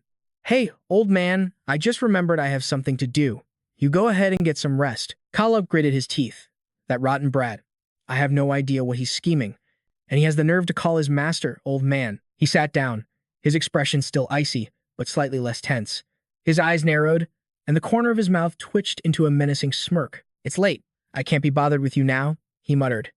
Just you wait for your special training tomorrow. Kalap set his sword and shield down, his gaze fixed on them with grim determination. His mind drifted back to his own training days, back to his time with the Sword Saint. He remembered how they both pushed themselves to their absolute limit, smiling with pride at the results they achieved. He recalled the fear of holding a sword for the first time, his eyes welling with tears, and the Sword Saint's powerful strikes crashing down on the lava mushrooms. Kalap closed his eyes, lost in the memory. Meanwhile, in the darkness, a swift current rushed toward a swamp downstream. Beneath the murky surface, hundreds of red eyes glowed ominously. Suddenly, a hideous monster erupted from the depths, sending a shower of black water everywhere. They don't live alone, but gather in massive swarms, each with the head of a fish and a body of rippling muscle. The system interface appeared, providing data on this new creature. It's a swamp merman, level 21, a pack creature that is centered around family. After maturing, they must find their own waters. They are gentle with their companions, but their attack power is extremely high when underwater. However, on land, their speed is pitifully slow, making them easy prey. As the entire school swam through the swamp, a black vortex suddenly ripped open the sky. The apostle Gulu emerged from the vortex above. He raised a mystical artifact and began to channel a spell. At first, the swamp mermen were startled, taking a defensive posture against the sudden intruder. The artifact chimed, sending out waves of sonic energy. At that sound, their eyes lit up with a savage glow. The swamp mermen went berserk, leaping from the water. They let out crazed roars. The mermen no longer recognized their own kind and began tearing each other apart. Blood sprayed everywhere. From his high perch, the apostle Goro watched the chaos unfold, the bell in his hand never ceasing its ring. The sky above was calm, but the swamp below was a bloodbath. The water ran red, and the stone pillars were scarred from the mermen's brutal conflict. The strongest of the pack let out a barbaric shriek, its eyes bloodshot with fury. It lashed out with its claws, ripping the head off its opponent. As the battle reached its brutal conclusion, he tilted his head, a look of satisfaction on his face. Hovering directly above the last swamp merman, the apostle Goro looked down with disdain. The golden bell in his hand shook even more violently. The sound drove the creature insane, triggering a monstrous transformation. Its body swelled to several times its original size. Sharp spikes erupted from its skin, and its jaw elongated, filled with hundreds of razor-sharp teeth. The evolution was complete. It had become a true monster. The beast grabbed the head of one of its kin. It tossed the head into its maw and swallowed it whole. Its stomach bulged, disturbingly outlining the merman's head within. A truly gruesome sight. As if its hunger was still not sated, the monster began devouring the corpses of its brethren. The high moon cast an eerie light on the stone pillars. The swamp now looked like a labyrinth of destruction. With its bare hands, it shattered a pillar. The monster then leaped into the air, smashing the surrounding columns. It then dashed out of the swamp with terrifying speed. Satisfied, the apostle Goro put away his bell, watching the monster race towards the citadel. A new day dawned. Ashu stirred and woke up. Feeling refreshed, she looked left and right, then signaled to clap. Banbo, she asked, where's Dama? He rubbed his eyes, annoyed. Who knows what that kid was doing all night? He was gathering all that grass. On the other side of the camp, Dama finally finished with the pile of herbs and collapsed from exhaustion. He was drained, but his eyes burned with the determination to finish the final step. Dama took out a basin, placed it under the pile of grass, and extracted a viscous slime. He then decisively threw it into the system interface. He activated the skill. The water in the basin began to bubble, then boil violently. His body and the pile of herbs started to glow. As the decomposer's skill activated, Dama felt power surging through him. The others watched from the side. Banbo remarked in awe, "That intense magical reaction. That must be the king's decomposition skill." Clap, however, simply couldn't believe Dama could actually pull it off. The decomposition process enveloped the golden grass. Upon completion, a system notification popped up, congratulating him and displaying his rewards. 1,000 medicinal herbs and 12,500 experience points. Dama's body felt hot. He channeled his energy and expelled a golden liquid. The liquid was collected in a bottle. It was a superior-grade potion, crafted from the herbs he had just received as a reward. Its effect: instantaneous, full recovery. As he lay exhausted on the ground, the system announced his success. Dama had crafted the potion, obtained the potion synthesis skill, and gained even more EXP. Seeing Dama's state, Ashu rushed to his side, worried. He pointed weakly toward the potion, asking for her help. As Ashu headed in the right direction, a smile spread across his face. When Ashu picked up the potion vial, he was so happy he gave her a thumbs up. She uncorked the bottle. Dama excitedly pointed to himself, signaling for her to give it to him. His eyes shone with anticipation for the healing potion. Seeing this, she nodded decisively, then tilted her head back and drank the entire potion herself. Dama could only lie there, completely stunned. After finishing it, Ashu happily looked at him, wagging her tail. But Dama couldn't share her joy. He felt like he was about to die from exhaustion. Suddenly, she went into a frenzy, her body glowing like a bomb about to detonate. She was transforming, her level and skills skyrocketing. Her life value shot up to its absolute peak. Dama gave up, letting his arms fall limp. His health points dropped to 0, and his body turned to stone. 3 days later, by the sea, the waves crashed gently. Ashu and Banbo sat on a rock. Suddenly sensing something, Ashu began to look around. Banbo followed her gaze. In the distance, Dama was struggling to pull a cart with Clap sitting on it. She immediately jumped off the rock, happily dashing towards him. Seeing this, Banbo coolly raised a gun and fired a shot at her. The projectile exploded, ensnaring Ashu from behind. She tumbled onto the grass, her body wrapped in red threads that made it impossible to run. She could only struggle weakly. With a sudden poof and a cloud of smoke, Ashu transformed into her human form, angrily fighting against the red bindings. Banbo walked over, praising her progress with language, but noting her focus was still lacking. He sternly ordered her to continue her training. Hearing this, Ashu looked remorseful and agreed. From the distance came the heavy footsteps of Dama. He strained to pull the cart while Clap taunted him. Dama was panting, drenched in sweat, thinking about how the decomposition failure cost him 3 days of recovery. Luckily, he was able. A system notification warned him his health points were critically low and he was about to pass out. At that moment, Dama chugged a few gulps of the potion. His spirit was instantly revived, his health fully restored. He now had the strength to talk back to the old man. Dama let out a shout and took off like a rocket, pulling so hard that Clap was launched out of the cart. Seeing this, Clap was quite pleased with his progress, wondering how he recovered his energy so quickly. He turned back with a smile, showing off the potion bottle that hung from his neck like a precious treasure. But Crack paid him no mind, laughing to himself, convinced of his own brilliant teaching methods. Dama didn't bother arguing and just kept pulling the cart. As he walked, he spoke his thoughts aloud, theorizing that the closer he got to his limit, the higher that limit would become. Before he could finish, it roared at him to get back to training. Dama agreed and pulled with all his might. Crack explained, "It's because of the difference between your physical strength and your maturity level. If a low-level monster wants to grow stronger, it has to put in 10 times the effort of a high-level one. You can't afford to slack off for even a second. To make it easier to understand, let's look at a comparison between the two monster types. Dama would train, break through his barrier, train again, and then shatter the barrier once more. By repeating this cycle, he would become stronger." Crack concluded. "By breaking through your limits one after another, we grow stronger. Eventually, a low-level monster can reach the same power as a high-level one." Dama agreed with him. Suddenly, he was whacked on the head with a stick. He spun around in a rage, demanding to know why he was hit. Crack reminded him, "Stop complaining because the difficulty is about to go up. You now have to train while dodging my attacks." On the 4th day of training, Dama was covered in bruises. On the other side, Achu was also training diligently. By the 8th day, Dama's training regimen had changed. Achu's difficulty also increased, forcing her to resist more and more temptations. On the 12th day, the challenge became even more insane, but his body showed incredible progress. Achu's skills were becoming truly formidable. At night, when everyone else was resting, Dama was still pushing himself, training alone. On the 20th day, Banbo set up a combat trial for Ah Chu. Facing her was a roaring monster. It was a giant, a high-level monster. Banbo gave her a single command: defeat it. She immediately accepted the order and fell into a battle stance. Ah Chu dashed forward, striking at the monster's head, but it easily blocked her attack. Then, it swatted her away. Banbo's voice cut in. Don't think that brute force can solve everything. In this world, there are countless beings stronger than you. You must focus and find your enemy's weakness. Ah Chu accepted the lesson. Rising to her feet, her eyes filled with determination. She calmed her mind, activated her intuition, and then powerfully moved in to attack the monster a second time. The beast didn't just stand there and take it. It launched a fierce counterattack.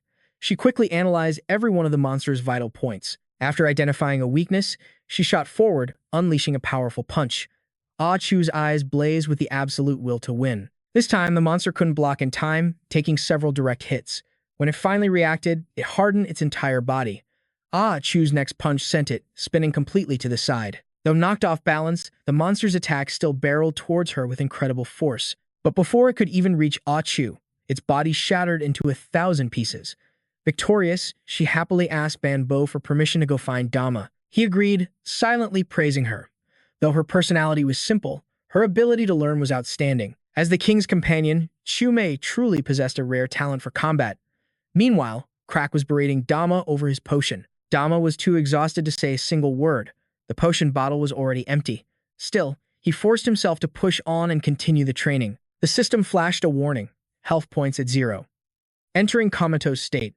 Even after seeing the warning, he kept going until his body couldn't take it anymore and collapsed to the ground. Only then was Crack satisfied, finally letting him off for the day. Dama lay on the ground, his body trembling, when suddenly a brilliant light began to glow from within him, stunning Crack. Banbo and Ah Chu were also drawn by the light as it grew stronger and stronger. Within the halo of light, his body became more powerful and muscular. Dama had successfully achieved a breakthrough. A system notification appeared. Level up. Stats and experience gained. A surge of power washed over Dama, his body feeling lighter than air. Clap stared in disbelief at his explosive growth. A newfound confidence swelled within Dama. His training was grueling, pushing him to the brink. But with high-grade potions, he shattered his limits every time, accumulating even more power. The pressure mounted with each session. Relentless training pushed him closer and closer to his absolute peak. It would all be unleashed in a single, explosive burst. This was the secret. The closer to the edge, the greater the stat gains. Aju cheered him on from the sidelines. Even Banbo gave a rare compliment, but quickly reminded him of the real prize, the human potion vial around his neck. Clap was quick to cut him down to size. Don't get cocky, he warned. Your real training starts now, live combat. Dama's blood ran cold. After all that hardship, this was only the beginning. Dama's first opponent was the Blade Master Mantis. They charged, roaring out the names of their signature moves. Their techniques collided in a shower of sparks. But after that first exchange, the Mantis was stunned. Dama took a slash to the face, turning to glare back. The first match was decided. The Blade Master Mantis collapsed in defeat. Nearby, Ah Chu cheered wildly from beside two statues. Feeling smug, Dama boasted, "Old man, see, my real combat skills are perfectly fine, right?" But Clap's voice cut him down. This is just the warm-up. Dama couldn't believe what he was hearing. Clap's lesson was harsh. Get arrogant in front of a true master, and you will die. A sudden, blinding glint of light flashed before him. It was the gleam of a perfectly polished blade. Dama raised his arm to defend, but the force of the blow was too much to handle. He was sent flying. As the Mantis sheathed its sword, Dama finally got a clear look at his true opponent. A level 78 Mantis Master. The system flooded his mind with its terrifying details. Dama's blood ran cold. He couldn't believe its stats and overwhelming power level. Kale told him to ignore the numbers, but the massive gap in power was impossible to shake off. Then, another attack. The Master descended from above with a devastating slash. The blade whistled through the air, followed by a deafening clang of steel on steel. As night fell, the group gathered around a crackling campfire. Ah Chu wandered off to play in the grass, while the other three began a serious discussion. After that humiliating defeat, Dama wanted an easier opponent, but to his confusion, Kale flat-out refused. Banbo explained it was because he possessed the qualities of a king. Only by challenging those far beyond his level could he awaken his true, dormant power. They spoke of the old days when the king repelled countless invaders, both monster and human alike, all except for that one final battle. The two mentors then began instructing Dama on his swordsmanship and the true nature of his blade. the Maudo. This was the first time Dama had ever heard of such a thing. Dama glanced at his unique sword. Kale explained that the Maudo was the exclusive weapon of the Mushroom King, a blade that evolves with its master's own destiny and power. I don't know how you got your hands on it, Kale said, but it's obvious you haven't bonded with the blade at all. You haven't unlocked a fighting style that is truly your own. Dama found it hard to believe this seemingly ordinary blade held such a secret. Elsewhere, Achu was still playing happily. Banbo began explaining how the sword absorbs power and unleashes it. This finally explained how the Mushroom King, at only level 60, could stand against opponents of a much higher rank. Dama wondered if his sword could do the same, but his train of thought was shattered by a sharp blow to the head. Focus, Cal barked, ignoring Dama's yelp of pain. Banbo needed to know how Dama acquired the blade so they could discover the fighting style that truly suited him. Wincing in pain, Dama admitted it came from a tree branch. Hearing this, Banbo facepalmed, utterly speechless. He picked up his blade, but his eyes were drawn to a reopened wound on his hand. The Mantis Master was deep in meditation. Dama steeled his resolve and charged forward. Its eyes snapped open as it unleashed a single, powerful strike. Dama was sent flying backward through the air. Kale didn't even bother to watch. Dama staggered to his feet, refusing to yield.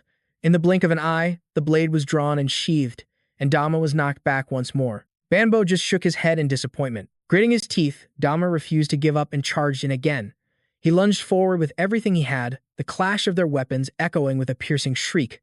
The Mantis Master slid its blade back into its sheath, but just as it did, it glanced back in pure astonishment. A grin spread across Dama's face. He had finally seen the attack coming. For the first time, a hint of a smile touched Kale's lips, but the moment was short-lived, as Dama was sent flying yet again. He realized that just seeing the attack wasn't enough. His body simply couldn't react in time. The Master taunted him, pointing out his wasted movements, pushing him to fight with more ferocity. Banbo urged him to use the Maudo's power, but Dama had no idea how to even begin. Ignoring the advice, he just wanted to keep fighting. The Master stood aside, goading him. Think, what is your connection to the blade? Dama grew furious, unable to see the connection at all.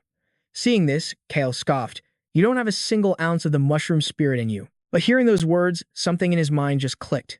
Dama had finally figured it out. He realized that using mushroom magic in his human form would channel its power into his legs, granting him a temporary burst of incredible speed. In his mushroom form, he used mushroom skills. But in his human form, the effects of those same skills would adapt to his new physiology. To be precise, it was mushroom magic. And while his body adapted, the Maudo he held was a different story. Channeling his power, he shot forward toward the Master, unleashing a cloud of spores as he moved. Seeing his shadow move within the cloud, the Mantis Master drew and sheathed its blade in a flash. In that single instant, it sliced the entire spore cloud in half. Kale and Banbo watched with dread. Dama, Achu cried out in fear. But then, he burst from the bisected cloud of spores. He had finally linked his mushroom skills with his magic, amplifying the flow of power between them. Before the Master could even react, Dama was right on top of it. He also discovered that the Divine Branch's rich mana allowed him to store a portion of that energy, making his skills even more potent when unleashed. He pressed the attack, forcing the mighty Master to fall back for the first time. At last, Kale saw what Dama had become. He was a magic swordsman. Even Banbo couldn't help but be impressed by this new form. Dama leaped into the air, clashing directly with the Mantis Master.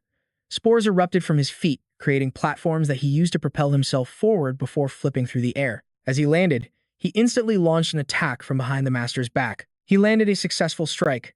The Master's eyes glowed red with fury.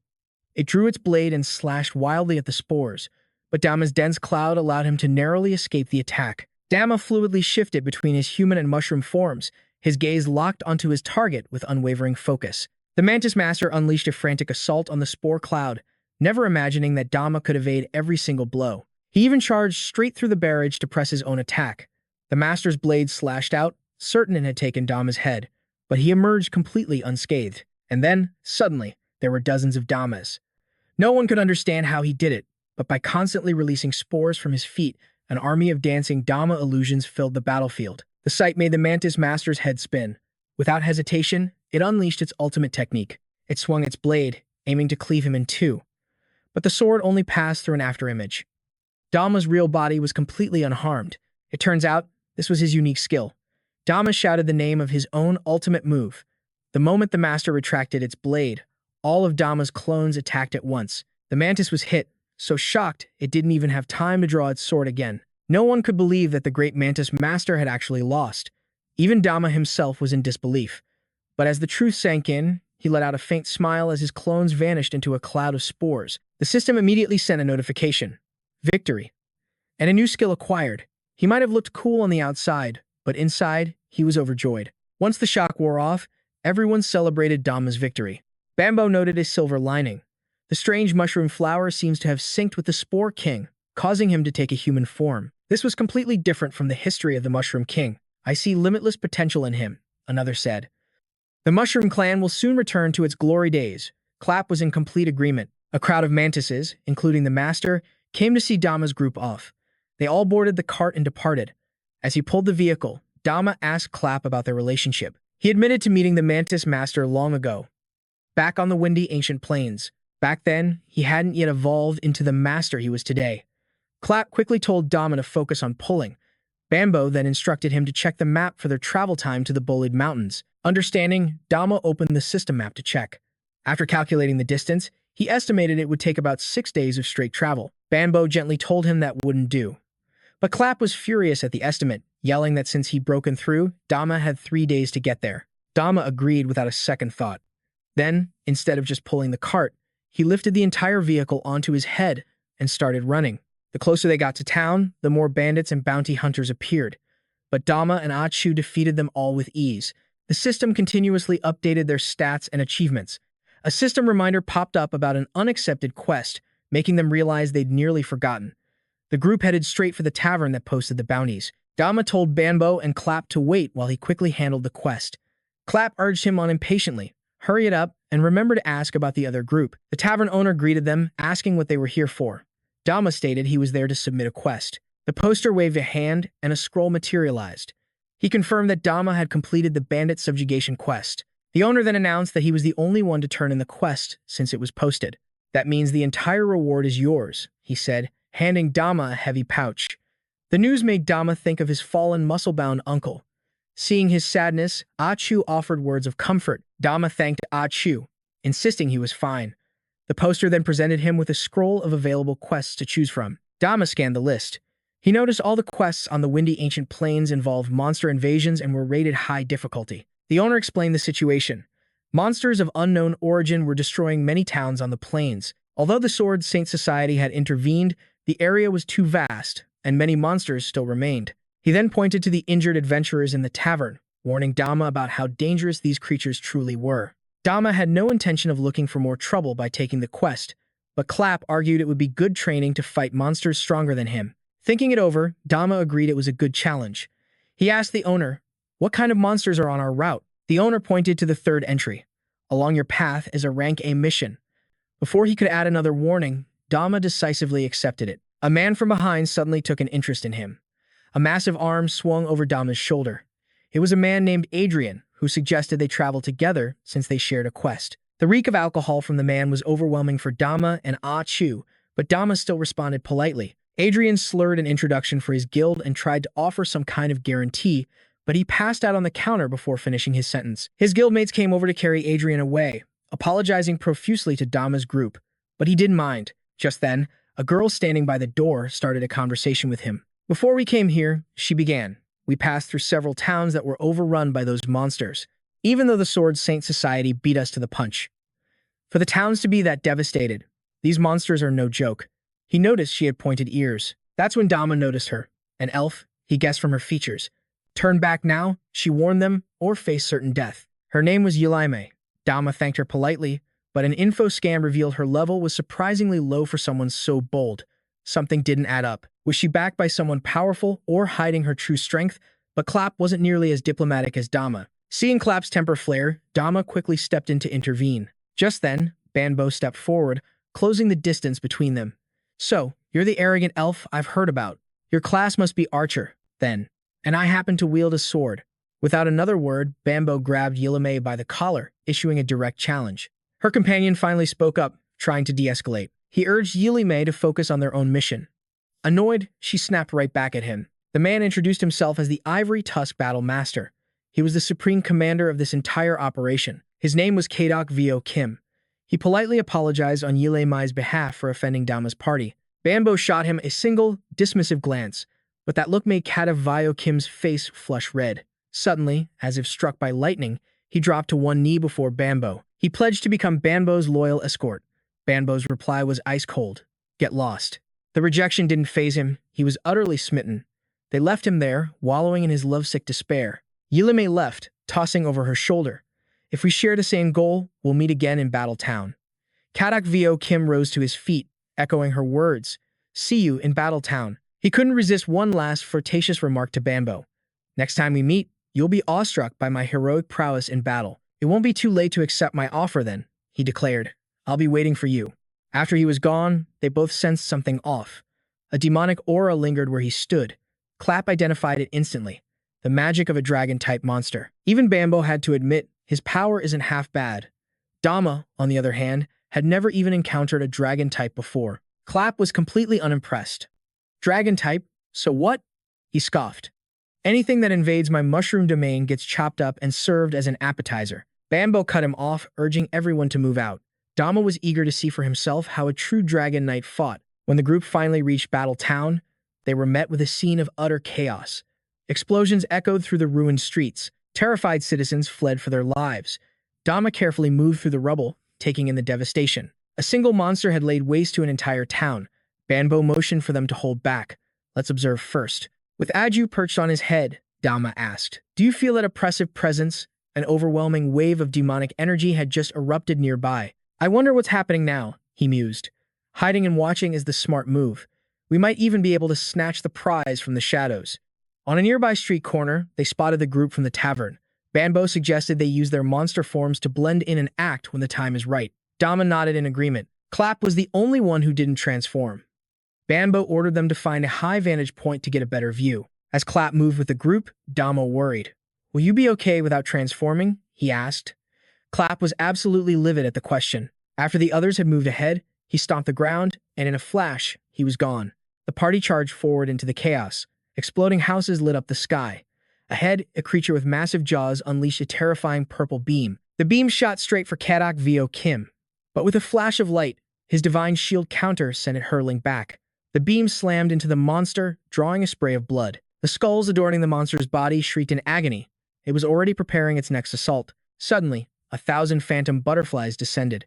They pierced through the flesh of the swamp merman, which roared in excruciating pain. Even the skulls hanging from its body twisted in agony. Another violet beam began to charge. Naya unleashed her signature move, Twin Cyclone Slash. A short blade clattered to the ground. He cursed to his comrade, my Death Viper dagger is in its demonic state, but it did absolutely nothing. Despite taking blow after blow, the swamp merman was still standing. The creature gurgled, gathering something in its throat. Then it unleashed a torrent of viscous sludge right at Nia's head. Nia braced for impact, but a wall of fire erupted before him. The flames instantly incinerated the incoming sludge. Wielding a staff of fire, Edmund explained the creature's nature to Nia. This monster's traits were just like those of the merman-type demons. Their skin secretes a mucus that blocks all physical attacks. He moved in closer. Pushing a wall of flames right up against the monster, Edmund revealed the key. To deal any real damage, they first had to dry out its entire protective layer. Meanwhile, Kadak struggled violently within the monster's grasp. Blood streamed from his temples, but his eyes still burned with defiance as he screamed Edmund and Ellip's names. The beast's tentacles struck again and again. They slammed down hard on his body. Kadak's breathing grew heavy as he begged for mercy. But the monster wasn't finished, a foul stench pouring from its gaping maw. Its blood-red eyes glowed with a sadistic pleasure. It arched its back, a long, horrifying tentacle emerging from its chest. A sudden, chilling silence fell over the battlefield, terrifying everyone. It lifted Kadak high into the air, as if showing off its prize before crushing him completely. Kill. Kill them all, it whispered. But it wasn't enough. Not nearly enough for the demon god. Then, a monstrous demon king form materialized before their very eyes. In the distance, Elith stumbled forward. Tears of pure despair streamed down her face. Her voice trembled as she cried out for help. She couldn't believe the horrifying scene before her. The words of her family echoed in her mind. They said she had never faced true power. They called her weak, saying if not for her status, she would have been cast out from the elven forest long ago. Was she really that pathetic? Just then, the monster unleashed its terrifying power. The very ground around it began to crack and splinter. Elith cowered before its brutal might. With trembling hands, she pulled out a necklace, clutching the pendant and praying with all her heart. Sobs racked Elip's body as she desperately wished for her father. But then, a sound cut through the oppressive silence. High on the rooftops, Dama appeared, riding Azu. His arrival was a beacon of hope, piercing the despair. Suddenly, a rainbow-colored mist enveloped Elep, causing her to faint. In the distance, Banbo stood with a gun in hand. It turns out, she was the one who fired that stunning shot. Behind her was the veteran, Kala. Banbo spoke to him. "This demon lord, it's different somehow." He nodded in agreement. Though it was a demon lord, it lacked the overwhelming demonic energy of the previous fairy king. Back with Dama, the rooftop beneath him erupted in flames. He drew his sword, ready for battle. The monster let out a terrifying shriek, its claws lunging straight for Dama. Just then, Azu transformed into a beautiful warrior maiden, unleashing her ultimate technique to block the devastating blow. When the direct attack failed, its claws morphed into long, whipping tentacles, attempting to ensnare Azu. She shifted from defense to offense, unleashing her piggy punch barrage. Her fists rained down blows on the writhing tentacles. Down below, as the monster staggered from Azu's assault, Dama seized the opening, launching himself into the air. His Myco Flash strike was a blur of motion, instantly dicing the monster's arm into countless pieces. The beast stared at its severed limb in shock. Then, with a roar of fury, hardened tentacles covered in sharp thorns erupted from its chest, shooting towards Dama. He dodged with incredible agility. Seeing its attack was useless, the monster spawned even more thorny whips to overwhelm him. The situation was spiraling out of control. Dama unleashed his piggy dust technique, causing the thorns to smash into each other. The force of the impact sent him hurtling toward the ground. Azu instantly appeared behind him, catching him safely. Dama looked up at the colossal beast, feeling a glimmer of hope. It was dangerous, but his attacks were working. The monster's body shuddered violently, and the arm Dama had just severed began to regenerate. Watching it heal, Dama noticed something crucial. As the wounds closed, its body slowly shrank, as if it were consuming its own energy. A path to victory had just opened up. Just as he realized this, tentacles erupted from the ground, trapping him and Azu in a fleshy prison. It seemed they were about to be crushed, when brilliant light pierced through the tendrils from within. Azu burst free, landing gracefully on solid ground. Dama soared into the sky. In an instant, a storm of spikes shot towards him. But with perfect timing, he activated Spore King's Dominion, vanishing in a puff of golden smoke. From the smoke emerged countless mushroom clones. They effortlessly ran up the very spikes meant to impale him. The monster roared and thrashed its body, trying to shake the clones off. But the golden smoke only grew thicker, spawning more and more copies. They all unleashed Spore Burst, blanketing the area in a dense fog, successfully blinding the grotesque eyes on the monster's chest. Seizing this opportunity, Azu reverted to her small pig form and activated her wild instinct. She located the monster's blind spots, then shot forward like a cannonball, piercing straight through its lower abdomen. The beast howled in agony, its teeth bared in a furious snarl. Amidst the golden smoke, Dama returned to his true form. He aimed at the beast and unleashed Fire Arrow. At the same time, all his mushroom clones transformed, mirroring his every move. The sky lit up with countless brilliant fireballs, which rained down like a meteor shower of destruction. The monster sensed the immense danger and tried to flee, but it was too late. When the blinding light of the explosions faded, its body was riddled with gaping holes. It collapsed to its knees, crawling on the ground. It now resembled a grotesque, mutated lizard with a long, deformed tail. It opened its mouth, revealing a giant eye within, which unleashed a deafening wave of pure magical force. In an instant, the clones vanished. Dama was sent flying by the shockwave, but Azu shot forward in her pig form, transforming back into a maiden to catch him. That single magic blast had wiped out all of Dama's clones. Black blood dripped onto the ground. The monster began to mutter, "Kill everything." It let out a piercing, ear-splitting growl. A clean slash and 2 gunshots suddenly struck the beast. It was split in 2, with bullets tearing through its shoulders. The monster finally fell. Dama was overjoyed. It was Kala and Banbo. But Kala's brow was furrowed. He looked at Dama and asked, "You've realized it by now, haven't you? Why did the previous group's attacks have no effect on this creature?" Dama readied his sword, his expression grim. "This monster absorbs magic. Any magical attack will only make it stronger. It's a good thing we've all been using physical attacks." He glanced towards where the monster fell, a thick cloud of dust obscuring the view. "Don't celebrate just yet," Banbo warned. "It's not over." A smaller monster emerged from the dust. Its golden eyes bulged from their sockets. Its body was shriveled, but its head was grotesquely oversized. It kept muttering the same chilling words, "Kill everything." Its mouth gaped wide, forming a sphere of purple energy.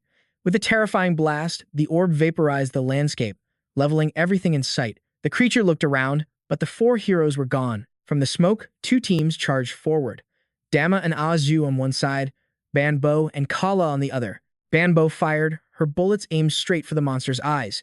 Kala seized the opening, instantly appearing behind it. In a horrifying display, the creature's head spun completely around to face him. Barton was stunned. His shots had clearly blinded both its eyes. But from its gaping maw, another horrifying eye stared back. A sinister energy blast erupted from the monster's mouth, aimed straight for Barton. But the veteran warrior was already prepared. He countered with his signature move, the Starfall Cross, deflecting the creature's attack. Barton's strike sliced the beast in two.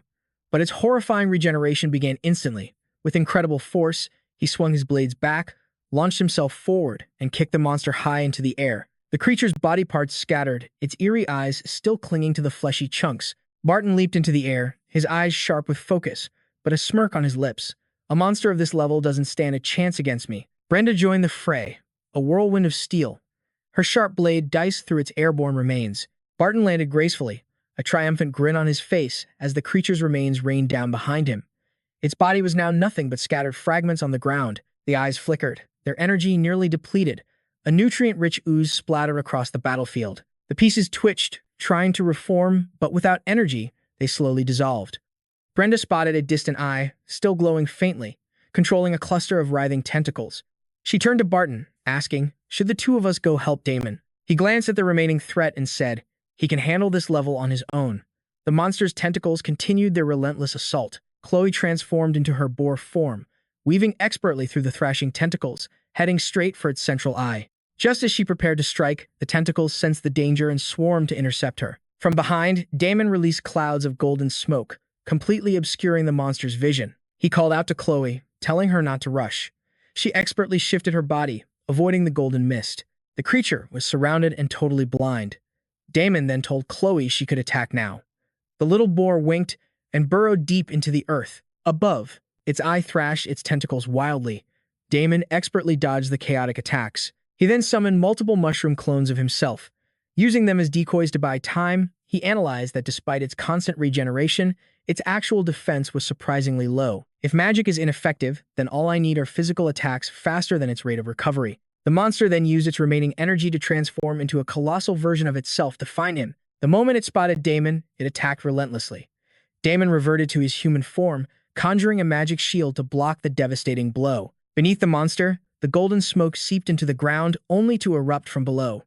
The creature realized something was terribly wrong with the mist. The monster leaped into the sky, but the smoke, under Damon's control, clung to it like a shroud. Looking up, he yelled to Chloe to light it up. Chloe shifted back to human form, grabbing a smoldering piece of wood from a ruined house, and hurled it with all her might high into the air. The burning timber soared through the sky, striking the monster directly in its eye. It sensed the mortal danger, but it was too late to dodge. The ember met the concentrated smoke and triggered a massive, unexpected explosion. Down below, Damon was manipulating the smoke, forcing it to converge. He knew if the density became high enough, it would become highly flammable. This wasn't a magic spell, this was pure physical damage. Inside the inferno, the monster's flesh was being cooked alive. The massive blast sent debris flying everywhere. From a distance, Brenda and Barton watched, impressed. She said Damon's fighting style is so creative. You can never predict how he'll use his abilities. As for Barton, he simply smiled, genuinely happy for the young man. He crossed his arms, watching with pride. If he keeps growing like this, who knows how far he'll go? That kid is full of cunning tricks. Elsewhere, Edmund's eyes shot open. He looked around, finding himself in a medical bed. Next to him, Elliot lay unconscious. A horrifying thought struck him. Are we the only survivors? The cost of this mission was far too great. Suddenly, a sharp pain shot through his chest. He covered his mouth, coughing up blood. Fumbling with his necklace, he pulled out a red potion and drank it all in one go. He threw the empty vial to the floor where it shattered, but the violent coughing wouldn't stop. Blood stained the white sheets. His hands trembled as his mind flashed back to the brutal fight with that monster. Edmund's mana was completely drained, and his internal injuries were too severe. A standard red potion was useless now. The door creaked open, revealing Damon. Chloe was perched comfortably on his head, and in his hands were two glass vials. With a shaky voice, Edmund thanked him. Damon saw his wounds weren't healing at all, and offered him the potion. Edmund suppressed another wave of pain, thanking him for his kindness, but feared his wounds required a high-grade potion to be saved. He told Damon to save his comrade, then coughed continuously. Damon and Chloe exchanged a weary glance. Just drink it first and talk later, Damon thought.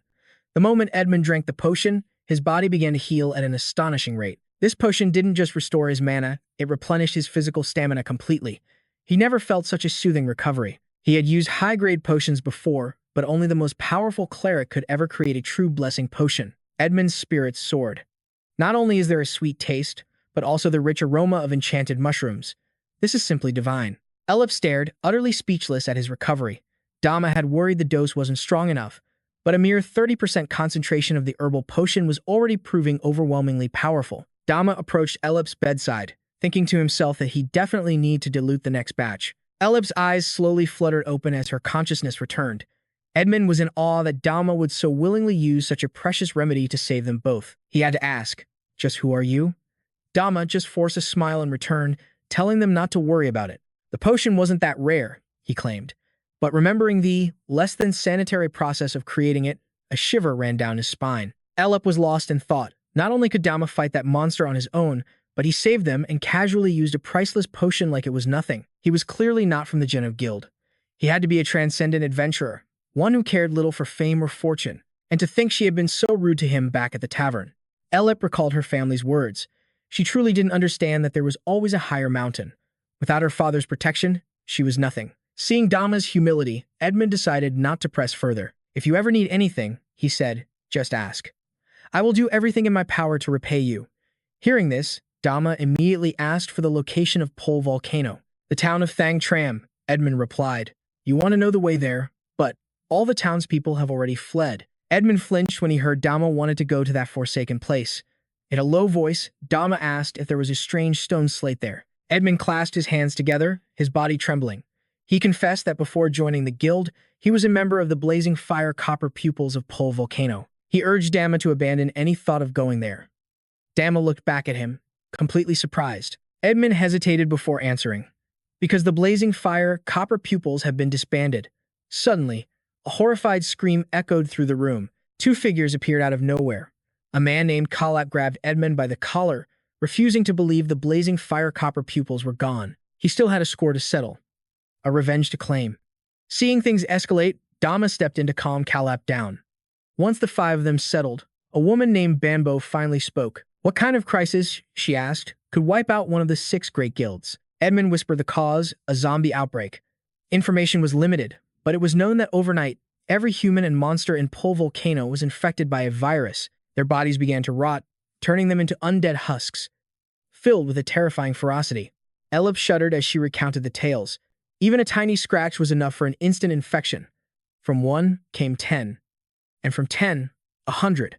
Just like that, the entire region had fallen to ruin. Dama couldn't believe it was the work of zombies. Bambo, holding a cigarette, noted it sounded eerily similar to Mengko's SPORE attribute. Kala's mind raced. He wondered if that fire-wielding man he was hunting had also been infected, if they were all dead.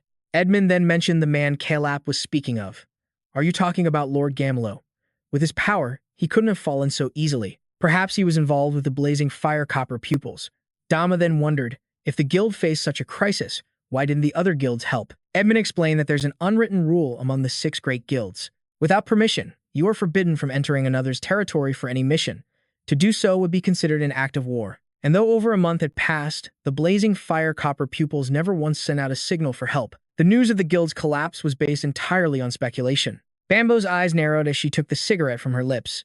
Even so, aren't the other guilds afraid those horrific zombies will breach their territories and create new infected zones? Elip spoke up to explain. "It's because of Pole Volcano's geography. Countless rivers of lava have completely contained the zombies' movements. Besides," she added, "those things don't have a strong sense of self-preservation. If no living thing passes by, they just stand there, motionless." Dama quietly processed all the new information. If the Blazing Fire Copper Pupils had truly fallen, then the zombie crisis was far more severe than he imagined. Kalap and Bambo's goal was to destroy the guild, while his was to find. With the guild out of the picture, it would be much easier to avoid the zombies' attention. This could actually work to his advantage. Dama turned to Bambo and Kalap, asking if they still intended to go to Pole Volcano. Kalap was adamant about going. Until he saw the body of that fire wielder with his own eyes, he would never believe the guild was truly gone. Dama's gaze hardened with resolve. It seemed everyone had made their decision. He looked straight at Edmund and asked him to be their guide. A crescent moon hung in the night sky, but all around them, a strange, crimson glow painted the landscape. On one side of the barrier was the sea. On the other, pipes endlessly spewed smoke over a vast region surrounded by molten lava. Edmund looked at the collapsed railway nearby. "This is Thang Tram," he announced. He explained to the group. The tracks were completely destroyed by the monsters around town. "If we want to go any further, I'm afraid this is the end of the line." Kalap ground his teeth in frustration.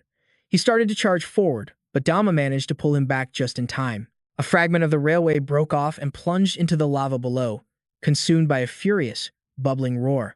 Everyone on the bridge froze in terror. Damon looked to Edmund, searching for another way across. Without a hot air balloon or a flying beast, the only way forward is by that train. "When the tide rolls in tonight," Edmund explained, "a massive amount of water will flood the volcano. The Mystic River flowing into Pole Volcano will create an immense cloud of steam. The components at the lift station will focus that blast of hot air, using its power to propel the train to the other side." Edmund continued, "Fortunately for us, tonight is the night of the high tide. If we miss our chance, there won't be enough steam, and we'll be stuck here until next month." He apologized, unable to offer Damon more help. But Elith's face lit up. She grabbed Damon's hand, urging him to return with her to the guild. "Pole Volcano is too dangerous. You saved me and Edmund.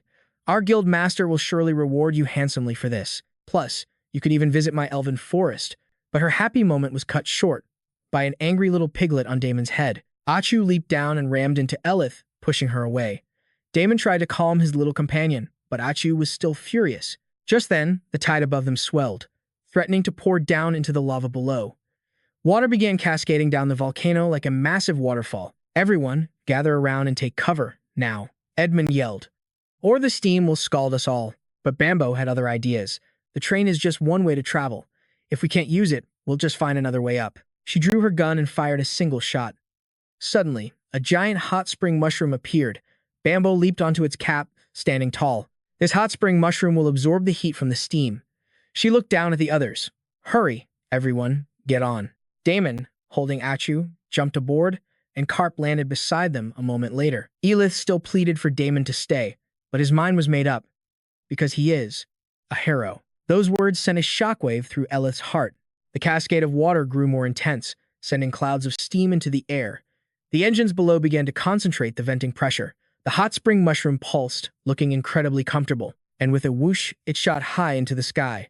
Down below, Edmund raised a magic shield, protecting himself from the billowing steam. He watched the three ascend, then told Elith to return to the guild immediately. "You must report what's happened to the captain." Elith watched as the mushroom disappeared into the clouds. A strange, new light of hope gleamed in her eyes. After today, she vowed to become stronger. She would catch up to that brave hero, no matter what. Meanwhile, our brave hero wasn't faring so well. The rapid ascent had his face drooping, as he screamed for his life. Achu, on the other hand, was having a great time. A herd of one-horned rabbits were foraging for food. When they looked up and saw something falling from the sky, with a thud, the hot spring mushroom landed. At last, the four of them had set foot on Pole Volcano. Right on cue, the system chimed. Damon had arrived, earning 20,000 points. Majestic volcanic ranges stretched out before them. Damon could only stare in awe at the breathtaking scenery, but Carp didn't care about the view. He gritted his teeth, ready to wipe that wretched guild off the map. Bambo scanned the area. "I don't see any zombies, but stay sharp." The heat was so intense that Akshu transformed into her beautiful human form, leaning against Damon. He reached into his pocket, pulled out a cursed coin, and crushed it in his palm. Instantly, magic circles enveloped the entire party, the Flame Emperor's blessing. A gift from that old fire mage. After crushing the coin, we can resist the volcano's heat for exactly 90 minutes. Damon silently asked the system for the stone tablet's location. Just like before, the system gave a useless answer. It was in the place with the highest concentration of power, but it didn't know where that was. Damon buried his face in his hands. This useless system. He knew he shouldn't have expected anything more from it. The system flared up in anger, warning the player that these issues were his own fault for making unauthorized changes. Damon just rolled his eyes and smirked. It was always more reliable to figure things out himself. The place with the most concentrated energy. Seeing Damon muttering to himself, Carp pointed. "If you're looking for concentrated energy, it has to be inside that massive volcano over there." He gripped his sword, his voice filled with certainty. "And that's where we'll find the base for the Crimson Flame Guild." Meanwhile, back with Elith and Edmund, he was shocked to hear she planned on leaving the guild. Elith gazed into the distance. "Don't worry about me. The captain values you highly. I'm going back to the elven forest to retrain." As they spoke, a convoy of vehicles suddenly roared past them. Before they could figure out what was happening, a burly man with a strange, curly hairdo appeared before them. Suddenly, the screech of a motorcycle cut through the air. A group of riders gathered where Dama's party had just been, stopped by a destroyed railway line. A subordinate asked their leader how they were supposed to cross. The man had a long scar over his left eye. It was the Wild Boar King. He gazed down at the river of lava below. The Wild Boar King told his men to wait here. He would cross over alone. They were to meet him back here in 10 days. If he didn't return, they were to disband. The Wild Boar King revved his engine, launching the motorcycle high into the air, aiming straight for the lava. His men watched in terror, but amazingly, the bike began riding on the molten river. The motorcycle slowly emerged from the lava flow, roaring up a sheer cliff face. His subordinates watched with pride before turning back toward the volcano's crater. Back with the others, a shrunken Banbo stood on Kale's shoulder.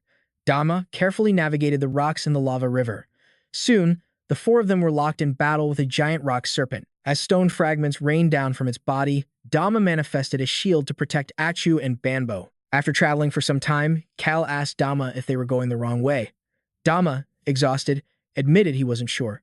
The heat was becoming unbearable. Just then, a system window appeared. It announced that the Fire Emperor's blessing was about to expire, and the player's fire resistance was rapidly decreasing. Banbo looked up, seeing they were close to their destination. The closer they got to the crater, the fewer creatures they saw. Achu's eyes were glazed over as she leaned on Dama. The two of them were also reaching their limit. Kale was completely drained. If this kept up, even if they reached the poison fire pupil, they'd have no strength left to fight. Suddenly, Banbo spotted a pool of water up ahead. The faint pools seemed to reflect the light of a moon that wasn't there. Dama used his appraisal skill. It turned out to be a moonlight hot spring. Under these conditions of prolonged, intense heat, minerals from moonlight ore continuously seeped out, forming a mineral pool over countless days. It was a phenomenon that could only occur with moonlight ore in an extremely hot environment. Achu, drenched in sweat, explained that soaking in these minerals could ward off the effects of the environment while restoring the body to its original state. Dama hesitated with an embarrassed look. He realized this hot spring would revert them to their original demonic forms. While Achu and Banbo relaxed in the water, Kale wondered why he hadn't changed back into his demon form. Banbo, enjoying the moment with her eyes closed, explained it was because the two magical energies in his body were still unbalanced, throwing his system into chaos. Kale decided to relax, putting his worries about his body aside for the moment. The real problem was how to carry the hot spring with him to fight the heat. Dama realized there might be a way. If he could extract the minerals into crystal stones, then inlay them onto their clothes. With an idea sparked, he leaped onto a large mineral deposit. He activated his skill, Analyzer. His eyes began to glow as he unleashed the technique. The ground shattered, and the mineral ore broke into pieces. The system flashed, analysis failed. The materials were insufficient. Seeing this, Dama searched for another moonlight ore to analyze, choosing a much larger one this time. Dama used Analyzer again. This time, cracks spread across the ore's surface, as if something was hidden deep within. The system announced, analysis successful. Anomaly detected. The ore suddenly exploded into fragments, shocking everyone with Dama's reckless move. The whole group jumped out of the pool as the massive ore collapsed. But then, a pair of legs appeared in the water. Dama pondered seriously. Could something have been sealed inside the moonlight ore? Kale, slightly annoyed, said, "The hot spring is gone now. What are you going to do?" Dama simply held out his hand, revealing a palm full of small, sparkling stones. Dama told everyone to take a few of the moonstones. They could help block the volcano's intense heat. Kale was skeptical. How could something so small possibly work? He placed his foot on the scorching ground. As he and Dama watched, his foot began to sizzle, forcing Kale to leap back up with a yelp. Dama noted that even holding the stone wasn't enough. Perhaps inlaying them on their clothes would be more effective. A short while later, small moon symbols glowed on all their outfits. Banbo praised Dama for a job well done. The scorching heat had finally vanished. Did anyone see something fall from that ore? Dama asked suspiciously. They turned back to the hot spring, just as a figure began to surface. The alluring body of a woman holding a scepter emerged from the water. Her eyes snapped open. She sat up with a start, asking if they were from the Holy Realms expedition. She had finally been found. She was Molly Anna, a member of the Crimson Fire Eye Guild, an S-rank fighter, and a level 68 high priestess. Praying to the goddess's mercy, she begged them to forget past grudges and lend her their aid. But Clark drew his blade, recognizing her as one of the warriors who had attacked the demon realm. Molly Anna was stunned. If they weren't from the Holy Realm, how did they find her? Her brow furrowed as a chilling intuition washed over her. From the ground below, thousands of hands erupted. Run! Molly Anna screamed, "The zombies are coming!" An endless horde swarmed together into a giant, terrifying sphere. Clark stood his ground, completely unfazed. A sight like this could never intimidate him. The chances of Molly Anna escaping his sight were now zero. Clark charged, unleashing his demon-shattering star technique. The massive sphere of zombies was utterly obliterated by Clark's devastating attack. Their bodies rained from the sky like falling debris. Some slammed into the ground, others crashed into the ore, and many fell back into the hot spring. One zombie landed, clutching a massive greatsword. It cracked its wrists and contorted its body upright. As it rose, Clark watched with guarded eyes. Was this truly just a zombie? The creature turned its head, revealing a pale face twisted into a horrific grin. Clark and Banbo recoiled in shock. They recognized him. He was one of the warriors who'd attacked the demon realm. The zombie's eyes widened, as if it had finally found its target. Reflected in its pupils was a crystal ball, and within it, a little girl with red hair and pigtails. The girl looked surprised to see Molly Anna. Nearby, a man named Bei Sen Hawk heard the name and gave a command. Capture her. Break her legs if you must. Just bring her back with a beating heart. He was the guild master of the Crimson Fire Eye Guild, a level 119, Poison Sage. Bei Sen smirked maliciously. To think Molly would finally fall into his clutches. He turned to Kulo, who was pinned to a wall by a powerful seal. How pathetic, he sneered. This was Jiama Kulo, the vice master of the Crimson Fire Eye Guild. He was a level 129 Fire Sage. A massive python was coiled tightly around his body. Glancing back at the crystal ball, Kulo struggled to see what was happening as Dama's group was swarmed. Banbo unleashed a volley from her guns, every shot a perfect hit. But one nimble zombie weaved through the bullet's storm. It was just a pair of legs sprinting towards them, combining with its upper body in a ninja-like flash step. Clark rushed in and sliced off the zombie's head, but it was still alive. It unleashed a black pepper storm, firing a barrage of shurikens. Clark was astonished. It could still move even without a head.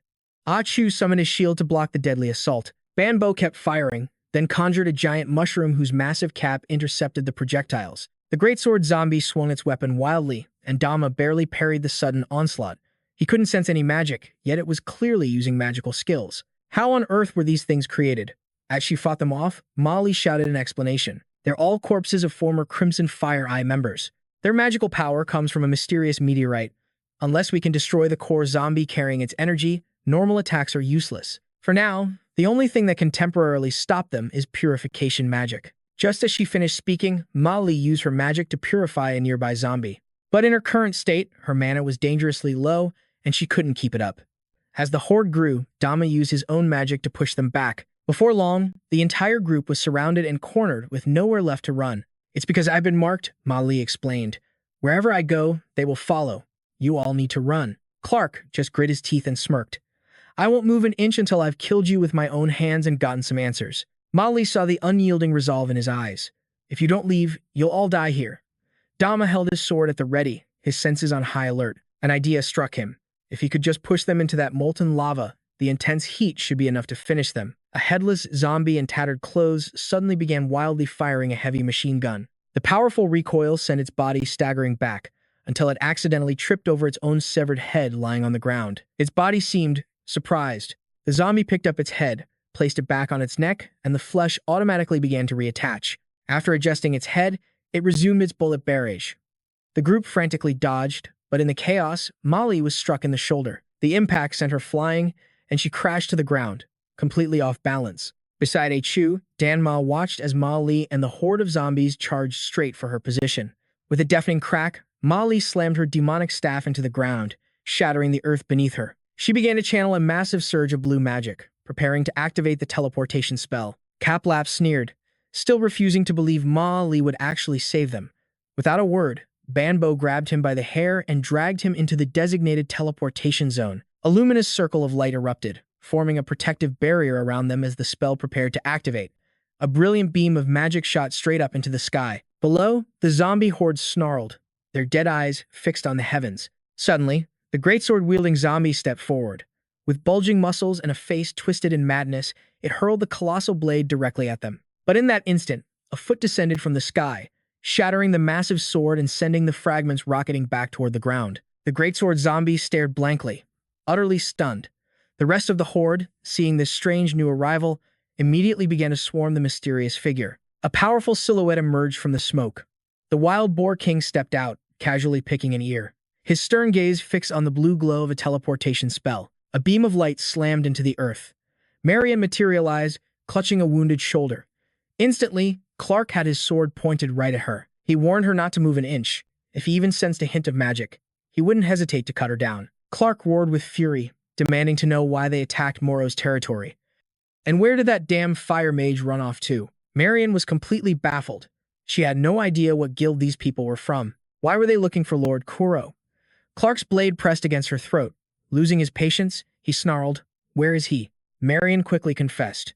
Kuro was imprisoned by the guild master. He's in a secret cellar beneath the guild hall, behind a massive stone slab. Hearing this, Dama's eyes widened. He immediately pressed her for details about this stone slab. She explained that the slab is a seal for a powerful, ancient formation. Basim wants to break it. That's why he sent his undead hordes to hunt her down. Asura helped the injured Bambo to his feet. Bambo was stunned to hear the guild was trying to kill Marion. All this bloodshed, just to fight over some sealed rock. Marion fiercely corrected him. The guildmaster's entire plot was to get the key to the seal, her heart. Suddenly, her breathing hitched. She coughed up blood and collapsed. Before Dama could ask more, she passed out. But at last, he had a lead on the mysterious stone. Kohler was still threatening to finish her off, but Dama used his appraisal skill on Marion. It turns out she was poisoned, that's why she collapsed. He quickly stopped Kohler, who was already raising his sword to strike. Under a hazy moon, in a small cave, far from the volcanic region, Marion suddenly awoke. She was shocked to find no undead in pursuit. Seeing she was awake, Bambo tried to calm her down. Meanwhile, Dama's eyes glinted as he activated his appraisal skill on her again. Dama had given her several potions, restoring both her mana and stamina. A golden aura now enveloped her body. Dama's appraisal skill revealed everything. Marion, however, grew suspicious of her mysterious saviors. She tried to use her own appraisal skill on the potions and the strangers before her, but appraising them proved impossible. Dama, holding Asura, curiously observed a strange energy that had begun to envelop his own body. Kohler, on the other hand, scowled and warned Marion to stop.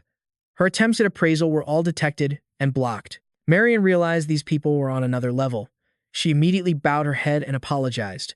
Bambo took a long drag from his cigarette. He demanded she explain the poison flame eye and why Basim was so desperate to claim her heart. Kolar, still scowling, added his own demand. "Explain why you attacked the Moro territory." Marion wondered if another guild was backing the Moro territory, but she began to explain Basim's two main objectives for sending her and his forces to that land. Rage burned in her voice as she spoke. First, to seize the crown of the Demon King. Second, to collect the corpses of the guild's fallen soldiers. They knew the bodies were for his undead research, but the location of the crown remained a mystery. Marion explained that when Basim came for her heart, she finally learned his true goal, collecting the materials to break the stone seal. Dama was shocked to hear what was required. Bambo wondered why Basim didn't just take her heart himself. She agreed with Bambo's suspicion. It's because of a poison he planted in her. Long ago, in Marion's memory, Kohler stood before her, one arm stretched out protectively. Basim simply smiled at them both. He tempted Kohler with a sweet offer. Take Marion's heart, and he'd be free of the poison flame eye's curse. After all, without his antidote, she would die soon anyway. Better to give her heart to him, or hand her over to the celestial tribe. Her fate would be even more tragic with them. Marion trembled behind Kohler, who glared with murderous intent, but Basim was completely unfazed, even playfully circling Kohler and taunting him. Basim whined dramatically, gesturing wildly. "Our guild only has 3 members left. You have to help me. Besides, she's going to die either way. The poison I created to hide her curse mark has no cure. She's beyond saving." With every word, Kohler's fury grew. Veins bulged on his forehead. He let out a furious roar. Kohler unleashed a powerful energy blast, sending Basim flying across the room. The ground beneath Kohler's feet shattered. After taking the full force of the blow, Basim lay on the floor, trembling and groaning in pain. Then, a twisted, savage smile spread across his face. "Fine," he rasped. "I'll do it myself." In an instant, the entire building was obliterated. Molten lava flooded the ground. Yet Kohler stood tall, without a single scratch. He glared at Basim. "Is this the power you want to unseal?" Before their eyes, Basim's body transformed, becoming a charred, blackened husk. White smoke poured from his skin as if he'd emerged from a volcano's core. While his lips muttered, a twisted smile spread across his wrinkled face. Bison had to admit it. He could never truly defeat Kolo. Staggering to his feet, he let out a guttural moan of pain.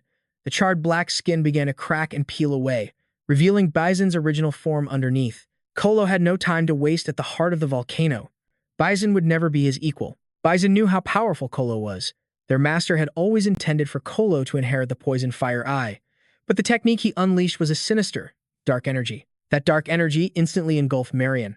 She shrieked in agony, as something felt like it was tearing her apart from the inside. Marion plummeted to the ground, leaving Kolo stunned. He unleashed another technique, desperately trying to purge Bison's twisted energy from her body. Bison materialized behind Kolo, a smirk playing on his lips. "My dear Kolo," he sneered, "for all your strength, you're utterly useless against curses, aren't you?" Vicious green snakes shot out from Bison's sleeves. They sank their fangs deep into Kolo's back, sending a spray of blood into the air. Kolo's eyes blazed as blood trickled from his lips. He unleashed the Flame Armor Knight. With a single, fiery slash, he incinerated the serpents lashed onto him. Bison laughed mockingly. "Trying to suppress a curse while using high-level magic? Even your immense power has its limits, doesn't it?" Just then, the ground shattered. Countless zombies began to claw their way up from the depths. A triumphant grin spread across Bison's face. His undead minions possessed infinite stamina. They would wear Kolo down until he collapsed from sheer exhaustion. The zombie horde surged forward, a tide of rotting flesh, but they couldn't even scratch the magical barrier Kolo had erected. Bison watched with glee, simply waiting for Kulo's mana to drain completely. Then, he'd use a control potion and carve out his heart. Kolo would be reborn as his most faithful undead servant. Once he possessed Marion's heart and had Kolo under his thumb, he would transform the entire continent into his personal laboratory. Racked with pain, Marion struggled to speak, her voice a pained whisper. "Kolo, you have to go. Run." Sweat poured down Kulo's face. He knew he couldn't win this fight right now. First, he had to suppress the curse. He focused all his remaining energy into a suppression technique for Marion. But it was only a temporary fix, a desperate, fleeting solution. With no other choice, Kolo snapped his fingers, summoning the fire spirit. He gave it a single, urgent command: "Get Marion out of here." Now, the fire spirit gloated at Kulo's desperate state, but it didn't hesitate to unleash its power. A blazing red aura enveloped Marion's body. Seeing this, Bison commanded his zombie, Lileti, to stop the fire spirit from escaping with her. A monstrous, grotesque arm erupted from Lileti's body.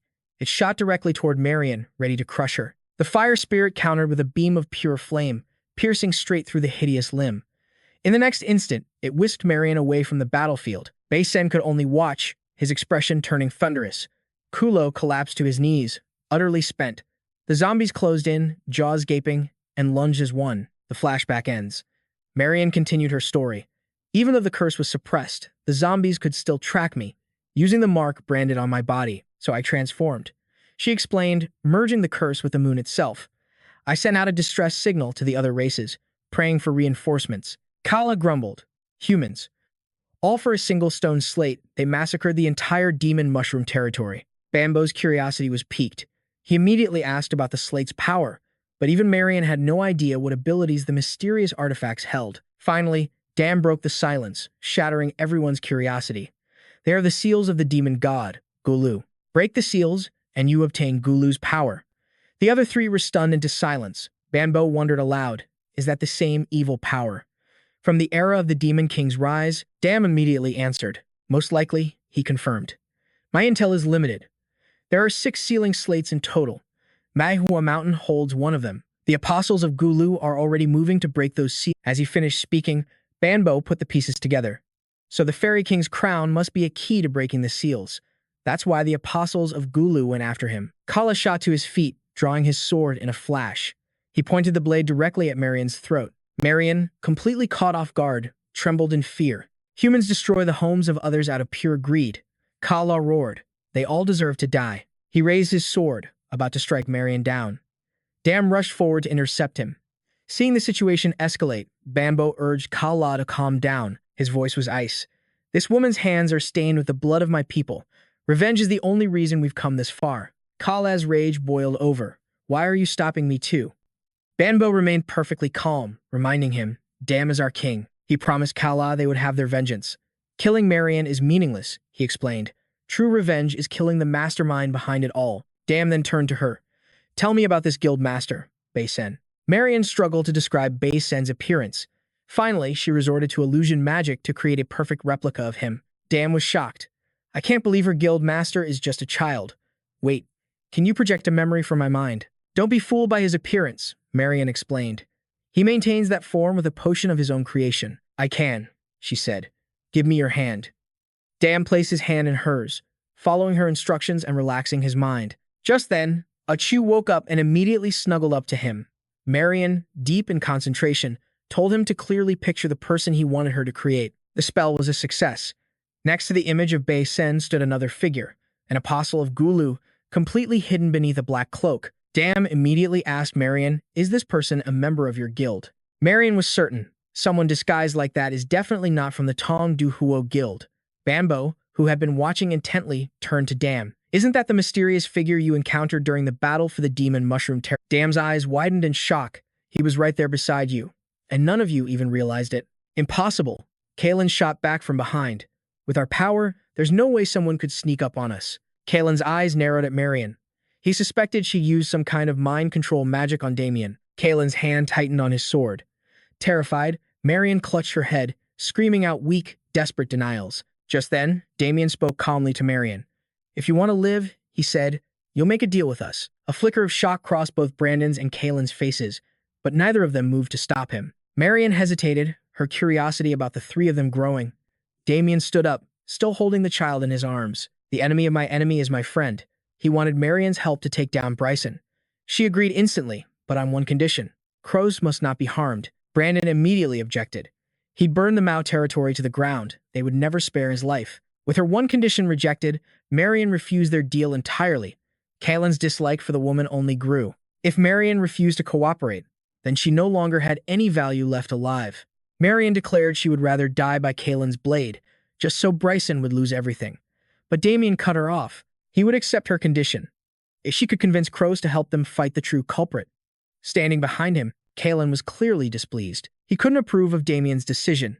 Even if Damien was his king, this was a matter of vengeance for the former king. Damien's voice was firm, emphasizing that true revenge meant destroying the one pulling the strings. Bryson has an army of immortal zombies, he said, and we don't know the true strength. If Marion and crows can help us, it will be a major boost to our strength.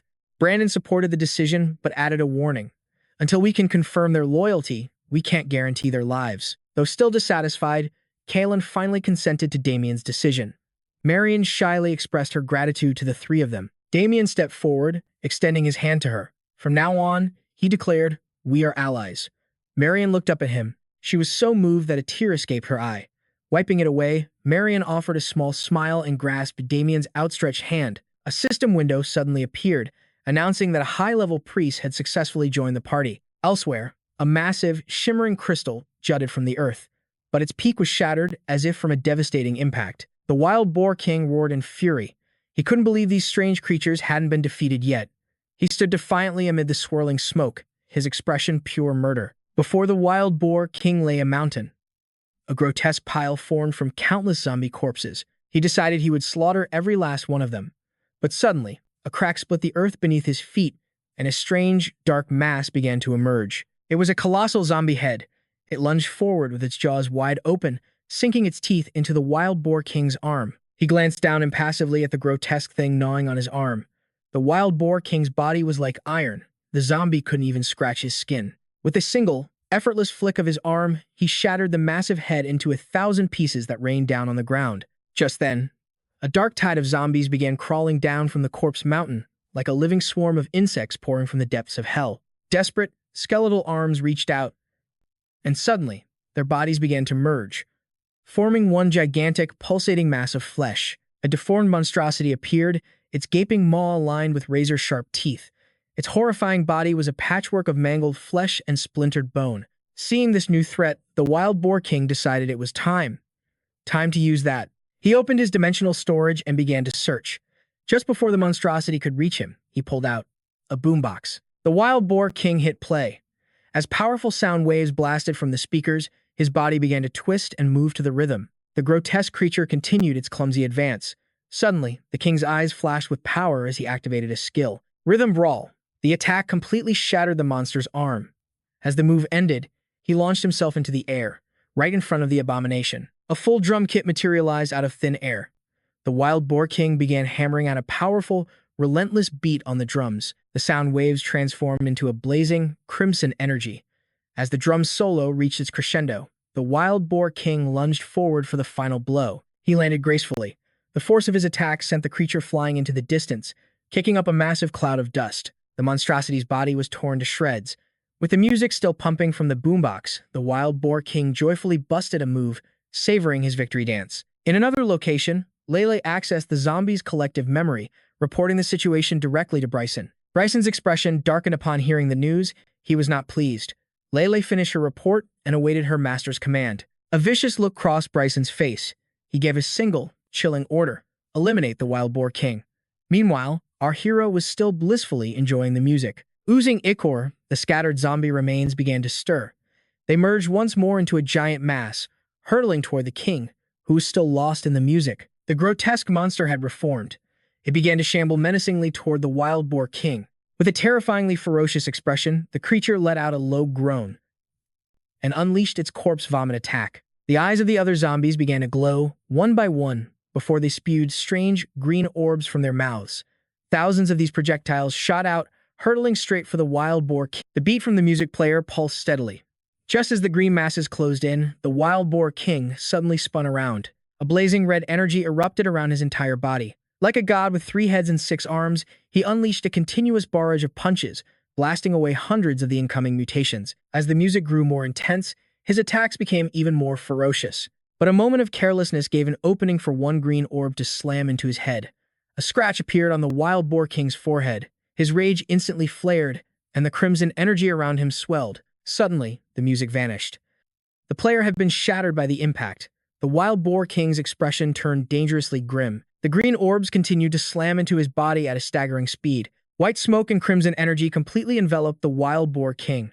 The corpses of the zombies suddenly began to tremble. The colossal body they had formed by linking together started to crumble. They reformed into a giant sphere, the zombies clinging tightly to one another. A crimson light flashed from within the sphere, and a massive beam of energy erupted, launching their bodies into the air where they burst into flames. The wild boar king stood tall, a defiant silhouette among the charred zombie remains. With a final explosive burst of power, the ground beneath his feet melted into lava. The wild boar king roared in fury, demanding to know who the master of these puppets was. Elsewhere, Loletta used her art to connect her senses to the zombie horde. She observed the battle and continued her report to Baisen. Current losses had already reached 20%. Baisen grew curious about the wild boar king. He had never encountered anyone with such power before. He turned to Kulo, who was being restrained behind him. He uses fire magic too. Is he one of your people, Kulo? Kulo had no intention of answering Baisen. He was only worried about Marion. He hoped she wouldn't do anything foolish. Baisen decided to order the retreat, and the wild boar king watched as the remaining zombies fled. A moment later, he stepped out of the molten rock, chasing after the horde. Roaring flames engulfed both of the wild boar king's legs, but then he stopped abruptly, as if remembering something far more important. The wild boar king casually scooped up a mouthful of lava to rinse his mouth before spitting it out, then took some more to wash his face. After that, he looked remarkably refreshed. A moment later, the wild boar king retrieved a large bag from his dimensional storage. He hoisted it onto his shoulder, worried his brothers might be waiting, and quickly headed back. As he walked, he sniffed the air and mumbled, "I can't let my little pigs go hungry." With that, the wild boar king continued on his journey, each footstep leaving behind a searing, molten print. In a mountainous region, a cold snow fell everywhere.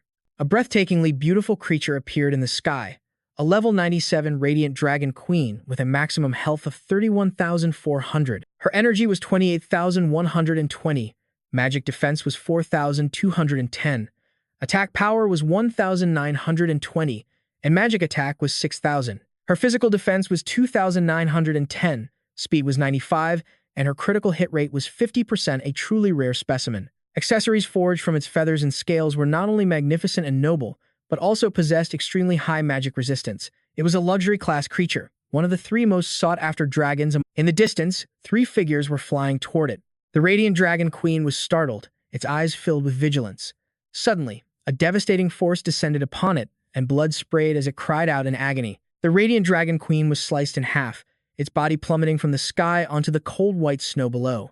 A white-bearded man caught a piece of its flesh. Before even swallowing, he spat it out gently, showing no remorse for wasting such a precious beast. This was Fenge, the Grand Fluorescence Lord. He spoke with arrogant disdain as he crossed his arms and flew away. Tastes awful. But isn't this thing supposed to live in the clouds? Why did it enter my territory? Kamo, the Lord of the Labyrinthine Caverns, flew over, his voice dripping with mockery for Fenge. You can't even handle a small matter like this. It proves how useless this guard dog of yours is. Fenge grew angry and looked up to the figure in white flying above. Master, may I have your permission to rip this filthy bat's mouth off? Kamo glanced over, a provocative smile on his face. You want to fight? I couldn't ask for more. After I eliminate you, I'll be the only one the master needs. Fenge licked the blood from his lips and shot back a taunt. You? Have you already forgotten how I beat you last time? That's enough. All of you, compose yourselves. This is an extremely rare opportunity. There can be absolutely no mistakes. The speaker was Lucia, president of the Holy Sanctum Guild. Her mind raced back to May, a girl who was once pure and innocent, a perfect sacrifice for the Demon King. What a pity you chose to fall from grace, willingly allowing yourself to be defiled. I thought you were in hiding, that with Daku protecting you, I wouldn't be able to touch you for some time. I never expected you to actively send out a distress signal. And to offer me such a magnificent gift. The outside world only knows of a zombie crisis at the volcanic heartbeat, but they are unaware that the two trump cards of the Venom Fire Eye are trapped inside. If both Daku and Besenho are lost here, then it will be the perfect opportunity for me to claim Kulo's sealed heart. Suddenly, the sky itself seemed to shatter. A massive, swirling vortex of dark purple energy appeared before the trio. At the sight, Lucia gave a sharp command. Halt. Her voice was tight. We've been discovered. Camus, confused by this, asked respectfully, Master, please enlighten us. Fenge was just as puzzled. Master, what's going on? He tried to use his keen sense of smell to detect any threats, but it was completely useless. Annoyed, he turned to Camus. My nose isn't picking up anything. Camus, use your sonic senses, now. Camus, already one step ahead, calmly replied, I've already been using them. But there's nothing suspicious within a 10-meter radius. Lucia cut in, that's because you can't see him. She raised a hand, sharing her senses with Fenge and Camus through a resonance link, opening their eyes to the true threat before them. The dark vortex coalesced, taking the form of a shadowy god from the underworld. It was none other than Apostle Gulu. His voice echoed, devoid of emotion. I invite you to return. Lucia's voice was sharp. Aside from Wu Tutu, you've always been the most mysterious one. If you already know my plan, then let's drop the act. Gulu's Apostle Gulu remained unmoved. I invite you to return. Lucia tested him. And what if I refuse? His response was exactly the same. I invite you to return. The hot-headed Fenge growled in frustration. Master, enough talk. But Lucia just smiled, her voice dripping with confidence. The eye of blazing poison is gone now. Without that pillar of support, do you really think you alone can stop me? Without waiting for Lucia's command, Fenge and Camus immediately unleashed their demonic power, both transformed into their true battle forms. Fenge declared, his voice a guttural roar. Anything that stands in our master's way must be annihilated. Though Camus usually bickered with him, he couldn't agree more when it came to Lucia. Fenge, the White Wolf Overlord, and Camus, the Bat Overlord, both looked magnificent in their combat states. Lucia raised her voice, Wu Tutu. You've never been willing to reveal your true identity. Today, I'll tear that mask off and see who you really are. And so, a 3-on-1 battle began. Amidst the bone-chilling, heavy snow, Apostle Gulu produced a small bell. As he rang it, its chime echoed strangely, and dozens of new dark vortexes began to open. Camus and Fenge were taken aback, completely stunned. From those portals, grotesque monsters poured out like a tide from hell. Fenge scoffed in disdain. Is this some kind of joke? Since when were demon lords so cheap to produce? No, Camus corrected him. There may be a lot of them, but they're all second-rate creatures with impure bloodlines. But then, an enormous black portal, lined with razor-sharp teeth, appeared. From it emerged the radiant dragon demon, a colossal, multi-eyed, winged beast of terrifying power. Camus trailed off, except for the monster standing behind him. Apostle Gulu repeated his single, chilling phrase, I invite you to return. He raised a hand, conjuring an image of a fortress. It showed Maya revealing everything she knew about the Eye of Blazing Poison, Tadama, Kalap, and Banbo. In the vision, Banbo spoke up. The rock's location and the target have both been confirmed. We'll prepare for a surprise attack. Hearing this, Majidayan voiced her concern. If we're launching a raid, I'm afraid we can't move together. Bisenho can track my location through the curse in my body. Banbo cut her off, turning his gaze to Dama. Dama, do you have another way? Dama, holding Achu in his arms, looked up and replied, This curse is certainly a problem. I've already tried every antidote Mac has, but none of them work. Maji Diane's face fell, a shadow of sorrow crossing her features as she added, "It's no use. The Fortune's Bane antidote can heal internal injuries, but it's powerless against a curse. Unless the curse caster themselves removes it, there's no way to break free. What's more, there are 2 curse seals on me. If this one is broken, the other one will automatically destroy me." Dama's voice was calm as he tried to reassure her. "There is still another way we can try. If it succeeds, I can break any curse for you, no matter what it is." Calap, who had been listening quietly this whole time, finally spoke up. "Then why don't we just leave her here and go on our own?" "Wouldn't that solve it?" But Dama had already considered that. He explained, "If she's left alone, she'll likely be captured by B. Senho's undead." After his explanation, Calap and Banbo fell silent, deep in thought. He turned back to Maji Diane and asked gently, "Lady Maji Diane, if you trust me, please let me try." A sad look crossed Maji Diane's face as she lowered her head. "Honestly, ever since I showed my hand to be Senho, it's only been a matter of time before the curse kills me. After my lord transferred his magic into me, I've been completely exhausted. But since we're a team, I trust all of you completely. If there's even a small chance this can help save my lord, then even if we fail in the end, I'll have no regrets." But Meiji Diane trailed off, her hesitation making Dama and Achu uneasy. He prompted her. "But what?" Majiani hesitated, something clearly weighing on her mind. With a nervous stutter, she finally asked, Can you please tell me who you really are? And why do you hold such a deep grudge against Lord Kua?" In response, Dama transformed, revealing his true mushroom monster form. "Does this answer your question?" Majiane gasped, her eyes wide with disbelief. She was so stunned, she couldn't even form words. Still reeling from the shock, she whispered, "A monster?" Just then, Banbo also spoke up. In a sudden puff of white smoke, he too revealed his monster form. Continuing the explanation, "We are the Mac tribe, from the Mao territory that your people destroyed." Dama explained their hatred for Kua. "That arsonist, he destroyed our families. How could we not despise him?" But Kaplap cut him bluntly. "Enough with the excuses." He shot an icy glare at Meijiane. "You, of all people, should remember." Majian fell silent, lost in thought. After a moment, she looked at Kaplap with a puzzled expression. "Which faction of humans are you from?" The question sent Kaplap into a furious rage. "I'm a Mac too," he roared. Realizing her mistake, Majian immediately bowed her head in a sincere apology. Dama stepped in to explain. For certain reasons, he can't assume his monster form right now. Kaplap was still fuming, furious at not being recognized. Banbo lit a cigarette, his voice turning cold and serious. "None of that matters now," he said. "Let's be clear. We accept Mako's offer of a temporary truce, but that doesn't mean you and that arsonist are forgiven. That man, Ben, he has an assassin in his shadow. He must be eliminated. How we deal with you two ultimately depends on how you redeem yourselves. If you try anything funny during this operation, I will eliminate you without a moment's hesitation." Majiane lowered her head, signaling her understanding. "I understand," she replied softly.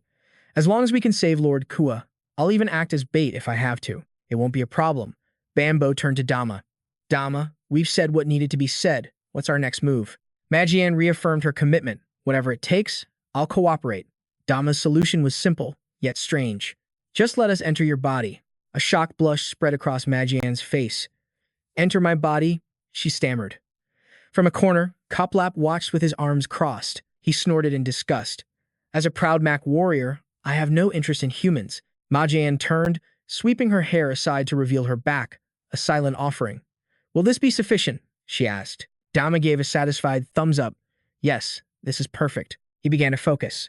He'd used his decomposer skill on objects before. A system window appeared. Level 6 Decomposer.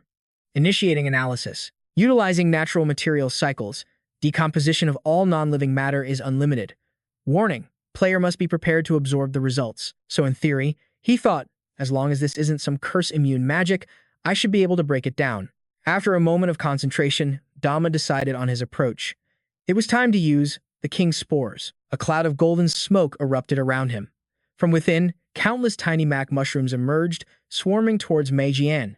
At Dama's command, the little Mac mushrooms leaped and spun through the air before landing on her back, causing her to yelp in surprise. The strange sensation of the tiny mushrooms crawling on her skin was more than she could bear, and she cried out again. Dama, completely focused, commanded her.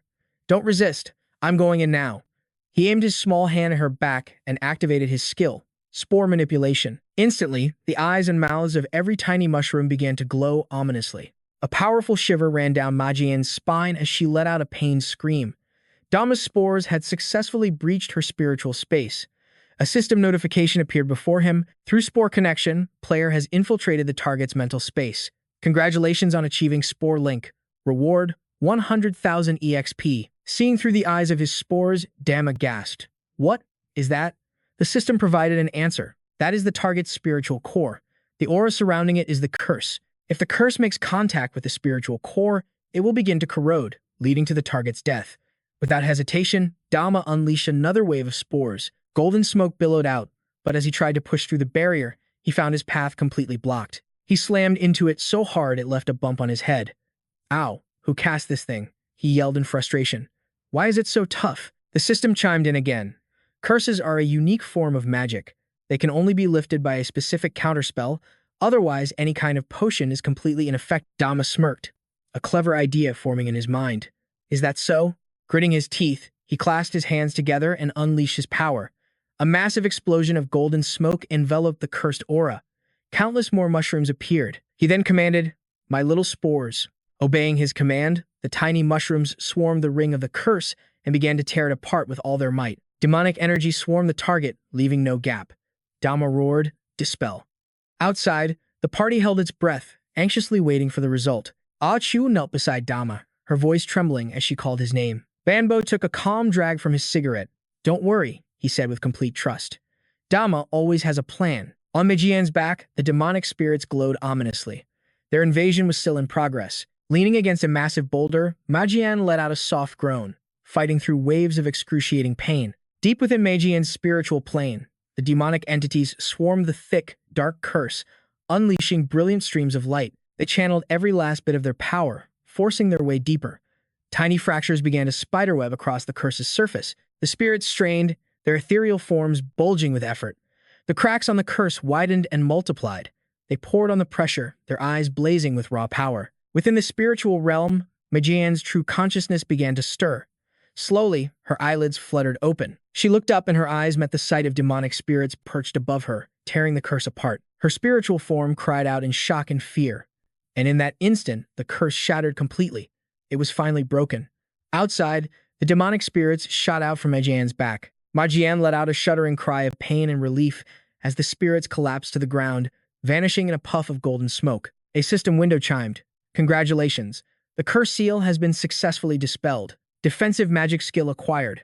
Poison attribute skill acquired. 20,000 experience points awarded. The dispeller has advanced from level 6 to level 7. Dama's eyes snapped open, a triumphant smile on his face. It worked. Majian was still slumped against the rock, trembling from the ordeal. Ghostly imprints from the spirits scarred her back. But after a moment, the marks slowly faded away. Overjoyed, Ah Chu suddenly threw her arms around Dama, crying out his name. Her voice was a mix of tears, relief, and pure joy as she held him tight. Dama gently patted her back. "Chu-Chu, it's okay. I'm not hurt." Suddenly, she started playfully nibbling on his head, calling his name in a cutesy, whining tone. Dama froze in absolute terror. A horrifying image of Ah Chu flashed through his mind. Chu-Chu is hungry. There's not enough food. Is this how I die? But Ah Chu just kept nibbling and whining his name. A panicked Dama screamed, "Why is she like this again?" Nearby, a recovering Majian slowly pushed herself into a sitting position. Her voice echoed with disbelief. "You actually managed to remove both Baizenho's curse and the one from that holy tribe member." Suddenly, she rose to her feet, unleashing her full magical power. A fierce, violent torrent of green mana erupted from her entire body. Banbo and Clap snapped their heads toward Majian in shock. "What's happening?" Clap demanded, his hand on his sword. Banbo narrowed his eyes. It seemed she was hiding another secret. Hearing him, Majian's innocent facade melted away. Her gaze turned cold as ice. "That's right," she confirmed. "I never mentioned that the curses were also sealing my true power." Banbo's voice was laced with anger. "And now that your power is restored, you think you can take us on?" Majian raised a hand, gathering energy. "No," she said coldly. She unleashed a blast of magic straight at Ah Chu, who cried out in pain. Dama watched in horror, screaming her name. Clap roared with fury, drawing his sword on Majian. "I told you, humans can't be trusted. Their loyalty is 0%. He immediately unleashed his attack, Demonic Star Cross, But Magian vanished in a flash, easily dodging the blow. "You misunderstand," she said. Clap gritted his teeth in rage. "I will eliminate you." Clap, stand down, Banbo ordered calmly. Let her finish speaking. Dama rushed to Ah Chu's side. "Chu Chu, are you all right?" But instead of being hurt, Ah Chu was perfectly fine. In fact, she seemed ecstatic, her energy completely restored. The hunger was gone. She bounced around happily like a little kid. Meijian then explained, "That was a blessing spell. It temporarily removes all negative status effects." With her staff in hand, Majian closed her eyes and began to channel her magic again. She cast a flurry of spells: World Blade, Piercing Wind, Pure Trace, Battle Mind, all attribute resistance, patience, tough skin, Holy Grail's blessing.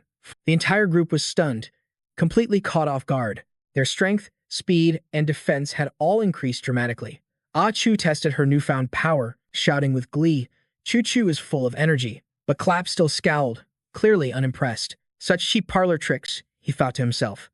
An enemy this deceptive must be eliminated at all costs. First, Banbo strategized. "Our goal is to destroy Baizenho and avenge the Fairy King. Then, we help Dama deal with the stone tablet. Baizenho's objective is to claim this woman's heart, and her goal is to save the Igniter. For now," Banbo concluded, "we are all on the same side. She has no choice but to give us her full support. But the moment she gets what she wants, she'll abandon us without a second thought.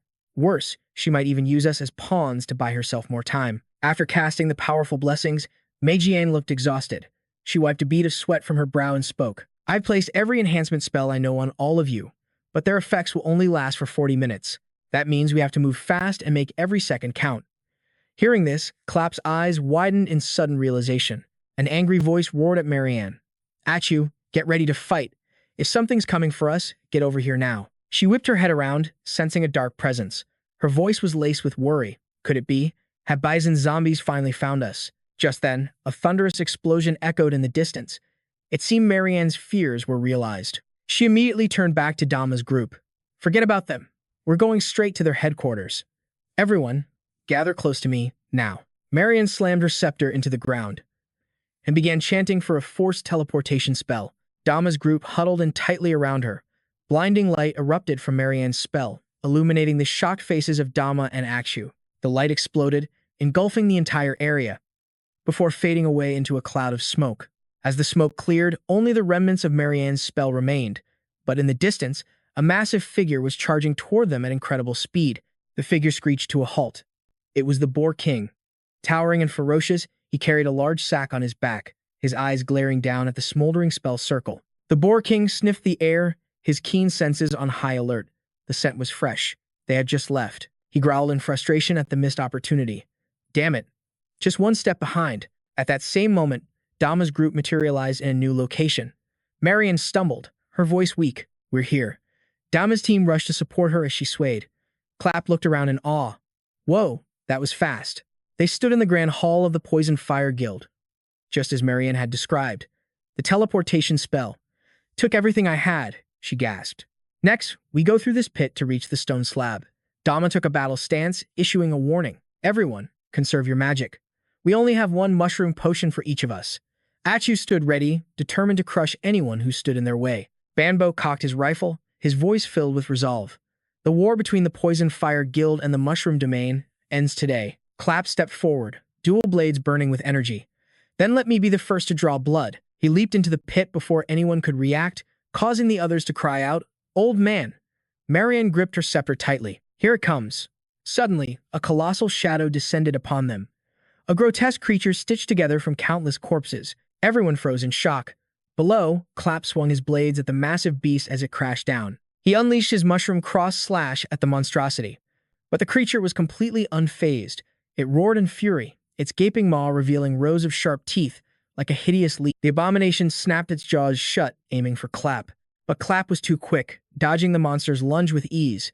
Then, glowing faces began to emerge from the creature's body, the tortured souls of zombies, a truly horrifying sight. Rage burned in Clap's eyes as the monster retracted its maw. Then, it opened its mouth again, spewing an attack at Clap. Caught by surprise, he was forced to parry with his blades and leap into the air. The others rushed forward in concern. "Old man," Clap shouted, a warning. "Be careful, this thing is a master of combat." Just then, the monster began to crawl up toward the group. Banbo immediately took aim and opened fire on the creature. Each bullet transformed into a magical mushroom upon impact.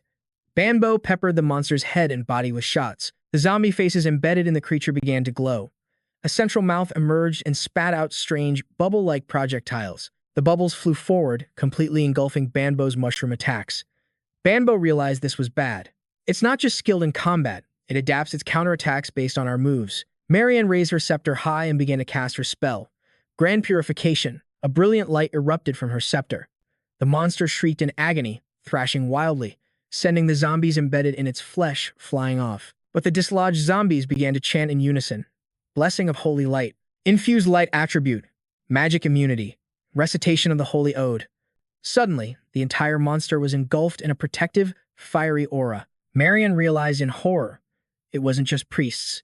These other corpses, they were all once elite members of major guilds. Her voice trembled. This amalgamation is on a completely different level from the zombies we've faced before. Even holy magic is useless against it. Then, does it even have a weakness? Marianne's mind raced. Most of these warriors had died on missions with the Poison Fire Guild over the years. It all made sense. Bison had been planning this from the very beginning. Fury ignited in Ah Chu's eyes. In a flash, she lunged forward. She stared down the beast, activating her wild instinct technique. Her vision pierced through the creature's monstrous form. She spotted a pulsing light like a heart.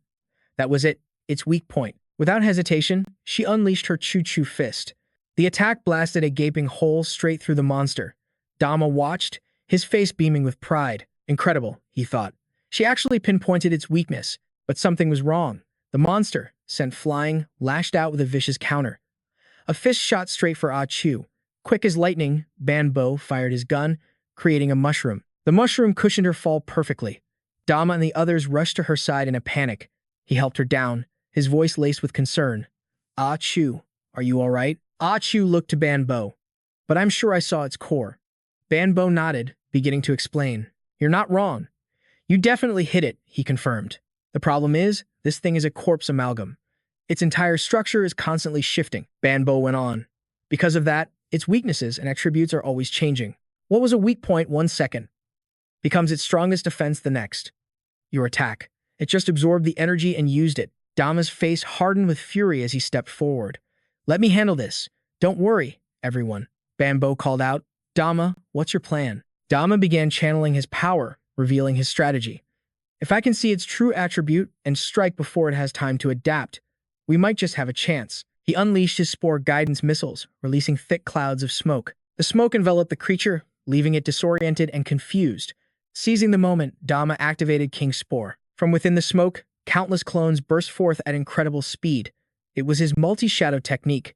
They swarmed the monster with a barrage of demon flash strikes. The assault was fast, relentless. Dama calculated as he fought.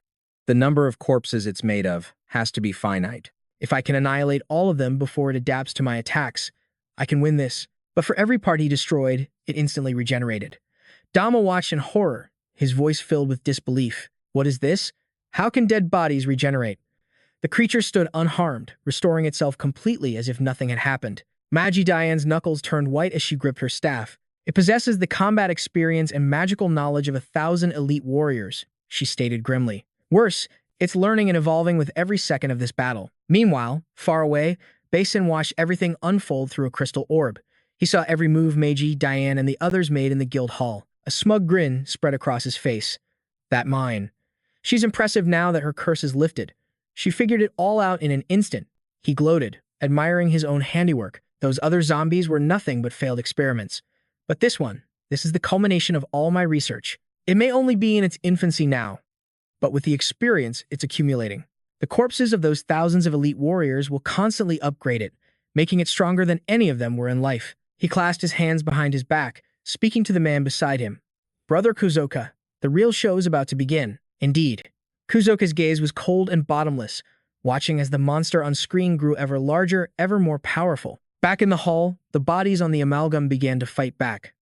They unleashed a storm of magic, water arrows, and enhanced archery. 1,000 magical arrows rained down on Dama's group. Banbo immediately opened fire, intercepting the volley. Dama summoned massive mushrooms, creating a shield to protect the team from the deadly barrage. He yelled in desperation, "Is this thing all-powerful?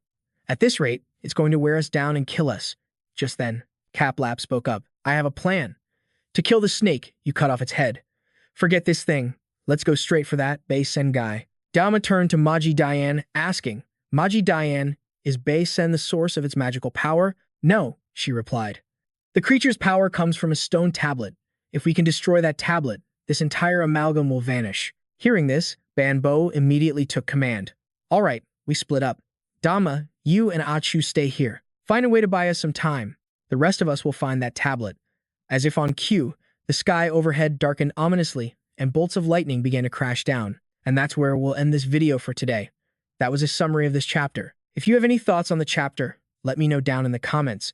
And don't forget to leave a like, subscribe, and ring that notification bell. That way, you won't miss any more exciting recaps like this